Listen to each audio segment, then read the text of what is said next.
Good morning, all you yahoos and stuff. So, I'm sorry that we are not racing yet, and I know that I didn't um, go live right at 8 o'clock, and there was two reasons for that. Number one, I wasn't ready. Um, Number two, I could have been, but I wasn't. Number two was the reason that I wasn't ready is because I didn't need to be because that top end down there es muy malo. No, it has water on it. Um, and there was some rain last night. Well, actually, early this morning, just a shower that went through, and so the racetrack itself actually had already almost all the way dried, but the top end where it's asphalt, that's the part that's more porous, and so it absorbs the water and holds onto it. So it is wet down there. Now they've been jamming on it. Don't get me wrong, and it is 75% dry now. So we're figuring probably an ETA of around 9 a.m. local time. It's 8:30 here right now. So just there you go. So that's the jam. That's what's happening. And as you guys know, I have to be quiet because, or be careful, sorry, because quiet. I have to be careful because they are playing music right now because it's downtime, and we cannot play the music over the live stream or it won't be available for replay. In fact, we already got burned by that. I have never seen this happen before. I've disputed it with YouTube, and we'll see what happens. But on Tuesday night, what was yesterday? Thursday? Yeah, yesterday was Thursday. So no, Wednesday night. Wednesday night, when we were done with the broadcast, the way that YouTube works is that they only will let you replay 12 hours. So if you go longer than 12 hours, you have to create a highlight video for the amount of time over 12 hours up to 4 hours, right? So, and you can do that multiple times if you were streaming for, let's say, 24 hours, right? You could do it multiple times. Well, here's the problem. The thing is that we played no music at all on Wednesday. None. It was awesome. I didn't have to worry about it at all. The dudes were rad. Everything was good until Nate brought up his small world story, right? It's a small world. And over here, in the by the flag, sort of, okay, over in this area over here is where all the racers hang out with their golf carts to watch the races. Well, one of these racers has one of these musical horns on his golf cart. I assume it's on the golf cart, and they were playing different songs and different things, right? And I never heard any of it and understood or recognized any of it until they found the Small World song. And they did the Small World song, and YouTube recognized it, and Disney went kapow! And they just put the kibosh on the finals, which was like 2 hours of racing on this one highlight video, and it just cut the whole thing out. So it's there, it exists. Unfortunately, it is not editable right now because of, I don't know, because of the copyright thing. So I sent them a message and, to dispute it. We'll see. I hope it works. If not, it is lost forever. So anyway, we are good to go. So today, I got a little bit of different stuff going for you guys. So let me see here. Let's do this. Let's get fancy. We're gonna get fancy right now. Okay? Are you ready for fancy? Let's do this. Let's do this thing, my friends. We're gonna go over here. We're gonna go kapow. We're gonna add a button. Okay. We are going to. Okay, hold on one second. Let me check something else out here. Make sure I'm not gonna get stupid here. USB capture. Okay. So let's do this thing right here. I'm going to show you some cool stuff by putting a picture in a picture here. So if I go like this.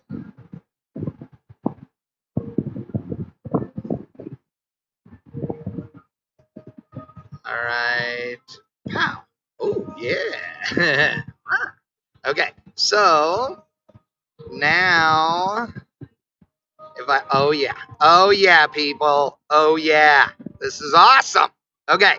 So technology. All right. So today I'm playing with some stuff because it's the million, right? So you got to go all out, right? So because it's the million, today I have some new camera angles, okay? So watch this. So this is the big wide, everybody loves to see it, sexy Las Vegas shot, right? And then, pow, there's our scoreboard shot that you guys are used to. And then, pow, there's our main camera shot that's going to, swing with the action. And then here's this one, pow, the right down the shot at the starting line shot. We got it all the shots, right? So we have 1, 2, 3, 4. Wow, pretty. It's also pretty. Yes. So there you go, folks. That's what we got going on today. If you have questions, now is the time to ask them because it is Ask Chat Anything morning. I am going to let's see. Okay, I want to not talk for a second so I can get my morning snacks, but no, going bracket racing, it's not a finish line camera. It is a starting line camera. That's what you meant. Okay, no, not finish line camera. There's no finish line camera. Where did you guys see finish line camera? Okay, come on, crack smokers. Hang out with me here. God, the morning crowd, you guys have not had your Wheaties, right? So, here we go. So this is the scoreboards, okay? Like we've been running the last 2-3 days, okay? Here is, so the cars will be in those left 2 lanes, just like we've been doing. No different there on that camera. This camera here, oh, wait, sorry. You're not seeing it yet. All right, so this is the scoreboard, same as always. Left lanes is where the cars are going. Okay, this is our regular moving camera, okay, that we always are doing. This is the starting line, folks. That's the starting line from the wall at 315 feet. 305 feet. 307. We'll call it 307. One of the worst Chevrolet small block. Okay, and number 4 is this shot, which is not the finish line. This is from where I'm standing. This camera is right here. It's a GoPro aimed at the grandstands. It's the thing. Okay, so are we all on agreement now? We understand what we're looking at?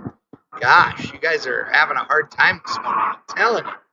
All right, so again, this episode of Ask Chad Anything. Woo! Jet aeroplane. Yeah, Adam, I could do a finish line camera, except remember, I run this entire production all by myself.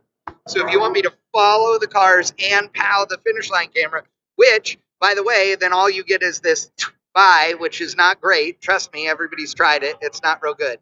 But that requires another piece of equipment that, well, it's 2 pieces of equipment, but that I don't have, and we can acquire it. But it's going to cost some money. So yeah, so a few $100s worth of stuff in order to make that happen. So we're not going to do that this weekend. Not going to happen. Not going to do it. The ones I have won't go that far. Okay, so you have to have a repeater thing, and it doesn't work that. Because I am at the 330 basically, 310 feet. So you can't do that.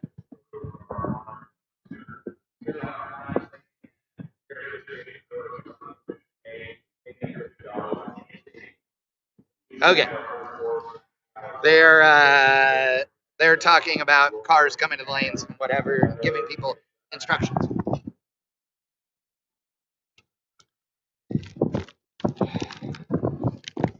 Okay, so it rained last night, and I may or may not have left my snacks in the scissor lift because, well, I mean, Doritos bag that I hadn't opened yet, and LCDs, right? Little chocolate donuts. But the little chocolate donuts, the bag is wet, but the LCDs appear to be fine. Plus, when your chocolate is this waxy, what could really go wrong? You know what's wrong?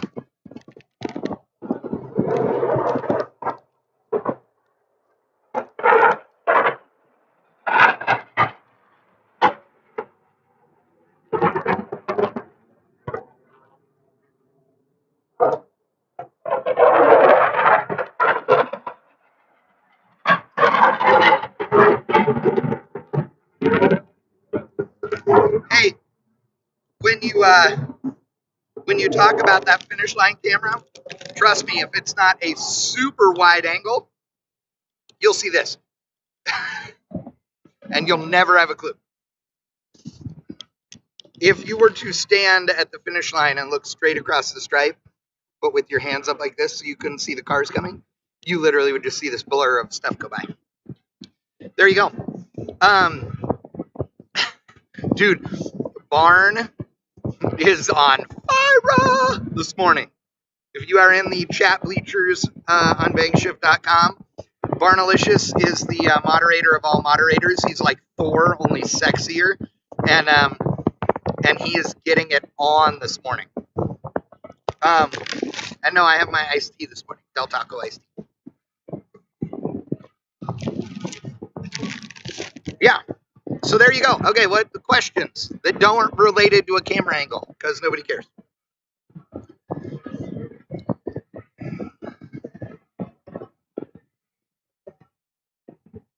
Yes, Rebel, you gotta love the waxy chocolate of the LCDs, dude.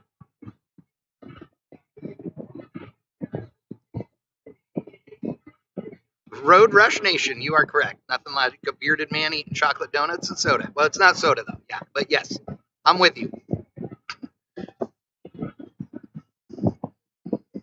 All right, everybody. So just so you know, if you are hanging out and you are yammering along with us in the chat, thank you. If you're not, and you're just here to watch your family or friends, or you just love bracket racing, awesome. But here's the thing I need from you. There are 587 of you weirdos watching this right now, and I love every one of you. But, you know, I love you like every one of you that has a sibling knows that one of you was actually your mom's favorite, because no matter what moms say, there is a favorite, unless you're an only child, like smart people here. So you knew it. She never admitted it, but you knew that one of you was the favorite. Well, I am telling you right now, I'll admit it. If you haven't hit the like button, then dude, you're the kid that's like, feels like I'm writing you a welfare check every month. But if you're the kid that loves your parent, then hit the like button. Hit the like button and I will love you. Oh, I will love you forever. But we need a bunch of likes. I want to see over 1,000 likes today because, dude, we have thousands and thousands and thousands, tens of thousands, hundreds of thousands of views on these videos, on these live streams. And then we got like 600, 800, 1,000, or not even 600, I think is like the whole holy grail of likes. That's ridiculous, you weirdos. Come on. Hit the thumbs up for the love of God.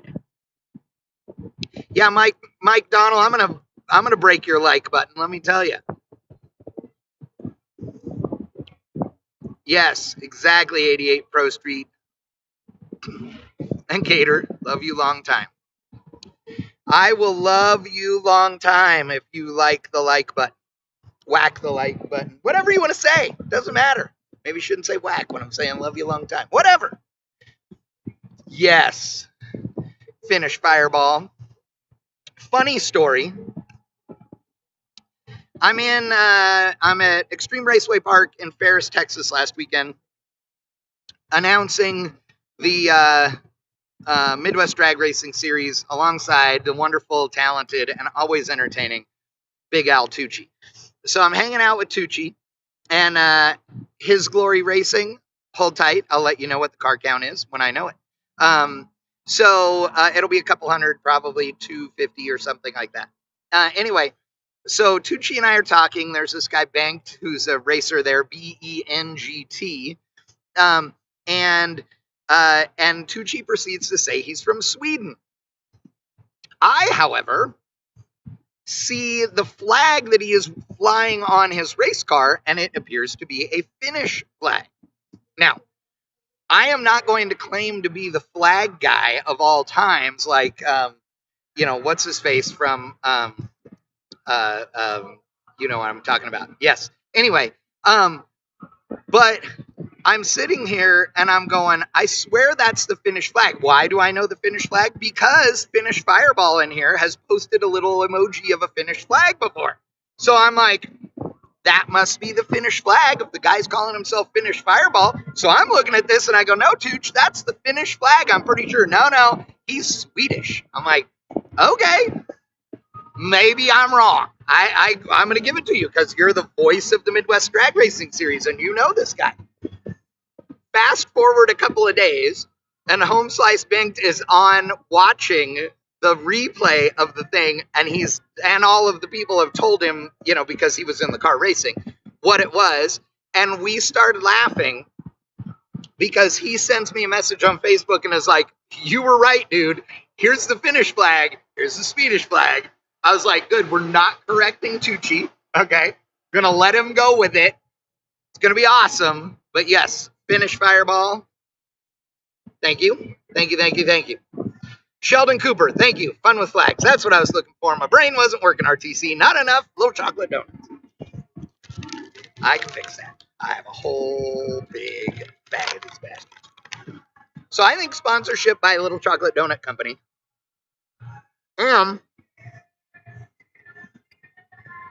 Frito-Lay. Frito-Lay would be good. Little chocolate donuts are awesome. Ooh.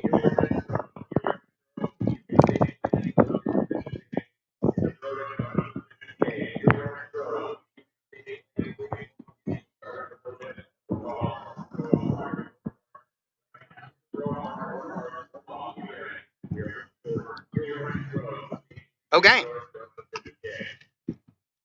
They just called pro to the lanes for the run for the 50K. Dude, RTC Doritos should have been the original, let me tell you.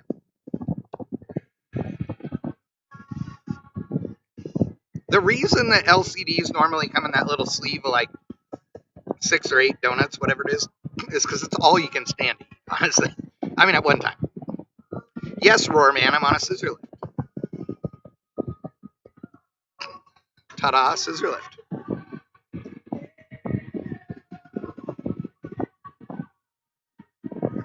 Ha, Susie Warmouth, if you were here, I would give you a little chocolate donut.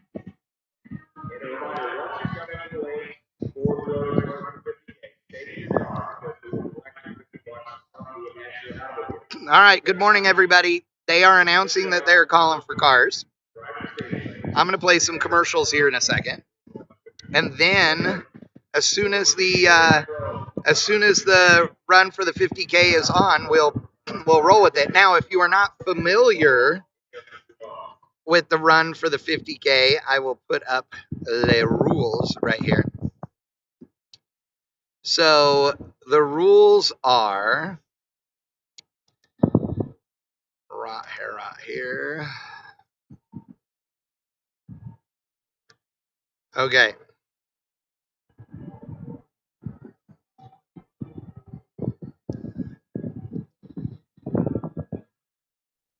Okay, here's the run for the 50K. So you pay $50 in the staging lanes. You go up there, you have your dial, you make one big hit. Yes, Derek, Rocky Mountain Race Week, never miss it. You make one hit for the 50 grand. If you make a perfect run, you get paid 50 grand on the spot. Perfect run is trip, zip, and dead on with a 0. Not 001 or dead on with a 1. It's zeros and zeros, nothing else, okay?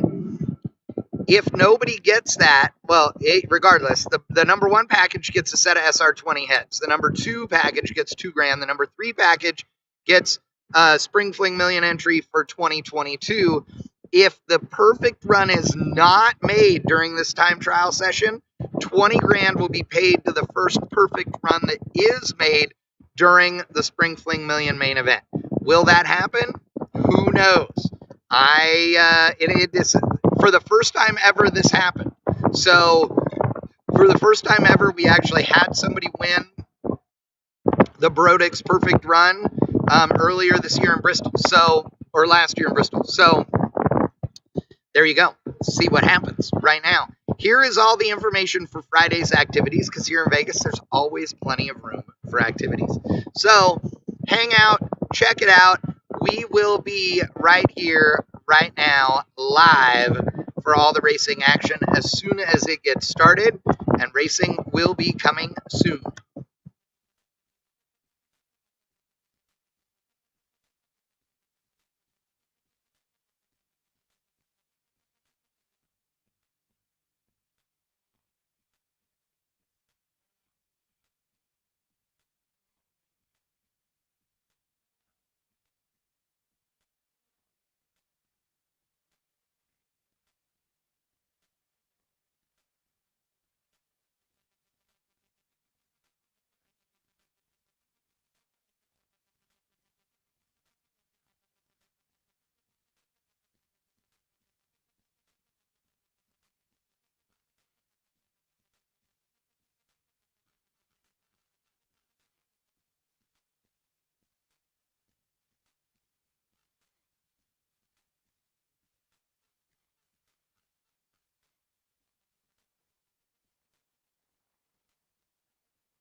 Gear Wrench Pro, you should be in the lanes. Bring your $50 with you. We will collect it. And as Nate told you, the tree will come down evenly on both sides. This will not be an offset style tree. It'll be just like a normal time run. It will come down no matter what you're dialed. It'll come down the same on both sides. Yeah, so even at that point, it takes one of the factors out of the whole deal. You don't even have to worry about putting other numbers in the box. It's just your number. So Emma Duchelle, 30 on the tree and 593.0.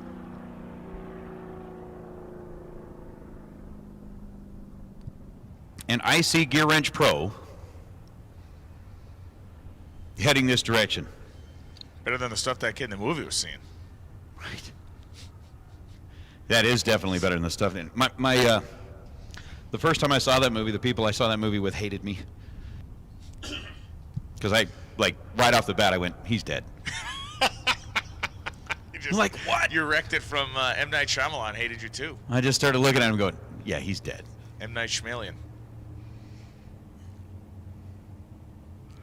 All right, so our first couple of cars that have rolled up here so far have done it perfectly. They've made it from the staging lanes under the arch. They've got dial-ins written clearly on the left side of their vehicle. They are just checking off the boxes. We're peaking early. We are jumping ahead of the game. And so far I'm seeing the same thing from everybody else.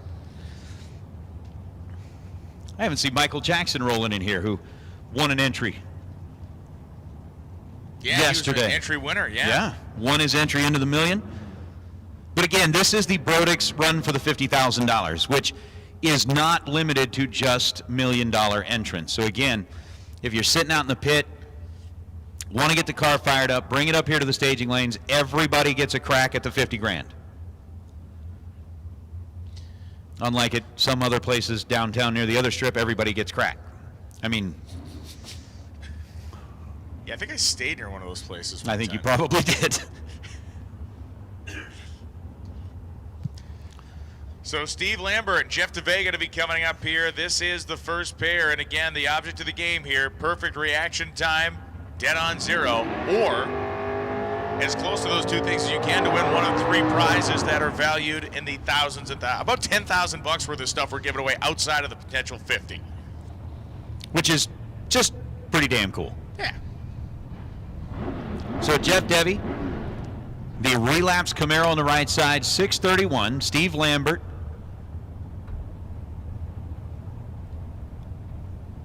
Was that the Dart? It is 1970. The Dart, 769. Or Duster, actually, I'm sorry. The Duster, that's it. Sorry. So let's see. You know they're going to be swinging at it.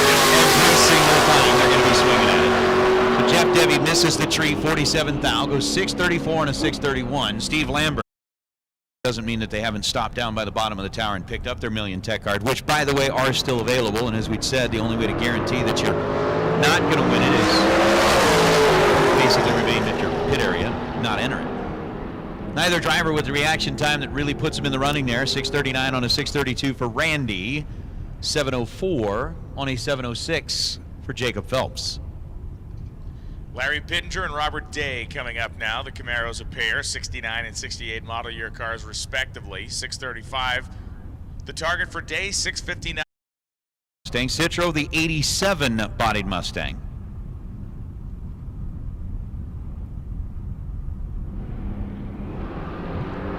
And a 30 ball for Chris Citro on the green side. Not going to be where he needed it to be, but he's already picked up a nice little prize as he was yesterday's Kid Performance and Dyno Bounty winner, taking out Andy Schmall. He goes 646 on a 647, 2 thou under the dial. Brandon Hockaday was 12 red and goes 725 on a 721. Kelly Hockaday rolling up now, 1964 Falcon. Purple, good-looking Camaro here, right side dial 557. Kowalski Racing Engines horsepower under the hood. Kevin Pollard, yes, in the Camaro.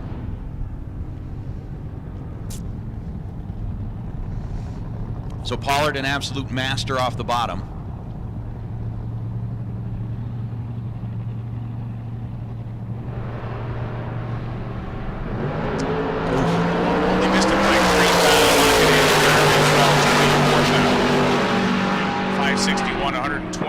miles an hour as Hockaday goes dead on 4. Oh, what could have been. Yesterday. Tim Arnswald and Tim O'Moore. Arnswald out of Coachella, California area, 758 the dial for the 67 bodied Camaro on the left side. And for Tim O'Moore, it's Tucson Tim, dialed in at 604 in his 88 Camaro. We're starting things off kind of nice and easy and slow. Okay, maybe not slow. Maybe not slow. 2 out of 3 ain't bad, though. 2 out of 3, yeah. 2 out of 3 will get the job done. Oh, there you go. Tim Arnswald, 406. Now we're playing match game on the 758. 755. Going to be a little bit too quick for Tim Arnswald. Make it like 200 too quick. He goes 7.559 down the racetrack. Tim O'Moore with an 048 reaction time, runs 6:03, and still kind of just tracking our top 2 so far. As you said, I doubt that either of them will survive by the time we get down to the end of this, but a 12-pack is best of the bunch so far with Nick Hastings. And then we've got the 21-pack with Wes Eisinger.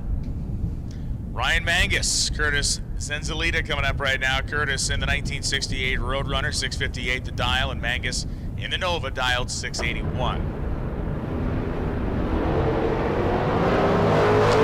Mangus is going to have to basically get on it himself into contention here. He goes 88-1 on an 81 dial. Zenzalita rather goes 42 on the tree and then 659 on a 658. So that'll bring out Phil Unruh and Rob Strong. Strong in the yellow Firebird. Racing out of Hemet, California, 676 the dial for Strong, and for Phil Unruh, 583. And the Cobalt out of Kansas, the Kansas Cobalt, deals in special metals. Yes.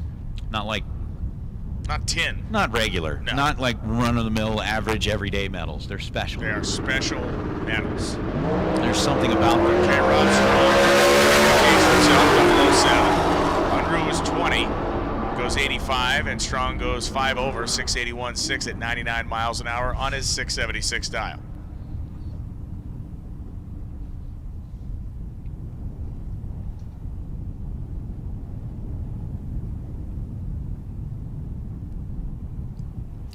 Steve Jaslowski, the 12-bodied Mustang on the left side, and John Brooks in the 67-bodied Mustang right side, 656.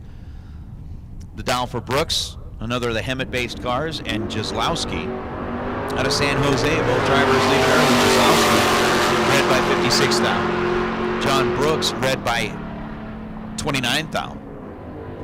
Oh, so be it. So be it. Randy Biddle, Ricky Duchelle coming up right now. Duchelle from Palmdale, California. Former home of LA County Raceway. The Bernieplex, run by Bernie Longjohn for many, many years up there. 619 the dial for Duchelle, 608 the dial for Randy Biddle. That drag strip is now a rock quarry.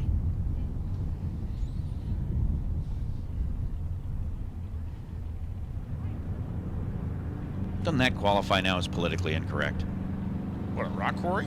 No, just the fact that a drag strip is, what used to be a drag strip is now a rock quarry. Yeah.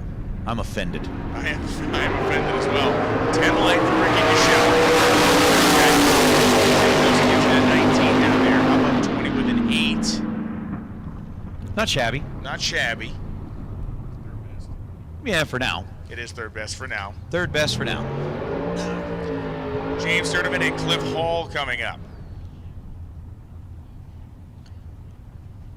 Sturdivant coming up in the dragster, 582 the dial. Cliff Hall, 644.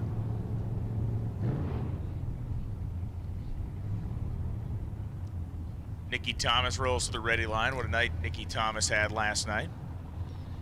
Bobbing and weaving her way through the rounds. Winning pro. Nikki Thomas is at the ready line. Who's in the water box? Oh, the man, the myth, and the legend himself. Talk about having a good night. Henches.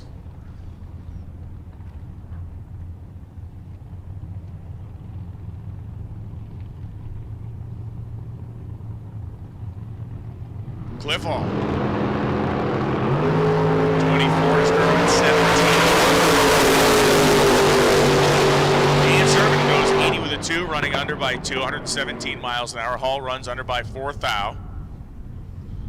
Thank you for participating in this Brodix Run for the 50K. Ladies and gentlemen, boys and girls. Jeannie Northup out of Pipersville, Pennsylvania. Sorry, that looked like I thought it was the too. car. That looked like the car. Maybe they're doing a little incognito thing here this morning. And Larry McClanahan. McClanahan in the Mustang. Out of Washington, 558. Jeannie Northup out of Pipersville, Pennsylvania, 635.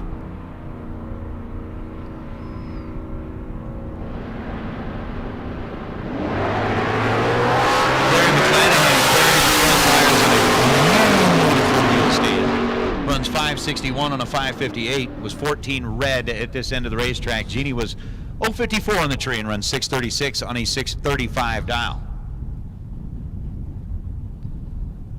And as you mentioned, Nikki Thomas, the pride of Niles, Ohio. And Jeff LaSalle from Cloverdale, California, the 67 Coronet RT 661. LaSalle's desired elapsed time, Thomas 634.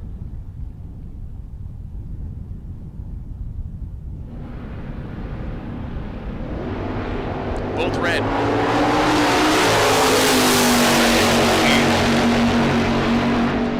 663 for 102 for LaSalle, 2 over. Thomas was 1 over at 635.8 on a 634. Boom, boom, boom. Kyle Rizzoli coming up next. Matt Kielman out of Vancouver, Washington. Warsh. Steve Evans would say it like that. If you ever watched any of the old Diamond P videos back in the 80s when they raced up in Seattle, we're in Seattle, Washington. You know, my grandmother was a Southern Utah person, and that was the thing. You went and got the washcloth. Okay, you get the washcloth. You got the washcloth. You'd ride the roller coaster, and you had a chimney on your house. A chimney. Chimney. That's pretty great. Yeah, the chimney. 16 green for Matt Kielman in the middle one. Trying to chase down a 664. Rizzoli was 21 on the tree. He goes 632.0. Dialed 630. Matt Kielman 663 on a 664. Yeah, kind of getting back to that idea of, you know, we'd had 3 chairs that should be lined up down there kind of next to the winner's circle. I actually like this a lot. Yeah, and if you're in the top 3, you sit there at that spot until somebody bumps you out. Not even the chairs, just having parked the cars there. That's fine just too. Hang on your fender, just lean on your fender, and then as you get bumped out, and then the next guy or girl gets replaced in there. I think that'd be cool. I think it'd be awesome.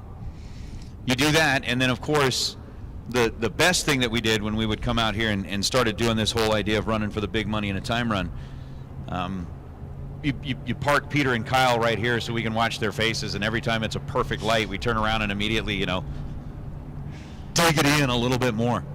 John Tripp and Henry Robertson coming up right now. Robertson, Mustang, Tripp in the dart. Okay, Robertson's going to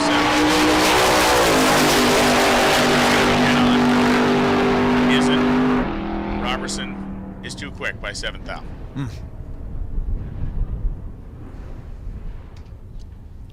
So Jesse Adams and Jeff Staley will be the next 2. Staley's car definitely one that will turn some heads. That El Camino is dressed up for a night out on Saturday night on the strip, the other strip here. It'd be a fun little ride to go cruising down the other strip. 650 the dial for Jeff Staley, 699 the dial for the stunner Jesse Adams. Both drivers jumped too quick.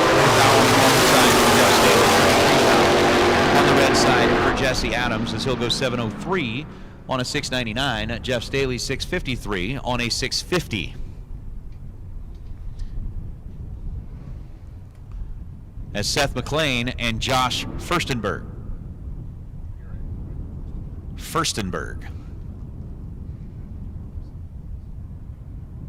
As we dive into the books to confirm. 771 the dial for Seth McLean, 741 the dial for Josh Furstenberg.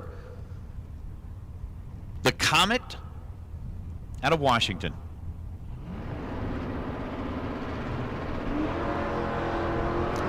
We got something to work with here with Seth McLean. 007 on the tree. The scoreboard can line up 771. Hey, Ooh. 15er. 771 on a 771. Seth McLean, 007 dead on 8 is 15. Which puts him in the number 2 spot at the moment. Mm-hmm.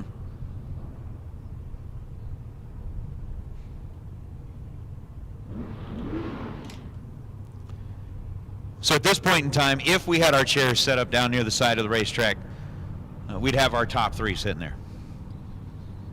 They'd be hanging out. They'd be like, hey, look at us. Watching the show. Tony Gambardell is 20. 709, goes 704. 4 is kind of like a 9 with a hangy thing and a slanty part. You know? That's certainly a way to describe it. Like somebody cut its hair too short or something. Right. Get a bad haircut. You're like, I'm going to get rid of the bangs here. Yeah, Anthony Bovin. A 4 is a 9 with a bad haircut. Bovin, 830 is the dial for the Toyota pickup truck. I'd love to see somebody win 50 grand in a $500 truck. Dude, wouldn't that be awesome? Just won't be Anthony Bovin today. No, unfortunately.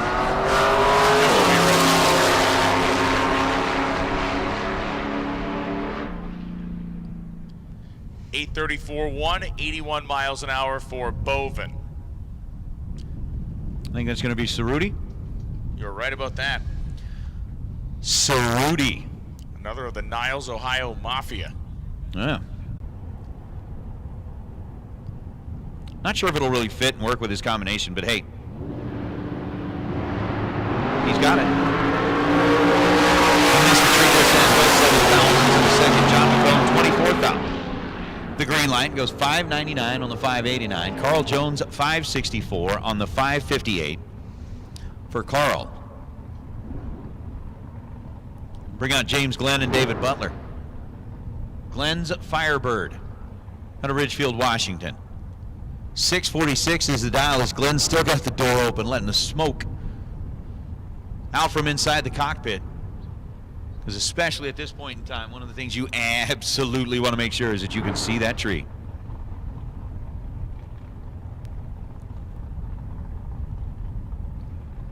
Brian Loans has found the treasure chest of his own. Looks like Pete's cold pizza. 9, James 642 on a 646 gets there too quick. David Butler was too quick at this end with a 005 red light. And then 653 on a 652 adds up to not the right numbers. It's Carla Greenhow and Larry Spitali. The Monza of Spitali on the left side, the pickup truck of Greenhow on the right side, and the pair on the water box kind of looks like something you would see in a pro or super pro category at a Saturday night at the drag strip. Excuse me, the pair on the starting line. The pair on the water box. It looks like something you'd have in a dream after eating bad Mexican food. Yes. Yeah.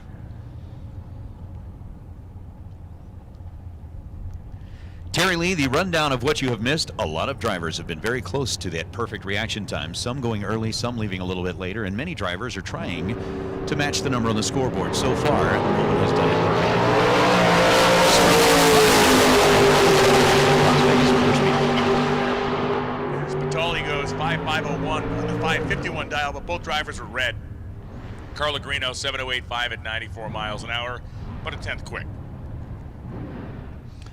So Dave Adams in the Mercedes-Benz and Jim Tattersall in the Ford. Were there still Econolines? Yeah, with the Econoline. The great thing about it is on the Econoline, I believe they are continually adding to the Frankenstein-like features of the ride. But a 705 dial for Tattersall, he's 55 red. Dave Adams is 43. And with the Econoline, I mean, that thing's got pipes that are welded down that serve as the headers. It's just, yeah. That is the truck that Kyle drove to victory for the 432nd time against Peter Biondo. As we've had our grudge race back here in the fall. All right, maybe it wasn't 342nd or 342nd time. It might have been only the 248th, but either way, it was what it was.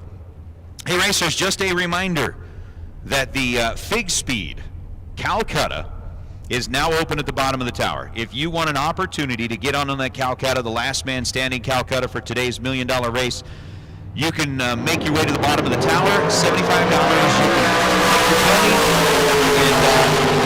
can only 150 of you get to get in. So if you were looking at getting in on that Calcutta, go ahead and make your way to the bottom of the tower now, as Andrew Olson was 28 green and 5.909 on a 591.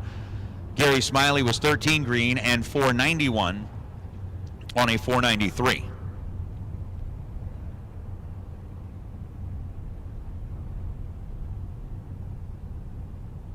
Now it's going to be Rodney Snyder and Karen Snyder. How about that?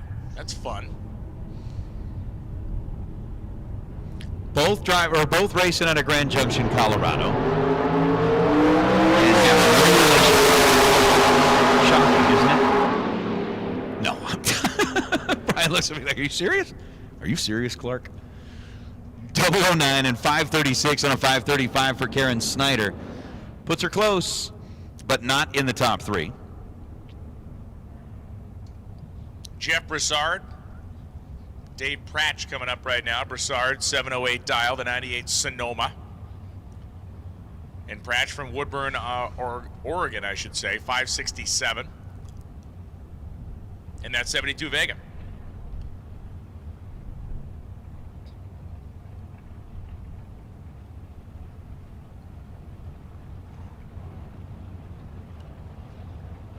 Pratch locks in. And they're both closed. Double red for Pratch, but there will be no joy in Mudville for either of those two racers. 705.6, 100 for Broussard. Pratch goes 565.8 at 122.71. Here's Darren Fadolfs and Kathy Ball. Ball on the left side in the red Camaro, and Darren, the 57 ride on the right side. Now, Darren's car is gorgeous. Don't get me wrong, the 57 rides were beautiful. But again, between the 55, 56, and 57, the correct answer is A, 1955, Alex. Final call, Super Road door cars for the Brodix run session here. Dragsters, orange stickers, even car numbers. We're now ready for you as well, Dragsters. Dragsters with even car numbers and orange stickers. We'll take you to the lanes, please. Kathy Ball, 15 red. Fadolfs was 5 green, but then ran under 603.8 on a 604. So close, but no cigar. John Bianco, 55 Chevrolet. And John Lewis, Surprise Arizona, 592 the dial and 64 Chevelle. Fun fact to know and share, the egg crate style grill on a 55 Chevy was inspired by what? The egg crate style grill on a 1955 Chevy was inspired by what?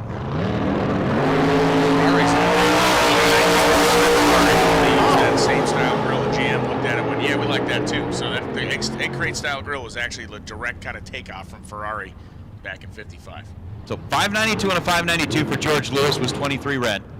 John Bianco was 17 green. You know, I actually found fascinating, and if you can find it, I know they've got like that Discovery Plus whatever where you can go back and do things, but I think there was a show on Discovery about the history of the truck. Oh, yeah. And, you know, to find out exactly how much GM pilfered off of everybody else. Yeah. You know, it's like, oh, I like that idea, and I like that idea. Take some of this. And I like that idea. Yeah. Like the whole El Camino thing and the Australian version of it. The Ute. Yeah. Yes. No, now we're back to Utes. Scott Hess and Mark Yeager. Yeah, we've come back to that again. Swings it right in. Everything comes full circle. 536 a dial for Yeager, 564 for Hess. 539.2 at 137 miles an hour. Could have gone better.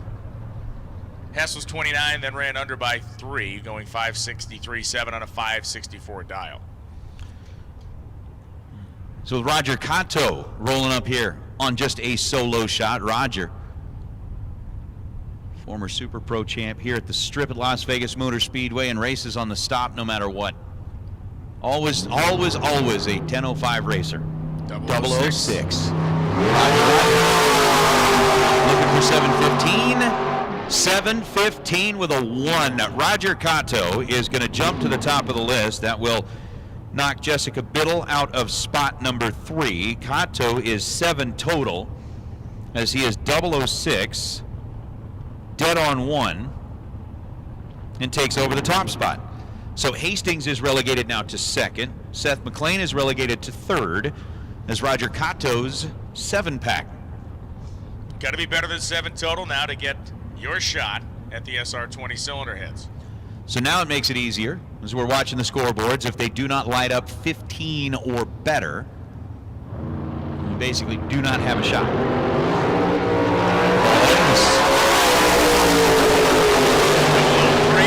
Hens goes down. He goes at 49.9 on a 48 dial, so he's 14, which puts him in 3rd. It does. He slides in there by 1 little foul. Seth McLean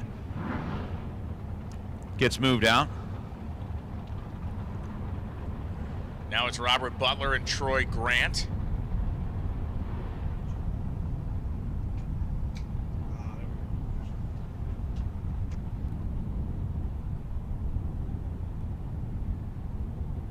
So Butler and Grant, 747 dialing for Troy Grant. Butler goes red. Grant goes 26.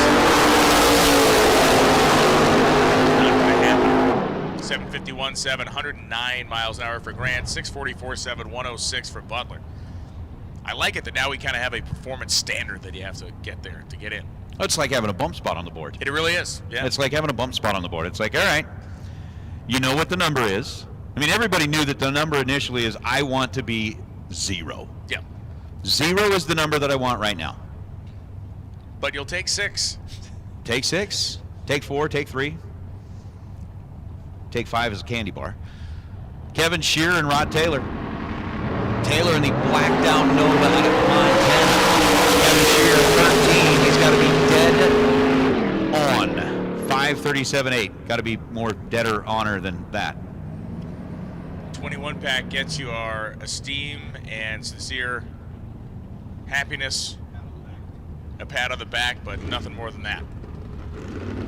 Mark Lalonde and Steve Reynolds coming up now. Reynolds, a 1971 Nova, 630 the dial. Lalonde, 554 on his lipstick red 3rd generation Camaro.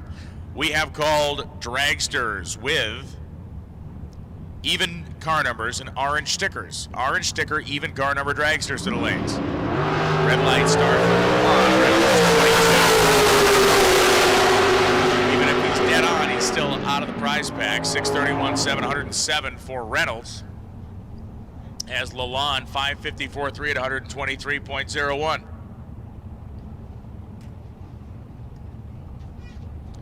J.R. Learcamp and Bo Butner now.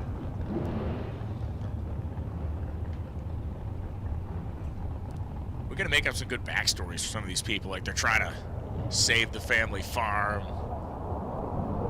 They got to get the deed. It's a thing.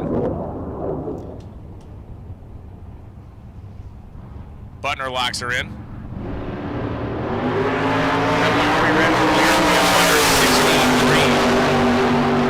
Out of contention. 499.7, 139. He was only 3 thou quick. Learcamp was 200 quick, going 5.402 at 127.74. Wes Anderson and Shane Thompson. Anderson from La Mirada, California. 552 dial on the Roadster, 504 dial for Thompson. Nate furiously inspecting his handiwork. His documentation, there's squiggles, there's scribbles. By using the hieroglyphics. Looks like the chalkboard from A Beautiful Mind over there. Right. By using the hieroglyphics, nobody's able to interpret what it is that is actually going on here. Not even you. I go back to it later and go, ah, crap. What was that? Trip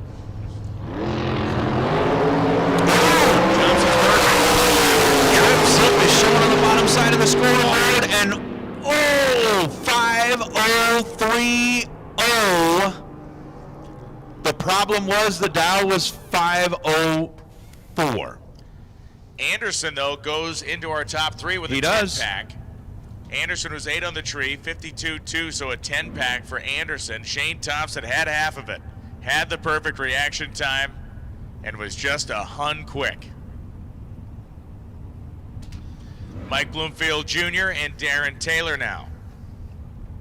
That woke us up. Mm-hmm. It gets really exciting when you see that trip Zeb show on the scoreboard. Bloomfield misses the 3x4 bounce for second. Now, essentially the bump spot has moved to a 12-pack. You want to talk swear jar? Excellent swear jar moment there, because you were a hunt away from $50,000. And Shane should definitely stop by the swear jar. I'm sure he already has, but he'll be back. AJ Ash and Ted Seipel. Oh, that plane's flying on the deck. It was accelerating rapidly. Watch, here comes another one. Do it again! I do love the air show here. So Ash and Seipel, a couple of hitters out here. Ted Seipel, double AJ goes 81-3. Seipel goes too quickly. 654-2. 57 was the intended number. Mira Sylvia, and Dan Lafferty. Just kind of came to my attention again. Last time, or yesterday morning when Ted Seipel came up for the first time, we had like jets fly over. Yeah. This time when Ted Seipel came up, we had jets fly over. Apparently the Air Force has a great deal of respect for Ted Seipel. Fool me once, shame on you. Sylvia and Lafferty now. 460 and 468 respectively for the dials. We want those dragsters with even numbers and orange run stickers to the lanes, please.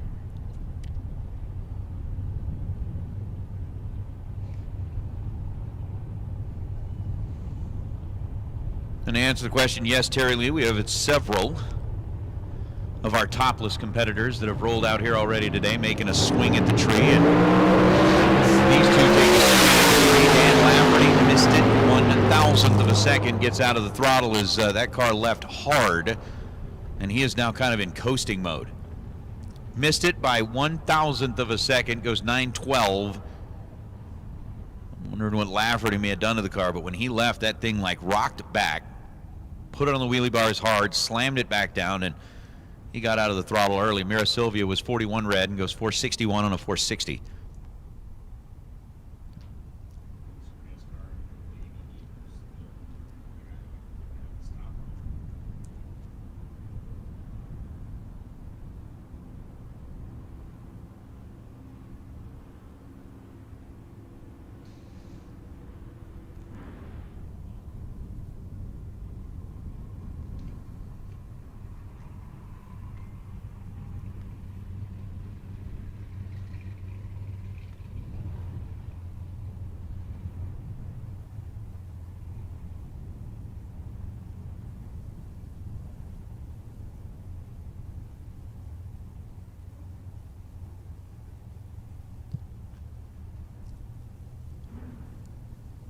So the mop work is being completed as David Beatty and Paul Weekman wait here at this end of the racetrack. Weekman, 628 is the dial for David Beatty and the judge. The GTO dialed in at 599.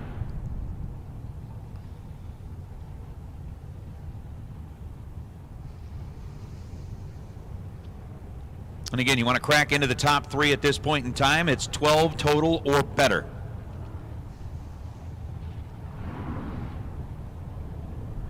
Hastings holding on to the 12-pack. Wes Anderson's got the 10-pack, and Roger Cotto is leading the way for best overall package at 7 total. 006 dead on 1. 004 for the judge. David Beatty's got a shot at getting into the top 3. He goes 600 on the 599. 18. Nope. Not quite going to get you there. And Paul was 26 red, then ran under by a ton, 621.9. Randy Cloud and Brad Pierce now.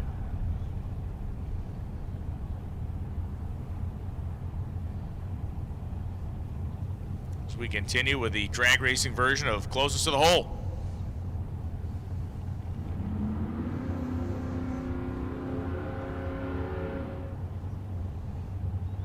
Cloud and Pierce both lock in. 23 green for Pierce. Cloud. 6:04.9, 113 for Cloud as Pierce. 5:83.8, 126. Maureen Rogers and Mike Badeau Jr.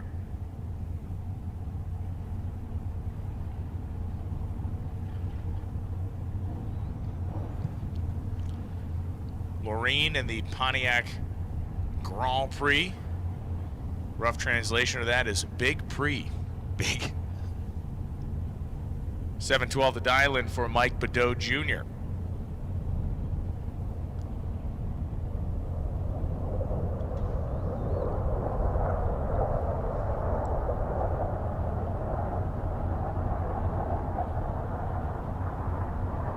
So Lorene is staged. Mike Badeau. And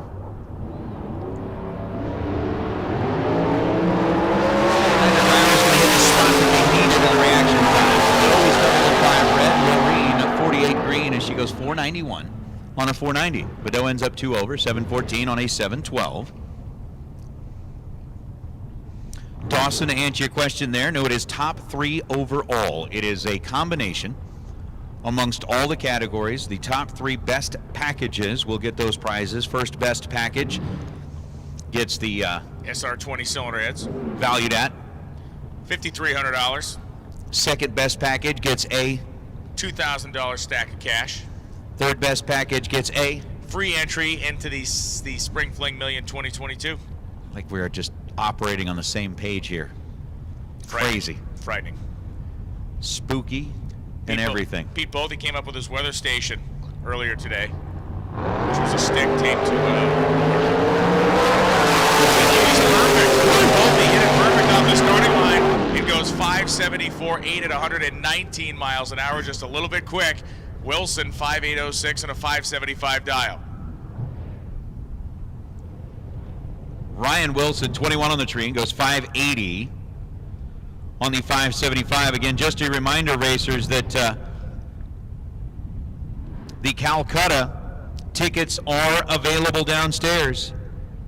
Essentially, we are taking 150 entries only. If you want to get in on that $10,000 fixed speed Calcutta, last man standing in today's big money main event, you need to make your way up to the bottom of the tower now. Again, we are taking 150 entries only.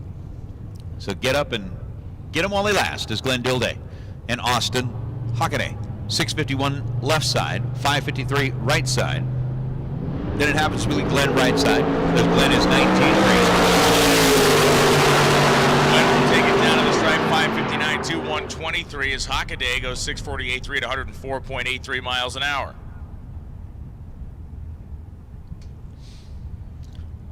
Rocky Pinavalli and Sean Schaefer both have parked their cars on the dance floor at a Fling before.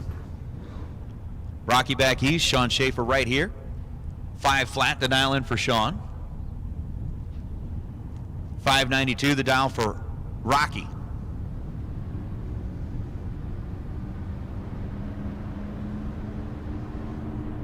So again, 12 total so far. Is the breaking point. Both drivers are 12 on the tree. Will it be dead zero? 499.9 and 589. No.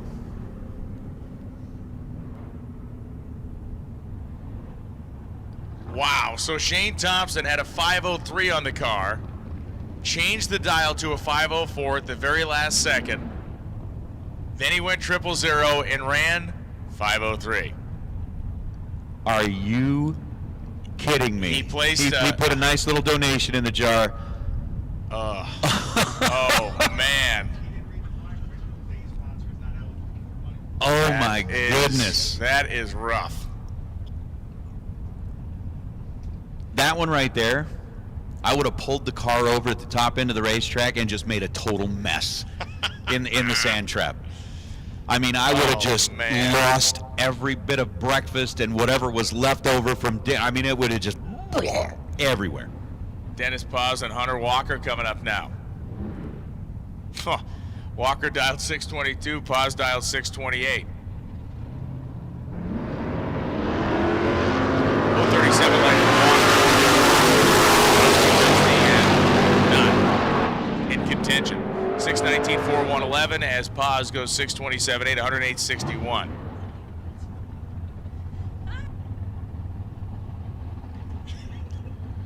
Rick DeShell backing up to the starting line, and Jeff Verdi, of course, Verdi, winner of the first Spring Fling Million held out here in 2016.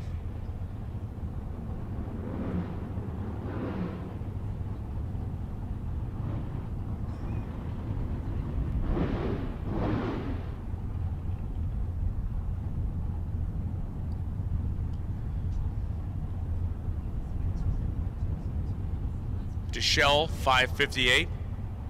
595, the prediction for Verdi. Dragsters, orange sticker, odd car numbers will take you to the lanes for the Brodix run for the 50K now. All orange sticker dragsters have been called. If you have a dragster with an orange sticker and you're going to run the Brodix 50K, now's the time to get to the lanes with $50 in your hot little hand. Verdi's 001. He's got a contention. Verdi goes 594.5 at 114. Could have been somebody, but he was too quick by 5 thou. DeShell goes 556.3 at a 558 dial.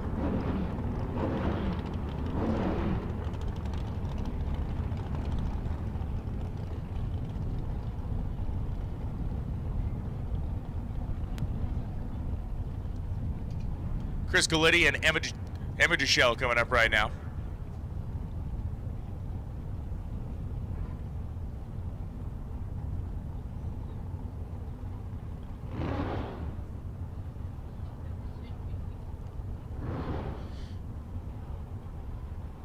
Galitti get the driver's door open there, a little fresh air. Now he closed it up.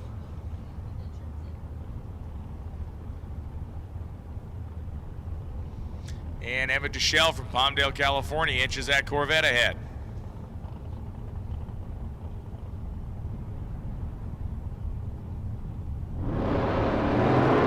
Red light start.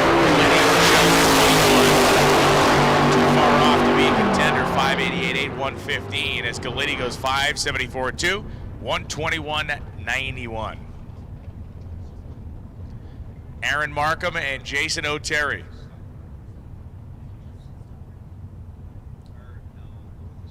.704, the dial-in for O'Terry. Markham dialed 677, third-gen Pontiac Firebird, and an S10 pickup truck. The mechanical dueling pistols of choice out here.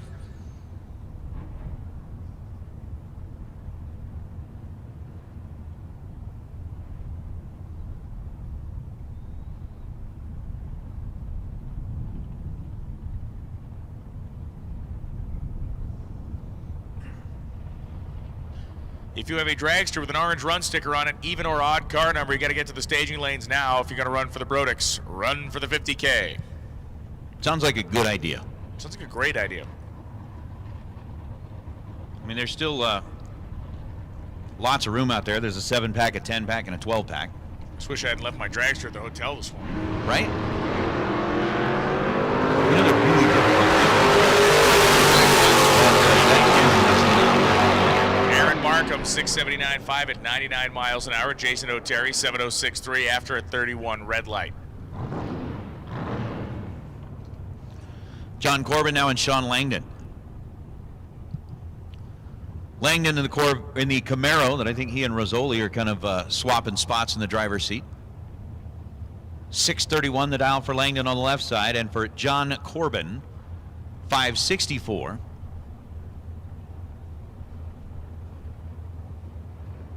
For the Camaro up here on the right side. Looking for 12 or better on the tree. The last time we said 12 or better on the tree, they were both 12 on the tree. So maybe this time I'll say we're looking for 8 thou or better on the tree.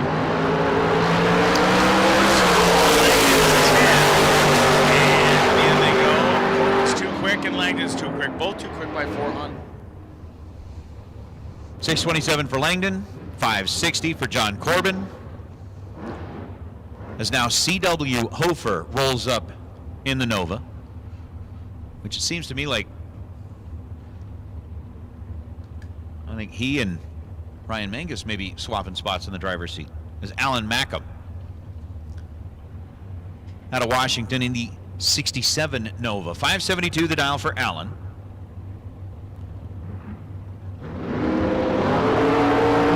On the tree for CW, 21 on the tree for Allen. 572 on a 572. Allen puts up 30 total. CW Hofer, 683 on the 684. He's under 6,000. Hank Pramov and Blue Highball coming up right now, or Hayball rather. 1965 GTO. They're at the left-hand side.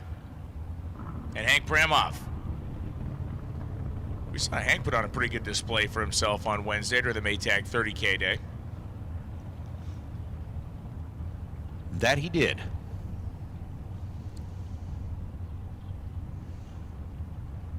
So a 627 left side, 564 right side, Super Pro Door cars.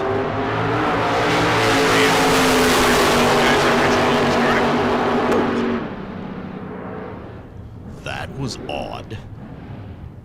2 big red lights there as Pramov ran 5 over and Hayball ran 2 under. Funny car, Chris Northup. Phil Unruh. Unruh in the brandy new Camaro Roadster. Funny car, Chris in the pumpkin orange Camaro. 660 to a 613. Again, we are looking at no handicap start on the tree, so just keep that in mind. Again, dragsters, as you are rolling in to participate in the run for the 50K.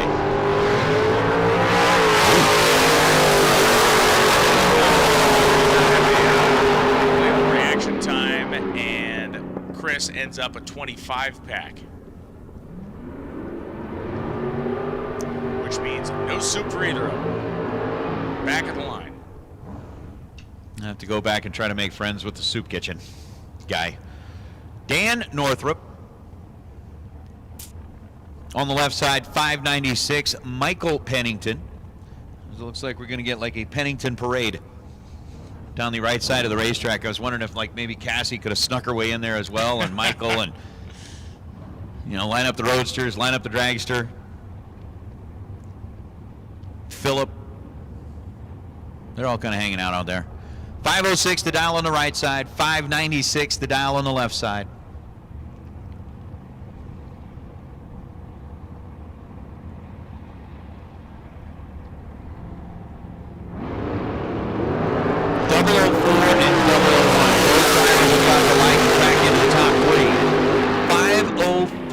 On a 506 is too quick. Dan Northrup goes 595 on a 596. It's too quick. And the top 3 remains where it is. What's the big hurry, man? What's the big hurry? Why is everybody being so quick? I don't know. It's the rush. It's like at that point, after you cut the light, man, breathe. Just relax. Just chill out, man. Take the ride. Everybody in a hurry to get back. I mean, you got plenty of time to get ready for the round number 1. Peeps Pennington and Robert Neighbor. Peeps got a 479 on the Roadster. Neighbor's got a 507 on his Corvette Roadster.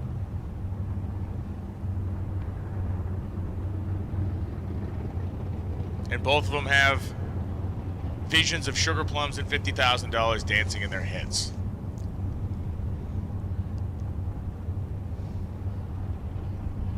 It's too early in the morning. I'm going to leave that one alone.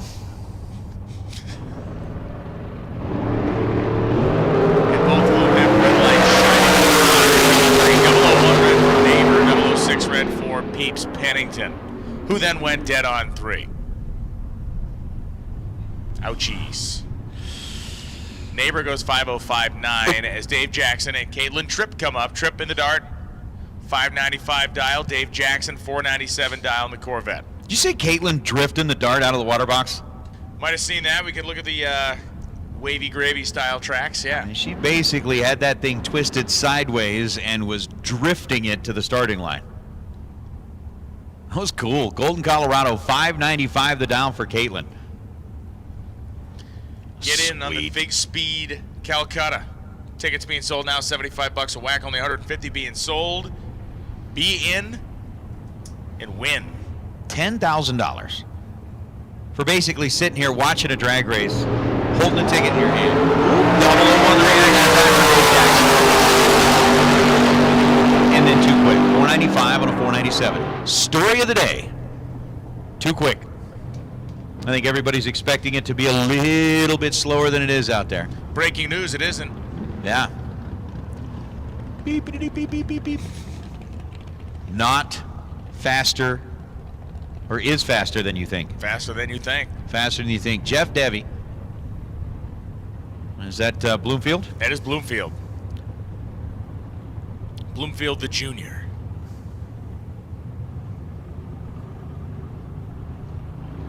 Debbie locks it down.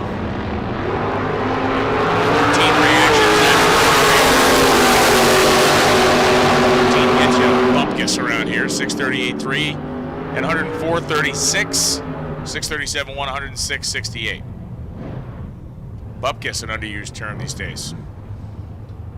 Bupkis. Yeah, you get bupkis. Yeah, I like that. Chris Brown and Mike Bodner coming up. I like that. The other option is squat. Squat. You ain't got squat. Nothing. Nada. 0.0. So 561 for Chris Brown, 633 for Mike Bodner.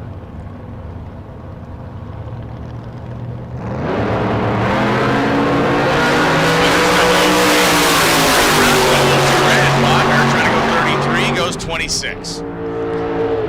Still faster than they think. Dan McClellan and Dave Thornton.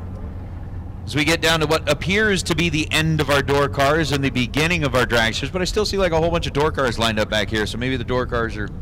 Yep, never mind. We still got plenty more door cars. I love it. 535 for the Team Tuna Tank Roadster. 474 for the Ellensburg, Washington-based Mullis Ride.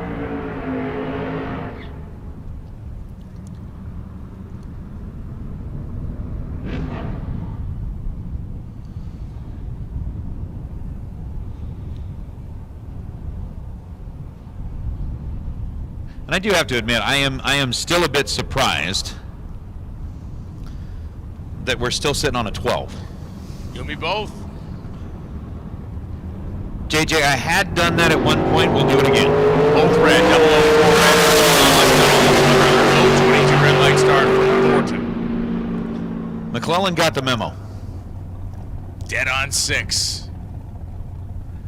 Got the memo that it's quicker out there than people think. They made the adjustment appropriately, whatever it was, either that or they made the adjustment before they rolled in.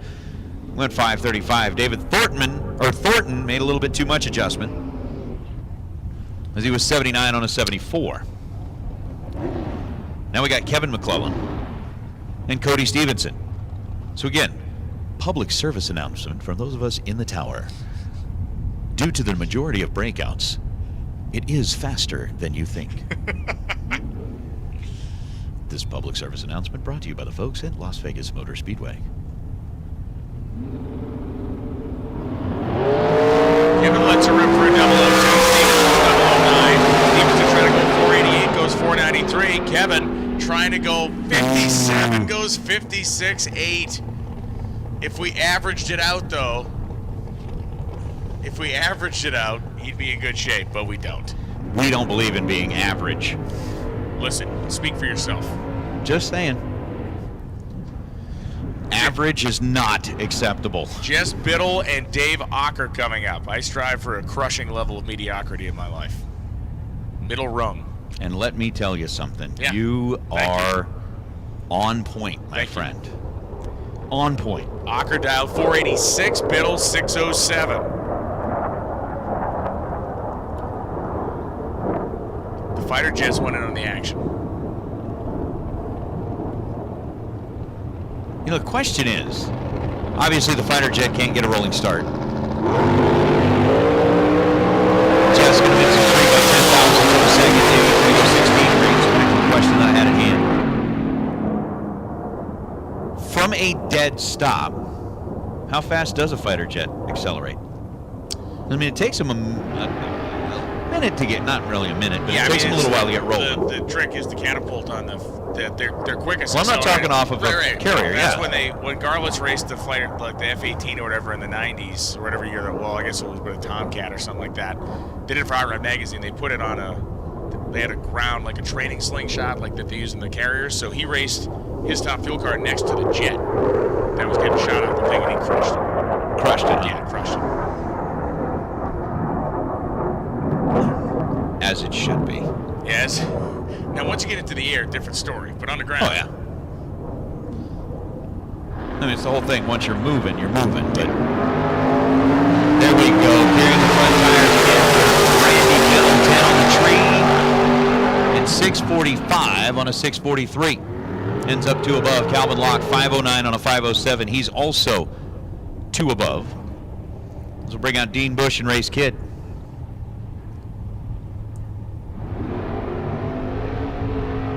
All the orange stickered dragsters should absolutely be in the lanes. All the orange stickered dragsters that are going to participate should be there and ready to do business.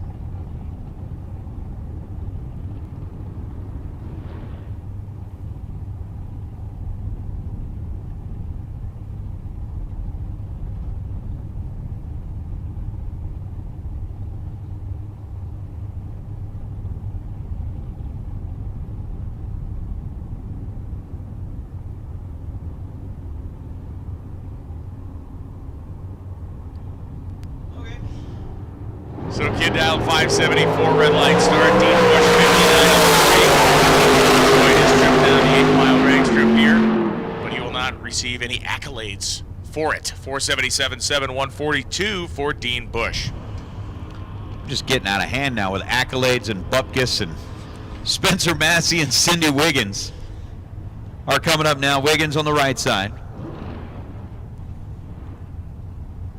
And Jeff Smith, no. The answer to your question is we will run the million to completion today. That is the plan. Right now we are in essentially what is serving as a time run. It is a Brodix run for the $50,000. Perfect run. Could earn somebody 50 grand. Otherwise, the top 3 packages is there. Double 9 for Spencer Massey. 480 with a 4. Cindy Wiggins is 12 total. Ties Hastings is 12 total. And I got to go back and look. I don't know if we really called out what the tiebreaker there is on the 12 total. I would guess it would be first, but I'm not sure. Cortland Carter and Will Carroll coming up. Carroll, just absolutely stunning Chevy 2 Nova, the vinyl roof, really nicely finished car, sits down low, got a license plate on it. Cortland Carter from Lubbock, Texas, $495 the dial and the rail job.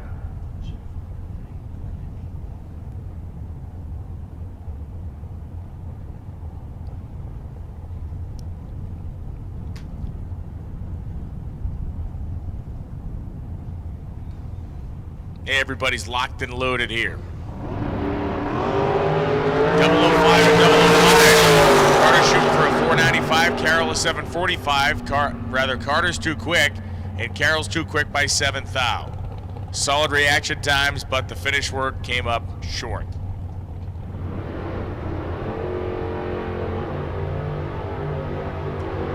Tyler Myrup coming up right now. Myrup from Sandy, Utah. Myrup, rather. I believe this is our $30,000 champ from last night.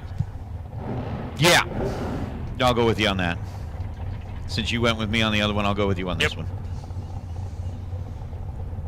Definitely totally different look. Mr. Hinches. Totally wrong on my part. Has already made himself scads of money this weekend.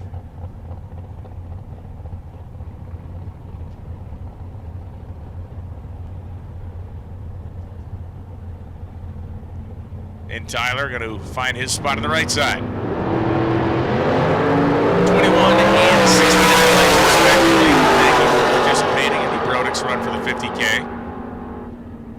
we will not be giving you any of it. 494.8, 136 miles an hour for Tyler, 608.5, 115 for Henches. See, that's why I love the chat bleachers, man. We asked the question about the whole jet thing. Yeah. They started coming up with, well, you know, bombers obviously take longer since they're a little bit heavier, all of that kind of stuff, depending on the sounds of the size of the jet. But he says there is a Dragon Rider. Actually says that there is a speed sequential that goes up at a power of 6 per second, depending on the engine and afterburner. So there's all kinds of apparently math that's involved in that. You tell me there's math involved in designing airplanes? Who'd have thunk? Yeah. Who'd have thought that would have been interesting? And he said that they also apparently did it on Top Gear BBC. The fighter jet won with a rolling start, but not by much. See, I'm not saying a rolling start. Yeah, but that was against like a Bugatti or something like that. Oh, it was against some. I want a real car. Fitzgerald from Corpus Christi, Texas, 457, 650 miles an hour. Yeah, the Top Gear guys in Europe did not have a good drag racing history. And Hammond crashed the jet dragster over there. Almost killed himself. He crashed a jet dragster real bad. Really? Real bad. Like, rolled it off into the grass. They were at an airstrip, and he was like in a coma for a long time, and took him months and months to recover.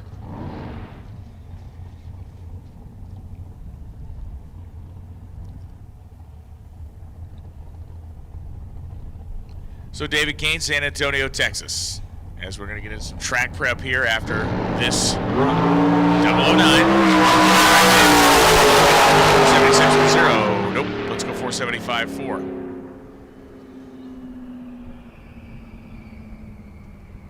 So we've hit the intermission point. We have. Are you looking to add an in-tank fuel pump to your ride, but you're afraid it's a little too complicated to do on your own? Well, Holley has a solution for you. It's our universal retrofit fuel pump modules. Follow along, and I'll show you how to make the switch to EFI with a retrofit fuel pump module from Holley. With pumps capable of flowing 255, 450, all the way up to 525 liters per hour, Holley's sure to have a fuel pump for your EFI needs. Now you can convert your factory tank or fuel cell to an EFI-style in-tank fuel system with return or returnless setups. The first thing we need to do is to determine the best location to mount our fuel pump module in our fuel cell or fuel tank. To mount the module, you'll need to cut a 3 1/4 inch hole with a hole saw similar to this. Identify things like where the vehicle's fuel tank straps and frame rails will contact your fuel tank. That way we can avoid these areas. Now evaluate the position of your fuel level sender float. Removing the existing unit, if yours has one, will help you determine the float arm path. That way you can cut your new hole without interfering with it. Be sure to look for and avoid any bowls or baffles internally in the tank as well. You'll also want to look and determine the best routing position for any supply, return, and vent hoses may be required for your unit. Once you've determined the best possible location for your pump module, drill the 3 1/4 inch diameter hole in the tank with your hole saw. Remember, gas burns but fumes explode, so don't become a statistic.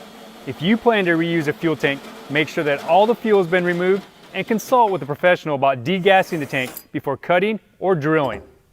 Once you have the hole cut, use a file or some emery cloth to deburr the edge of your cut. The thick foam gasket supplied with your fuel pump module can compensate for ribs up to a 1/4 inch thick in the fuel tank surface. If your tank has deeper ribs or the ribs are perpendicular and have sharp edges, you'll need to use some additional sealant, such as Dow Corning's 730 RTV.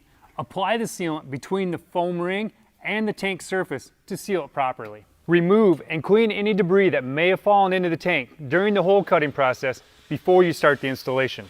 Next, we need to measure the tank depth from the highest part of the fuel tank to the very bottom of the floor directly below.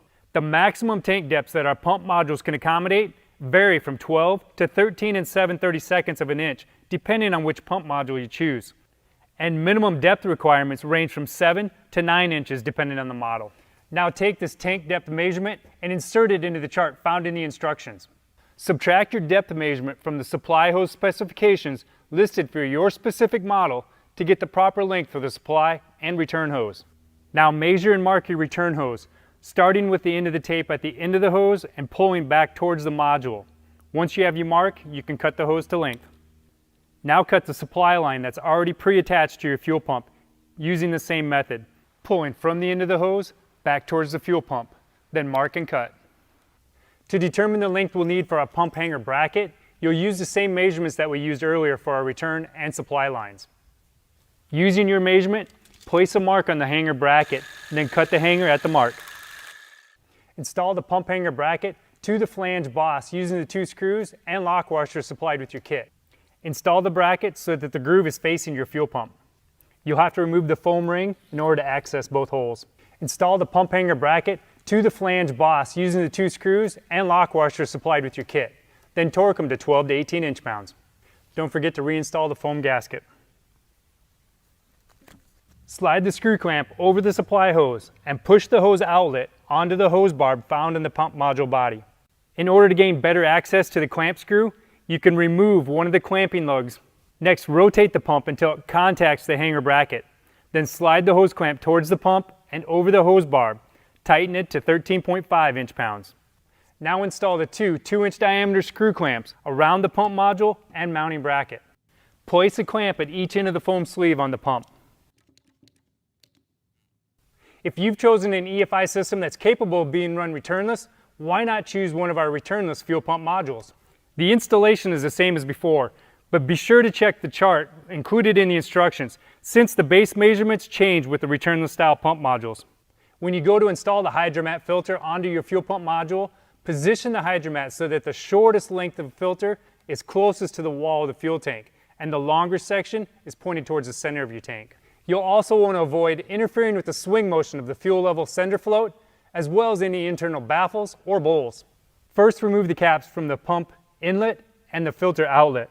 Line up one of the holes found in the filter mounting tab with the locating pin found on your fuel pump. Be sure that the fuel filter is going to be orientated correctly once it's installed into your fuel tank before you proceed. Once you're sure it's in the correct position, push the hydromat onto the pump inlet until it bottoms out and locks into place. If you're installing one of our retrofit fuel pump modules into a polypropylene tank, better known as a plastic tank, we recommend that you use one of our stiffening shims.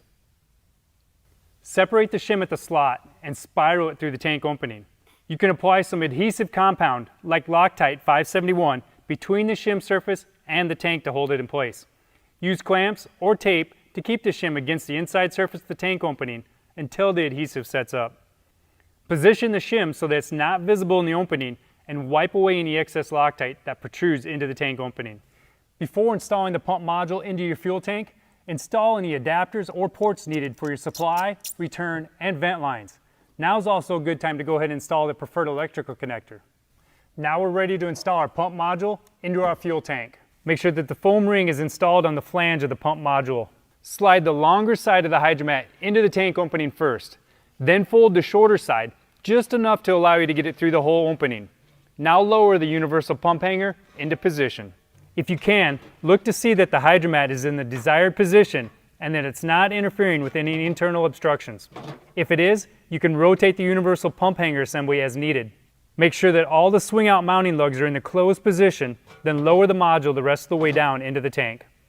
Press down on the module and compress the seal against the tank surface.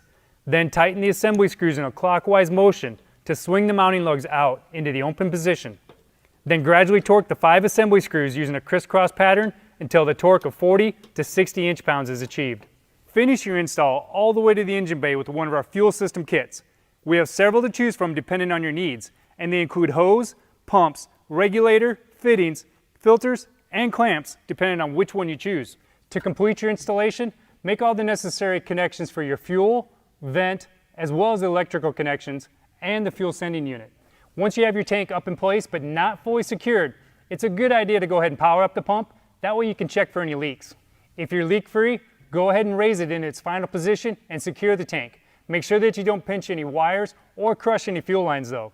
And remember, all vent lines must terminate at least 6 inches above the top of your fuel tank. That wasn't so bad. Now you can convert your factory tank or fuel cell into an in-tank EFI system quickly and easily, all on your own. For more great fuel system solutions and how-to videos, visit us at holley.com.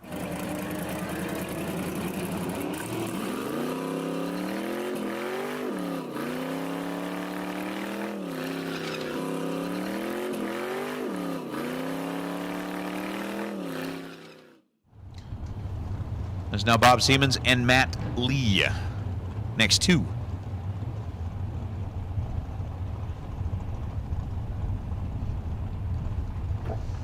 Siemens got a 517 number on his dragster. Lee a 480. Again, just seeking perfection on both ends of the racetrack here. Coming on to reaction time for Lee, 6 for Siemens. Too quick for Lee. Siemens goes 3 over.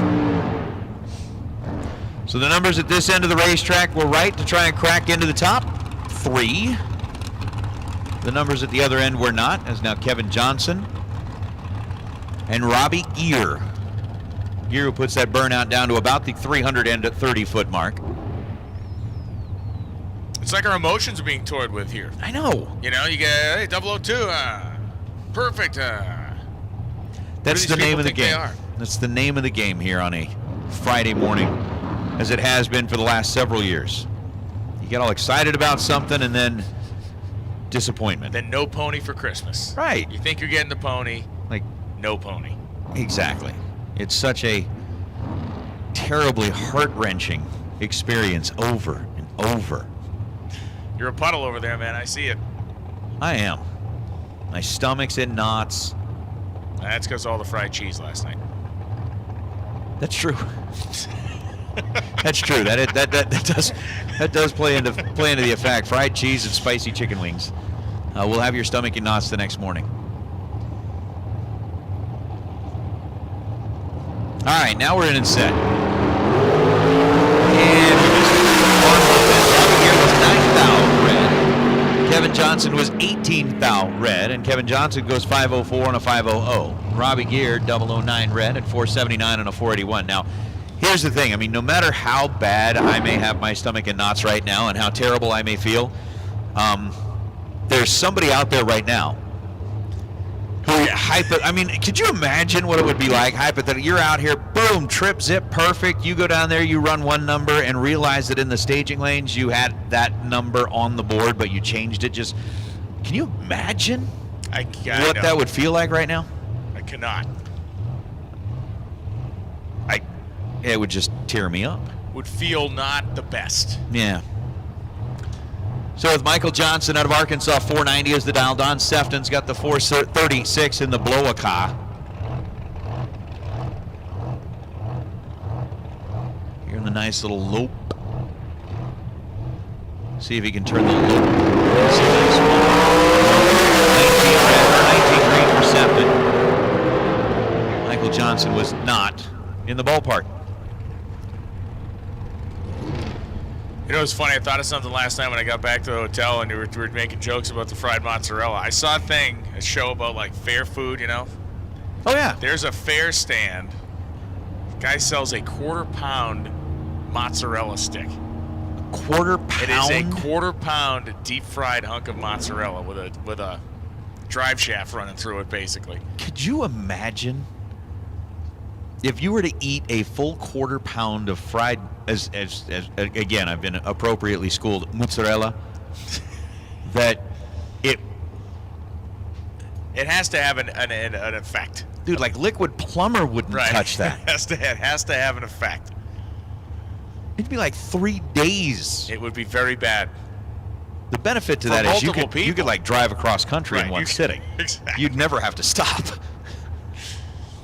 Aaron Johnson and Mark Barnhart.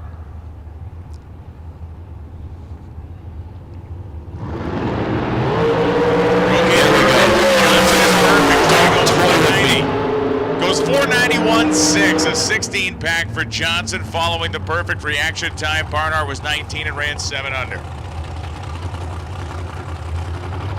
And the 16 pack won't crack into the top 3. No, you got a perfect reaction time and you're not top 3.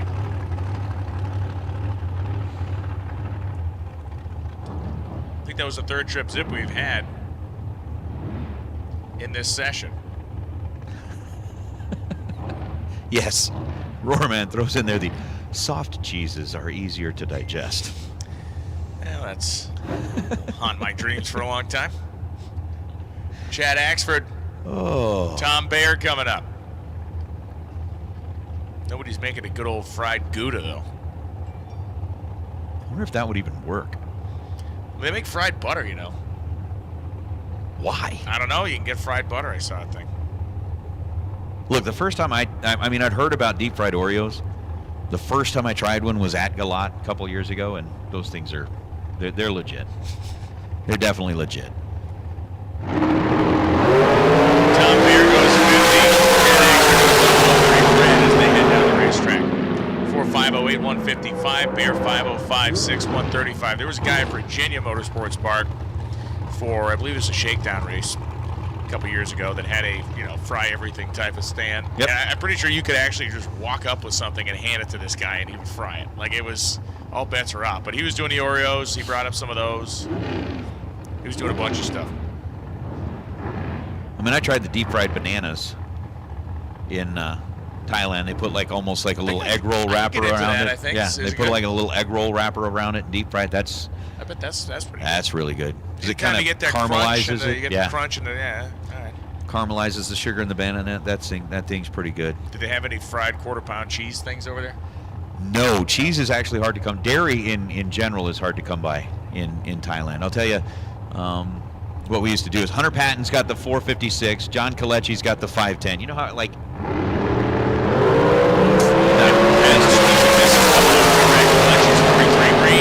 neither of them eligible for prize winnings. Yeah. So you know how there's stereotypes about kind of every group on the planet. Apparently in Thailand, the stereotype about Americans is that we eat nothing but bread and milk. Okay. And milk's kind of hard to come by. So we used to mess with people just because we could, and everybody would say, oh, Americans, they eat nothing but bread and milk. They eat nothing but bread and milk. So we would go, they had 7-Elevens over there. And you can't really get milk anywhere except for a more of an American style thing. So we'd go to a 7-Eleven and we would buy a full quart of milk and a loaf of bread. And then we would stand in front of the 7-Eleven and eat the bread and drink the milk. And as people would walk by, speaking Thai, you could hear what they say. They had no idea that we understood what they were saying. But as they'd walk by, they'd be like, see, I told you, that's all they eat. Bread and milk, that's all they eat. So we would have some fun. And he goes dead on 3 for 14, which is 2 thou more than would have made him eligible for anything. So Kevin Thorpe just a hair off is not in the top 3. And Dustin Wirtz went 009 red. So as we bring up Shane Carr, Sugar Shane, out of Florida, dialed at 459. Kurt Gross dialed in at 494. And again, if people already start asking, how many entries in the million? How many entries in the million? At this point, we're still selling tech cards. People are still buying their way in. We're just running through this Brodix run for the $50,000. We will know an exact count for the million after we send the last few cars down in round number 1. That's pretty much when we will know. Red light start for Sugar Shane by 3 thousandths of a second. He drops it red and then goes 461 on the 459 dial. Kurt Gross ends up with a 496 on a 494 after he was 32 at this end.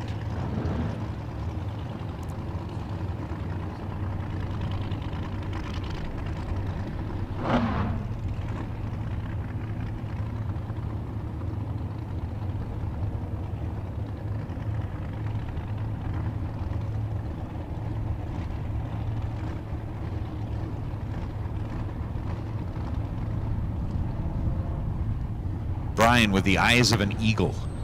Hey man, listen, not much gets by me, especially if it's food.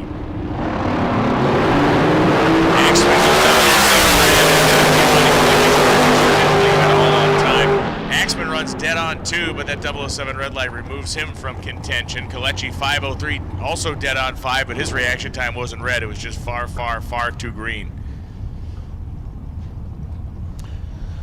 So with Axman and Giovanni Kalechi giving it their best go, Chandler Mazier and Kanan Berrio. Berrio out of Magnolia, Texas. He's got the right side, dialed it 446. 472 is the number up there for Chandler Mazier. It's Chandler and Don who are swapping spots behind the wheel of the dragster this weekend.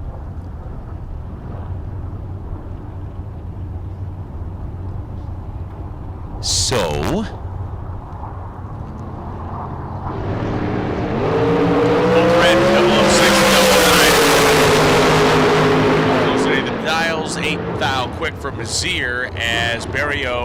runs 11 thou over.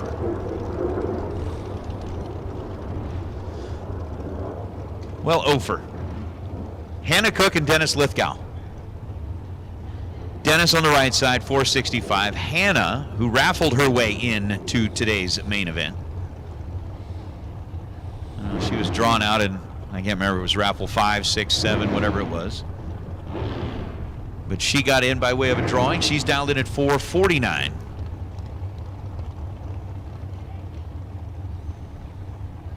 With the time you spent in Thailand, you eat a lot of, I mean, dumb question, but do you enjoy Thai food? Love it. Yeah. Crispy duck is my favorite, man. Crispy duck. Crispy duck. I can go with that. There is a dish that I don't know if we can get it. All right. Dennis Lithgow's got the ball to try and crack into the top three. He's 007 and goes 463 on a 465. Hannah was 19 green, goes 450 on the 449, but Dennis had a shot at it, couldn't quite get there. It's the dish that is probably one of my favorites is actually called khao which basically literally translated is rice, oil, chicken. Okay. Right? And essentially it's served with a garlic black bean type sauce that goes over top of it. It's got some good spice to it. But it's essentially you cook the chicken, they boil the chicken in the water. Then the same water that they use to cook the chicken, they cook the rice in that. Okay. So basically the chicken broth goes into the rice. And now you've got the chicken flavor, and essentially you just pull the chicken out, chop it up, throw it on top of the rice, and put this black bean and garlic sauce over it. Sounds like a win. Oh, there's only 2 places in town here that make it. Oh, really? Yeah, it's not a dish that, it's not a quick stir fry thing. It takes a lot of effort. You got to be a hardcore to know it. Yeah, it takes a lot of effort. Val Torres Jr., Donovan Williams now. Torres. Second stage. 001 Red Val. Great news for our racers. Joe Pando and Donnie Cummins. Donnie Cummins are here from Holly Performance. They're at the Fig Speed trailer supporting all Holly products, including MSD and Race Pack. These guys are 2 of the most knowledgeable men in the industry. So Donnie Cummins, Joe Pando, both here from Holly supporting MSD, supporting Race Pack.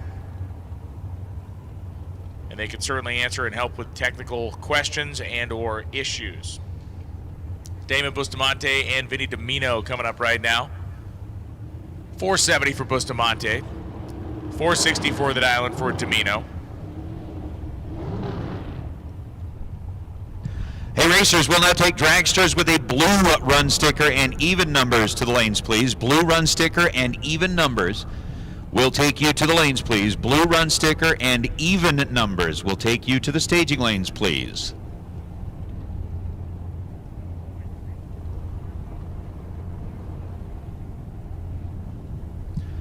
Bustamante here on the left side. Domino on the right, 470 to a 464.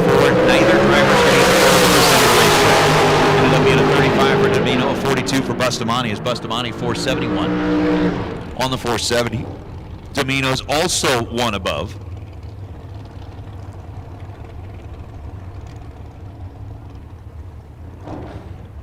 As we continue to have 7 total being the best overall. 7 total.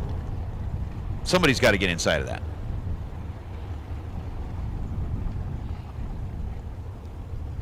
A lot of pretty stout efforts here, but nobody's been able to do it. Shane Thompson and Gary Williams take their place on the stage.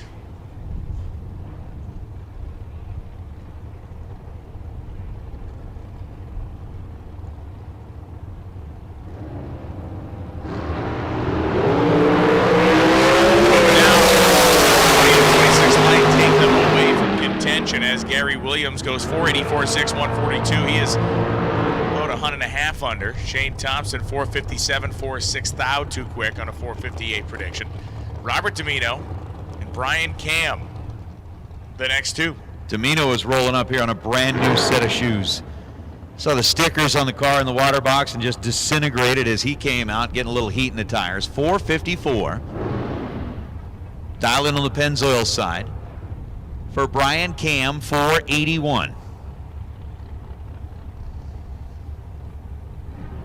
Again, racers, remember, we still have that Calcutta. 150 tickets will be sold for the Calcutta at $75 a piece. You could basically pick a name and win 10 grand by the end of the day if your driver is the last man standing, or woman, depending on what the case may be. And they are still selling tickets for the million. If you want to jump in, how about Brian Cam, left side? 487 on what was a 481 dial. Ron Domino was 20 on the tree and 453 on the 454. Dylan Budd coming up right now. Budd, a long burnout, backing his way up. Driving the direction that Bo Butner has been spending time in as well. Trey Vetter dial 461.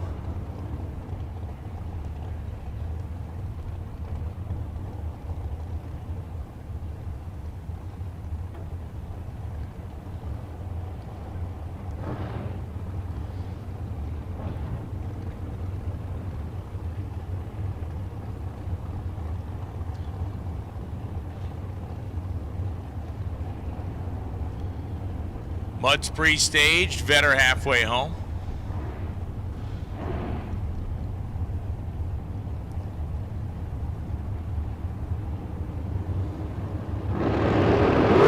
Red light start from Vetter, Mudd, 002. Right around 452, goes 453.9, so he's 21. Close but no cigar. Brandon Taylor, Dylan Howe coming up right now. Dylan from Junction City, Oregon, of course. Brian and Mindy looking on, 459. The dial. Dylan had an amazing day yesterday. Making his way to the final round of the Mosier Engineering $30,000 event last night. Brandon Taylor, 467 dial-in. From Roanoke, Alabama, on the other side of the racetrack.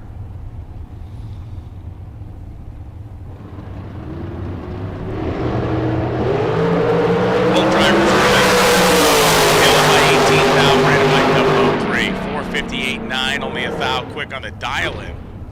Taylor goes 466.9 at 145 on the left side.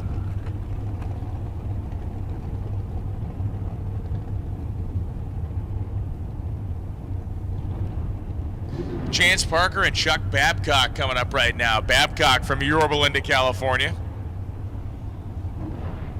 511, the dial-in for Babcock. Parker dialed 480 out of Utah.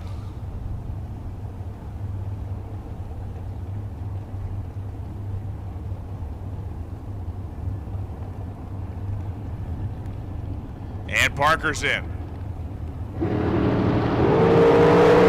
Red light start for Babcock, 28 grand as Parker. 001 green goes 481, 142.07 down the left-hand side, 11. So it will be Chance Parker finding his way into the top three, bumping out, I believe, Hastings. We had 212, so Hastings, one of them's getting bumped out.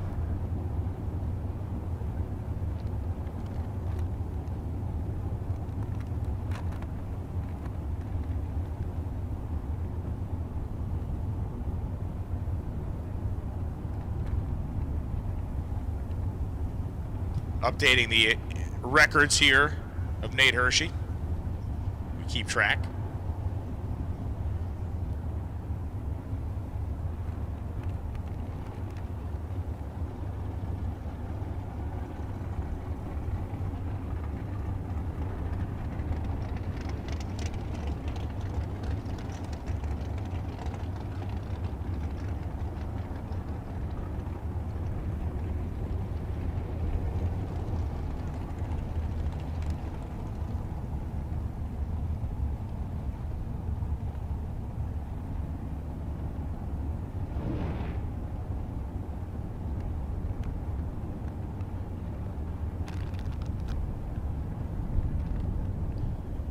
Next pair is going to be Justin Off and Troy Williams.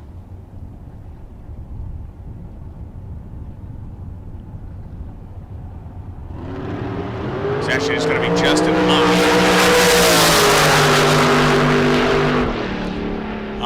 003, but he runs a 10th off, 476.2, 143.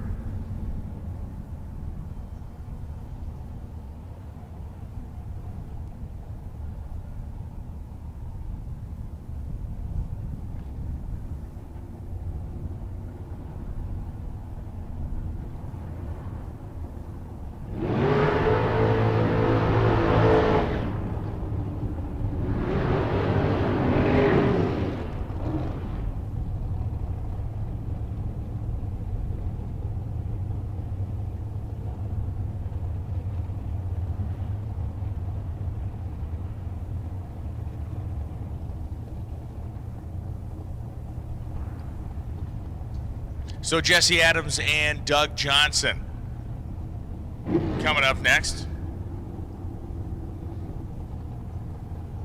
Johnson dialed 472, Adams dialed 485.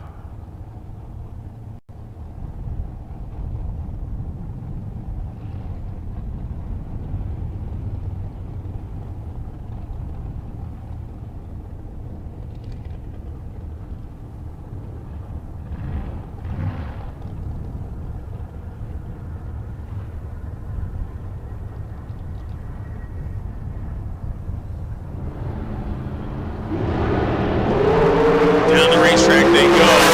Doug Johnson's 006 trying to run 72. He goes 14 total. Dead on 8 with the 006 light, so he is just outside the window of prizes. Jesse Adams 482.0.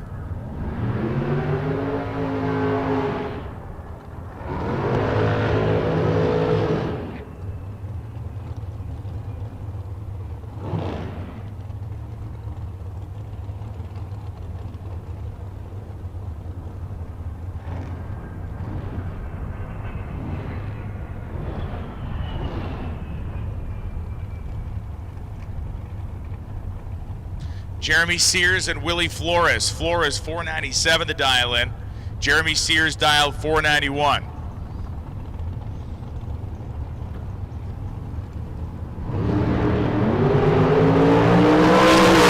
Reaction time for Sears. Let's pay attention to that 491. He goes 4908, missed it by 2 thou. So Sears was very, very good at the starting line, just too quick at the end of the racetrack. Flores was 18 on the tree, and then 5:01.2, 137 at the finish line.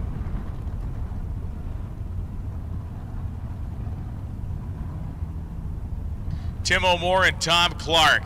Clark from Spokane, Washington. Tim O'More, who has been a force to be reckoned with both in his door slammer and at this dragster over the course of the last 3 days. Going to try to be a $50,000 man.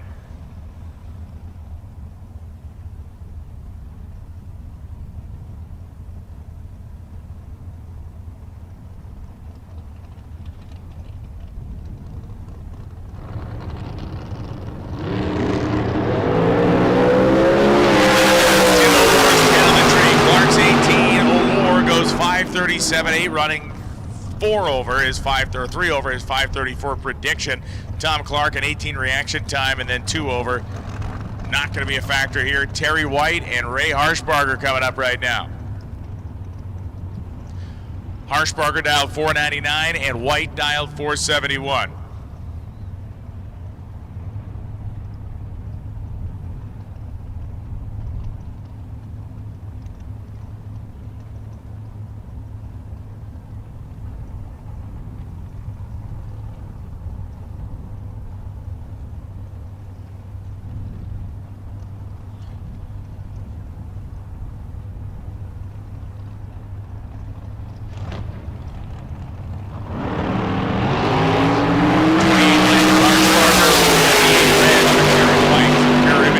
There's 1 over, 1 under.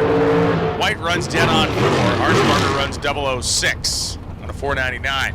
So Terry White and Ray Harshbarger tried, but didn't get there. Jerry Wynn and Jake Stolworthy coming up right now. Stolworthy 499 dial, Wynn dial 458. We need blue sticker even. Blue sticker even to the lanes, please. Blue sticker even to the lanes, please.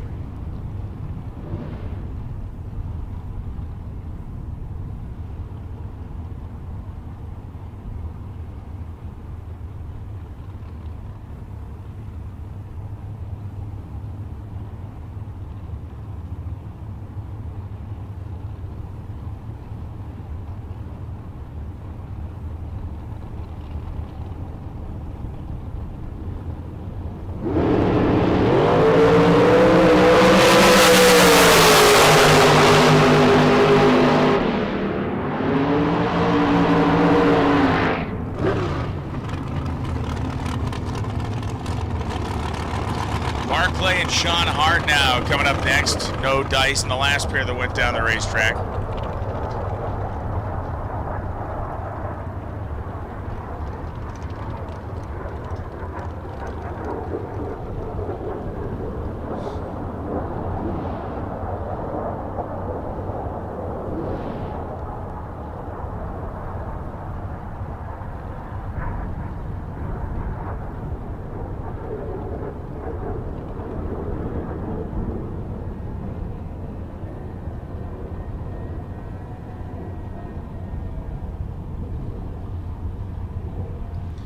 So Barclay going to inch ahead here, dialed 454. Sean Hart dialed 481. Red light start for Barclay, 23 red. Hart goes 481, dead on with a 14 reaction time. But 14 isn't good enough to get you anything. You're 14 line, you're dead on 0, and you're just outside by a couple thou.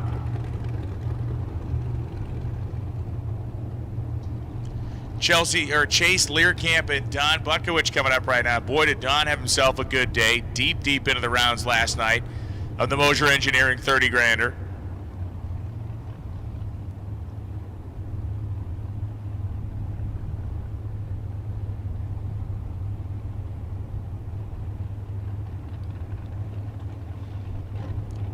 So Butkowicz and Learcamp.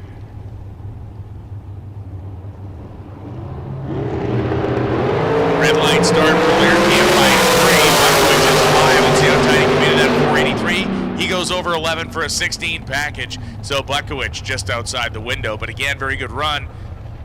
Just not good enough for prizes here. Jim Calloway Jr. one side. Competitor rolling up there on the left-hand side. 477.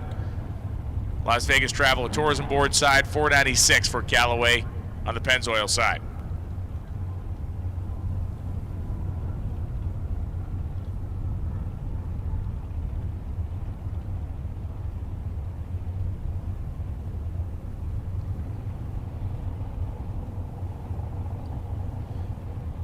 .496 and a 477. Red light start for Calloway by 12. 009 green on the opposite side. 76.7 too quick. Calloway runs dead on 4, but with a red light.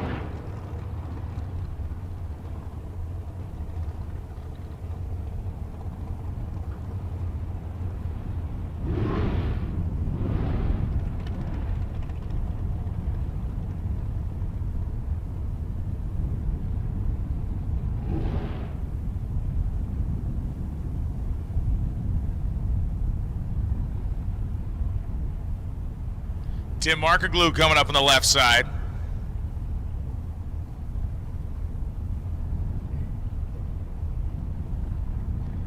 Dragster on the right side, dialed 460. Red light start right side, Markerglue 26, goes 455, 451.19, 472.6, 145.86. Neither car close enough. Tanner Theobald and Bev Hicks coming up right now. 480. Dial in for Hicks. Theobald dialed 462.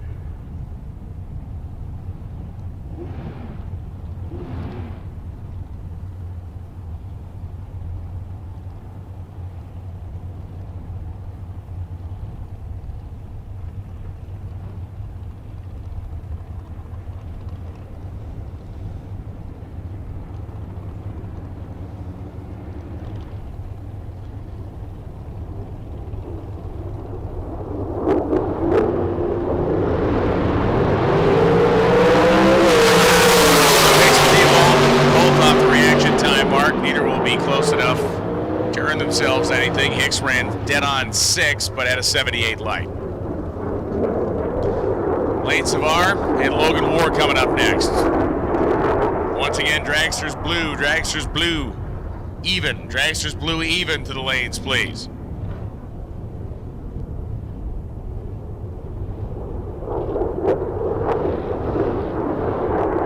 Dragster's blue, even to the lanes, please, as we have Logan Ward and Lane Savar. Getting ever closer to calling that first round of eliminations for our Spring Fling Million, but before we do that, we're going to have a very nice pre-race ceremony before we get going. Have some folks here to quite literally show their colors. It's going to be great. Warren Savar pre-staged on both sides.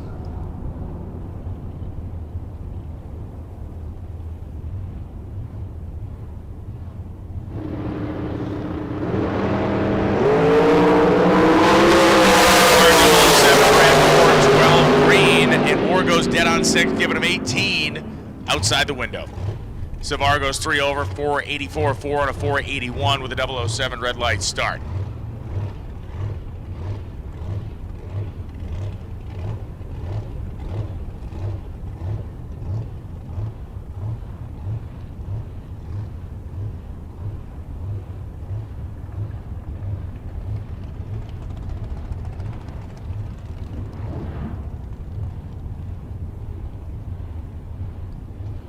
AJ Ash and Kevin Heffington coming up right now. 446, Ash dial 539.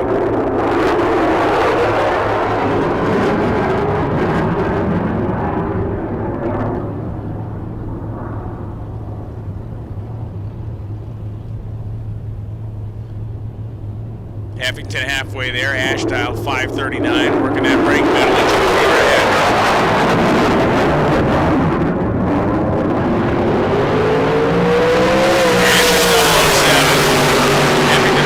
Center line, Ash goes 540.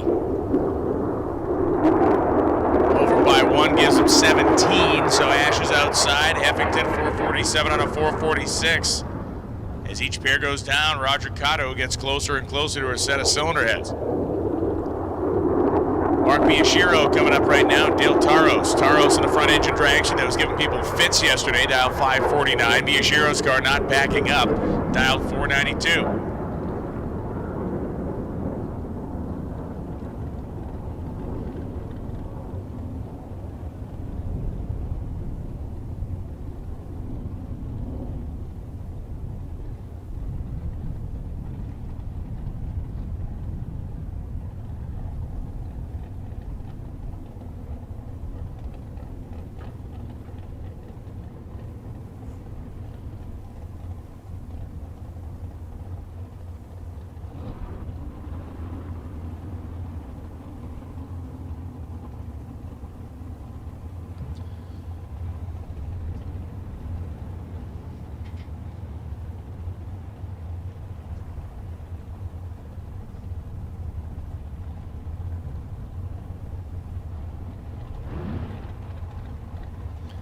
Taros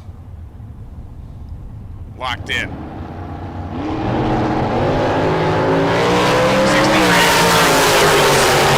still outside the window as Miyashiro goes 491.5 on 138.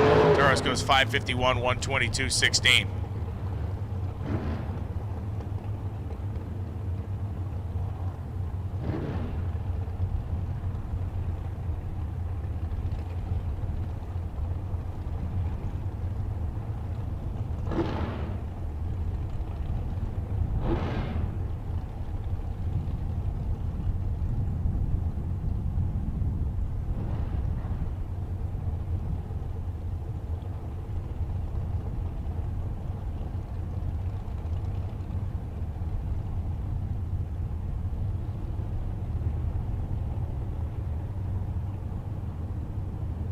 Jeff Taylor and Megan Lotz. Lotz dialed 438, Taylor dialed 471. Double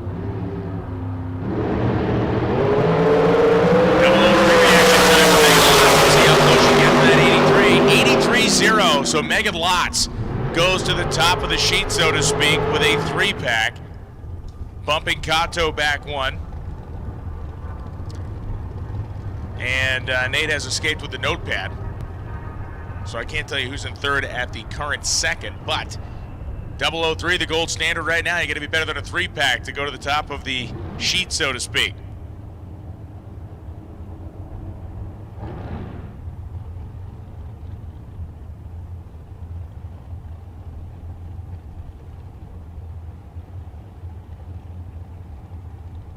Greg Hicks and Shannon Justice coming up right now. Justice dialed 486 and Hicks dialed 461.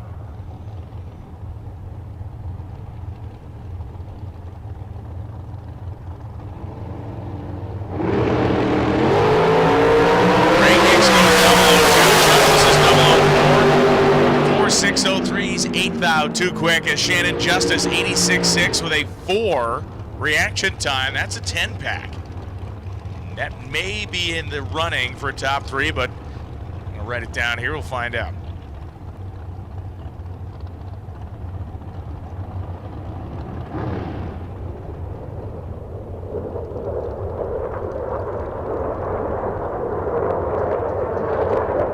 Casey Pennington and Parker Theobald coming up right now. Theobald dialed 492. Pennington dialed 467.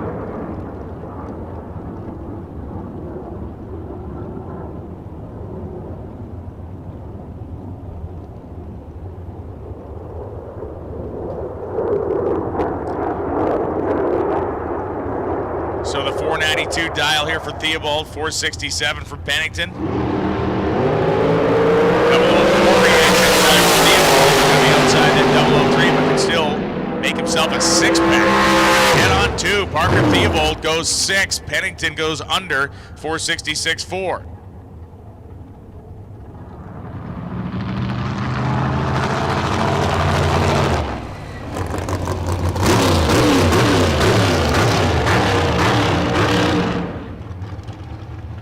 So now it is Lotz, Theobald, Cato at our top 3, 3, 6, and 7, the packages. Corey Galletti and David Meyer coming now. Meyer from Sheridan, California, 484 dial. Galletti out of Texas, 454 dial.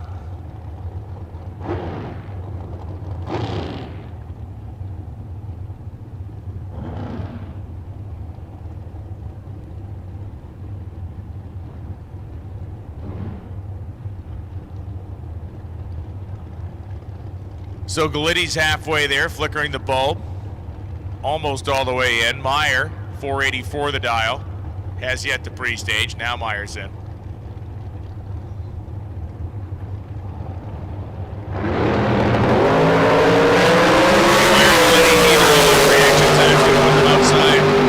The possibility of getting it done. Meyer is 18 total, dead on 2, 484.2.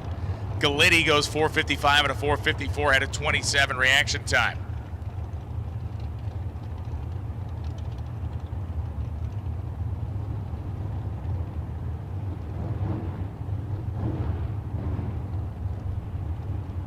Austin Williams and Steve Shearer coming up right now. Visalia, California, home for Shearer, 493 the dial, Pennzoil side. Austin Williams got a 62 on the board. Trying to find the 50K out there, trying to find that perfect light, that perfect run. Shearer's got half of it, a perfect reaction time for Steve Shearer, trying to go 93. He missed it by a thou. 492.9 on a 493 prediction with a perfect reaction time. Steve Shearer was 1 thou away from $50,000. Yikes. Williams goes 461.4 with a 21 light. Val Torres and Hunter Patton coming up now. Boy, we have seen some very, very close shaves here so far. Some very close shaves in the last few minutes.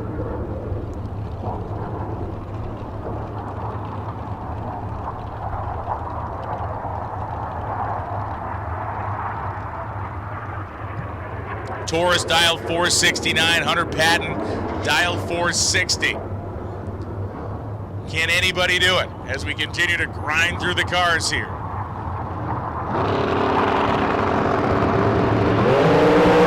Patton's 006. Patton's 459 on a 60. Torres is too quick as well, 66 on a 69.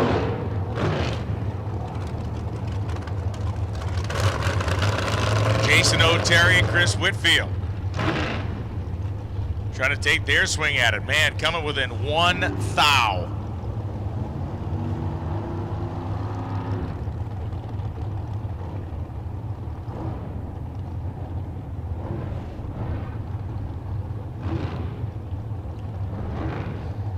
Jason O'Terry,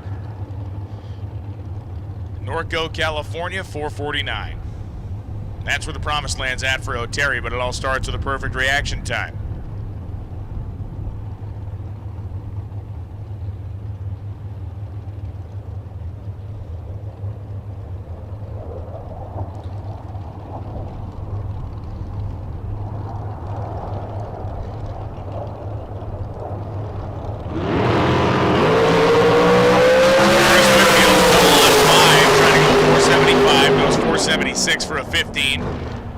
close but no cigar. O'Terry 484, 153.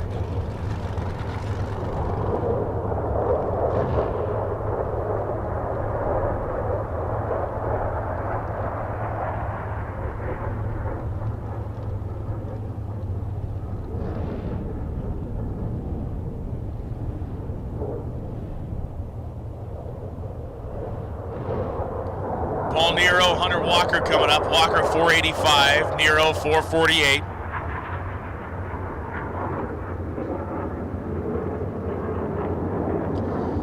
Running within a handful of tenths of a second of each other here, at least on the dial-in side of things. The tree will fire at the same time. This is not an offset or handicap tree for these runs. They're effectively just time runs. Potentially very lucrative 150 for these guys. Nero's 008 red. Walker is 14 thou red. 485.6, 142 for Walker. Nero 449.7, 152.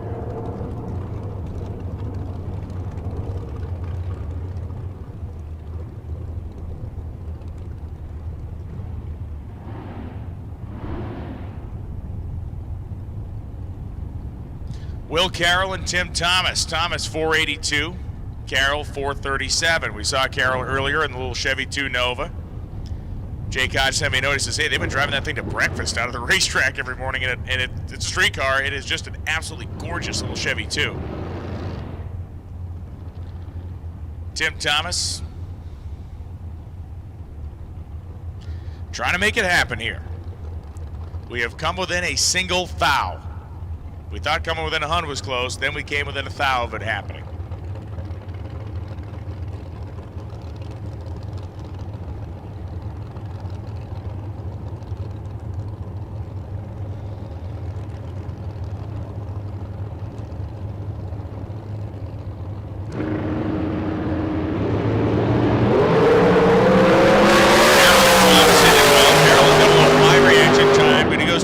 At 435.8.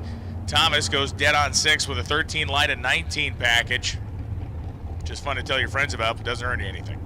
Mike Bloomfield and Jeremy Cisneros right now. Or Cisneros, I should say. Cisneros from Albuquerque, New Mexico, dial 465. Bloomfield, dial 482.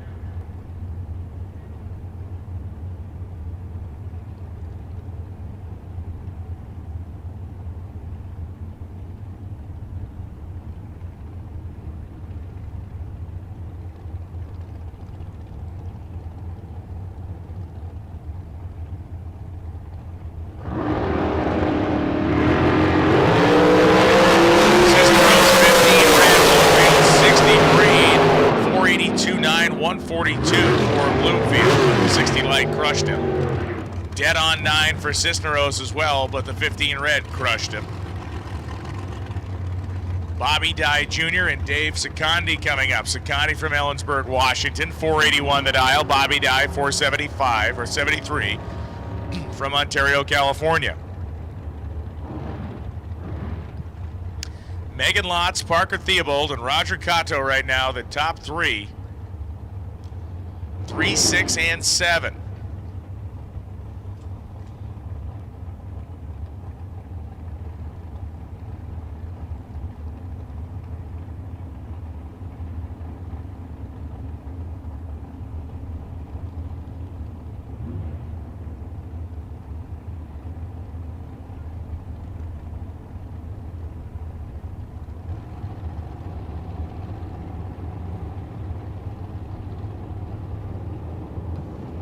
Bobby Dye and Dave Secondi leave.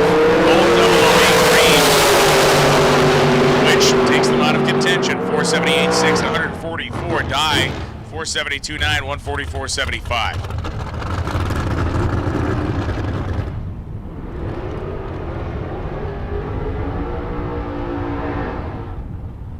We need our blue odd dragsters to the lanes, please. Blue odd dragsters to the staging lanes, please. Blue odd dragsters to the lanes. That is all our blue run stickers. You should be in the lanes.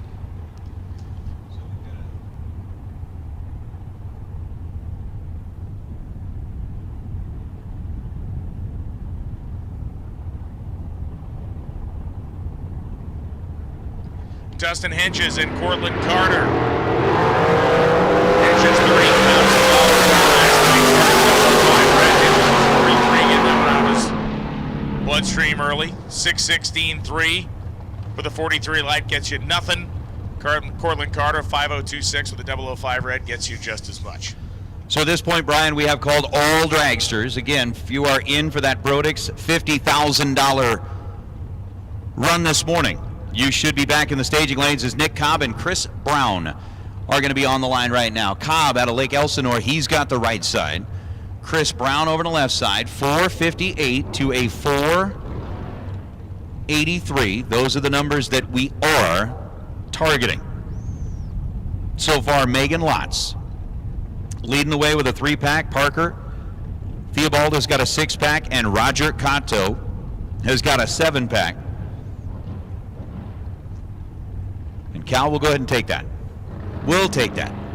We'll have a little fun with this. 005 on the tree for Chris Brown. He's got an opportunity to slip inside. Should he be able to do it? No. 460 on a 450. He is 2 above the dial. Nick Cobb with a 17 light ends up 1 above, 484 on the 483. Once again, all dragsters, you have been called. Mike Calloway and Darren Lotz. Megan is the one that's leading the way. Darren's going to try to sneak in there and see if we can't get lots of lots up towards the top. 486 the dial for Darren, 492 the dial for Calloway on the left side. Again, for those of you that are watching along at home or participating here, it is the Brodix cylinder heads run for $50,000. Should we see a perfect run go up on the scoreboard, 50 grand will be going out the door. We've seen it once. Did it happen already? It did not happen. Did it happen twice already? They are waiting for you. Oh, okay, good. They are waiting for you, Brian. 492 and 486. We are going to see, though, if Darren knew. Darren's going on the red side. I was like, hey, we can get Darren and Megan both up there. He goes 487 on a 486. Mike Calloway was 44 green and goes 493 on the 92. But, yeah, we're still at 3, 6, and 7. We're still looking for, if it were to be stopped right now, Megan would get that set of the Brodix cylinder heads. Yes, she would. It would be Parker Theobald getting $2,000 in cash, and it would be Roger Cotto getting that entry for the 2022 Spring Fling Million. But we've still got staging lanes full of cars.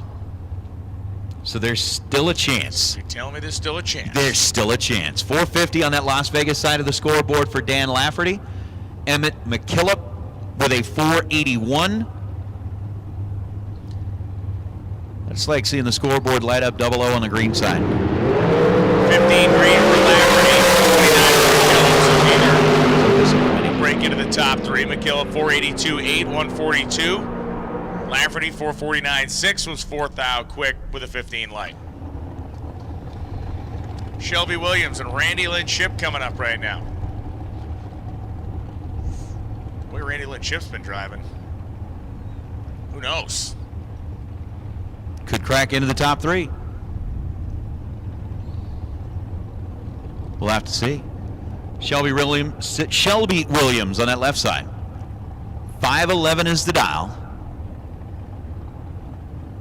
And Shane Thompson's going to walk out and give kind of that last-minute pep talk to Morgan.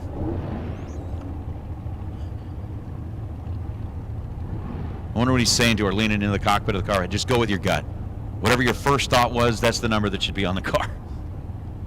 Go with that. Randy Lynn with a 452. 510 is the number for Shelby. Scoreboard lights up 007 or better on either side. We got a chance. 18 and 39. Vegas. 453 on a 452 for Randy Lynn. Shelby Williams was 510 on a 510. Dialed 510 and runs 510. That is one of the things that we do have, though.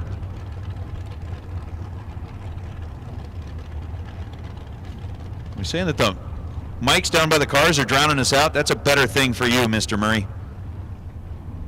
You don't need to listen to us. It's the vroom vroom of the cars that's much more exciting. Yeah, the vroom vrooms.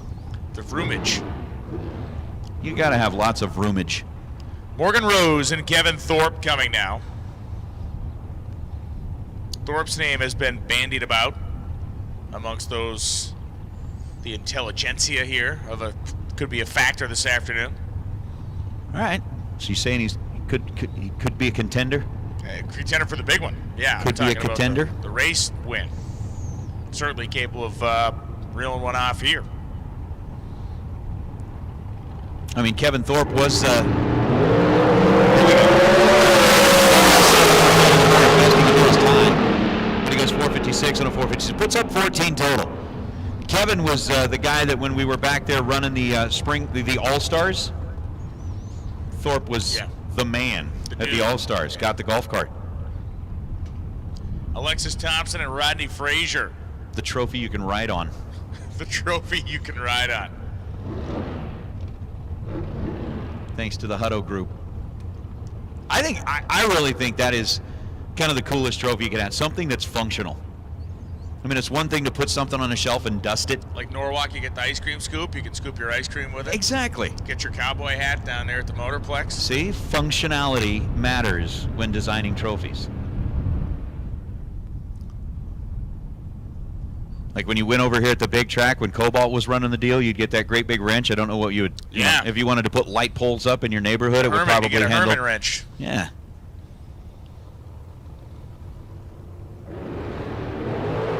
Red light start for Alexis Thompson. 006 for Frazier, and a couple under. 55 on the 57 for Frazier. Trying to think what other trophies are functional trophies that we've seen that are out there. I don't necessarily. Stanley Cup, drink out of it. Yeah, yeah. Guy Lombardi trophy. Use it as a football across the bay. Yeah, you can throw it across water. We know that it flies across water. Play catch with it. Yeah. We know you can do that. Yeah, the Stanley Cup, that serves many purposes. I mean, you could have it at your house, display oranges in it. It could be a bowl of fruit. Paint a still life. You know? Peyton Janik and Dennis Lithgow. Probably going to get shot down for this one, but if you're a religious person, you can keep holy water in it in the entryway. Lithgow's 11, dead on 3, 14 pack. Janik 78, dead on 6. The Borg Warner Trophy they give away at the Indy 500, you can use that to just give yourself nightmares because it's got all those little faces on it. Oh, yeah. It's everybody's head on it. Yeah, that's not cool. That thing is kind of a creepy one. Oh, yeah. A.J. Thomas, Martinsville, the grandfather clock. Grandfather clock. Yes. Good call, A.J. Yep. Good call, A.J. And after you win Martinsville and you retire, you can sit there and the clock can remind you how time is slipping away. It's a real positive help. Gary Devenback. It's one of those for whom the bells toll. Jimmy Wenger. That's not a depressing vision at all. Wenger dialed 471. Devenback dialed 433. 15 green for Wenger. He's out. Devenback 008 red 431 163. Wenger 470 at 145. And I do need to throw the great big thank you out there to Jerry, who brought up some shirts the other day. Jerry, appreciate that. Dude, cool Sonoma, deal. The wine glass. You get the wine. Oh, yes, Sonoma. the wine in Sonoma, the wine glass in Sonoma. Texas, the 6 shooters in NASCAR. Are they functional? At one time, they probably were. The Yeah. firing pins are. That's what I'm wondering. Are the firing pins still in them? What's up, Stephanie? Glad to see everybody joining us on that Bank Shift live feed as Robbie Gear and Michael Johnson. At one point, Michael Johnson was the fastest man on the planet, wasn't he? He was. Maybe not this Michael Johnson. Different guy, but he had those gold shoes. Yeah, he did. And there was Ben Johnson, who was also the fastest man on the planet from Canada, but he was using the juice, and he got caught at the Olympics. Right, got busted. Yep. Got busted. Hey, we are down to just 24 spots left in the Calcutta again. Told you 150 places would go fast. We've got just 24 left. So racers, if you want to get in on the Calcutta, that big speed. Oh, hold on. Robbie Gear, trip zip, perfect. 449. Boom, 2-pack. 2-pack, Robbie Gear, not quite 50 grand worth, but takes him to the top spot. Roger Cotto gets eliminated in the top 3. Sorry, Roger. Now Parker Theobald is the one that's kind of holding on by his fingertips, hoping.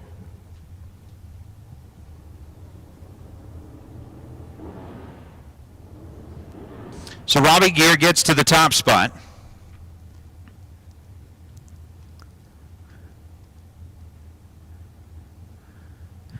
And Cal Tani's down here going, you know, historically 002 has won this thing. Oh, really? Okay. That's what he said. He said, historically, the 002 has won this thing. And it's like, all right. Brandon Lundeen coming up, 469. Aaron Johnson, 493. Fewer and fewer cars in the staging lanes. Less and less opportunity here. The one-shot deal that is the Brodix run for the 50K. Nope. 4th Al red for Brandon Lundeen, 23 green for Aaron Johnson. Who's the sprinter from Jamaica now? Usain Bolt. Yes. The insane Bolt. Insane Usain. Like, if you win Brainerd, they should give you like a flannel shirt and a hatchet. That would be good. That'd be pretty cool, right? A big axe, big two-sided axe. Nice axe with like a stainless steel polished head on it. That'd be cool. If you win Minnesota, that would be awesome. Yeah. Somebody called out the guitar in Nashville. Yep, guitar in Nashville. Play yourself a song at night. So if you win Nashville and Martinsville, you can. Somebody needs to give out a rocking chair, so you could have a guitar, a rocking chair, and a grand Carver clock. You know, wistfully strum it as you watch time slip away. Right. 29 green for Allison McCone, 54 for Marlon Goetz. Goetz goes 485 on the 488. Allison 473 on a 476.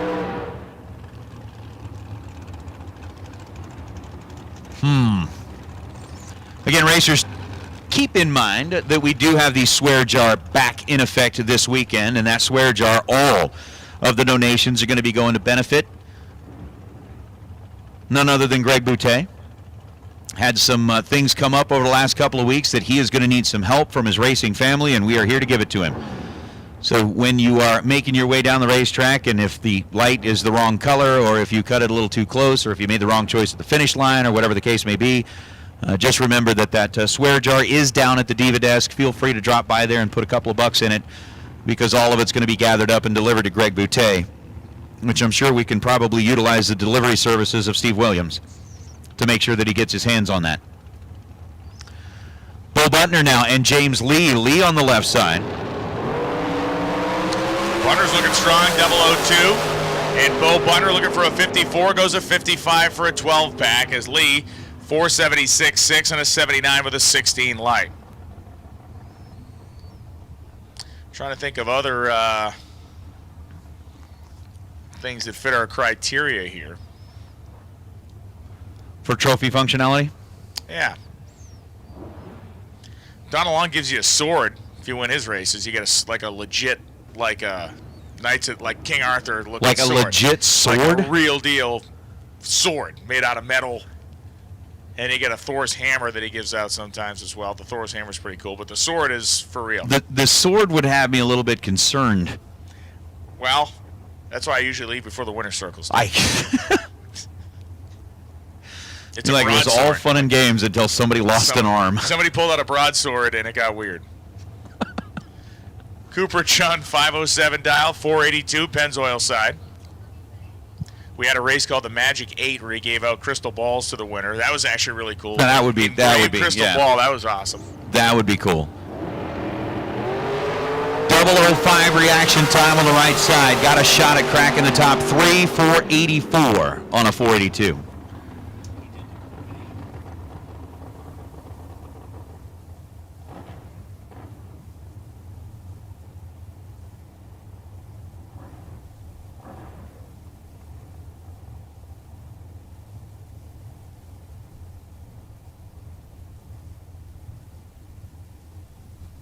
Troy Williams and Cameron Barrio coming up right now.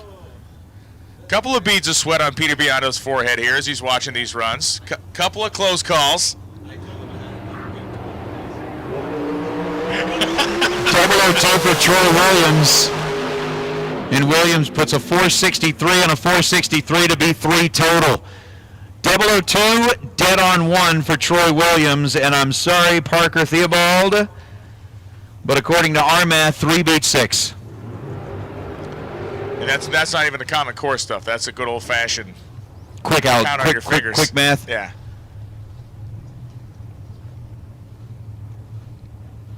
So we've got a 2-pack and 2 3-packs As we get down closer to the end, I thought we were. All of a sudden, like, they multiplied. There was a surge. We had empty lanes, and now we've got full lanes. So be it. Giovanni Colecci, Jack Sadler. Sadler from here in Las Vegas. 489 the dial on the right side. For Giovanni, 504.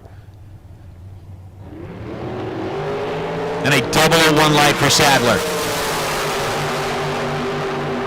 488.9. Jack Sadler goes under 1,000th of a second.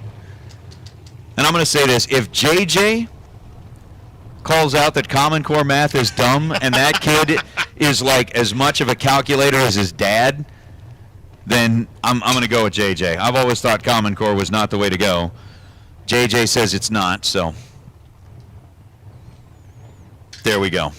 Terry Lee, you're right. I did not even have to take off my shoes to count a 3-pack. I was able to do it with just 2 hands. Pretty impressive. Shane Molinari and Peeps Pennington, $3.99 the dial for Molinari on the left side. Peeps dialed $4.63. I think what they should do for like the 4-wide races, like we got this one coming up here, is you should make a 4-headed Wally, like a crazy Hydra-looking 4-headed Wally. And that's the move. That would be pretty cool. And I know the Hydra at 8 heads. As for Peeps Pennington, 002, trying to go 63, goes 62. Molinari 4007 on a 399. Megan Molinari now and Mike Bloomfield Jr. Nice. Christy Schumer checking in. What's happening, the hot stuff? Christy Schumer. Christy. Not at all related to Chuck. Nope. Don't think so. 420 the dial-in for Molinari, 463 for Bloomfield Jr.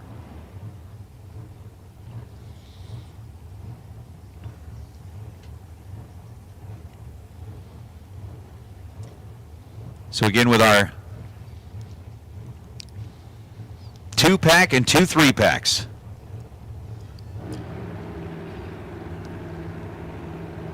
Unofficially, according to what we've got on the sheet. Trip, zip, Mike Bloomfield.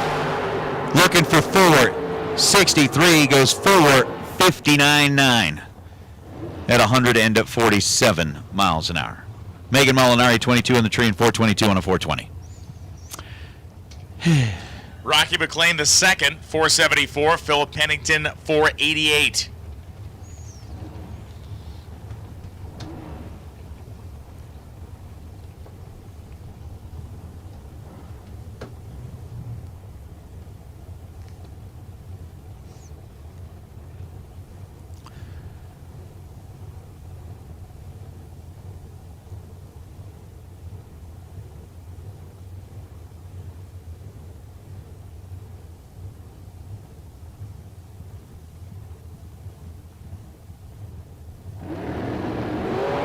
Another trip zip reaction time. Rocky McLean this time left side. And 473.9. Rocky McLean misses it by a thou. Perfect at this end of the racetrack. And 473.9. He and Shane Thompson, and I think he said there was one other one that missed it a thou, can all kind of go hang out. Peter's, you guys realize that Peter's old now. Peter was old before, but he's older today. And you cannot continue to do this to our senior community. That's just not nice. You cannot keep putting them on the table like this, because our ability to revive him is, we're running out of charge in the machine. Tony Trimp, 16 green, 484 is what he's looking for, goes 482. Gene Heaton, 11 at this end of the racetrack, and goes 455 on a 457.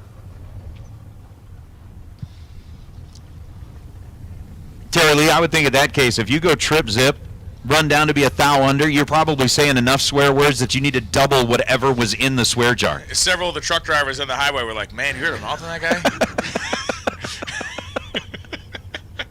truck drivers are rolling by going, whoa, easy, man. Yeah, you got to dial it back. Hang on. The earth begins to tremble as, people are trained professionals, and you get them freaked out. Hannah Vandermeer and Mark Dunn. Yeah.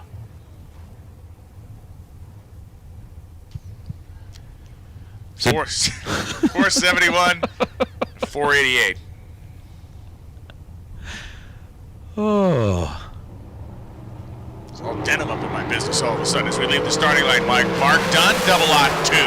Vandermeer 15. Dunn goes 71-2 for a 4-pack. Nope. Wow. Close. 3 gets you some consideration. A honorable mention is 4th thou.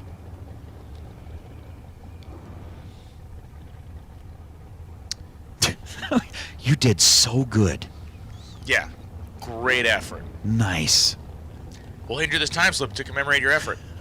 Here's a gift from us to you. Jack Ostrowski and Jake Jones coming up right now. You're 4 total, and you're like, well done. Here's a memento of your stay. 439 the dial in for Ostrowski. Jones dial 462.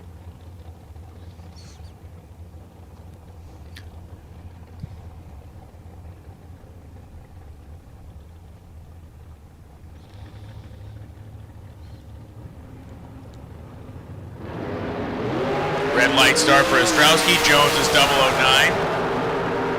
462.9 and 18 pack. About an hour or so ago, that would have made you somebody, but not no mo. Ostrowski 443 at 156. Yeah, it does get to it. It does get to it this point in the weekend, and it's like, all right, so we're down to a 3-pack, a 2-pack. Somebody goes out here and it's like 004 on the tree, like, Yeah. all right. They're like, what were you? 004, dead 2. Next. Yeah, man, that seems like it'd be a pretty good run anywhere other than Las Vegas this weekend. For now. So Spencer, Brian at tree drops. Spencer's 18 green. Brian missed it by 11 thou. And then 462 on the 466. Spencer, 473 on a 474. There's kind of the beauty part of this is that if, for some reason, we do not get the $50,000 hit in the run for the 50K, they're going to take $20,000 and roll that over. And if somebody makes a perfect run, the first perfect run during the event, you get a $20,000 bonus. Hey, racers, final call. Final call for the Brodix run for the 50K.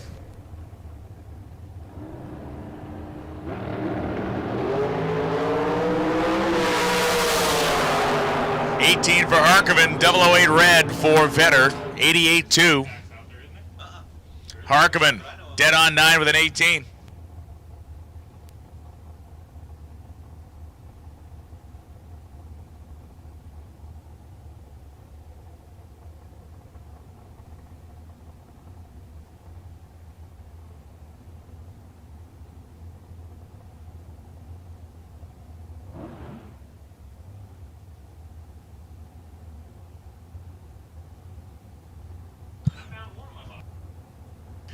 Mark Lalonde and Cindy Wiggins. Wiggins 444, Lalonde 524. We have made the last call.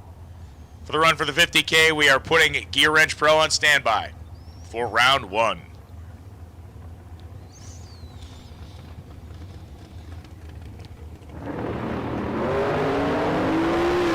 Wiggins and Lalonde, 12 and 16 respectively. 1 over for Wiggins, a 45. Lalonde 2 over. 129 miles an hour at 26 and a 24. And of course, once we start calling these classes into the lanes for round 1, if you've not entered the race, we encourage everybody to enter the race, of course. But if not, certainly want to see people in the stands, want to see people at the fence, want to see everybody that's not racing supporting. Absolutely. I mean, it is kind of the way to go.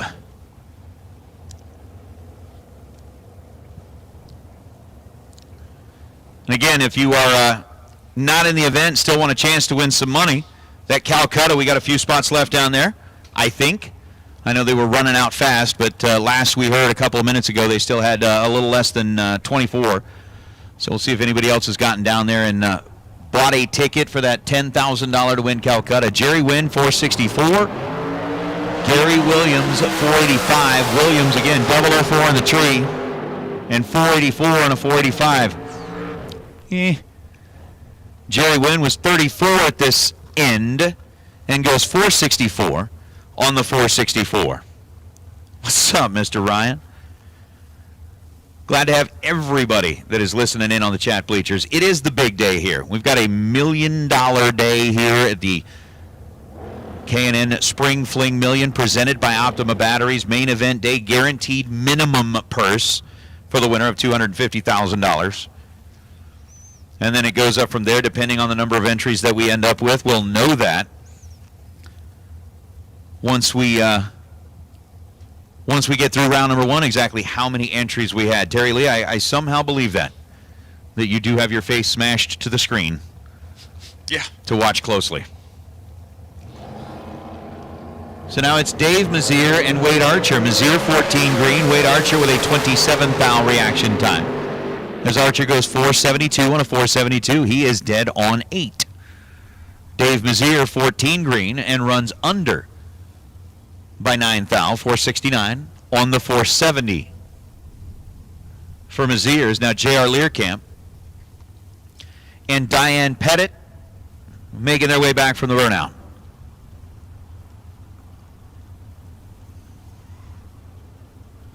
We just need to see a few more trip zip lights, just for Peter's sake. You know, you really think about it. I mean, you'd have to go work out for like an hour and 15 minutes to get your heart rate up to where it is when Peter, every time they see the trip zip show up on the scoreboard. 004 for Learcamp. Again, is fun to talk about, but ultimately gets you a 9 when you're dead on 5. Pettit 2 over. 552 on 122.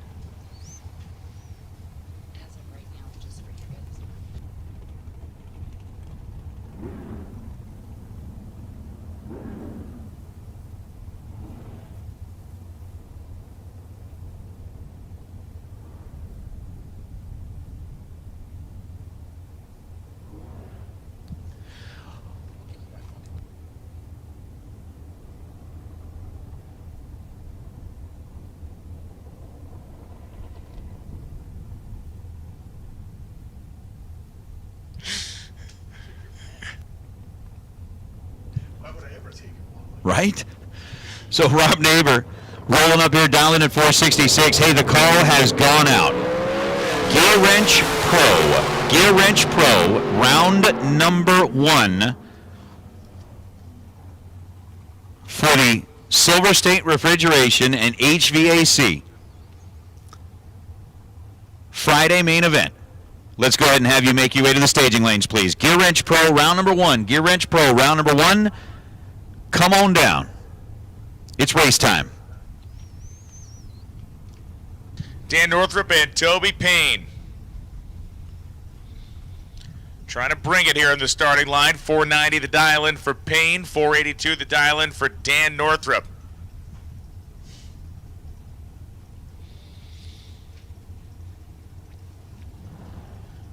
We are down to a scant few dragsters in the staging lanes. Red light start for Payne. Northrup goes 004 and goes dead on 0. A 4-pack, man. That is like super common right now. Good job. Good job. Yeah. It's like a belly button around here, a 4-pack. Everybody's got one of them. Chris Forsythe and Shane Carr. 457 dial-in. Joking around, of course. It's just insane how good everybody here is. It is just mental to watch people reeling off 4, 6, 3-pack. Oh. Forsythe. Tough break, literally. Yeah. That's not what you want to see happen. And JJ, you and I have worked together long enough. You know, this is the other JJ, not you JJ, the other JJ. Don't concern yourself with this. The important JJ. JJB. We're talking to JJA. We are. JJP. Well, I mean like A and B, like a. Oh, got it. A and B. Now I'm with you now. Shane Carr 32 on the tree, 454. But JJ, you know that I've worked with Peter long enough that there is zero backing off. If there is an opportunity to take a jab, I'll take two. That's it. Take two, right then. Boom. Because we can. Andy Morris, Ken Nelson. 455 the dial-in for Nelson. Andy Morris dial 477. Speaking of jabs, a couple years ago, we had Larry Holmes at Maple Grove with us, hanging out the booth with me and Tony. Dude, it was cool. And the guy's awesome, and he knows all about cars, and he knows about drag racing. That would have been way cool. One of the best jabs in boxing history is Larry Holmes. Yes, sir. That would have been awesome to have Larry hanging out. 004 the reaction time for Andy Morris. And 480 on a 477. Ken Nelson was 7 red at this end of the racetrack. Ends up dead on 2. Huge hands, man. Guy had hands like center blocks. I mean, did you imagine that? I mean, he was. I mean, I knew he was it's like a big somebody guy. swinging Thor's hammer at you every time. Yeah, and he was like 6'3", 6'4", something like that. And he was still. I mean, for his age, the guy's like in his late 60s, mid to late 60s, and he's all there, totally all there. Has a bunch of businesses and stuff like that. And we had him on the show for a couple rounds of qualifying. It was just super cool. Chance Parker and Johnny Carter. Carter dialed 490, Parker dialed 493. I think one of my favorites was we had Hulk Hogan here one year. Awesome. When Bob Fry was still around, and Hulk Hogan and Bob Fry kind of did the pre-race ceremony. And I have never seen somebody flip a switch so fast in my life. Hogan? Hey, yeah, and I'll tell you about that here in a second, is Chance Parker and Johnny Carter. Johnny Carter's 002. He's got a shot. 489.3, under 7,000ths of a second. Chance Parker, 492 on a 493. But, I mean, you know that it's one of those things that you've got a person's regular personality and then you've got their performer personality. I know everybody's probably not anticipating that Hulk Hogan would run around always with that "yeah, brother" type attitude the whole time. You know, like he doesn't walk up to the grocery store and ask the clerk, "Do you have any riff bananas? What's the deal?" But he was sitting up here kind of in the booth with us right here, leaning back kind of on those file cabinets. We're talking. He's just, you know, regular guy. Everything's fine. We walked up, and literally in the 26 feet that it takes to get from here to the door, the doors were closed, and as soon as the door closes, there was somebody standing out there, and he went from, "Hey, guys, it's really good to be here. I'm happy to be with you." Before he was even down the stairs, the fans are down there. Hulk, he's like, "Yeah, brother, we're here. We're at the drag races. This is awesome." I mean, just immediately flipped the switch, and he was Hulk Hogan, no doubt about it. Why he's one of the greatest ever, right? Grady Yes, sir. Johnson, Chris Northrup. Funny car, Chris. And, of course, the size difference between Bob Fry and Hulk Hogan Significant. was slight. Significant. Slightly significant. One is like a person, only smaller. The other is huge. Yes. 16 green and 472 for Grady Johnson. Chris Northrup, 35 green and goes 523 on the 522. Yeah, because I think Bob Fry, I think the last time he tipped the scales might have been at like a $107. Maybe. But that was Yeah, stiff wind is threatening to Bob. He has to make meteorological based decisions on wind speed. Oh, talk about one of the best guys on the planet, Fantastic. man. Beyond fantastic. Oh my gosh. I miss that dude. Greg Hicks and Madison Payne. Claremont, California for Madison Payne, 496 the dial. Greg Hicks, 472. Bob's taking his retirement out there in New Jersey, hanging out. He showed up at Drag Week a couple years ago at ATCO and hung out with me and Freiberger in the tower. It was really cool. Nice. Yeah. Neither one with a reaction time that'll put him in the running here as 470 shows up on the scoreboard for Greg Hicks. Madison puts up a 496. That'll bring out David Beals and Joe Lee Steele.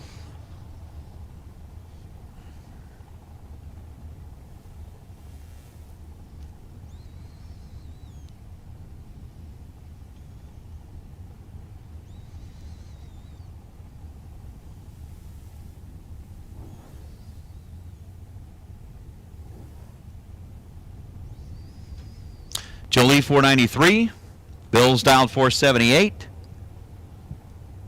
Our Gear Wrench Pro cars are rolling into the staging lanes, getting ready to go for round number 1. I'm going to say we probably got, if I were to guess randomly, what about maybe 30 pair of dragsters left? Or less. Or less, you think? Yeah. Yeah, maybe. Bills goes 10, dead on 2 for a 12-pack.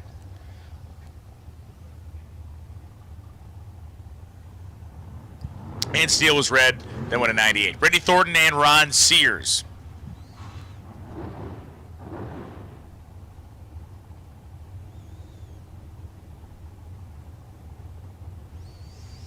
Sears dialed 501. Brittany Thornton dialed 486.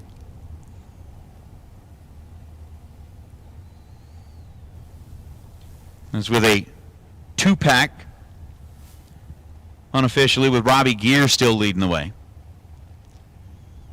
I mean, I never saw anything better than that.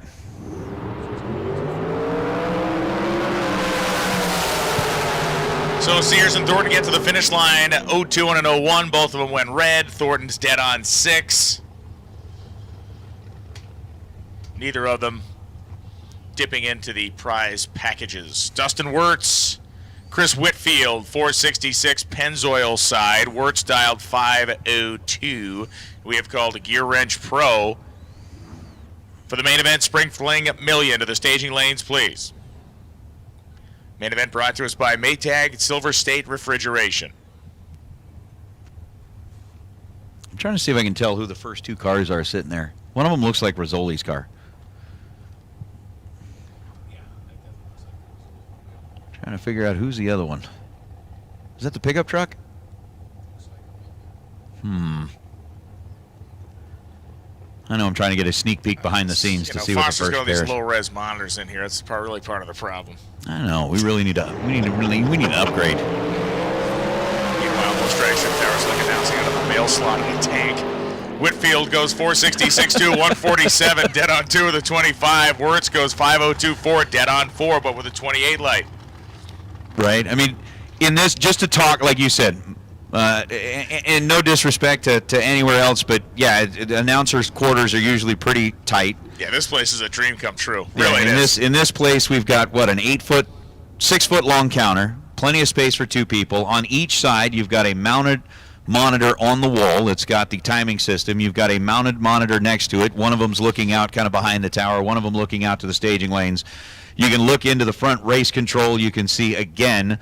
A full view of the staging lanes, all of that kind of stuff. We've got studio quality monitors in here that were actually brought in by Dan Lee that at one point he was using his radio station. So Lorraine's perfect. Lorraine Rogers is perfect. She's trying to go 584, goes 585, 133. The perfect light gives way to a 1-up elapsed time. So we got that. And of course, we're not like having to step over or around the sound cabinet because it's kind of tucked back in the back really nice. And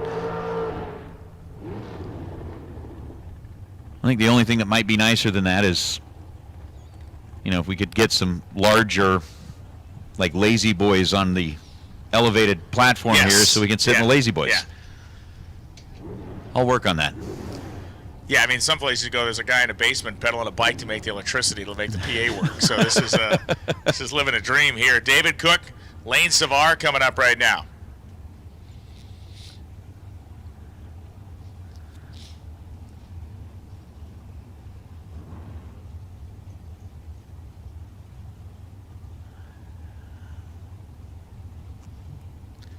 So David Cook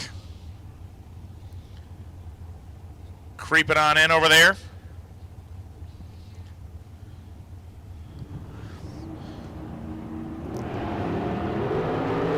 Savar is 15. 46 for Cook. 488.6, 140. Cook runs 8 over, 488.7. Not cutting the mustard on those two. Stephanie Noss and Mike Pennington now. Pennington from Lavernia, Texas. Stephanie from Cami, Oregon.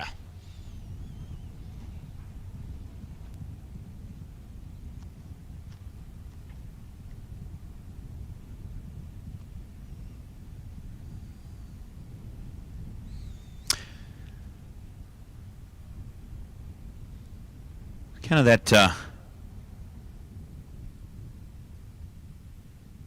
that whole deal where we're waiting for the first punch to land. You're right. You know, it's Yep. just like, all right, we know it's coming. We know where it's going to be. We've got just a quick little cleanup here on the racetrack, and we'll get right back after it. But we've called the Gear Wrench Pro cars into the staging lanes, round number 1. We know that it's going to be kind of that big of a deal. Jeremy Hancock left lane, Steve Witherow in the right.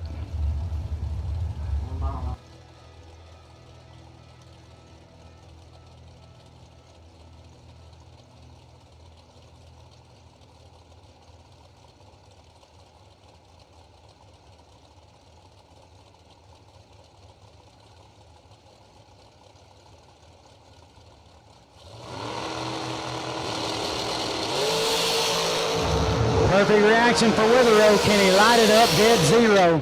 Oh, there it is. Holy cow. Steve Witherow has just made a perfect run. 000, dead zero for Steve Witherow. Oh, my goodness. I don't even know what to do right now, Nate. That could be a $50,000 run. Steve Witherow has got to be feeling unbelievable right now. Wow, 000, dead zero for Steve Witherow. It can be done, and it was done. Now, will he be the only one? That's the question.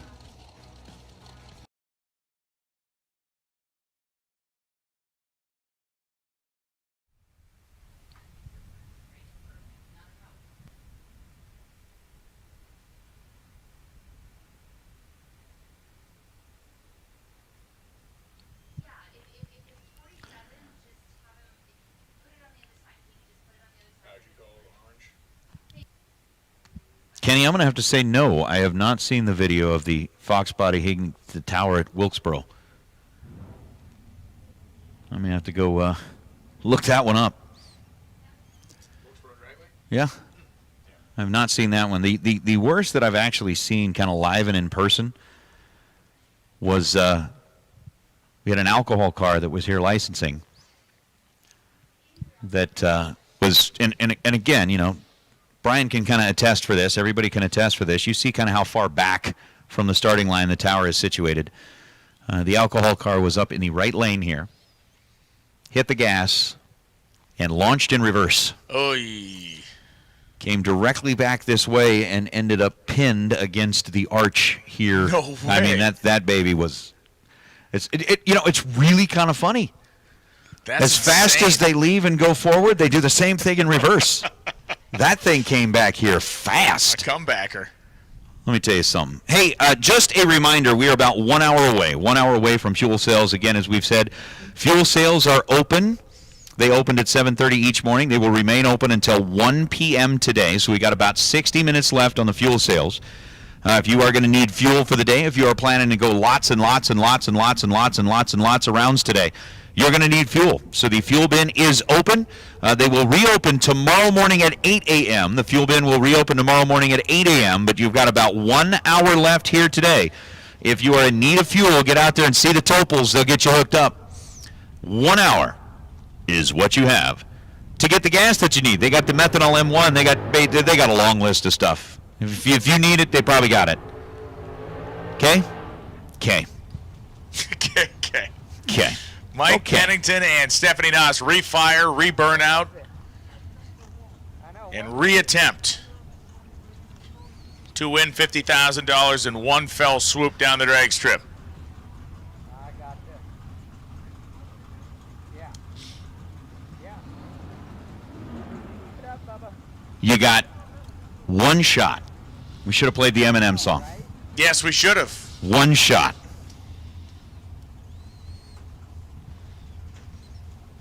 But that one shot is all you need. That and love. Got it. That and love. I would agree. Yep. 12 spots left in the Calcutta. There are 12 spots left in the Calcutta. Get them while they're hot. They will sell out soon. 12 spots left in the Calcutta. Neither reaction time good enough as Pennington runs 1 over, 4.701, 1 thou over, I should say, but had an 11 light. Noss was not in the ballpark.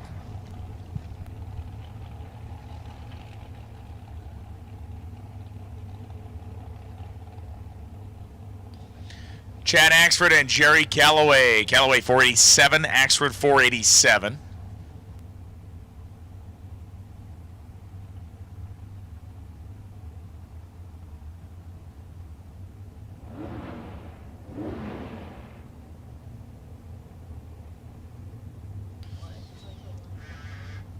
So Axford and Calloway, as we have called, Gear Wrench Pros all stacked up in there. We have called Super Pro Orange. To the lanes, please. Super Pro Orange to the lanes. Axford's 10, Calloway's 12. 487-0. Axford's dead on 0 with a 10 light. Calloway's dead on 4 with the 12 light. As Nate Hershey works on his skills as a, what do they call those guys that do the movie sound effects? Not a gaffer. A Foley. You're a Foley artist. A Foley artist. You're making a creaking door sound with your creaky chair.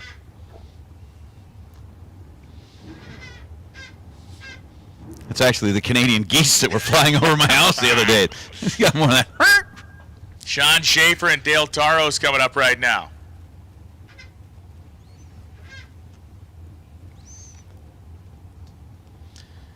La Mirada, California for Taros, dial 547. Schaefer dialed 450.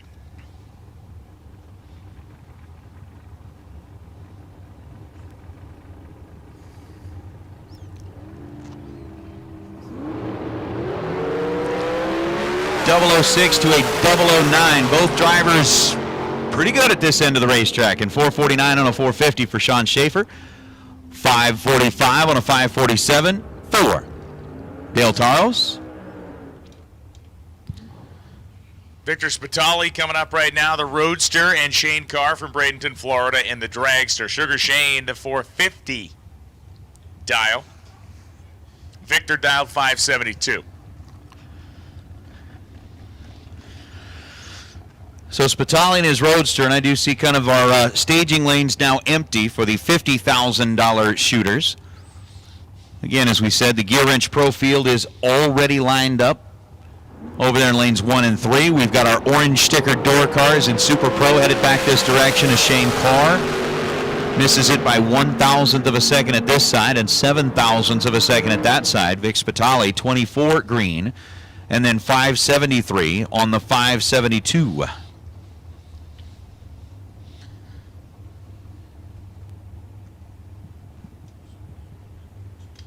As Nathan Martin and J.R. Barclay.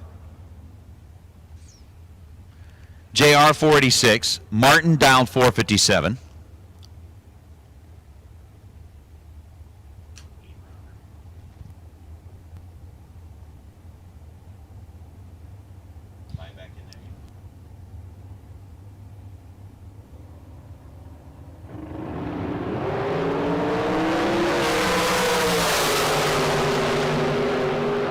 Barclay goes 485, 441 miles an hour. Martin goes 455, 7 and 151. Both of them breaking out. Troy Williams Jr. and Mark Savar coming up right now. Savar dialed 482. Williams Jr. dialed 483.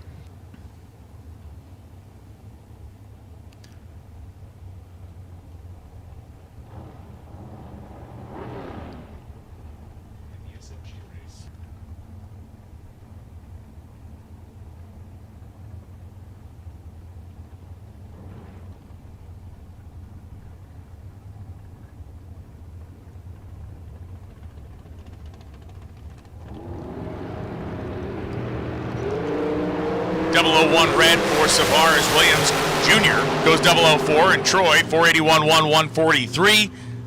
2 under is 483 dial in. Mark Savar 483, 2 on a 482. That's going to bring out Austin Williams in a MX-9, which essentially is a experimental unit. Yeah. It's an experimental unit. Okay. I'm still testing. What's he experimenting on? Life, Oh, okay.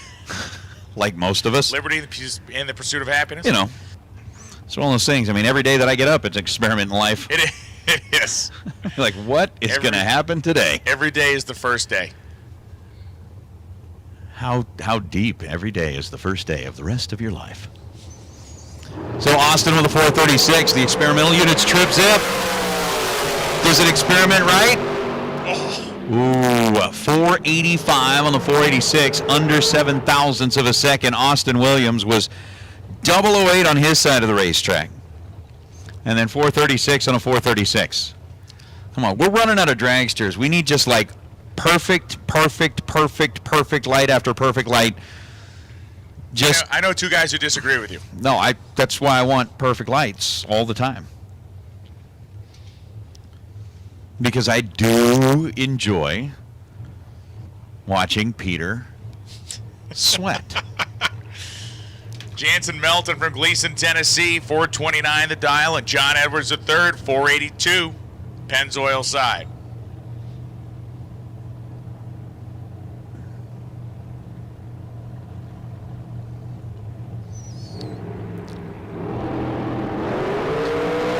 For Melton, 005 red for Edwards. We need Super Pro Door Cars blue stickers to the lanes, please. Super Pro Door Cars blue stickers to the lanes for round one. Super Pro blue stickers to the lanes for round one of the main event. Orange stickered door cars are in there. Blue stickered door cars will take you there. Here comes Darren Lotz in his second entry. So Darren's going to get another chance here. But the question is, kind of with a tiebreaker being there, if he gets in, does he bump Megan out? Because now Megan, you've got basically Robbie Gear with a 2-pack, Troy Williams and Megan Lotz with a 3-pack. It's like if you get in now, it's like causing yourself some strife. Exactly. Some inter-family relationship strife. Exactly. You could be in a world of hurt.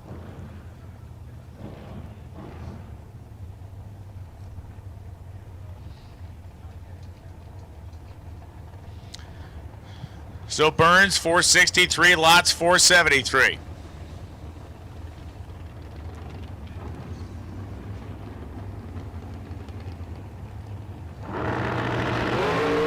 Double 0-1 for Burns. Down to the stripe, 462.8. 2 thou under. Darren Lotz was 25 red. But 001 at this end of the racetrack set it up to where we had a chance at trying to crack into the top 3.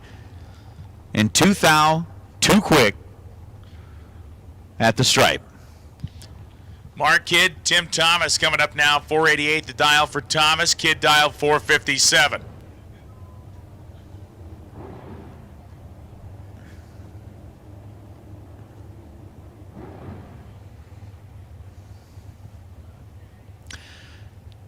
Thomas right side 488, Mark Kidd left side 457. We got Mark and Race lined up. One right behind the other on the left side of the racetrack.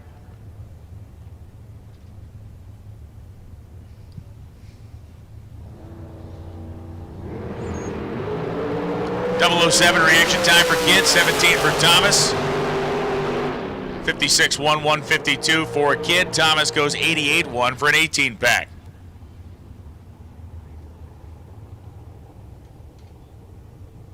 Sean Langdon, race Kidd coming up right now. The only thing Langdon's got going for him right now is that Spencer Massey isn't controlling the timing system. If he was, I'd be like, no, this guy's got no shot. But that isn't the case. Oh, goodness. Basically, that campfire from last night had almost gone out until you went ahead and just... Oops, I just tripped over that bucket of gasoline. Wow. It's all good. 002 for Kidd, 16 for Langdon. And Kidd goes 70 with a 9, so an 11-pack. Langdon goes 72-6, just under the 73 dial.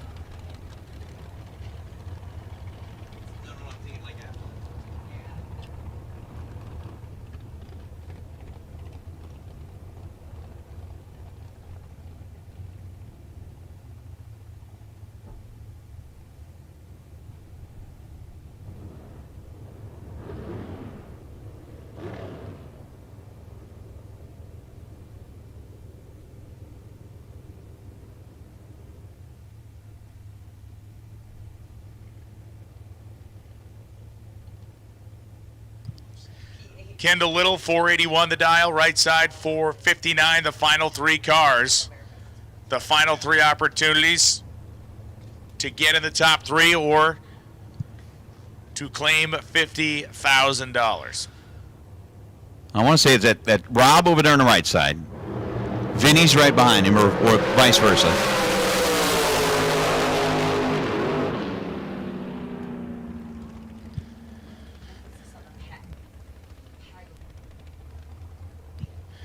And so the drag racing version of Win Ben Stein's Money is down to 1 car, which belongs to Vinny Domino.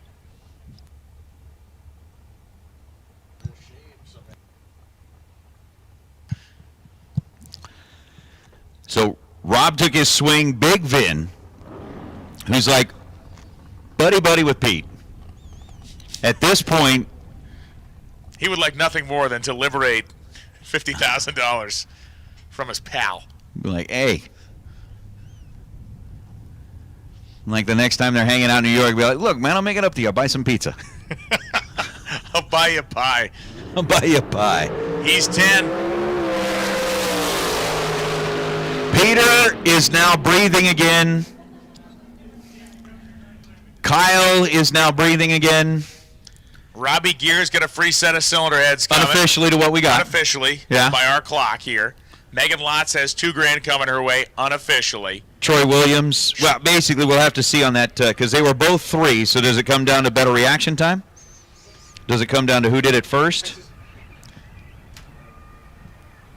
Because I don't see that in the fine print. Random draw. So basically, we'll go With into the performance this raw, you need air that's pure. We started with a firm belief that innovation could improve performance. With the success of 50 years and millions of filters behind us, we continue to look ahead. Guaranteed to protect against dirt and proven to provide up to 50% more airflow. This is filtration for the future.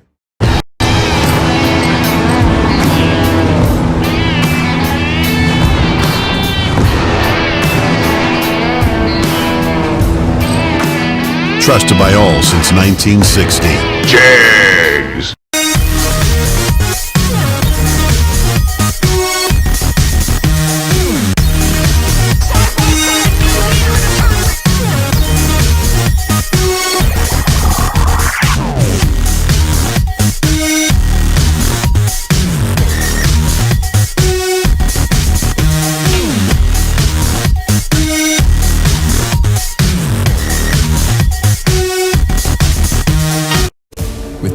This raw, you need air that's pure.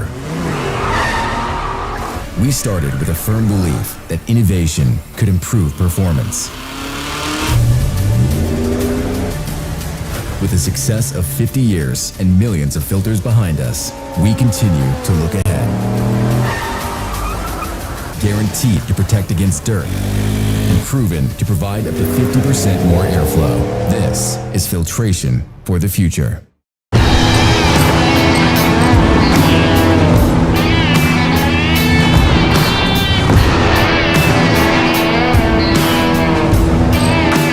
Trusted by all since 1960. Jags.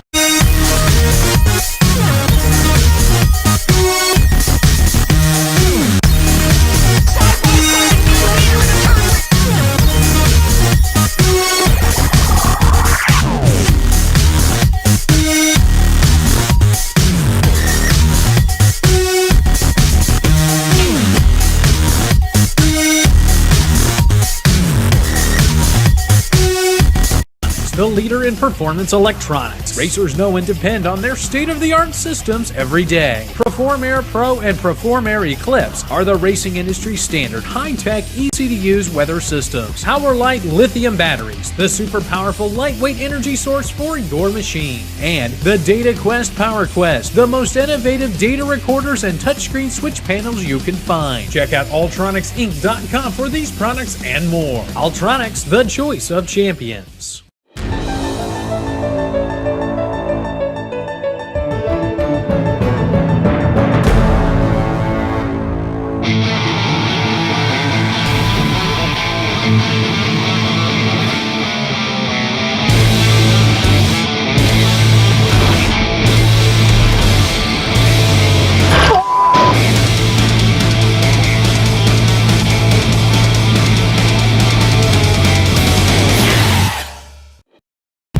Systems technology was created to develop a line of carburetors that is not only affordable, but innovative while never sacrificing quality. These principles drive us to make the best carburetors possible. From our entry-level RT series to our full race, billet CNC aluminum and stainless steel billet XS Pro series. Our engineers have spent their entire careers in the high-performance aftermarket developing various carburetors for enthusiasts, pro racers, and everyone in between. They helped form FST with the same goal that we all share, to get the best performing system into your vehicle for the best price possible. We too are the users, cruisers, and enthusiasts pushing our street rods, muscle cars, and drag cars to their limits. We understand the time and investment that you put into your vehicle, and FST is our opportunity to bring you something innovative, quality-driven, and affordable. Get yours through most reputable online retailers or learn more at fstcarb.com.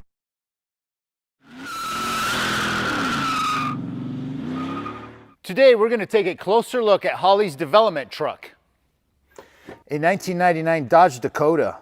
Let's find out what makes it special. Yep, you can't even tell, but underneath the hood sits a Scat Pack 392 cubic inch Hemi, which packs a solid 485 horsepower. The engine fitment looks factory installed. What a sleeper. A Terminator X Max manages the engine, including the VVT and SRV controls, while a Built Hughes 46RE transmission also takes cues from the Terminator X Max. A huge Holley Pro Dash keeps the driver informed. Aside from the custom badging, you'd never assume what lurks under the hood. Holley has taken the guesswork out of installing a Hemi in your Dakota. First, start off by choosing engine and transmission mounts. Our engine mounts are designed to eliminate firewall and brake booster clearance issues while maintaining proper weight distribution. Our transmission cross members are modular, meaning that they will work with all the popular transmissions just by using the right transmission adapter and the recommended mount. Step 2 is choosing an exhaust system. Our tri-Y headers are designed to work with Hooker Blackhart engine and transmission mounts, giving you maximum clearance and allow left and right-hand starter installations. Our 304 stainless steel headers not only add additional power, but will last a lifetime. Step 3 is choosing an accessory drive. To clear the frame on our Dakota, we've relocated the alternator with our factory style bracket and pulley, which positions the alternator as low and inboard as possible. It fits our one-wire style alternators. If you're using the stock OEM alternator, use this relocation bracket, which works on VVT and non-VVT accessory drives. Step 4 is choosing a flex plate. You'll only need one if you're using an older transmission. Our dish design flex plate allows these older transmissions to mate with Gen 3 Hemi engines. Step 5 is choosing your fuel system. Upgrade your stock fuel pump to handle the increased power of your Gen 3 Hemi. Or choose from a 255 or 450 liter per hour drop-in fuel pump module. We even have a return style or returnless options and fuel rail kits available. Take control of your Gen 3 Hemi with our Terminator X and Terminator X Max EFI systems. Plug and play right out of the box, or take control of your VVT and SRV with Holley EFI software. Terminator X Max also takes control of your 46RE transmission, so you know you're set with a complete turnkey system. The proven performance from Holley EFI systems means less time in the garage and more time in the driver's seat. With our Pro Dash lineup, you'll have all the vitals at a glance on your Dakota. And it doesn't stop there. There's also universal air intake systems, intakes, valve covers, and custom Gen 3 parts. You can be sure to find what you're looking for. From mild to wild, our entire portfolio of brands has the parts for your Mopar. Holley has everything you need to get your project going from start to finish. So head on over to holley.com and start planning your Hemi swap.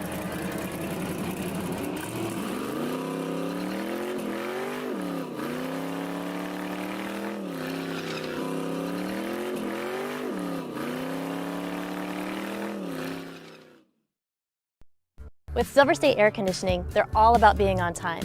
That's why they're one of the few companies that offer an on-time guarantee. Unfortunately, problems don't just happen from 9 to 5, but it's important to Silver State to be there when it's convenient for the customer. I know I want a company that values my time. That's why I'll always choose Silver State Air Conditioning. We'll be there whenever you need us, on time and at no extra charge. Guaranteed. Call us or visit us online. Silver State Refrigeration and HVAC.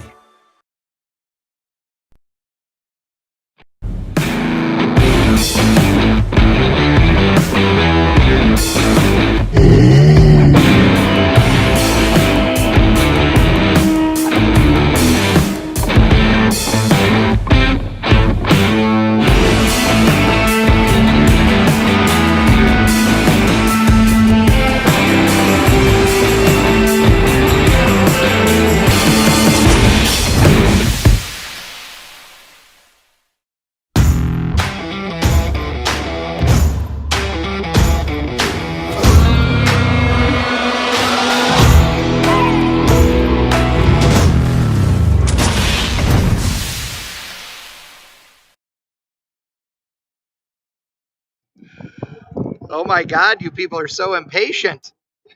Driving me insane. Why aren't they running? Because they're doing track prep, the same thing they always do before the race starts. So for all of you that are out there, trust me, you're going to get a whole day worth of action. You're not going to miss nothing. Everything's going to be fine. At some point, I'm going to have to listen to you griping about, oh, I don't want to watch any more door cars, or oh, I don't want to watch any more dragsters. Well, the beauty is, this is going to last all day long. We're going to have a few hundred cars that are racing here in the Spring Fling Million. We are about to start round number 1. We're going to start it with the national anthem, the color guard, and of course the invocation, as well as a little tribute. So hang tight, watch. They are doing a spray right now. They've just drugged the racetrack. Now they have to let the glue dry just a little bit. And we got military helicopters going over us now. They're going to have to let it dry just a little bit, but that will happen while we do all of our opening ceremonies. So hang tight, guys.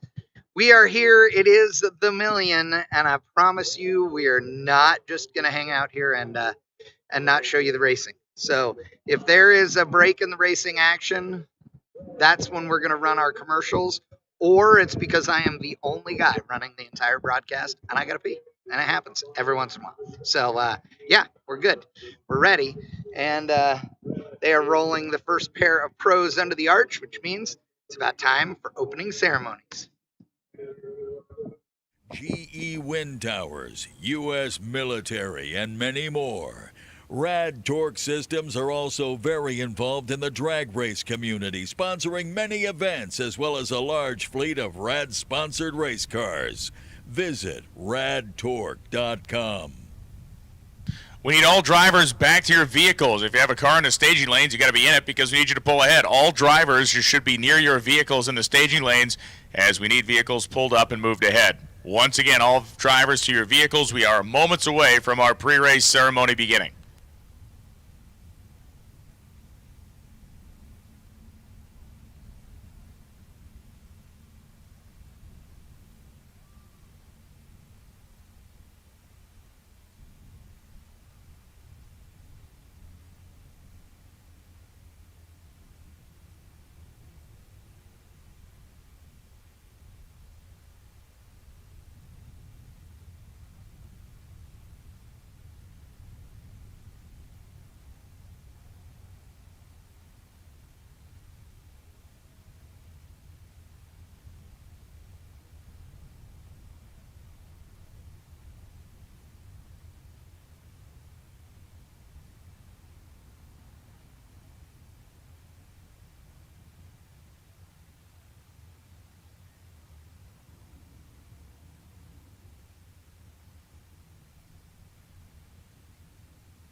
Well, racers and race fans, welcome once again to the Strip at Las Vegas Motor Speedway as we get ready to go with the K&N Spring Fling Million presented by Optima Batteries. It is main event day.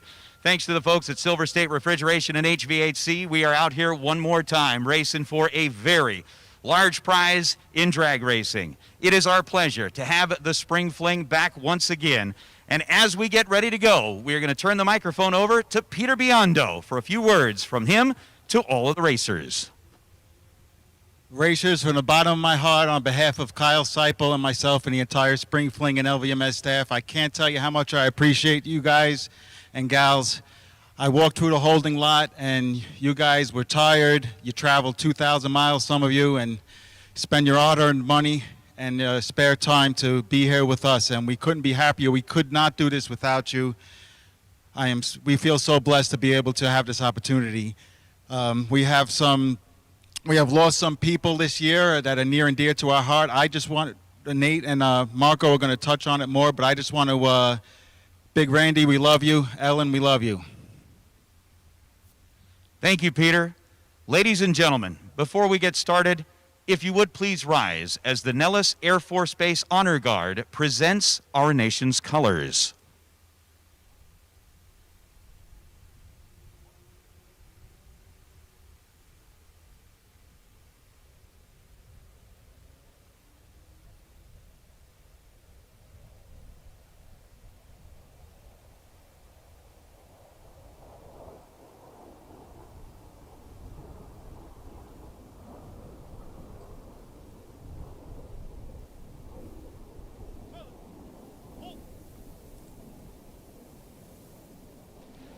And now, with our colors in place, as Peter Biondo had mentioned, unfortunately our racing family has lost several cherished members. One of those cherished members is Ellen Peravolaris. She was a mom to many of us. She was a mom to Marco. She was mom to Lela. But for those of us that were out here, she opened her heart and her arms to all of us. She was taken very quickly, but she is watching down on us from above. And at this time, we'd like to turn the microphone over to Marco to say a few words. Thank you, Nate. On behalf of my family, including myself, my sister Lela, my father Nick, and the rest of our family, we want to send a heartfelt thank you for all of your thoughts and prayers during this time. Mom, we love you. You are forever in our hearts. Thank you, Marco. Racers, again, as we mentioned, it is a great blessing to be part of this extended racing family. At this time, we would ask that you join us in a moment of silence to remember and those that we have lost.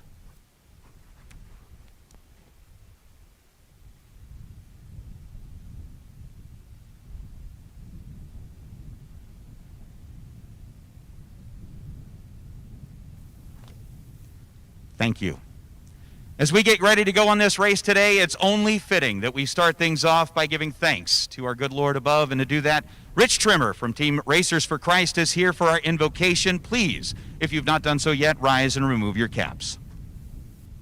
Thank you, Nate. Hey. Heavenly Father, as we've touched on, we've lost some dear, dear friends this year. Ellen, Big Randy, and so many others. Father, we don't claim to understand your ways, but you are a mighty Father, and we trust you, we put our faith in you, and we put our hope in you, and we look forward to seeing each of them again someday. But Father, today, each one of them would be expecting us to go racing, and I know they're looking down waiting for us to race. So Father, as we get ready to start, we ask that your hand be upon each person here. Every racer, let it be great competition. Every official, every safety member, let them feel your hand around them, and every racer, let them feel your hand around them. And Father, as we listen to the jets go by, never let us forget that our freedom to be here today comes at a cost. We live in the great nation of the United States of America for a reason, and that's that freedom. Father, bring each one of our servicemen, our first responders, bring them all home safely. And we ask all of this in Jesus' precious name. And everyone says, amen. Thank you, Rich. With our flags flying high, ladies and gentlemen, please let us remember the great freedom that we enjoy living here in the United States of America, and let us express our gratitude to each and every one of our servicemen and women, both active and past, that have given us that freedom. And now, for our national anthem, please welcome Sienna Paglia.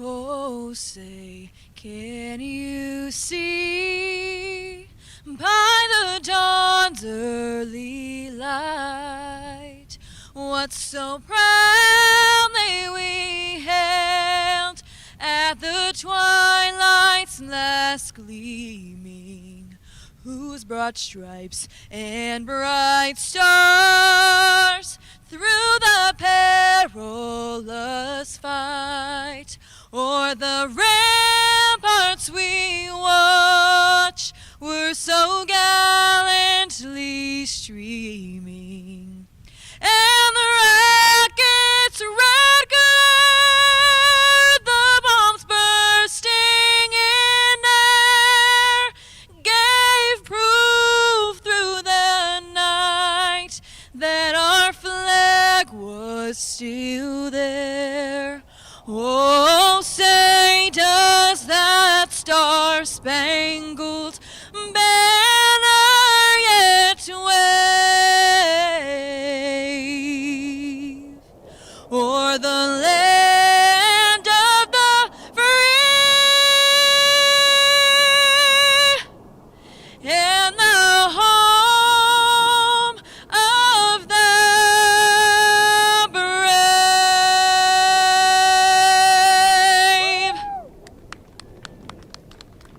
Thank you so much, Sienna. That was beautiful. Ladies and gentlemen, it is time. Big money is on the line, and we are going to go racing right here at the Strip at Las Vegas Motor Speedway. Let's fire them cars up and find out who's going home with the big cash.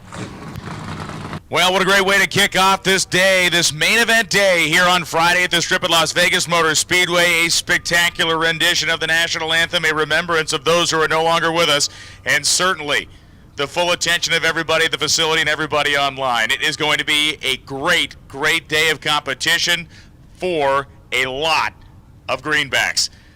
Certainly one of the great moments of any drag race is that moment when you go into eliminations, when you dip your toe into the actual competitive side-by-side runs. We saw the amazing skill, the amazing talent level executed by so many of our competitors during the Brodix run for the 50K. The number of 05 to 10 to 12 packages we saw, stunning.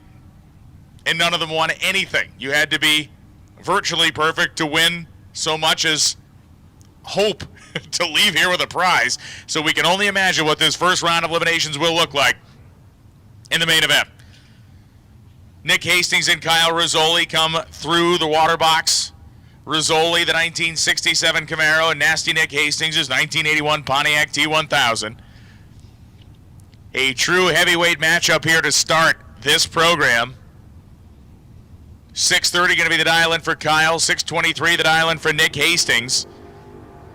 We're going to see a lot of this in the first round, which by this I mean racers of world-class caliber throwing down at the first possible moment. Yes, there is a buyback possibility. $500 for a buyback if you lose first round. Kyle Rizzoli and Nick Hastings are not thinking in those terms right now. They are thinking about doing what they did during the run for 50K, which was to be very, very good on both sides of the drag strip, on the starting line and the finish line.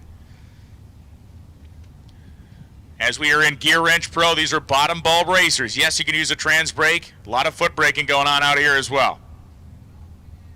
Rizzoli pre-staged, Hastings pre-staged. The first pass of the first round for a massive cash prize at the end of the day begins now. Both drivers clean. Hastings' car hiking the front end up. The combined total of reaction time, 7 thousandths, and it's going to be Kyle Rizzoli in a double breakout. Rizzoli goes double one on the 01 on the tree, 6:29.8 on that 6:30 dial-in, as Nasty Nick Hastings was 006. He got to the finish line first, taking 18 thousandths worth of stripe and going 6:205 on a 6:23 dial. A rare mistake for Hastings out there, and Kyle Rizzoli took full advantage. Nicky Thomas and Brandon Umberger coming up now. Again, the incredible quality of the racers on display here as Umberger rolls up in the 1977 Jelly Bean Chevette, dial 591, and Thomas. Her S10 truck will be piloted successfully into round number 2 because Umberger just went 009 red. So Brandon Umberger is eliminated from competition by his own hand unless he decides to buy back for round number 2. A man who has already won $30,000 this week is Andy Schmall in the Banana Beretta. On the left-hand side of the racetrack, dialed 619, he faces off against multi-time NHRA World Champion Justin Lamb from Henderson, Nevada.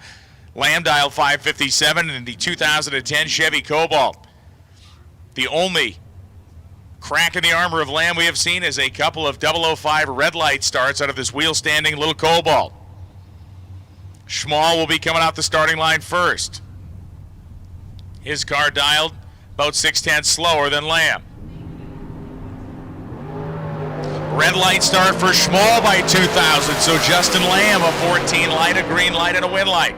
556, 921 miles an hour for Lamb, as Andy Schmall at 621.7, 103 is eliminated. Michael Jackson and Tony Gambardella coming up now. Gambardella dialed 709, driving the blue S10 88 Chevy pickup truck, and Michael Jackson from Las Vegas is dialed at 635, the 1979 El Camino.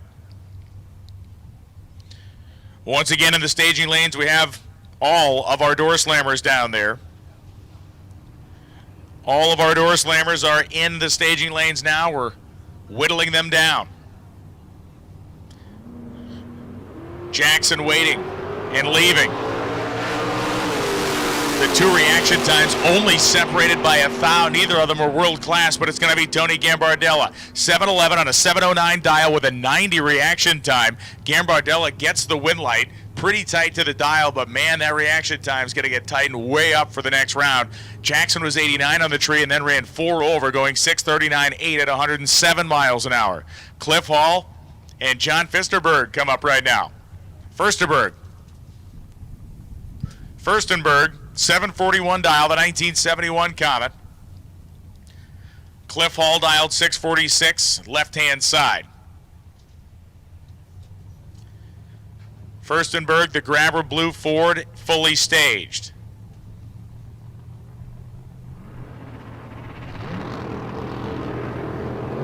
Red light start for Hall by 20. Furstenberg, 25 on the tree, drifting to the center line as he looks to his left. His eyes, or his hands, I should say, following his eyes. 7.401 at 85 miles an hour as Hall goes 6.46.0 to 105.6. Larry Pittenger and Kevin Pollard coming up now. Pollard, the 1968 Camaro, the purple people eater down there, dialed 560. Pittenger dialed 662 on the left-hand side of the strip in his own license plate equipped Camaro.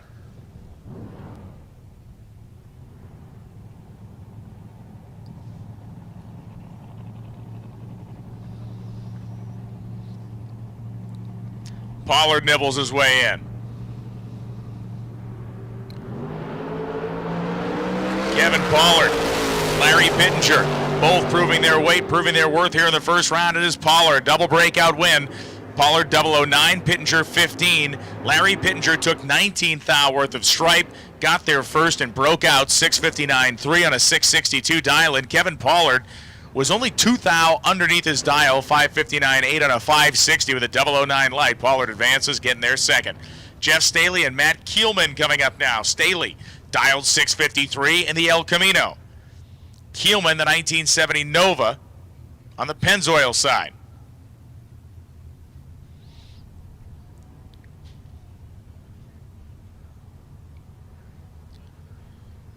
Staley fully staged in the Elky. Kielman locks it down. Wheels up and gone for Kielman. Staley's hanging right there with him. Great drag race, and it's going to be Jeff Staley. 652, 101 miles an hour. Kielman took 14 thou worth of stripe, broke out by 17 thou, going 667.3 and a 669 dial. Staley was only 9 thou underneath his prediction of 653, and he cut bait, let Kielman cross first. That was the big, wise decision. Dennis Paz, Brian Cerruti first round. We talked about the race opening with Hastings taking on Rizzoli. This a matchup of near equal significance. 703 dial-in for Paz, 645 dial-in for the always dangerous Cerruti out of Niles, Ohio. Cerruti locks the Camaro down. Paz goes red, 58 red. Cerruti was 004 green. Ready for battle. 644.7, 105. After he saw his win light, he legged her on out. Or not. 105 miles an hour. Speed down a little bit. 7007 at 91 for Paz, who was out of the gas. Curtis Inzalita and Jeff LaSalle coming up next. How did these two guys find each other? The two Mopar guys find each other first round. Come on, man. 68 Roadrunner, 67 Coronet RT. Roadrunner dialed 660. LaSalle dialed 662.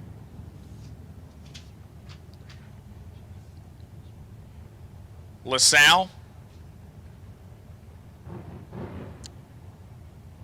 first to stage.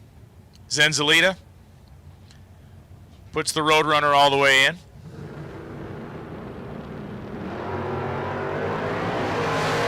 Got ourselves a race. Green lights. Zenzalita spotting 6 thou on the starting line, and that was too much. Jeff LaSalle took 2 thou worth of stripe and wins the race in a double breakout.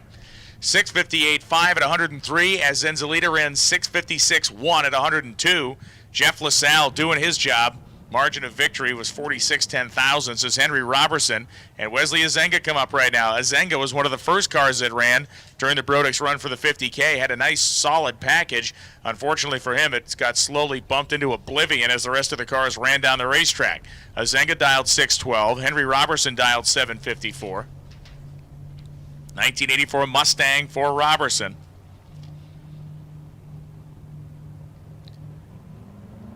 Who was going to mash the gas pedal on the bottom bulb. Red light start for Azenga. Robertson was good with a 10 reaction time. Azenga was too quick with a 20 red. 6:13.2, 111 miles an hour for Azenga after the foul start. Robertson 7:51.4 at 89.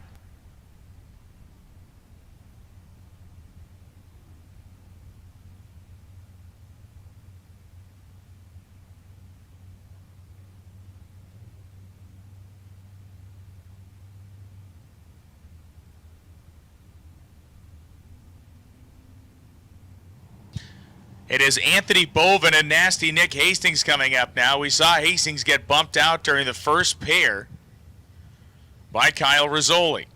Hastings dialed 608, Bovin dialed 834.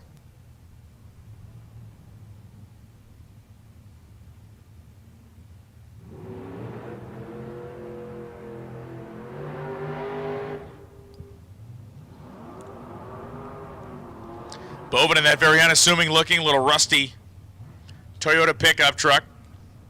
I believe the slowest car in the field, which matters not in a contest of skill and accuracy as we are involved in right now.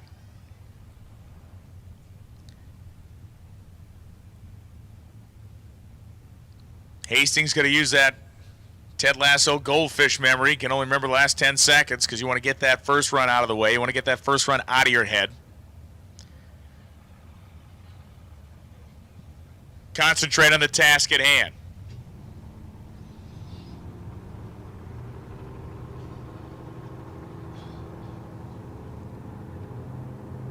Hastings in.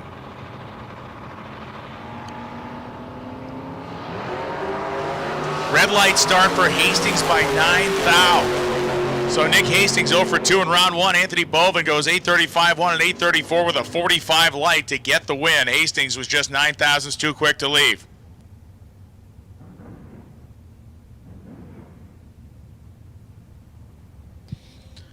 Buybacks are available today at the bottom of the tower for today's Spring Fling Million. 500 to buy back into the Spring Fling Million main event if the first round does not go your way.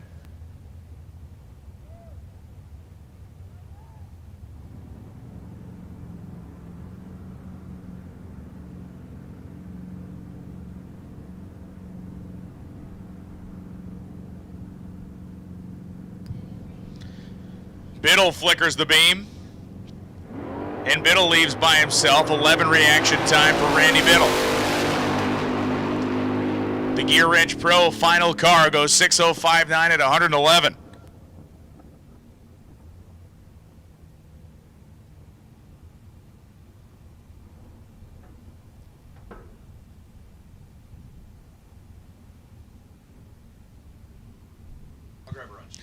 Pat Conlon and James Glenn coming up right now. Glenn from Ridgefield, Washington. Conlon from Lake Havasu City, Arizona. 489 dial for the 02 Firebird as we move into Super Pro door cars.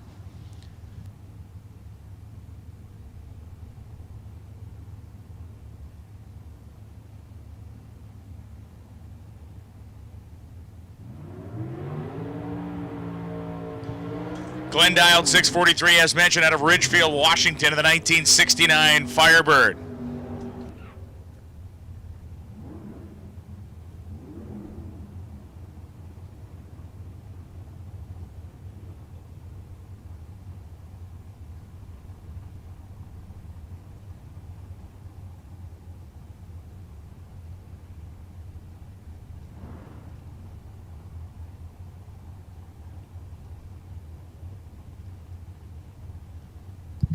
So Conlon takes that old school pro stock-ish looking Firebird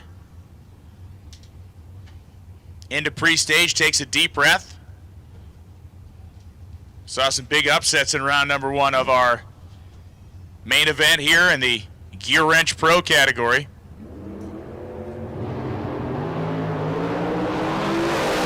And James Glenn will move on as Conlon goes 009 red.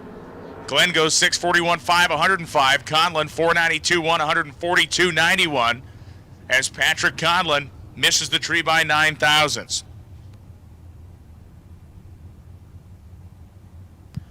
Bill Dykes and Ken Swayo.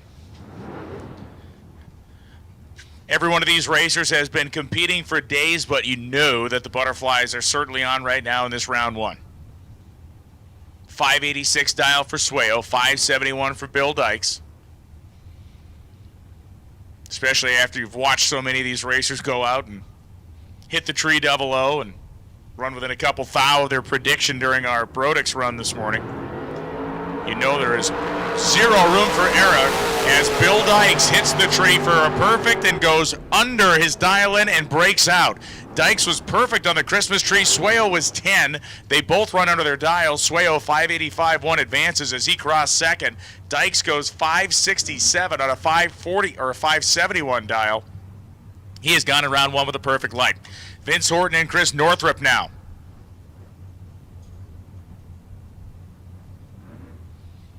Northrup from Boise, Idaho, in that bright orange 68 Camaro, of course, dialed 663. Vince Horton from Port Orchard, Washington. 79 Malibu got that left-hand list to it as it heads to the starting line. It's going to hit it. The engine's going to torque that thing over to the right. Horton's fully staged. Chris Northrup not looking too good in this one as a double breakout again, and Northrup wins with a 41 light. Horton was 007. Northrup was 41, but Horton got greedy, took 400ths worth of stripe, went 682.2 on a 685 dial, and Chris Northrup will do nothing but thank him for that because he went 661 on a 663 following Horton across the finish line. A.J. Ash and Ted Seipel, two of the biggest names in competition this weekend. Seipel dialed 655 in the 1971 Ferrari Daytona Spider, and A.J. Ash in the Pontiac Grand Am. Seipel looking to his left, drifting to his left. It is going to be A.J. Ash as Ted Seipel breaks out by a thou. Ash was 13, goes 585.6, 583 dial in, only 109 miles an hour. He absolutely allowed Ted Seipel to run down and get the stripe first, which Seipel did by only 200. He is eliminated. A.J. Ash moves on. Final call, Super Pro Door Cars. First call, Dragster's orange run sticker. All orange run stickers. Even and odd orange run stickers to the lanes. Even and odd orange run stickers to the lanes. Super Pro Dragsters, even and odd, all orange run stickers. Jason O'Terry and Carla Greeno. 709 for Greeno. O'Terry dialed 706 in the least imaginative pair of paint schemes on the property.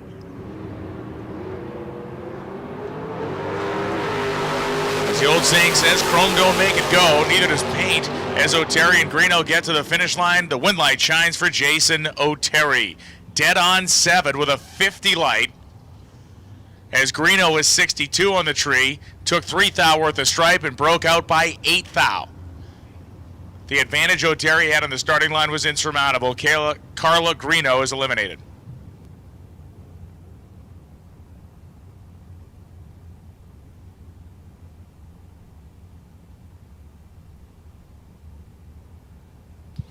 Gary Roost and Dave Adams coming up right now. Adams dialed 764, Roost dialed 598.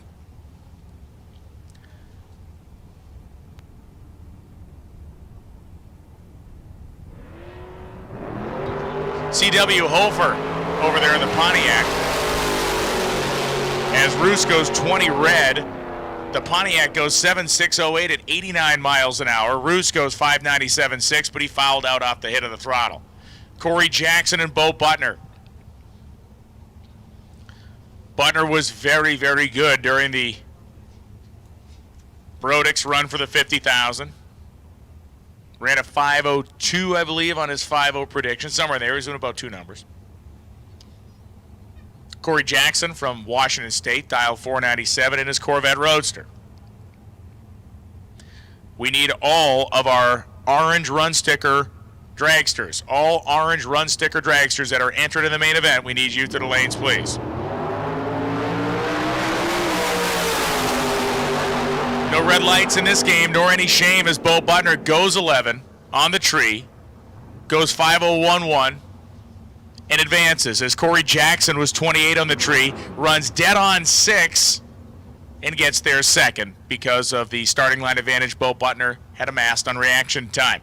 Karen Snyder and John Eno coming up now. 662 dial-in for Eno, the 1973 Duster out of the beautiful city of Williston, North Dakota. And Karen Snyder from Grand Junction, Colorado, dial 537. Karen Snyder was perfect during the Brodix run. She's 007 red now. John Eno's 009 green goes 658.7, 103.94. Snyder goes 536.9 at 128.14. There are 6 spots left in the Fig Speed Last Man Standing Calcutta. 6 spots.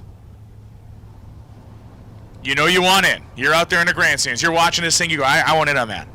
You got 6 spots left. To quote the great Ben Stiller, do it. Do it. Do it. Brad Pierce, Chris Brown. 556 dial-in for Brown, 583 for Brad Pierce.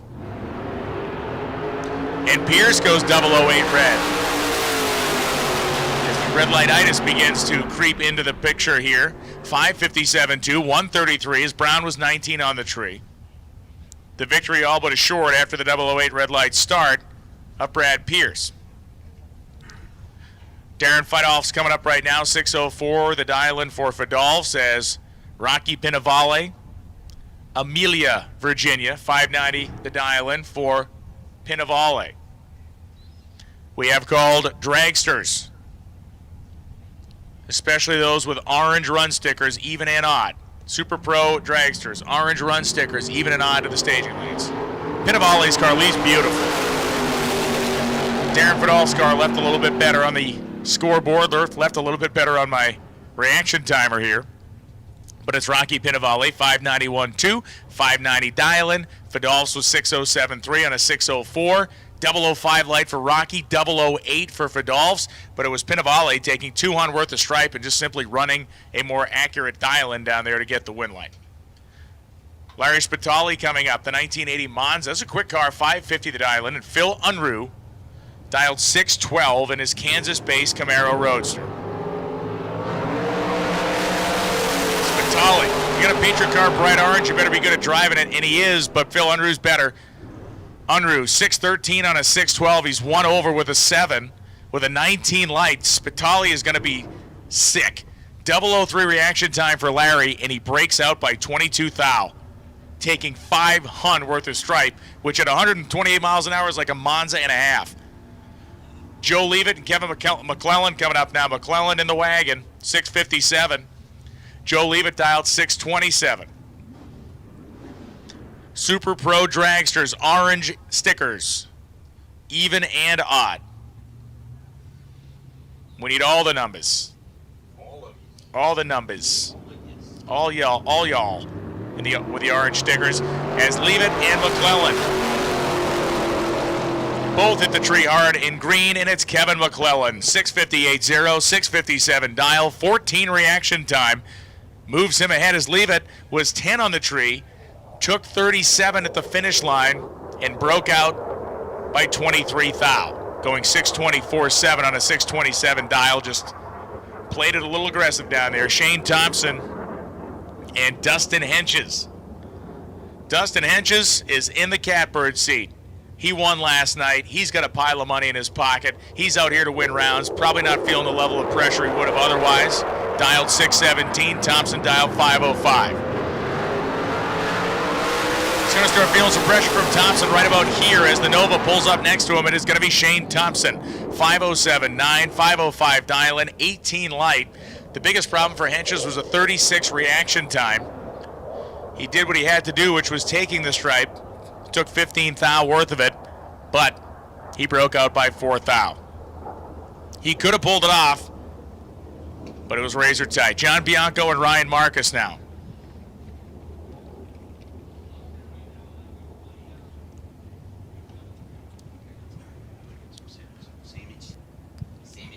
Mangus dialed 682, Bianco dialed 555. Mangus will wait on Bianco. Bianco's not going to be showing up when he expects. Mangus buries the brake pedal and wins the race. 684.6 at 96 miles an hour. You saw that thing basically do a stoppie at the finish line. Bianco goes 556.1, 122.93. I welcome back Nate Hershey in the tower. Very nice job for the pre-race ceremony, my man. Well, thank you, sir. I appreciate that. Very nice job getting us through the Gear Wrench Pro category as well as the kickoff for our Super Pro door cars. I know we've already given away some prizes. We've already done some fun stuff. We've already called some dragsters into the staging lanes. We've been through a lot. We need them oranges, baby. We need them orange stickers. Yeah, we've been through a lot. It's pretty wild. But as we let Brian slide away for a moment and go grab a sandwich, David Beatty and the judge, $5.99 was the dial and a 2,000 red light for the orange ride. We'll take him out of competition. Going to have to find his way through the re-entry round to J.R. Learcamp. 002 green and 537 on the 541 for Learcamp.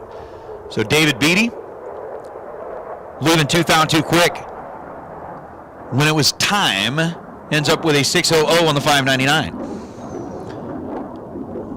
But we'll have to find his way to the base of the tower to re-enter for a chance at the grand prize. And again, racers and fans, for those of you that are listening in online, we do not know at this point in time what the exact car count will be.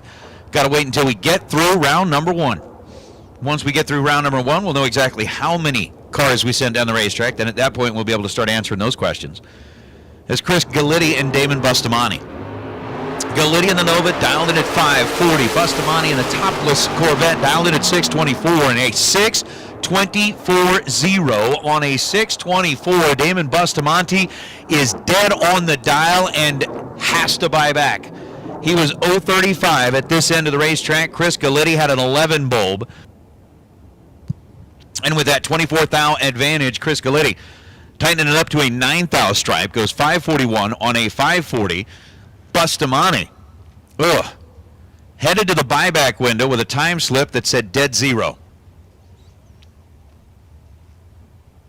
Getting booted. Stevie, I don't know if they're going to take that for the last man standing. I'm pretty sure it's a cash thing, but you can find out. Mike Blodgett and Andrew Olson. This one comes down to a true start type affair. True start would not have reversed it.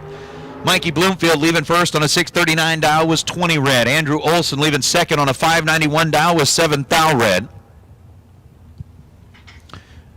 And Andrew Olson will be credited with a win light by way of the lesser offensive of the two infractions on the starting line. Bloomfield ends up running 639.1. Hey, Gary, how are you? But, 20 red at this end of the racetrack, dead on one. We just sent a dead zero to the buyback window. We're sending a dead one to the buyback window. And it is only round number one here at the $1 million race. Get a Silver State Refrigeration HVAC. Main event Friday here at the Spring Fling Million. We have got Rod Taylor and Rob Neighbor lining up on the starting line. Thank you very much, Gator. Glad to be back up here in the booth. Rob Neighbor turns it red 22 thousandths of a second. And he goes dead four. So he'll get in line with the dead zero, dead one, and dead four at the buyback booth. Rod Taylor, 008, 523 on a 525. To advance to round number two. Again, same format, same premise, same idea as we've done the previous 2 days. We are going to run through round number one. The folks that did not do so hot in round number one will get an opportunity to buy back. Whoever chooses to buy back will come back. They'll race each other.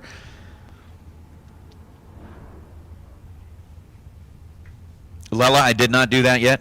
I have failed you. I have failed you in the most egregious of ways, but I will try to do that. I may be able to sweet talk Brian into bringing me the run sheet, and I'll look at it.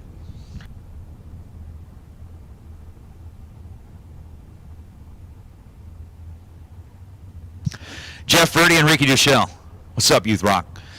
Ricky, left side of the track, the split-windowed Corvette out of Palmdale, dialed 556. Jeff Verdi, the inaugural winner of the $1 million event here in Las Vegas, lining up on the right side. Verdi, 594 was the dial. Ricky Duchelle was 14th thou better in reaction time with a 004 bull, but Jeff Verdi puts it right on the money. 594 on a 594 after his 18 green at this end of the racetrack. So Verdi, dead 9, getting there second by 25 thousandths of a second.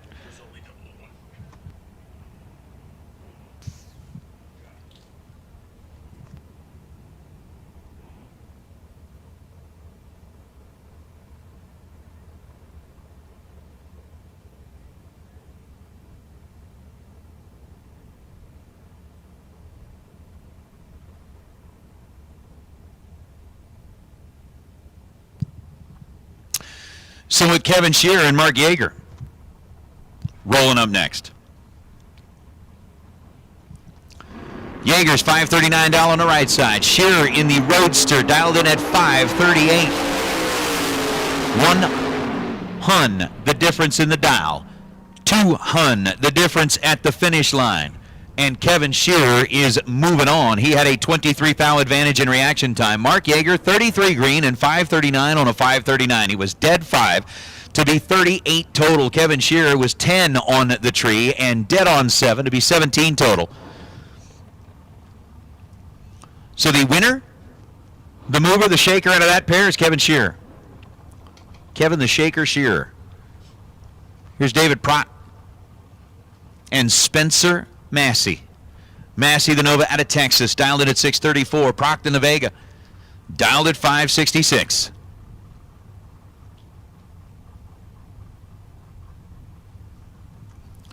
As our pre-stage, now stage bulbs are lit. Sizable little split here as far as the reaction time is concerned. David Prott was in trouble at the head as he was 031 on the tree, but Spencer Massey, 009, dead on 8. Makes it 17 total. Gets there first 30 thou and holds on for the victory as David Prott, 567 on a 566, had the 031 reaction time. So the Vega is headed to the buyback window. And again, if you are still thinking about it, I mean, we've still got door cars in Super Pro making their way down the racetrack. We've just barely started lining up our dragsters. And if you are sitting back there in the pit area going, you know, today just might be my day. Better yet, if you're sitting back there in the pit area going, man, I know today could be my day. You could get up here and buy a tech card and still have time to get into the race. For what is going to be maybe not the largest pot that we've ever raced for on Million Day, but life-changing money nonetheless. Like guaranteed at $250,000. Michael Pennington, 507. On the 506, had an 015 reaction time. He left second, got there second, lights up the board. Dan McClellan, D-Mac, Mini-Mac, 005, taking a 34 thou stripe to break out 6 thousandths of a second. Needed to take 28 thou or less, could have turned that scoreboard around. Instead, he's going to have to take the 28 steps from his golf cart to the buyback booth and back. Mike Badeau and Emma Duchelle. So, sitting up here in the announcer booth with Brian when the mic is off, or when he's not holding a mic, let's just say entertaining. That's what we call the real show. The real show is going on. I'm loving it. Loving it. Emma Duchelle now and Mike Badeau Jr. Emma, who rolled off the trailer this morning, got her time hit, now trying to get it done against Mike Badeau. Emma's down 588, and Emma is moving to round number 2. 5 thou, the reaction time, and 11 thou, the stripe for Emma Duchelle, ends up with a 17 thou package, 005, 12 thou above. Mike Badeau was 23 thou on the tree. Not horrible, but not workable in this situation as the 714 on a 714 ends up on the scoreboard. So Mike Badeau going to have to pretend that he is in church, make his way back down to the bottom of the tower, hand him some money and say, please forgive me. Just saying. Craig Hertz asking, what's a buyback window? Dude, if you are lucky enough that you've been racing at all and have never seen a buyback window, congratulations, you're the man. Sean Schaefer, Paul Eddins, 18th thou the difference at this end of the racetrack. Eddins was 19 on the tree. Sean Schaefer had him with a 001 light. As Schaefer, 22 thou at the stripe, breaking it out 1 thou. Buyback is $500, Stan. You got a lot of money on the line. And it's kind of like my dad always told me. If you're going to learn responsibility, if you're going to take actions for what, or take responsibility for your actions, you got to make sure you're willing to really go in at it full. You know, go in full. Make sure that you know what you're doing. Sean Schaefer was 001, under a thou, taking a 22 thou stripe. Paul Eddins out of Rexburg, Idaho, was 19 green and 551 on the 551. He's dead 3 as Peeps Pennington and Dan Northrup, the defending event champion from the last time we were at this facility. Yes, we ran the million in Bristol. Yes, Scotty Richardson was the last man to hoist the big trophy, but the last time we were on this property, Peeps Pennington took that roadster all the way to the big check. This time he's going to take it all the way to the buyback window here in this round. As Dan Northrup, 29 on the tree and 594 on the 596. As Peeps Pennington, 479 on a 481. Peeps was behind at the hit by 5 thousandths of a second, ahead at the stripe by 2 thousandths of a second. Stan, that I don't know. I may be an IT guy, but I'm an IT guy for a casino company, not the IT guy for LVMS. I'm sorry. Sorry that I don't have the answer on that one. Dan Northrup is moving on as, yes, I know I've threatened this before, but we really, really do need to do it. We need a red carpet. We need velvet ropes. And for Million Day, if they're like lining up to buy back, we need to put them on the red carpet and ropes. Just have it all set up. Dudes in black suits and earpieces. Win light this time is going to go to Ryan Wilson. He was 18 green. Glenn at Dilday was 24 red. That was pretty much the story of the race. It was done at that point. But Ryan's going to be one above, 580 on the 579 at 119 miles an hour down to the stripe. As we've got Wes Anderson and John Corbin. Corbin out of Virginia. 68 bodied Camaro, dialed in at 560. Wes Anderson, who was in the hunt for one of those top 3 prizes in that $50,000 race. I think, what did he put up at a point? 10-pack? Not quite 10 this time. He's 18 green and goes 549 on a 553. John Corbin, 558 on a 560. Double breakout is the name of the game in this pair, and John Corbin will walk away unscathed. Wes Anderson is going to be headed to the velvet ropes behind the building. I think that would also kind of help add a little bit to it if you had people standing down there and you're like, oh, good afternoon, Mr. Loans. Welcome to the buyback window. What can I do for you? Would you like a water? Perrier? Could I perhaps maybe hand you a mint? Jess Biddle and Rodney Snyder. Biddle in the Malibu was 007 at this end of the racetrack and again took too much at the finish line. That's been kind of the name that we've seen here. She got there at 17 thou. Goes 603 on the 609. As Rodney Snyder was 18 green at this end of the racetrack. Backed away at the finish line, goes 506 on a 508. Snyder will advance as now Gary Smiley and Robert Butler.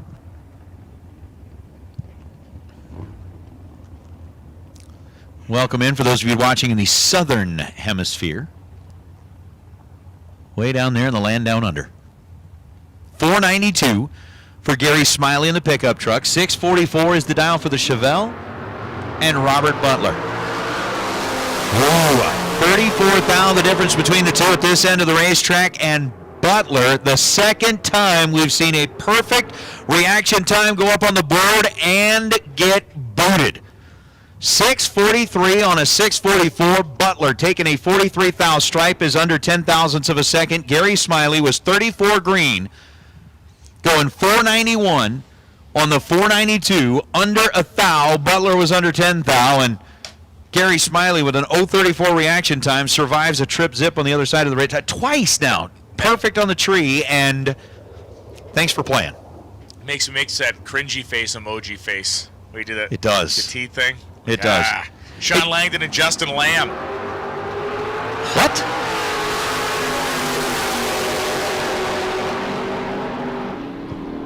Sean Langdon, I should say, right side of the racetrack goes 0-11 red, is eliminated.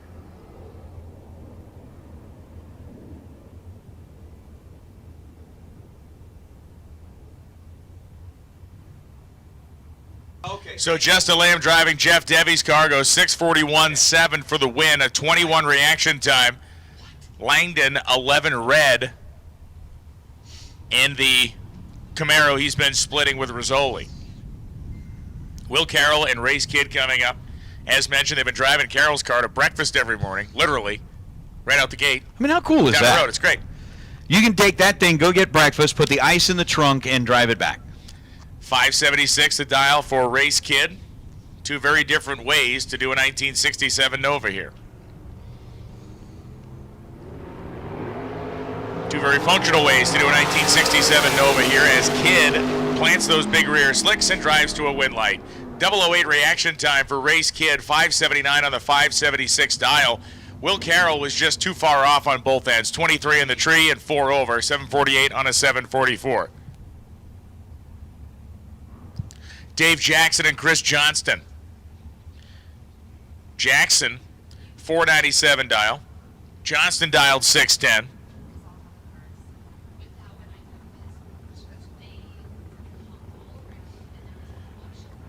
So 610 the dial in for Johnson, who will be leaving first. They gone. They green. Jackson's car moving to the center as he stares to the right side of the race car to pace himself on Johnston, but it's Johnston doing a better job. 6:11.8. 610 dial, 16 reaction time for Chris Johnston. He advances on to round 2, and Dave Jackson was 9th out behind him on a starting line. He took 300 worth of stripe and broke out by about 300ths of a second. A.J. Ash and Mike Bloomfield Jr. Ash has won in the Pontiac already. We'll see if he can win again in the Chevy too.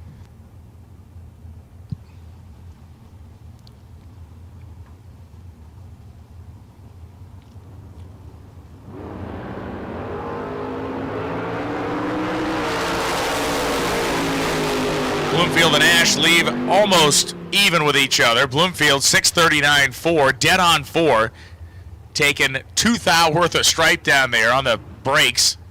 As Ash goes 539.8, 121, under by a ton. He was about 800 behind on the starting line. He ends up being almost that far under behind Bloomfield. Broke out by 2 thou, got there second. Chad Axford and Val Torres Jr. 473 right side for Torres Jr. Axford dial 487. Yeah, with Val Torres Jr., his start to the season, anytime you put a lot of dollars, like, the Geico commercials, that's a lot of dollars. Anytime you put a lot of dollars up for grabs, Val has seemed to find a way to step up to the plate. Chad Axford on the opposite side, he's no stranger to racing, Val. Again, used to be one of those regulars that would rummage and scrummage and, race his way around the West Coast. Axford is the one that steps up this time in the reaction time, but Val Torres slaps him back down. 22 on the tree and dead on 0 for Torres. 473 on the 473. Chad was 008 at this end of the racetrack, was in control, and as we've seen so many do up to this point, just took a chunk too much at the stripe. I think everybody's getting a little anxious on that. Battle of the Youngins here as you got Donovan Williams, left-hand side dial 482, and Hunter Patton right side.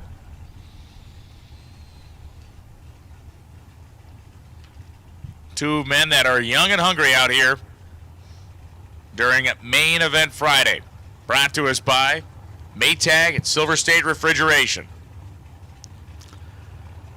That's right. Shane Thompson's company, who has kind of partnered up with the Fling over the last couple of years and has kind of jumped on board as title sponsor at many an event and many days. So we thank you, Shane. They leave the starting line.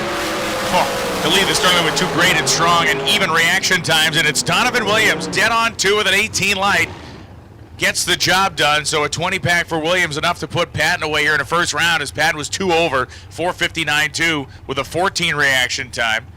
Williams got there 16th thou ahead of Patton, and that was the true margin of victory. Kevin Thorpe now and Michael Johnson, speaking of guys that know how to get the job done.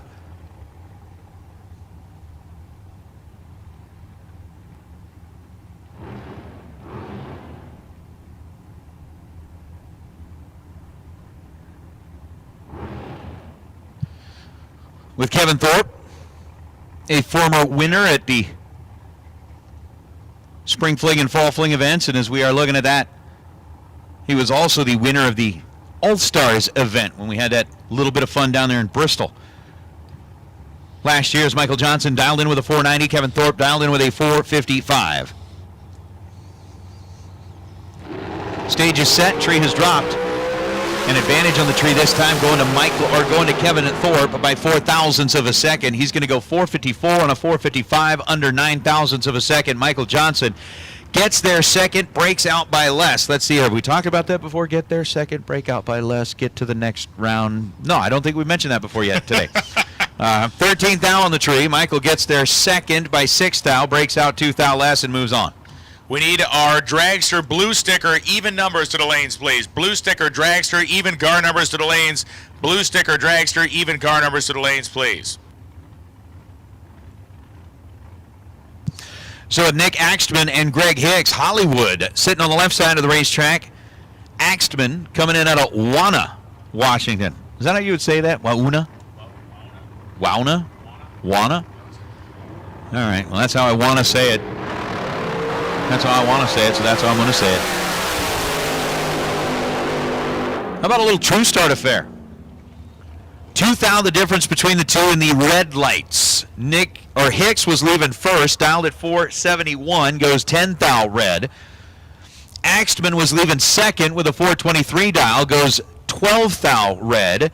And with true start in effect, gotcha. Greg Hicks moves on to round number 2. Larry Pinger has won an Impact helmet based off a random tech card draw from the Gear Wrench Pro Million Round 1 losers for the Pro Treasure Chest. So Larry Pinger has won an Impact helmet.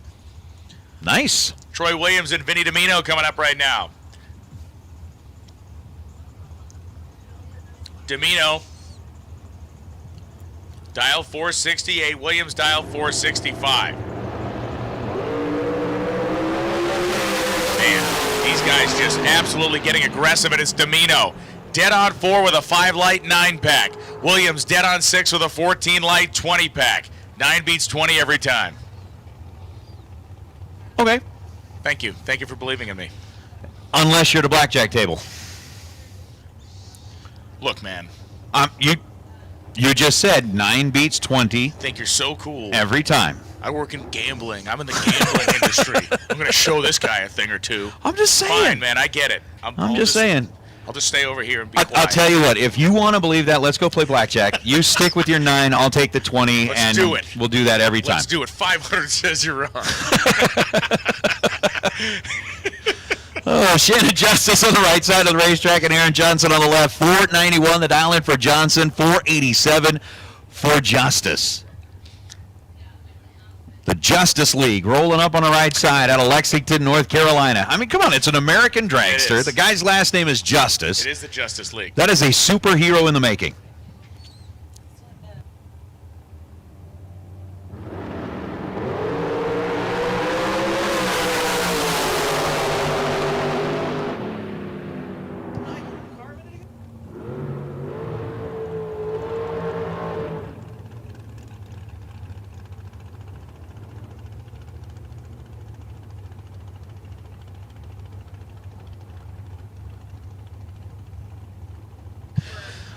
All right, on the double breakout, Shannon Justice. Ooh, for the 3rd time, Aaron Johnson is perfect on the tree and gets sent packing. Shannon Justice, 009. And we come back to the whole thing of gets there second, breaks out by less. Shannon Justice gets the win light. 486 on the 487. We have seen 3 perfect reaction times in round number 1. All 3 of them have failed to turn on a scoreboard. What does that tell us? Just stop doing that. Quit it. Stop. Perfection is overrated. Stop being perfect on Did the you starting eat a line. peep already? I did. I left here. There were 2 full boxes of peeps. I come back. There's one missing. You've got this like Not a box guilty... though, just one peep. No, you meant it. You said that in the. Oh, I'm sorry, but you ate a peep. I couldn't. They were staring me in the face. I had to teach a guy a lesson. Yes, Jordan. Thank you very much. We found that out. Watson Lee heading down to the finish line, and it's going to be Matt Lee. 481.5, 478 dial. This one was not nearly as tight as many of our races have been. Lee was 28 to Lotz's 49 on the tree. Lee took 200 worth of stripe and won this one handily, as Lotz was 3 over, 477 on a 474. Yes, the next 2 roll up here. I agree with you, NHRA Mom. You know, we do need to work on it. Maybe I'll go set up like a GoFundMe or something so that the folks online can contribute to the swear jar. Because they're all saying they want to contribute to the swear jar. Every time we bring out the swear jar, everybody wants to contribute. And again, this time it's all going to Greg Boutte. So if you have not yet contributed to the swear jar, I know that each and every one of you have done something that you should contribute for, as Brian Cam and Dennis Lithgow. Real easy solution to this. We'll talk about in a second as Lithgow and Cam launch off the starting line. Lithgow has control of this one, and he wins it. 67 on a 65 with a 008 light. Brian Cam was hemmed in by the reaction time of 26. He took the stripe first by 11 thou, and he broke out by a single thou. 486.9 on a 487 dial-in. Terry Lee has come up with the perfect name for you. You're a peep sneak. I am. I am. That's what they call me in high school. Peep sneak? Yeah. No. That's when you were trying to peek in the locker room. You were a sneak peek. According to the courts, I wasn't. Okay, I was accused. But according Are we coming back to the prison story from yesterday? I told it once and not telling it again. I know you said you would never ever tell it again, and hopefully nobody missed that yesterday. But Johnny Carter dialed in at 490. Dustin Wirtz dialed in at 450. I did have people even still this morning texting me asking me to get the story, and I told them no. Hey, and just a quick correction. Greg Hicks forgot to change the car number on his car, so it wasn't actually Greg in the car, it was Jeff Taylor in the car, which makes perfect sense why the scoreboard lit up on that side of the racetrack. As Dustin Wirtz and Johnny Carter looking at 4/10 the difference in the dial-ins. Dustin, Johnny, 4 thou difference at this end of the racetrack. Johnny Carter, 16 green, grabbing 4 thou at the finish line, is 15 thou above, and wins it. To move on to round number 2, Dustin Wirtz, 12 green, and goes 452 on the 450. Once again, we have called Dragster Blue even numbers. Dragster Blue even numbers to the lanes, please. Dragster Blue even numbers to the lanes, please. And now that one peep is gone, Nate is going to even the score and exact his revenge on this tiny little flock of marshmallow birds. We had one-shot deal. One-shot deal. That was not a two-biter. That was just open the gaping maw and throw that baby in there. It looked like that video when the shark gets a hold of that seal, and starts flopping around. Ed Open dialed 476. Chandler Merzier dialed 471. You got to let the peep know you're the boss. And look, my easy solution to this thing, and it's really cool that everybody wants to donate to the swear jar, but look, find somebody or something in your own life at home that you want to support, whatever you would like to support that. You can still use the same positive energy, the same positive donation, but you can do something in your own kind of close circle and do the same thing. I would agree. Dragster Jeff, no, going 000 does not get you a carburetor. It was that was yesterday and Wednesday. You had to be dead on 0 on your dial to get into a drawing for the carburetor. Today, Trip Zip apparently gets you nothing. Gets you negative points. Today is Open. Merzier get to the finish line. Chandler Merzier, double breakout victory. 0.29 reaction time. Runs under by 8 thou, going 4.702 and a 4.71. But Ed Open decided to take the stripe, 28 Hunworth, and he broke out by 13 thousandths after a 006 light. So Open gets there first, gets there too quickly, and Chandler Merzier tiptoes on to the next round. Yes, I agree, Jordan. 100%. Tyler Murrup and Tom Clark. Clark with a 454 dial on the left side. Tyler Murrup with a 495 dial on the right side. Sandy, Utah. Spent many a day as a child running around the Sandy, Utah area, throwing rocks at things that we shouldn't have thrown them at, like trains. Tom Clark out of Spokane, Washington, over on the left side. At least I didn't throw my house keys at the train, though. Yeah, that was David. That would have been bad. My buddy David did that. Real rocket genius.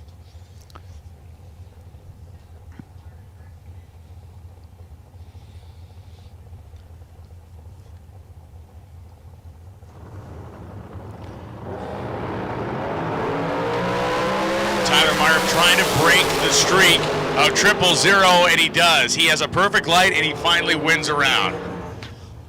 I did. I saw the perfect reaction time, Bob. I'm like, oh, I'm so sorry for you, man. I'm so sorry for you. Double breakout. Murrup goes 493.4, 495 dial. Perfect light. Takes 200 worth of stripe. And Tom Clark was 24 in the tree. Was even deeper into the forest, going 452.1 on a 454 dial. Don Butkowitz and Shane Carr. Carr from Bradenton, Florida, dial 463. Butkowitz coming out of New Jersey, dialed 484. Again, we're talking about a nice performance out of Don Butkowitz last night, making it into the ladder round, making it into the kind of the whole combination thing. Going to be getting some money from that, and trying now to turn around and parlay that wager into some big money. Parlay, good use of the word. Parlay. I use it in the sense of like trying to, turn it around as opposed to the pirate term of, trying to get somebody to have pity on you so you can talk to them. 462.4. Shane Carr has no pity on Don Buktowicz and takes out his aggression on him. 17 reaction time for Carr. Buktowicz was 40, and he ends up going 482.2, 141, getting there second. Shane Carr moves on. That'll bring out Rob Domino and Blake Allen. Allen out of Anita, Oklahoma. Not quite as far away as the Hawley, Pennsylvania ride from Rob Domino for that Numidia Dragway team. 454, the dial on the right side for Rob. 467, the dial on the left side for Blake. And I believe, have we called everybody yet, or are we still just all in blues. the blue? All the blues. If you got the blues, make them into the staging lanes. Yes. Peter and Kyle quit making them black and red labels because we would, they were black and red stickers, and we just called them black and red labels all weekend, and they, decided they were tired of the Johnny Walker references. Domino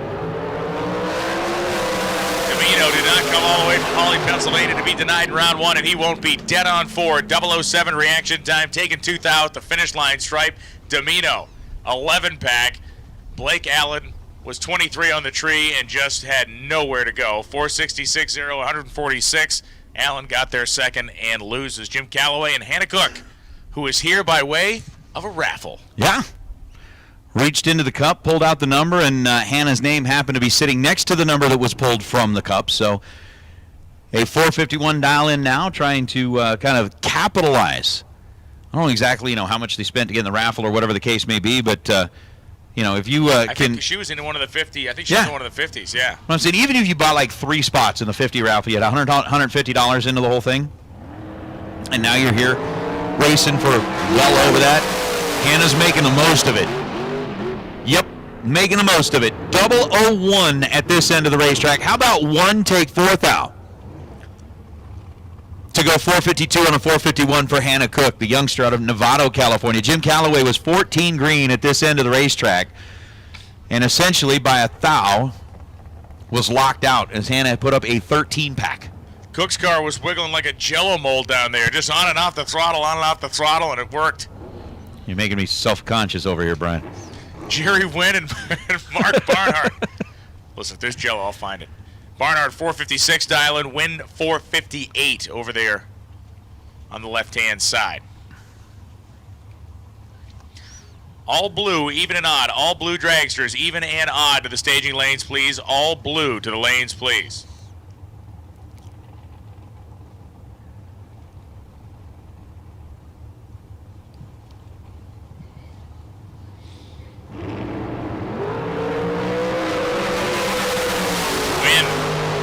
Looking to do just that successfully. 461 on a 458 dial with a 16 light, taking 9 thou worth of stripe. There was 2,400 worth of separation in the reaction time, and it was 9 thou at the stripe. That is precision action.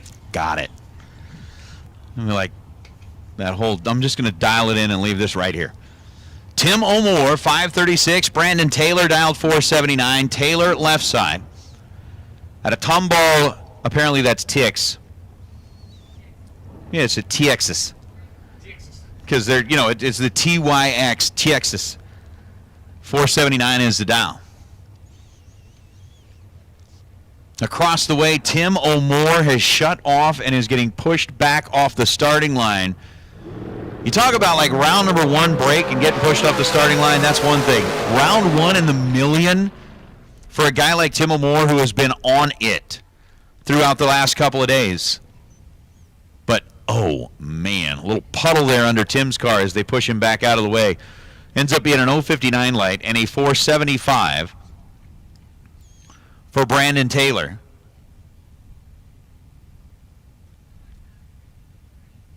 But I ain't kidding. Tim's car, and with Tim behind the wheel over the last several days, have been impressive. But unfortunately, a little technical difficulty here, and apparently we've had a jockey swap. Well, no, if they're the horse, they're riding the horse, it's the jockey. And if Shane Thompson has been sitting behind the wheel of this blue car for the majority of the weekend, he's now standing off to the side of the car, and I'm wondering if he went with his hired gun there, Shane Carr. No? No? Oh, it's Heffington? Got it. So Kevin behind the wheel.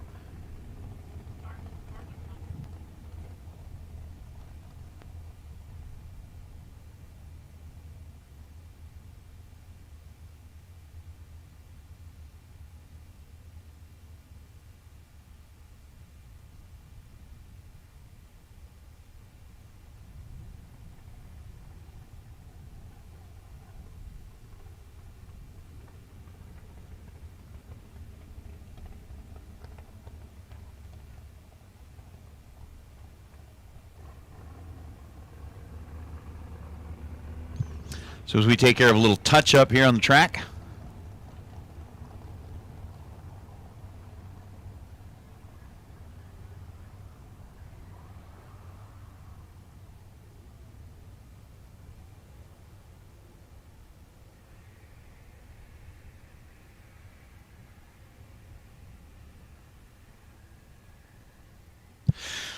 So as we are getting the touch-up done on the racetrack, hey racers, remember that tomorrow morning, 7:30 a.m. under the main grandstands,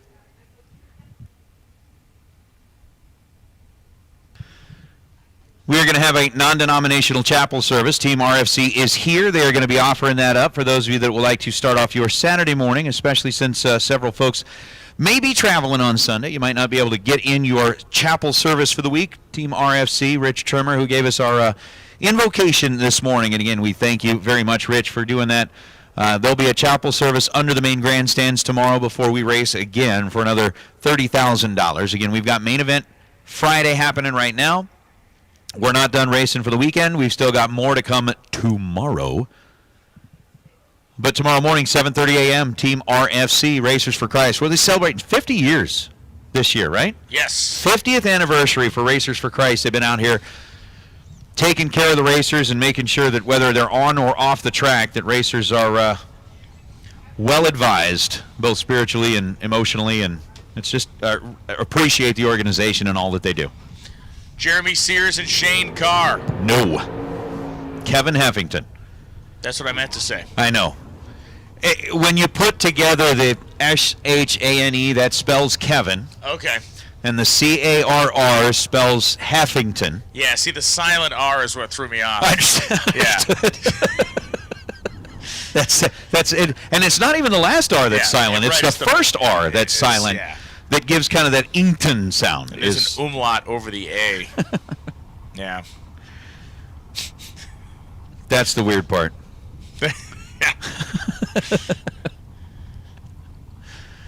So Heffington is driving Shane Thompson's race car, though. That Silver State refrigeration ride. I think they're brother-in-laws. Okay.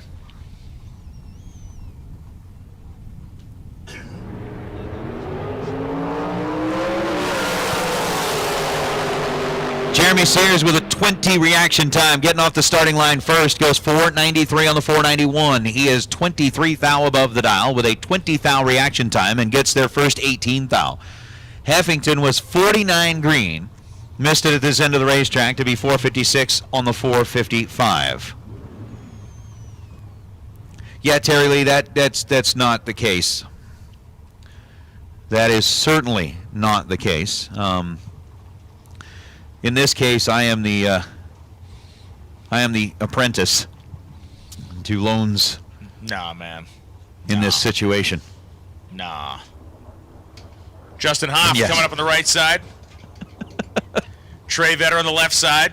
Hoff dialed 497, Vetter dialed 461.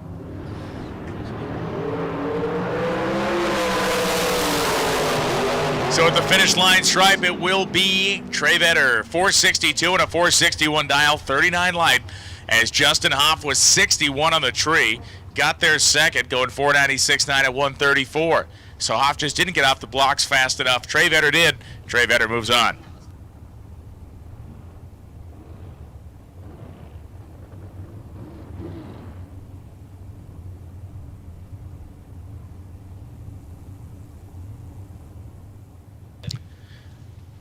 Kanan Barrio coming up right now. Kanan from Magnolia, Texas, 448 the dial-in, and Logan War, 460 the dial-in.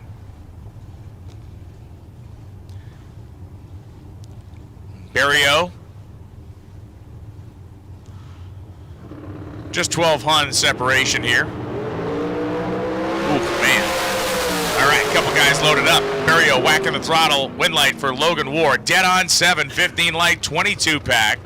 Barrio is dead on 9, 18 light, 27 pack, 22, 27. The differential is 5 thou, and that's exactly what the margin of victory was. Nasty. Sean Hart and Dylan Howe. Really? Hart on the left side, Dylan on the right side. Dylan, who was your runner-up last night for that $30,000. I mean, I'm still to this day, or this morning, kind of impressed, really impressed at how that semifinal went down. I know Nikki Thompson's like, yeah, great. I don't like that how that went. Right. But Dylan rolled up into the water box. I found out this morning that apparently there was some type of a deal with the ignition system. A little bit of dirt gets up in there, it kind of shuts it off. Justin Lamb goes rushing over there, gets the car refired, and Dylan, you know, as young as he is, 008? 10. 10, that's what it was, 10. But yeah. You're right. I mean, he still came out there and, like, ripped the tree, like, didn't phase him at all. He's dialed in at 459. Sean Hart dialed in at 481.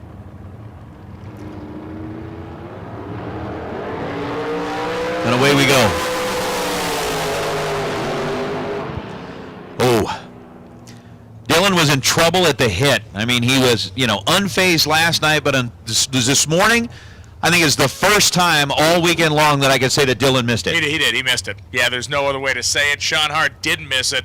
80 with a 7, gets the win light, double breakout contest, but Sean Hart, your winner for round number 1. Yes.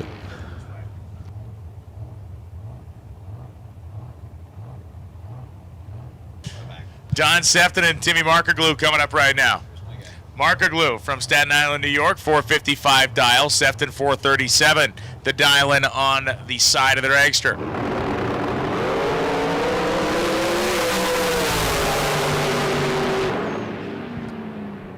Markerglue is 11 to Sefton's 43, and of course it's Sefton running dead on 4 and winning. Markerglue breaks out, taking 400ths worth of stripe, going 454.3 on a 455 dial. Terrible mistake. But, hey, we got a buyback round. We'll get running through that. Parker Theobald and Willie Flores are up now. Theobald.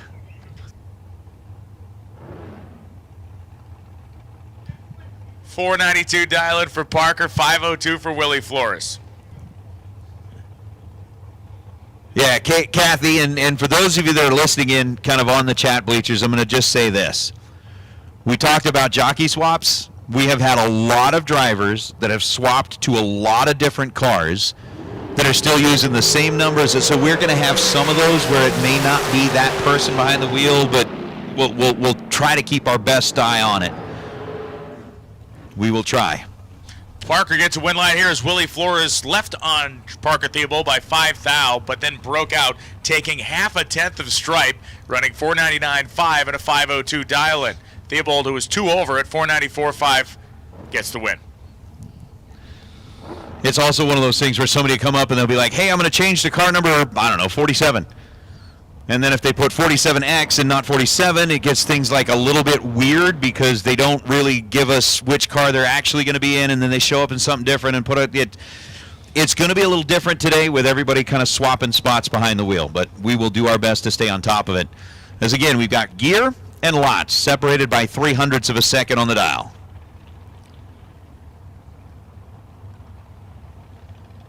Robbie Gear won those SR20 heads this morning in the Brodix run for the 50K. Megan Lotz dialed 483. She also was in the top 3, wasn't she? Yes, she was. These two were both with those packages. Robbie Gear 009 and 481 on a 480. Megan Lotz 11 at this end of the racetrack, grabbing a 27 thou stripe, breaks out with a 481 on a 483. Ouch. Ouch. Robbie Gear moves on. He was pretty excited about winning those heads. I mean, it's one of those things, he walked up and he goes, man, I have never won. And he goes, I would love to just win an oil filter. Right. And instead he gets a $5,300 set of heads. And of course, in today's FTI first round, best losing package will win a torque converter from our friends at FTIperformance.com. Casey Pennington, Tanner Theobald, 465 dial for Tanner, 467 for Casey.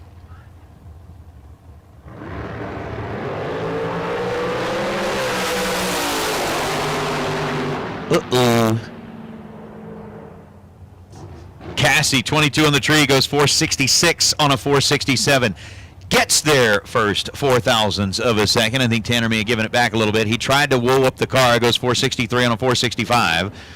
Cassie, for the win at 2 thou under the dial and advancing as Tanner was 035 on the tree. As now Jay Fitzgerald and Cortland Carter. Carter over to the right side, dialed 502. Fitzgerald on the left side, dialed 461.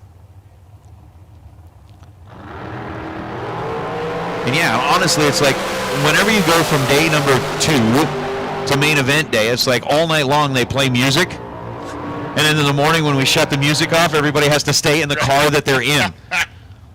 2 thou the true margin here between Cortland Carter and Jay Fitzgerald. It was a 3 thou split in reaction time. Cortland Carter edging it out with a 24-10 thou margin at the stripe. Goes 501 on the 502. He's under 4 thou. Jay Fitzgerald 460 on a 461. He's under 4 thou. It's over. It's over, man. Did I get a time machine text message? I did not. Apparently your service is catching up. Dave Meyer and David Kane now in the starting line. Kane already in the pre-stage position. Beautiful day. White puffy clouds. Blue skies here in Vegas. The wind, while present, it does not appear to be as strong as it has been in days past. That same wind actually helped us this morning. A shower came through last night. Got us off to a little bit later start than we wanted, but we're catching up. As Meyer and Kane are trying to catch up to each other down the racetrack. Wind light will go to David Meyer. Dead on 1, 007 light, 8-pack. David Kane was 1 over, going 477.4. On a 476 dial, he was also 21 on the Christmas tree. Brandon Taylor now and Philip Pennington. Pennington with the 488 dial out of the Three Rivers, Texas area, and Brandon Taylor out of Roanoke, Alabama.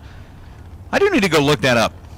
Three Rivers, Texas. I mean, obviously, Three Rivers Stadium up there in the Pittsburgh area where that one football team with the yellow pants plays. Yeah, see, I thought it was the only place in America Three Rivers came together as well, but clearly there's a second one. There is a second one.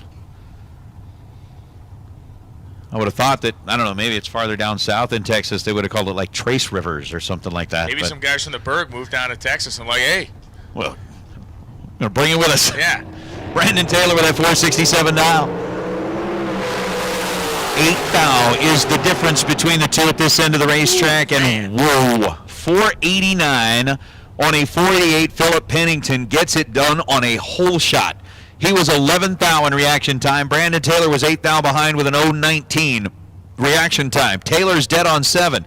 Philip is 15 thou above, and true margin of the stripe, you got to go like 4 places beyond the decimal, and with a 5/10 thou is what it ended up being. Chris Whitfield and Rocky McLean, the second coming up now. McLean dial 476. Just changed numbers around a little bit for Whitfield's 467. Talk about the potential streaky nature of Chris Whitfield.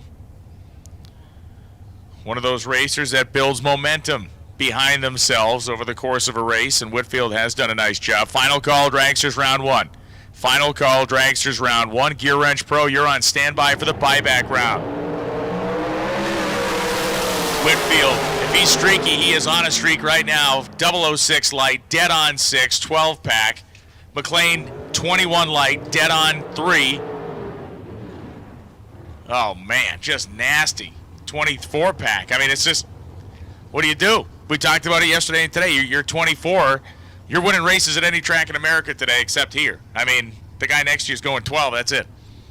I completely agree with you. There's nothing else you're going to do. Listen, that's not a peep. So what, did you find a cookie or something? Cookie. You found a cookie. Found a cookie. You found a cookie. Cookie's gone now. It's not here anymore. Cooper, John, and Lane Kavar. Or Savar, I should say. And I'm seeing, as I look down into the front end of the tower, I'm seeing cookies appearing on various folks' plates and in their mouths. You chewed yours like the Cookie Monster. Half of it fell out. It did. As you're eating it. Well, that's kind of what triggered me. I mean, you know, everybody's talking about now, oh, this certain behavior triggered me. I saw the cookies on Michelle's plate down there in the clock operator, and that triggered me. I had to go find a cookie. So as Cooper Chun and Lane Savar roll up, Savar 485, Cooper dialed in at 511, and here we go, 16 thou the difference. Between them down here and up there, Lane Savar will get the win light on a double breakout. Now you said something about being triggered. Yep, see? I'm just wondering what you were talking about. Lane Savar triggered his tree at 1 thou. Cooper Chun triggered his tree, 17 thou behind the green light.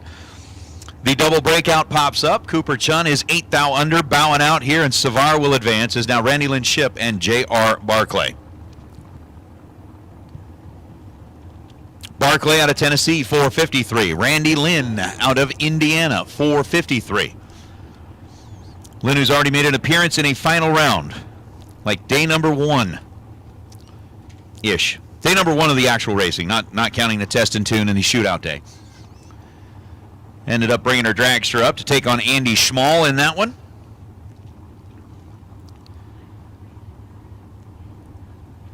No, Tracy Lee, we do not need cookies. We have cookies. As they say, come to the dark side. We have cookies.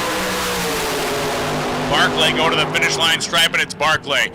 453.6, it's a 453.5, it's a hole shot. 17 reaction time for Barclay. He was slower by a thou to the stripe, but he was 5 or 6 thou better in the starting line. The margin was 5 thou at the stripe. Wow. Both of them dialing 453, both of them running 453. It's just kind of mean and nasty. Robert Neighbor and Val Torres. Talk about a couple of racers from Division 7 that have lined up a time or 10 or 20 or more. Torres 467 the dial. Neighbor dialed 466.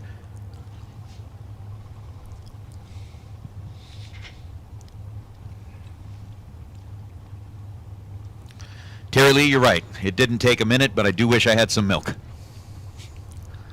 So we're in the set.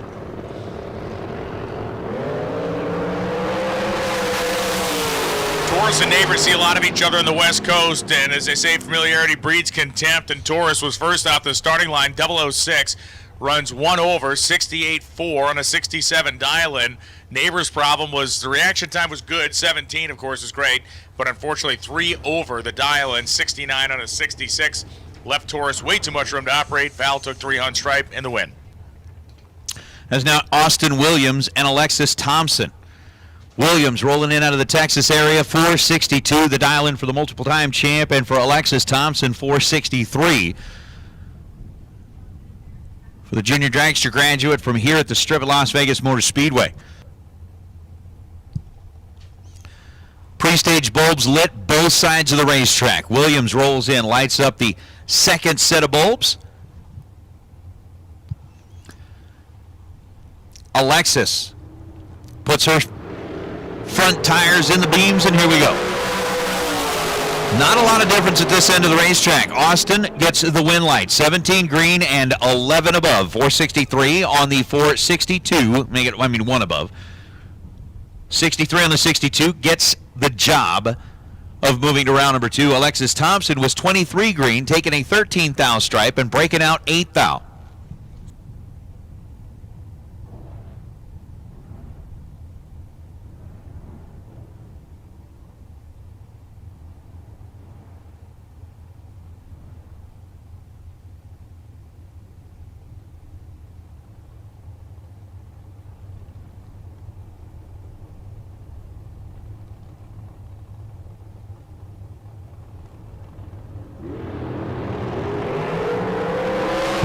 One thou between Dan Lafferty and John Edwards at this end of the racetrack. Lafferty breaks it out a thou, taking an 8th thou stripe. He was 11 at this end of the racetrack. Gets to the stripe first, 8th thou. Needed to get there 7th thou or less. John Edwards, 12 on the tree, dead on 6, 18 total. Moving to round number 2. Dan Lafferty will be joining the rest of the folks at the window with the velvet ropes.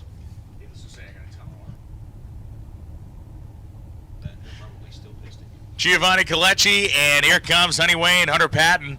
This is the second entry he has. The first one did not go in his favor.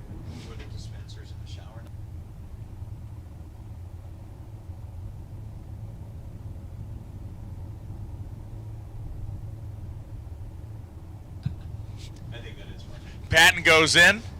Colecci gonna give it his best shot here. Boy, oh boy. Hunter Patton nearly perfect on the starting line, working the throttle, but he gives it back to Colecci.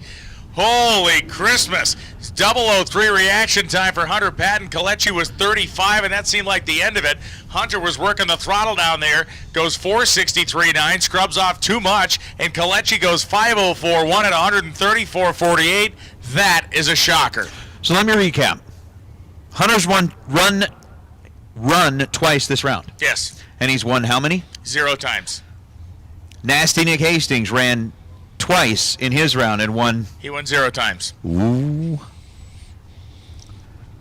Wow. Yeah. Wow. Mike Calloway and Brendan Lundeen. Lundeen, 468 down for the racer coming down out of Murray, Utah. They drove in late last night, and obviously arriving late didn't bother Brandon.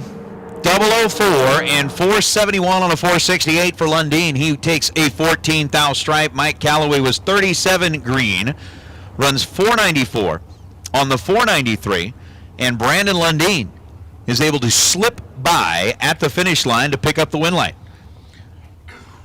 Jeremy Cisneros and Bo Butner coming up now. Randy Lynn Ship coming up oh so close, but a little shy during round 1. We'll see what Bo can do here. 455 the dial for Bo and the dragster. Cisneros dialed 467.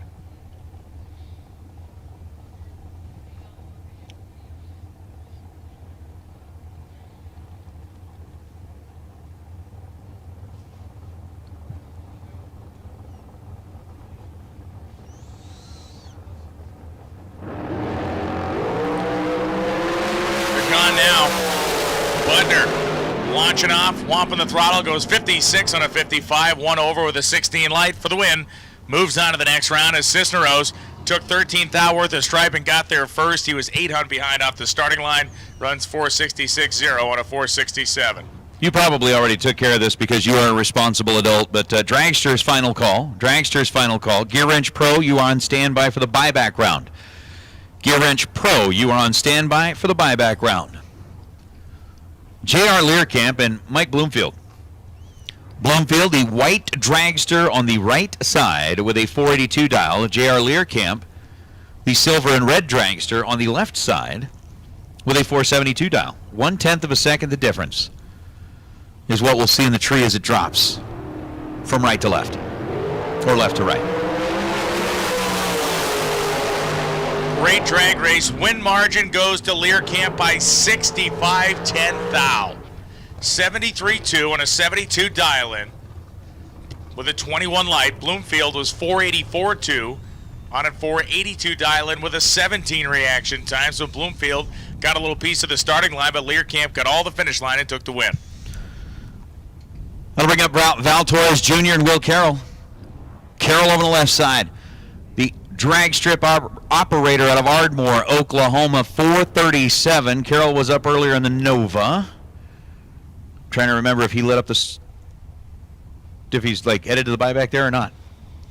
Previously in his Nova. Think about that for a moment. I am also struggling to recall that. Yeah, we'll figure it out. 486 to dial in for Val Torres. Nick Camaro, no car count yet. We're not done with round number 1. We got to get all the way through round number 1. Once we're all the way through round number 1, then we'll be able to know how many cars we sent down the racetrack, and we'll be able to tell you how many were here. Advantage at this end of the racetrack belongs to Val Torres by 8,000. My math is off. Anyway, he goes 487 on a 486. Will Carroll, 26 on the tree and 438 on a 437.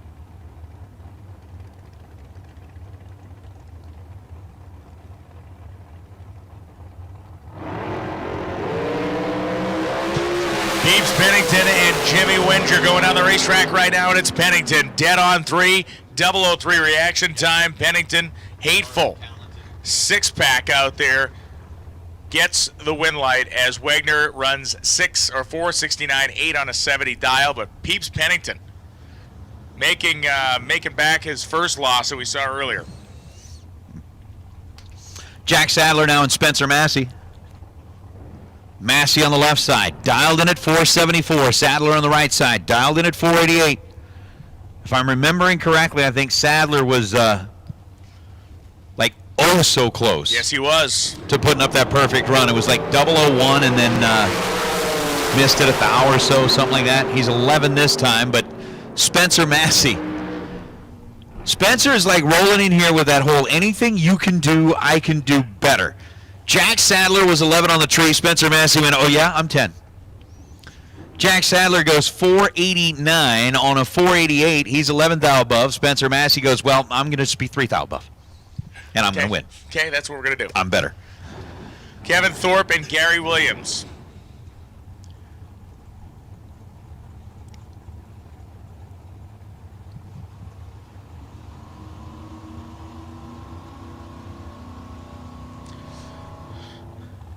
Williams turns the bottom bulb on. Thorpe does the same.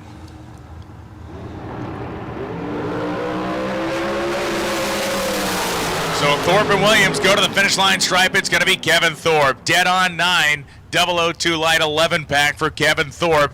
Gary Williams was 1 over, a 17 light. Kevin Thorpe just put an airtight case together down there, and Thorpe moves on. Morgan Rose and Darrell Pettit. Pettit dialed 518, Morgan Rose dialed 458. We once again have made a final call for all dragsters, a final call for all dragsters. We have made a standby call for Gear Wrench Pro buybacks. We don't need Gear Wrench Pro buybacks yet, but this is your standby call. There's got to be some kind of song out there about standby. Other than like, I'll stand by you, but that's not the same meaning. Benny King, man, stand by me. It's not the same meaning. You know, if you're on standby, you know what I'm saying? You're on stand. I'm totally with the stand by me.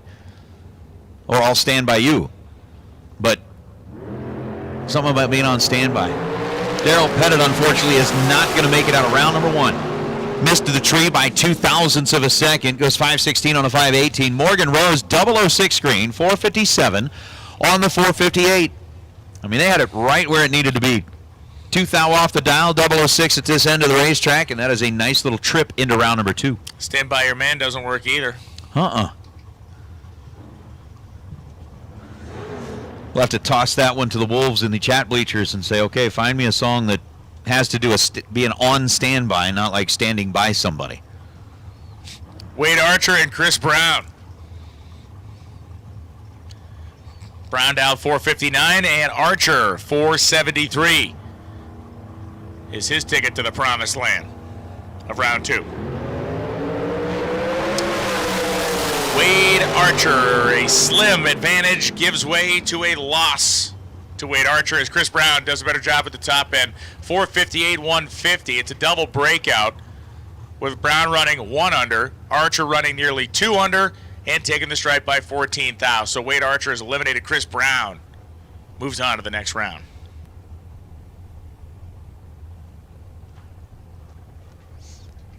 Chad Axford and Dennis Lithgow. Dennis, 467 the dial over on the right side. Chad Axford, 452 here on the left side. And I'm going to give kind of a valiant effort award to Mike Hart. Said, hold the line, love isn't always on time. That's kind of in the listen, if we're going to go with like adjectives, then we can go a million of these things. But it's got to be standby. Yeah, like, you know. I'm sure there's something out there that's talking about, you know, waiting on standby to catch a plane or something like that. I'm not sure. So Axford, blink, blink, blinks. That bottom half of the LED's on, gets the win light as Dennis Lithgow blinks on the bottom red bulb. By 0.02 of a second, Lithgow goes 466 and a 467, but 002 red. We'll send Lithgow to the buyback window as Chad Axford, 451 on a 452. He was 009 at this end. Jack Ostrowski and Andy Morris now. Morris dialed 481. Ostrowski dialed 440.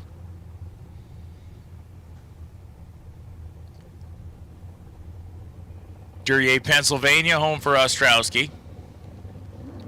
Morris from Olympia, Washington.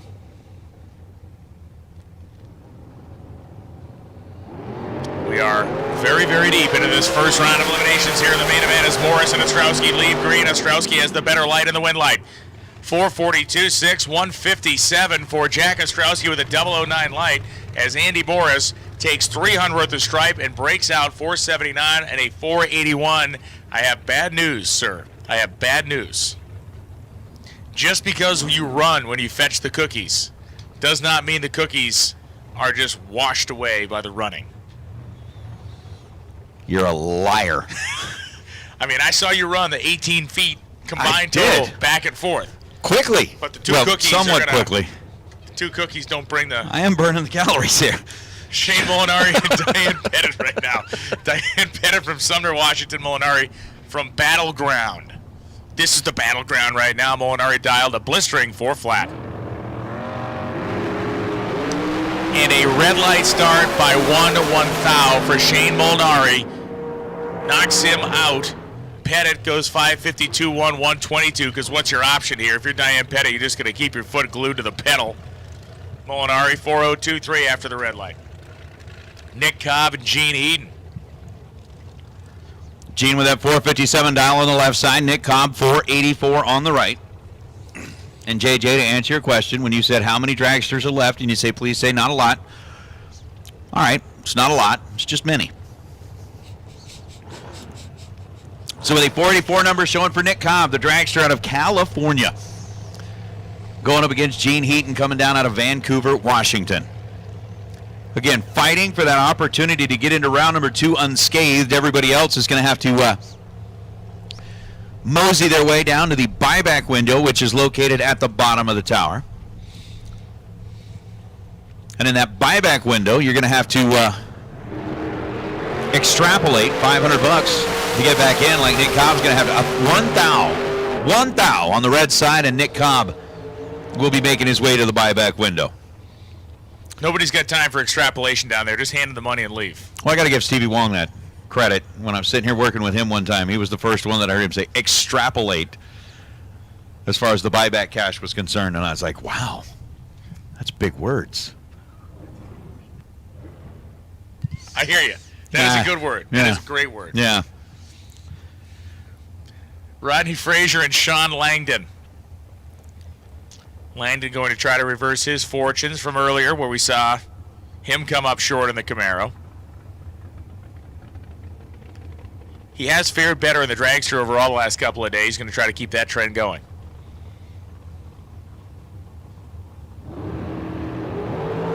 A red light start by 0:11 for Langdon, which I believe is about how red he was in the other car as well. It was very close to that 10:11 mark. Ford 72.7, 144 for Langdon after the red light. Rodney Frazier gets his ticket punched to the next round. That is definitely something. And I know Langdon evaluates deeply every single run that he makes. So something like that is certainly going to have him kind of preoccupied, trying to figure out exactly how to correct that. Is Chris Northrup and Jerry Galloway.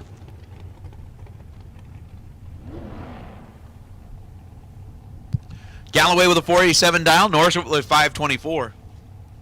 Funny car on the left side. Trying to get it done for Guess Who Racing. I know he gets mad at me, but every time it's like Guess Who Racing, the only person I can think of. Guess who? Get back here, boy. Northrup and Galloway leave within a single foul of each other. They finish nearly as close. Northrup gets the win light, 525-1. He's one over on a 524 dial-in. That 17 light did him good because Jerry Galloway was 488-8. One over plus some extra change there. Margin of victory just 8 thousandths for Chris Northrup at the finish line stripe. Dang. One guy's 11 over, one guy's 11-ish over. Ish. It is an ish. Aaron Johnson and Darren Lotz. Lotz, 488 is the dial for the team out of Virginia, and they are taking a close look at Aaron Johnson's car out of Arkansas. Having a little conversation. Looking back here directly behind the cage. And the signal is given to Darren Lotz. He's going on the solo. Brutal. Ouch. I know that's the second car we've seen pushed back here in round number one, at least on the dragster side. I know Tim O'More was pushed back. Now Aaron Johnson's getting pushed back, and a 77 reaction time for Darren Lotz to go 486 on a 488. You know, Aaron Johnson, you're sitting there going, wait, where was he on the tree? What'd the guy do? That's when you're the crew guy leaning and says, he went perfect dead on. Oh, okay. Yeah.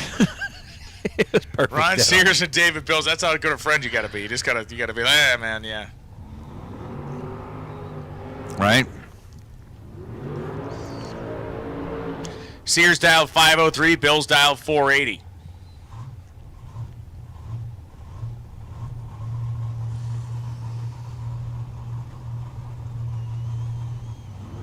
Yeah, Bills was another one of those guys last night that was on a roll. Was able to turn on a whole bunch of scoreboards. Before, unfortunately, like most, be like, yeah, I turned on a whole bunch of scoreboards until I didn't. Right.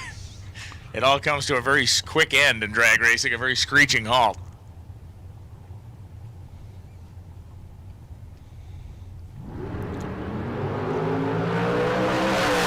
Sears and Bills are clean. Win light is shining for Ron Sears.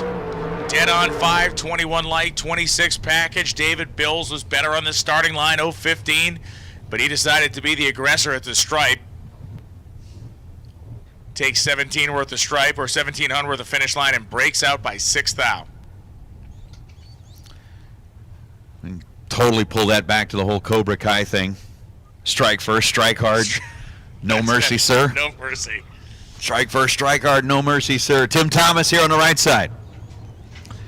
And Jansen Melton over on the left side. 430 is the dial for Jansen Melton. 482 at the dial for Tim Thomas. And finally decided to open my eyes and look out the window and realize that, yeah, Jansen and Megan are working out of the same car. So with Melton got the pre-stage bulbs lit, Tim Thomas is fully staged, and here we go. Identical reaction times at this end of the racetrack. 4:32.0 on a 4:30 for Jansen. 4:82 on a 4:82 for Tim Thomas. Thomas, 006 dead 7, gets their first 13 thousandths of a second. And with that, Gear Wrench Pro buybacks. Gear Wrench Pro buybacks will take you to the staging lanes, please. So, yep. Gear Wrench Pro buybacks to the staging lanes, please. Jansen Melton was 006, 2 above on the loss. And he'll be having to take the golf cart ride up to the buyback window. Try to sneak his way in there like he's avoiding the paparazzi. Doesn't want anybody to take his photo. Be like, what are you doing here? Like, shh, don't tell my wife. Vinny Domino and Race Kid.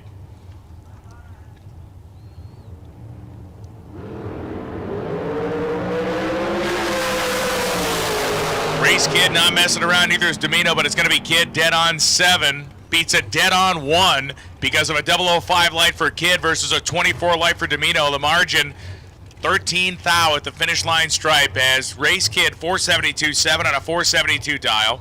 Domino 461.1, 461 dial. But that pesky reaction time.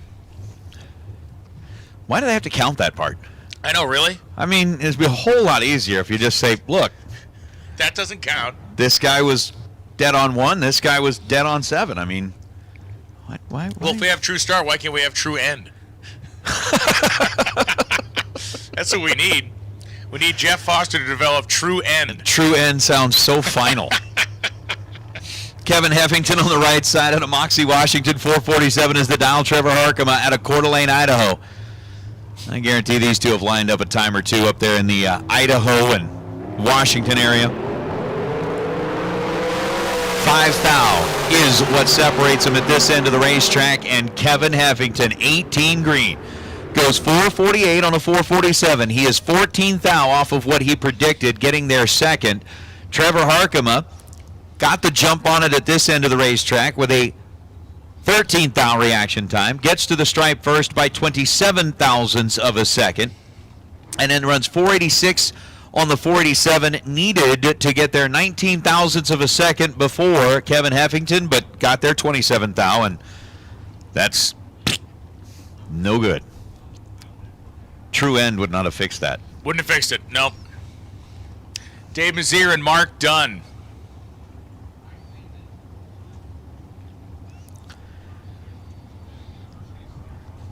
Mazier dialed 468 on the Pennzoil side. Dunn set up just 3 Hun slower, at least on the dial-in board. What he's actually set up for is anybody's guess. But we're about to find out.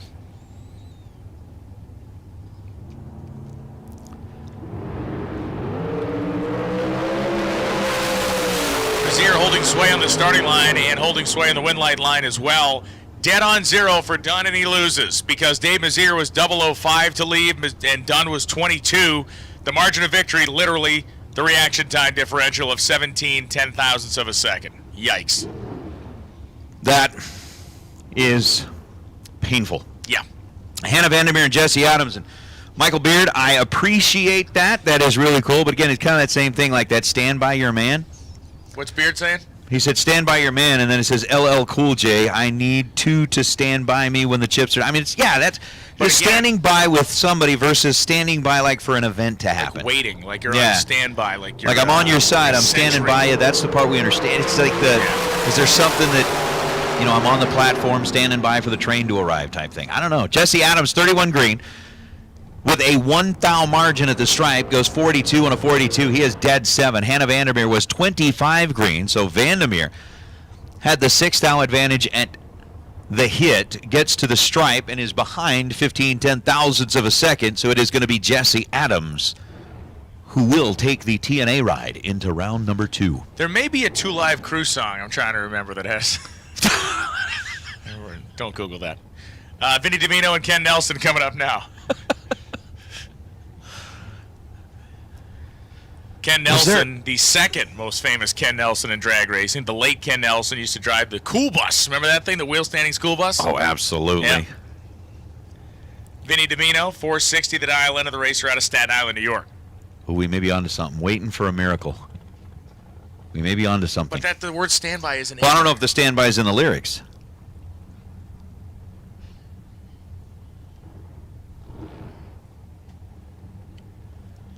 There we go. Paul Weekman asking a question. Are there any I Suck awards, he's asking. I said, well, yes, that's free time. I've claimed them all. That's your award is free time. I've claimed them all. Yeah. I mean, basically every day I walk in and it says, I suck at this. Oh, yep, that's me. I'll take that one. There we go. No, we got one that says, apparently there's an artist named Granddaddy that put out a song in 2003 called I'm on Standby. Well, it wasn't his best work, but boy, the Granddaddy's 03 release certainly is on the top of my vinyl pile. What was a remake of Uncle Joe's 1978 release of I'm on Standby? It was, yeah. So Ken Nelson, Vinny Domino 460, Nelson dialed 456.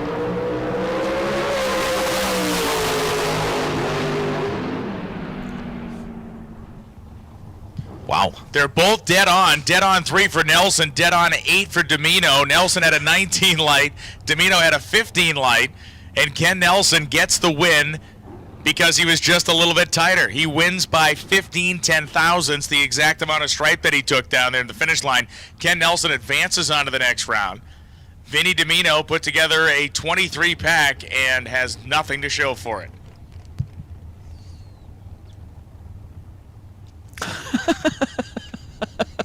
Marlon Coates and Tim Thomas. I'm just laughing. Blake Fuquay. Marlon Coates is down 47. Tim Thomas down 48. I mean, it's been like this constant. What's the car count? Even Chad has gotten to the point where he put it up here. Car count won't be announced until after round number 1. And Blake comes rolling and he goes, what's the car count? Asking for a friend.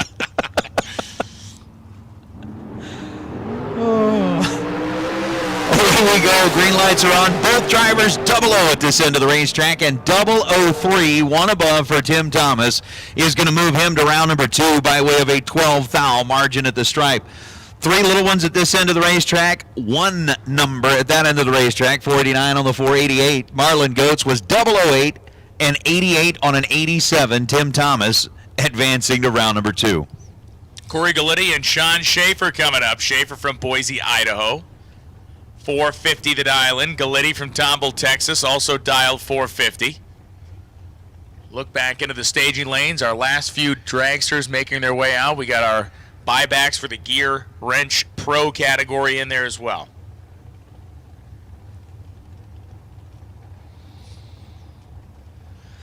Oh, as we get him in there. Oh, Blake, seriously, I thought you were being sarcastic. I'm sorry, I thought it was funny. That's awesome. I thought it was funny. So with identical dials on the scoreboard,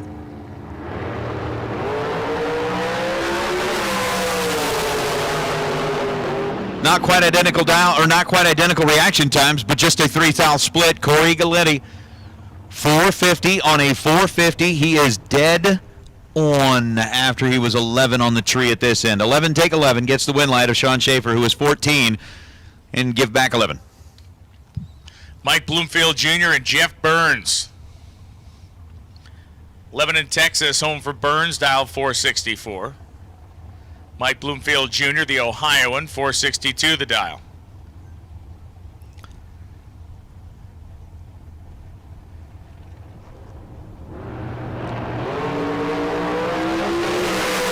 True Start system comes into play and it favors Jeff Burns here, as Burns was 002 red, Bloomfield was 012 red. So Bloomfield runs dead on after a 12 red light and will not see the light of day next round. Burns goes 65 and a 64 and gets the win light because he was the lightest shade of red. James Lee and Robbie Gear coming up right now. All right. Good. Mr. SR20 himself. We're good. We're good here? Blake, yes, Blake was being sarcastic. I thought when he retracted the message, I'm like, wait, what? Oh, sorry, man. But yes, that was awesome, dude. I appreciated it more than you know. 477 for James Lean, 450 for Robbie Gear, and yeah, so the Brass Knuckler came up with the other standby song. We got one more, which is beautiful. Apparently there is Copo Racer says, Marvelous and RVDs, there's a song called On Standby, And then the other one, Gucci Mane, has a song that says, "Why You Want to Put Me on Standby," so Beard found that one.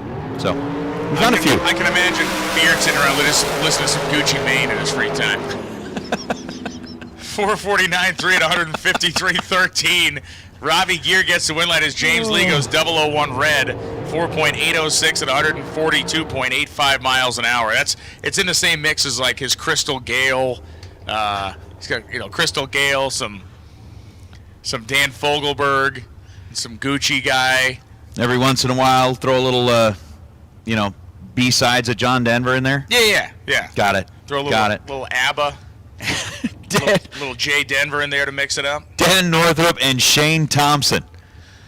Thompson with a 459 dial here on the right side, and 482 showing up for Dan Northrup. Over on the left side, I know we are getting down to the end of again Gear Wrench Pro buybacks. Gear Wrench Pro buybacks. We are calling you into the staging lanes, please. Gear Wrench Pro buybacks. We're calling you into the staging lanes. Dan Northrup's 006, and he converts it into a win light, going 481.9 on a 482 dial-in. He was 1 thou too quick, but luckily for him, Shane Thompson took the stripe by 5 thou and ran 2 under, 457.7 on a 459. Northrup survives to fight another round. I feel like we've probably affected like the Google search status of these people that have come up.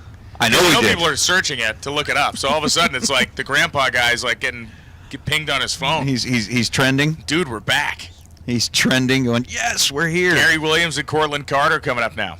Hey, Super Pro door cars, both orange and blue run stickers. Super Pro door cars, both orange and blue run sticker for the buyback round. Let's get you headed back this way, please. Super Pro door cars, orange and blue. Cortland Carter and Gary Williams, neither one of them allowing the other one any sort of rest here on the starting line. Gary Williams was 006, Cortland Carter 004. Cortland takes a 17 thou stripe to break out 8 thou as Gary Williams goes 489 on the 489. He was 006 dead 7, getting there second, and picks up the win light against Cortland Carter. Shannon Justice and Nate Martin coming up right now. Martin, the 2015 Montgomery Million winner from Kennydale, Texas. Shannon Justice from Lexington, North Carolina. 486 dial-in for Shannon. 457 for Martin.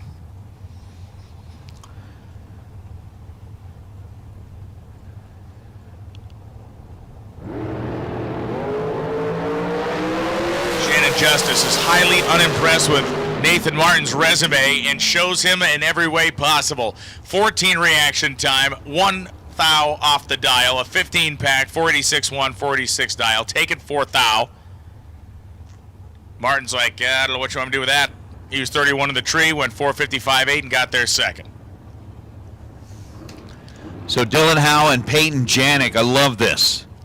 Battle of the Young Guns. Yeah, this is cool. Peyton for Team Dilligaff sitting over the left side, 471, one of the local runners here, and Dylan Howe, who kind of cut his teeth on this big money stuff a couple of weekends ago, learned the trade very well and immediately rocketed himself into a final round. It was like really only a second or third appearance at one of these high dollar races. He has got a 462 dial on the right side. So Dylan has got a double entry here. Round number, the first trip down the racetrack, let's just say Dylan might have been overwhelmed by the moment. Less so right now, but still in a tough spot here at the finish line. It's going to be Peyton Janik. Janik goes dead on 8. Dylan goes dead on 3. It comes down to the starting line. Yeah. Peyton Janik was 051 on the tree. Dylan Howe was 062 on the tree. And again, you got to think about the case of the jitters, man. Case of the jitters. We'll see if they maybe make their way to the buyback window and take a second swing at it.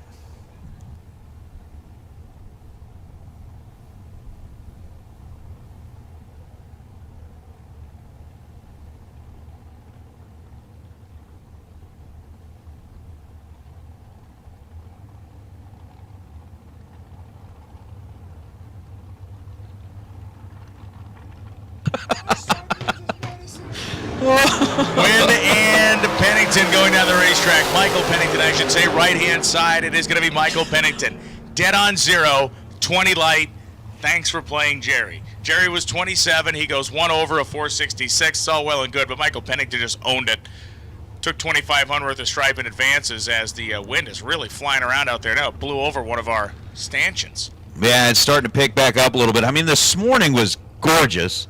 Had the wind picking up a little bit here in the afternoon. Hopefully it just kind of dissipates here quickly as Michael Johnson, Chris Whitfield are the two that we are staring at on the starting line right now. 477 the dial in for Chris Whitfield. Michael Johnson's got a 486 on the left side.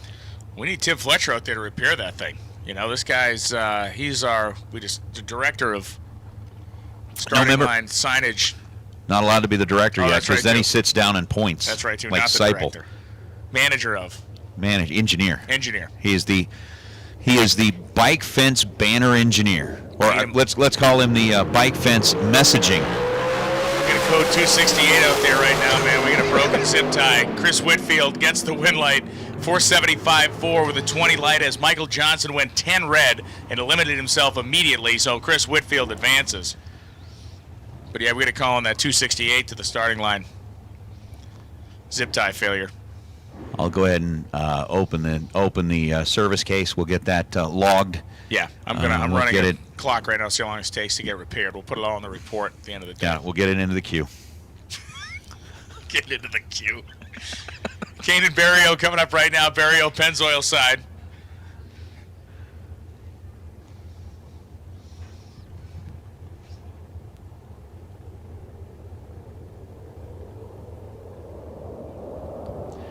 I know the A768X. I don't know if it's A768, A768X, but either way, I think are Hicks and Taylor swapping spots in the car?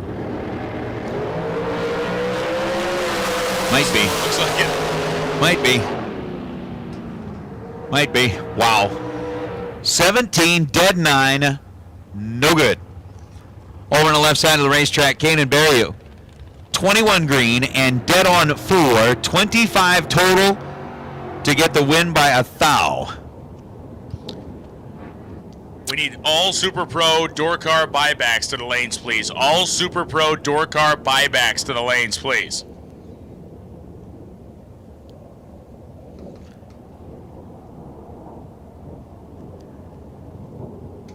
Shane Carr, Carl Jones.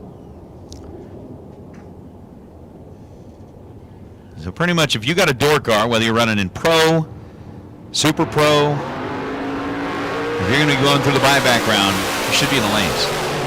Shane Carr, 008, win light, 449.8, 146. Both drivers under their dials as Jones dialed 63, runs a 59, takes 12 thou, and loses.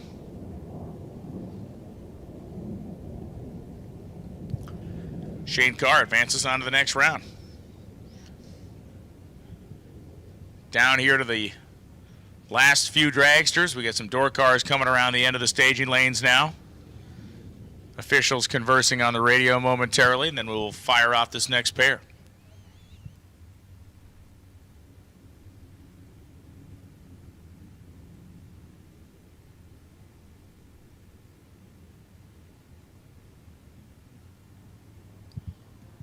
Again, best losing package of this first round will receive a free torque converter from FTI, which is fantastic. You'll see that signage change on the starting line area as we go through the rounds, indicating who's sponsoring each round.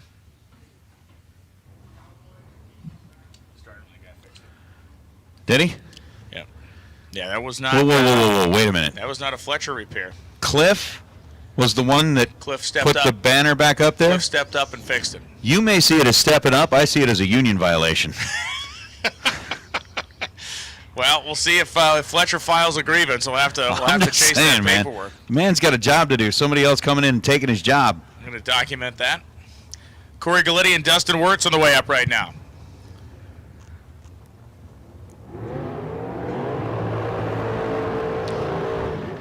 My goodness. Dustin dialed at 503. Corey Galletti has got the 483.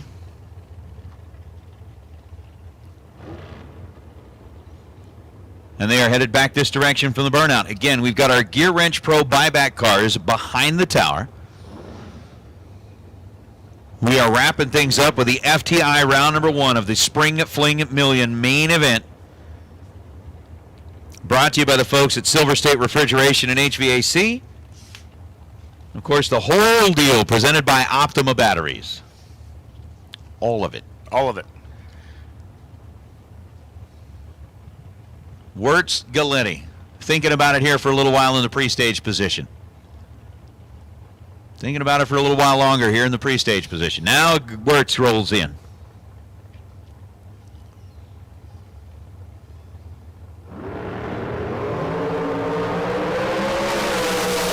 Wirtz is in control this time as he leaves 006, but Corey Galletti is going to get the win light. Dustin Wirtz, 006, taking a 48 thou stripe, goes 501 on a 503.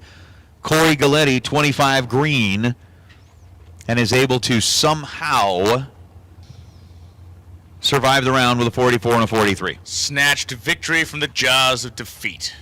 Troy Williams Jr. and Austin Williams coming up right now. Of all the Williams here, these are the two that aren't related. Love it.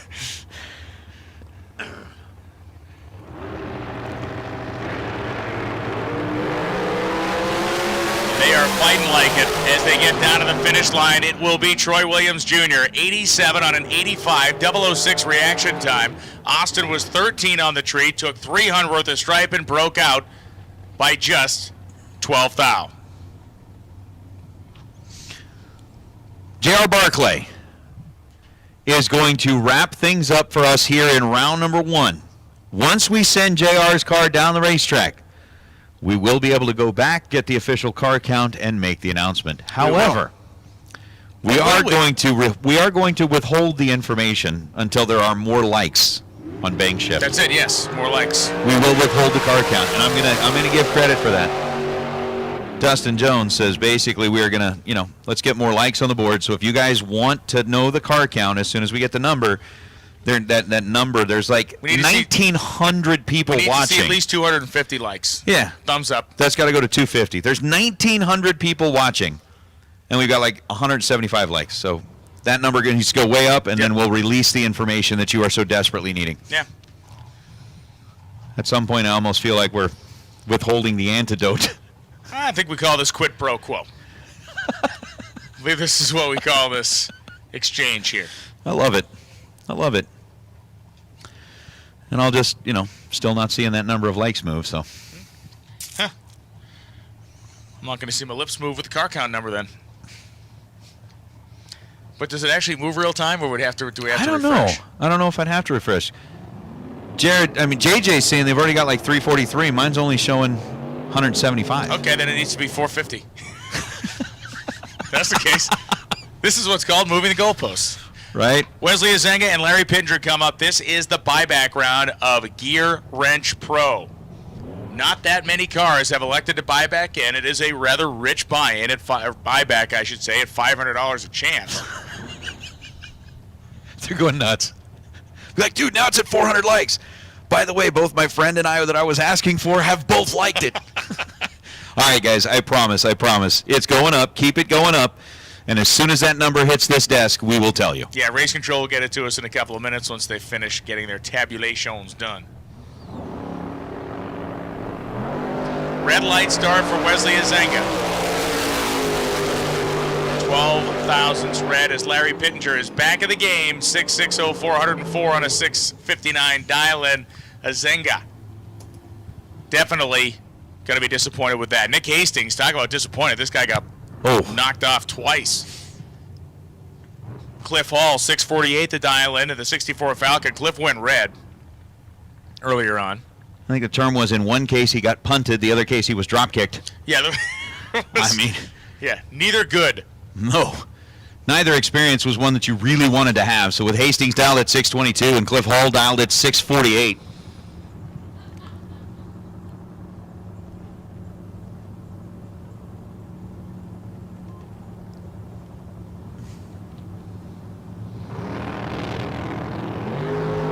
Red light start for Hall, so Hastings is back in the game. 6:13 green. As Nick Hastings goes 6:18.3. Cliff Hall 6:44 after the red light.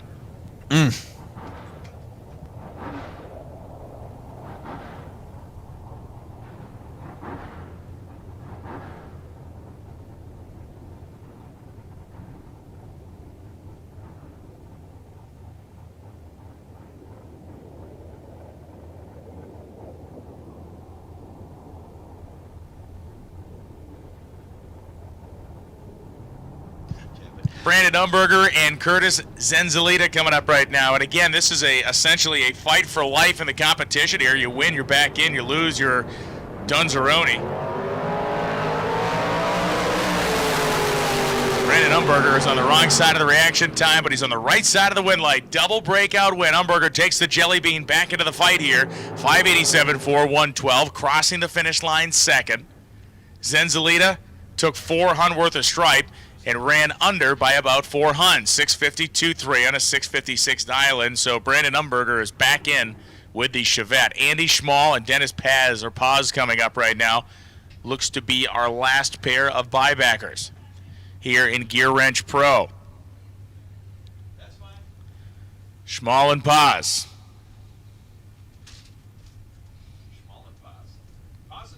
Paz and Schmall, yes. It is a false German word. Made that up on Wednesday night. Pasenschmall. Sie Pasenschmall. These two are tired of hearing Pasenschmall. We'll find out who's back in less than 6 seconds, less than 2 seconds right now. And it will be Dennis Paz, dead on 0, 17 light for Paz. Schmall was too quick by 5 thou. He was 23 on the tree. But Dennis Paz, dead on, 17. Paz exacting his revenge. Yes. He has been planning for days how exactly to take care of things for what Andy had done to him on Wednesday night. Revenge is a dish best served cold. Yeah. He's been hiding in bushes, stalking him. In the back of an El Camino.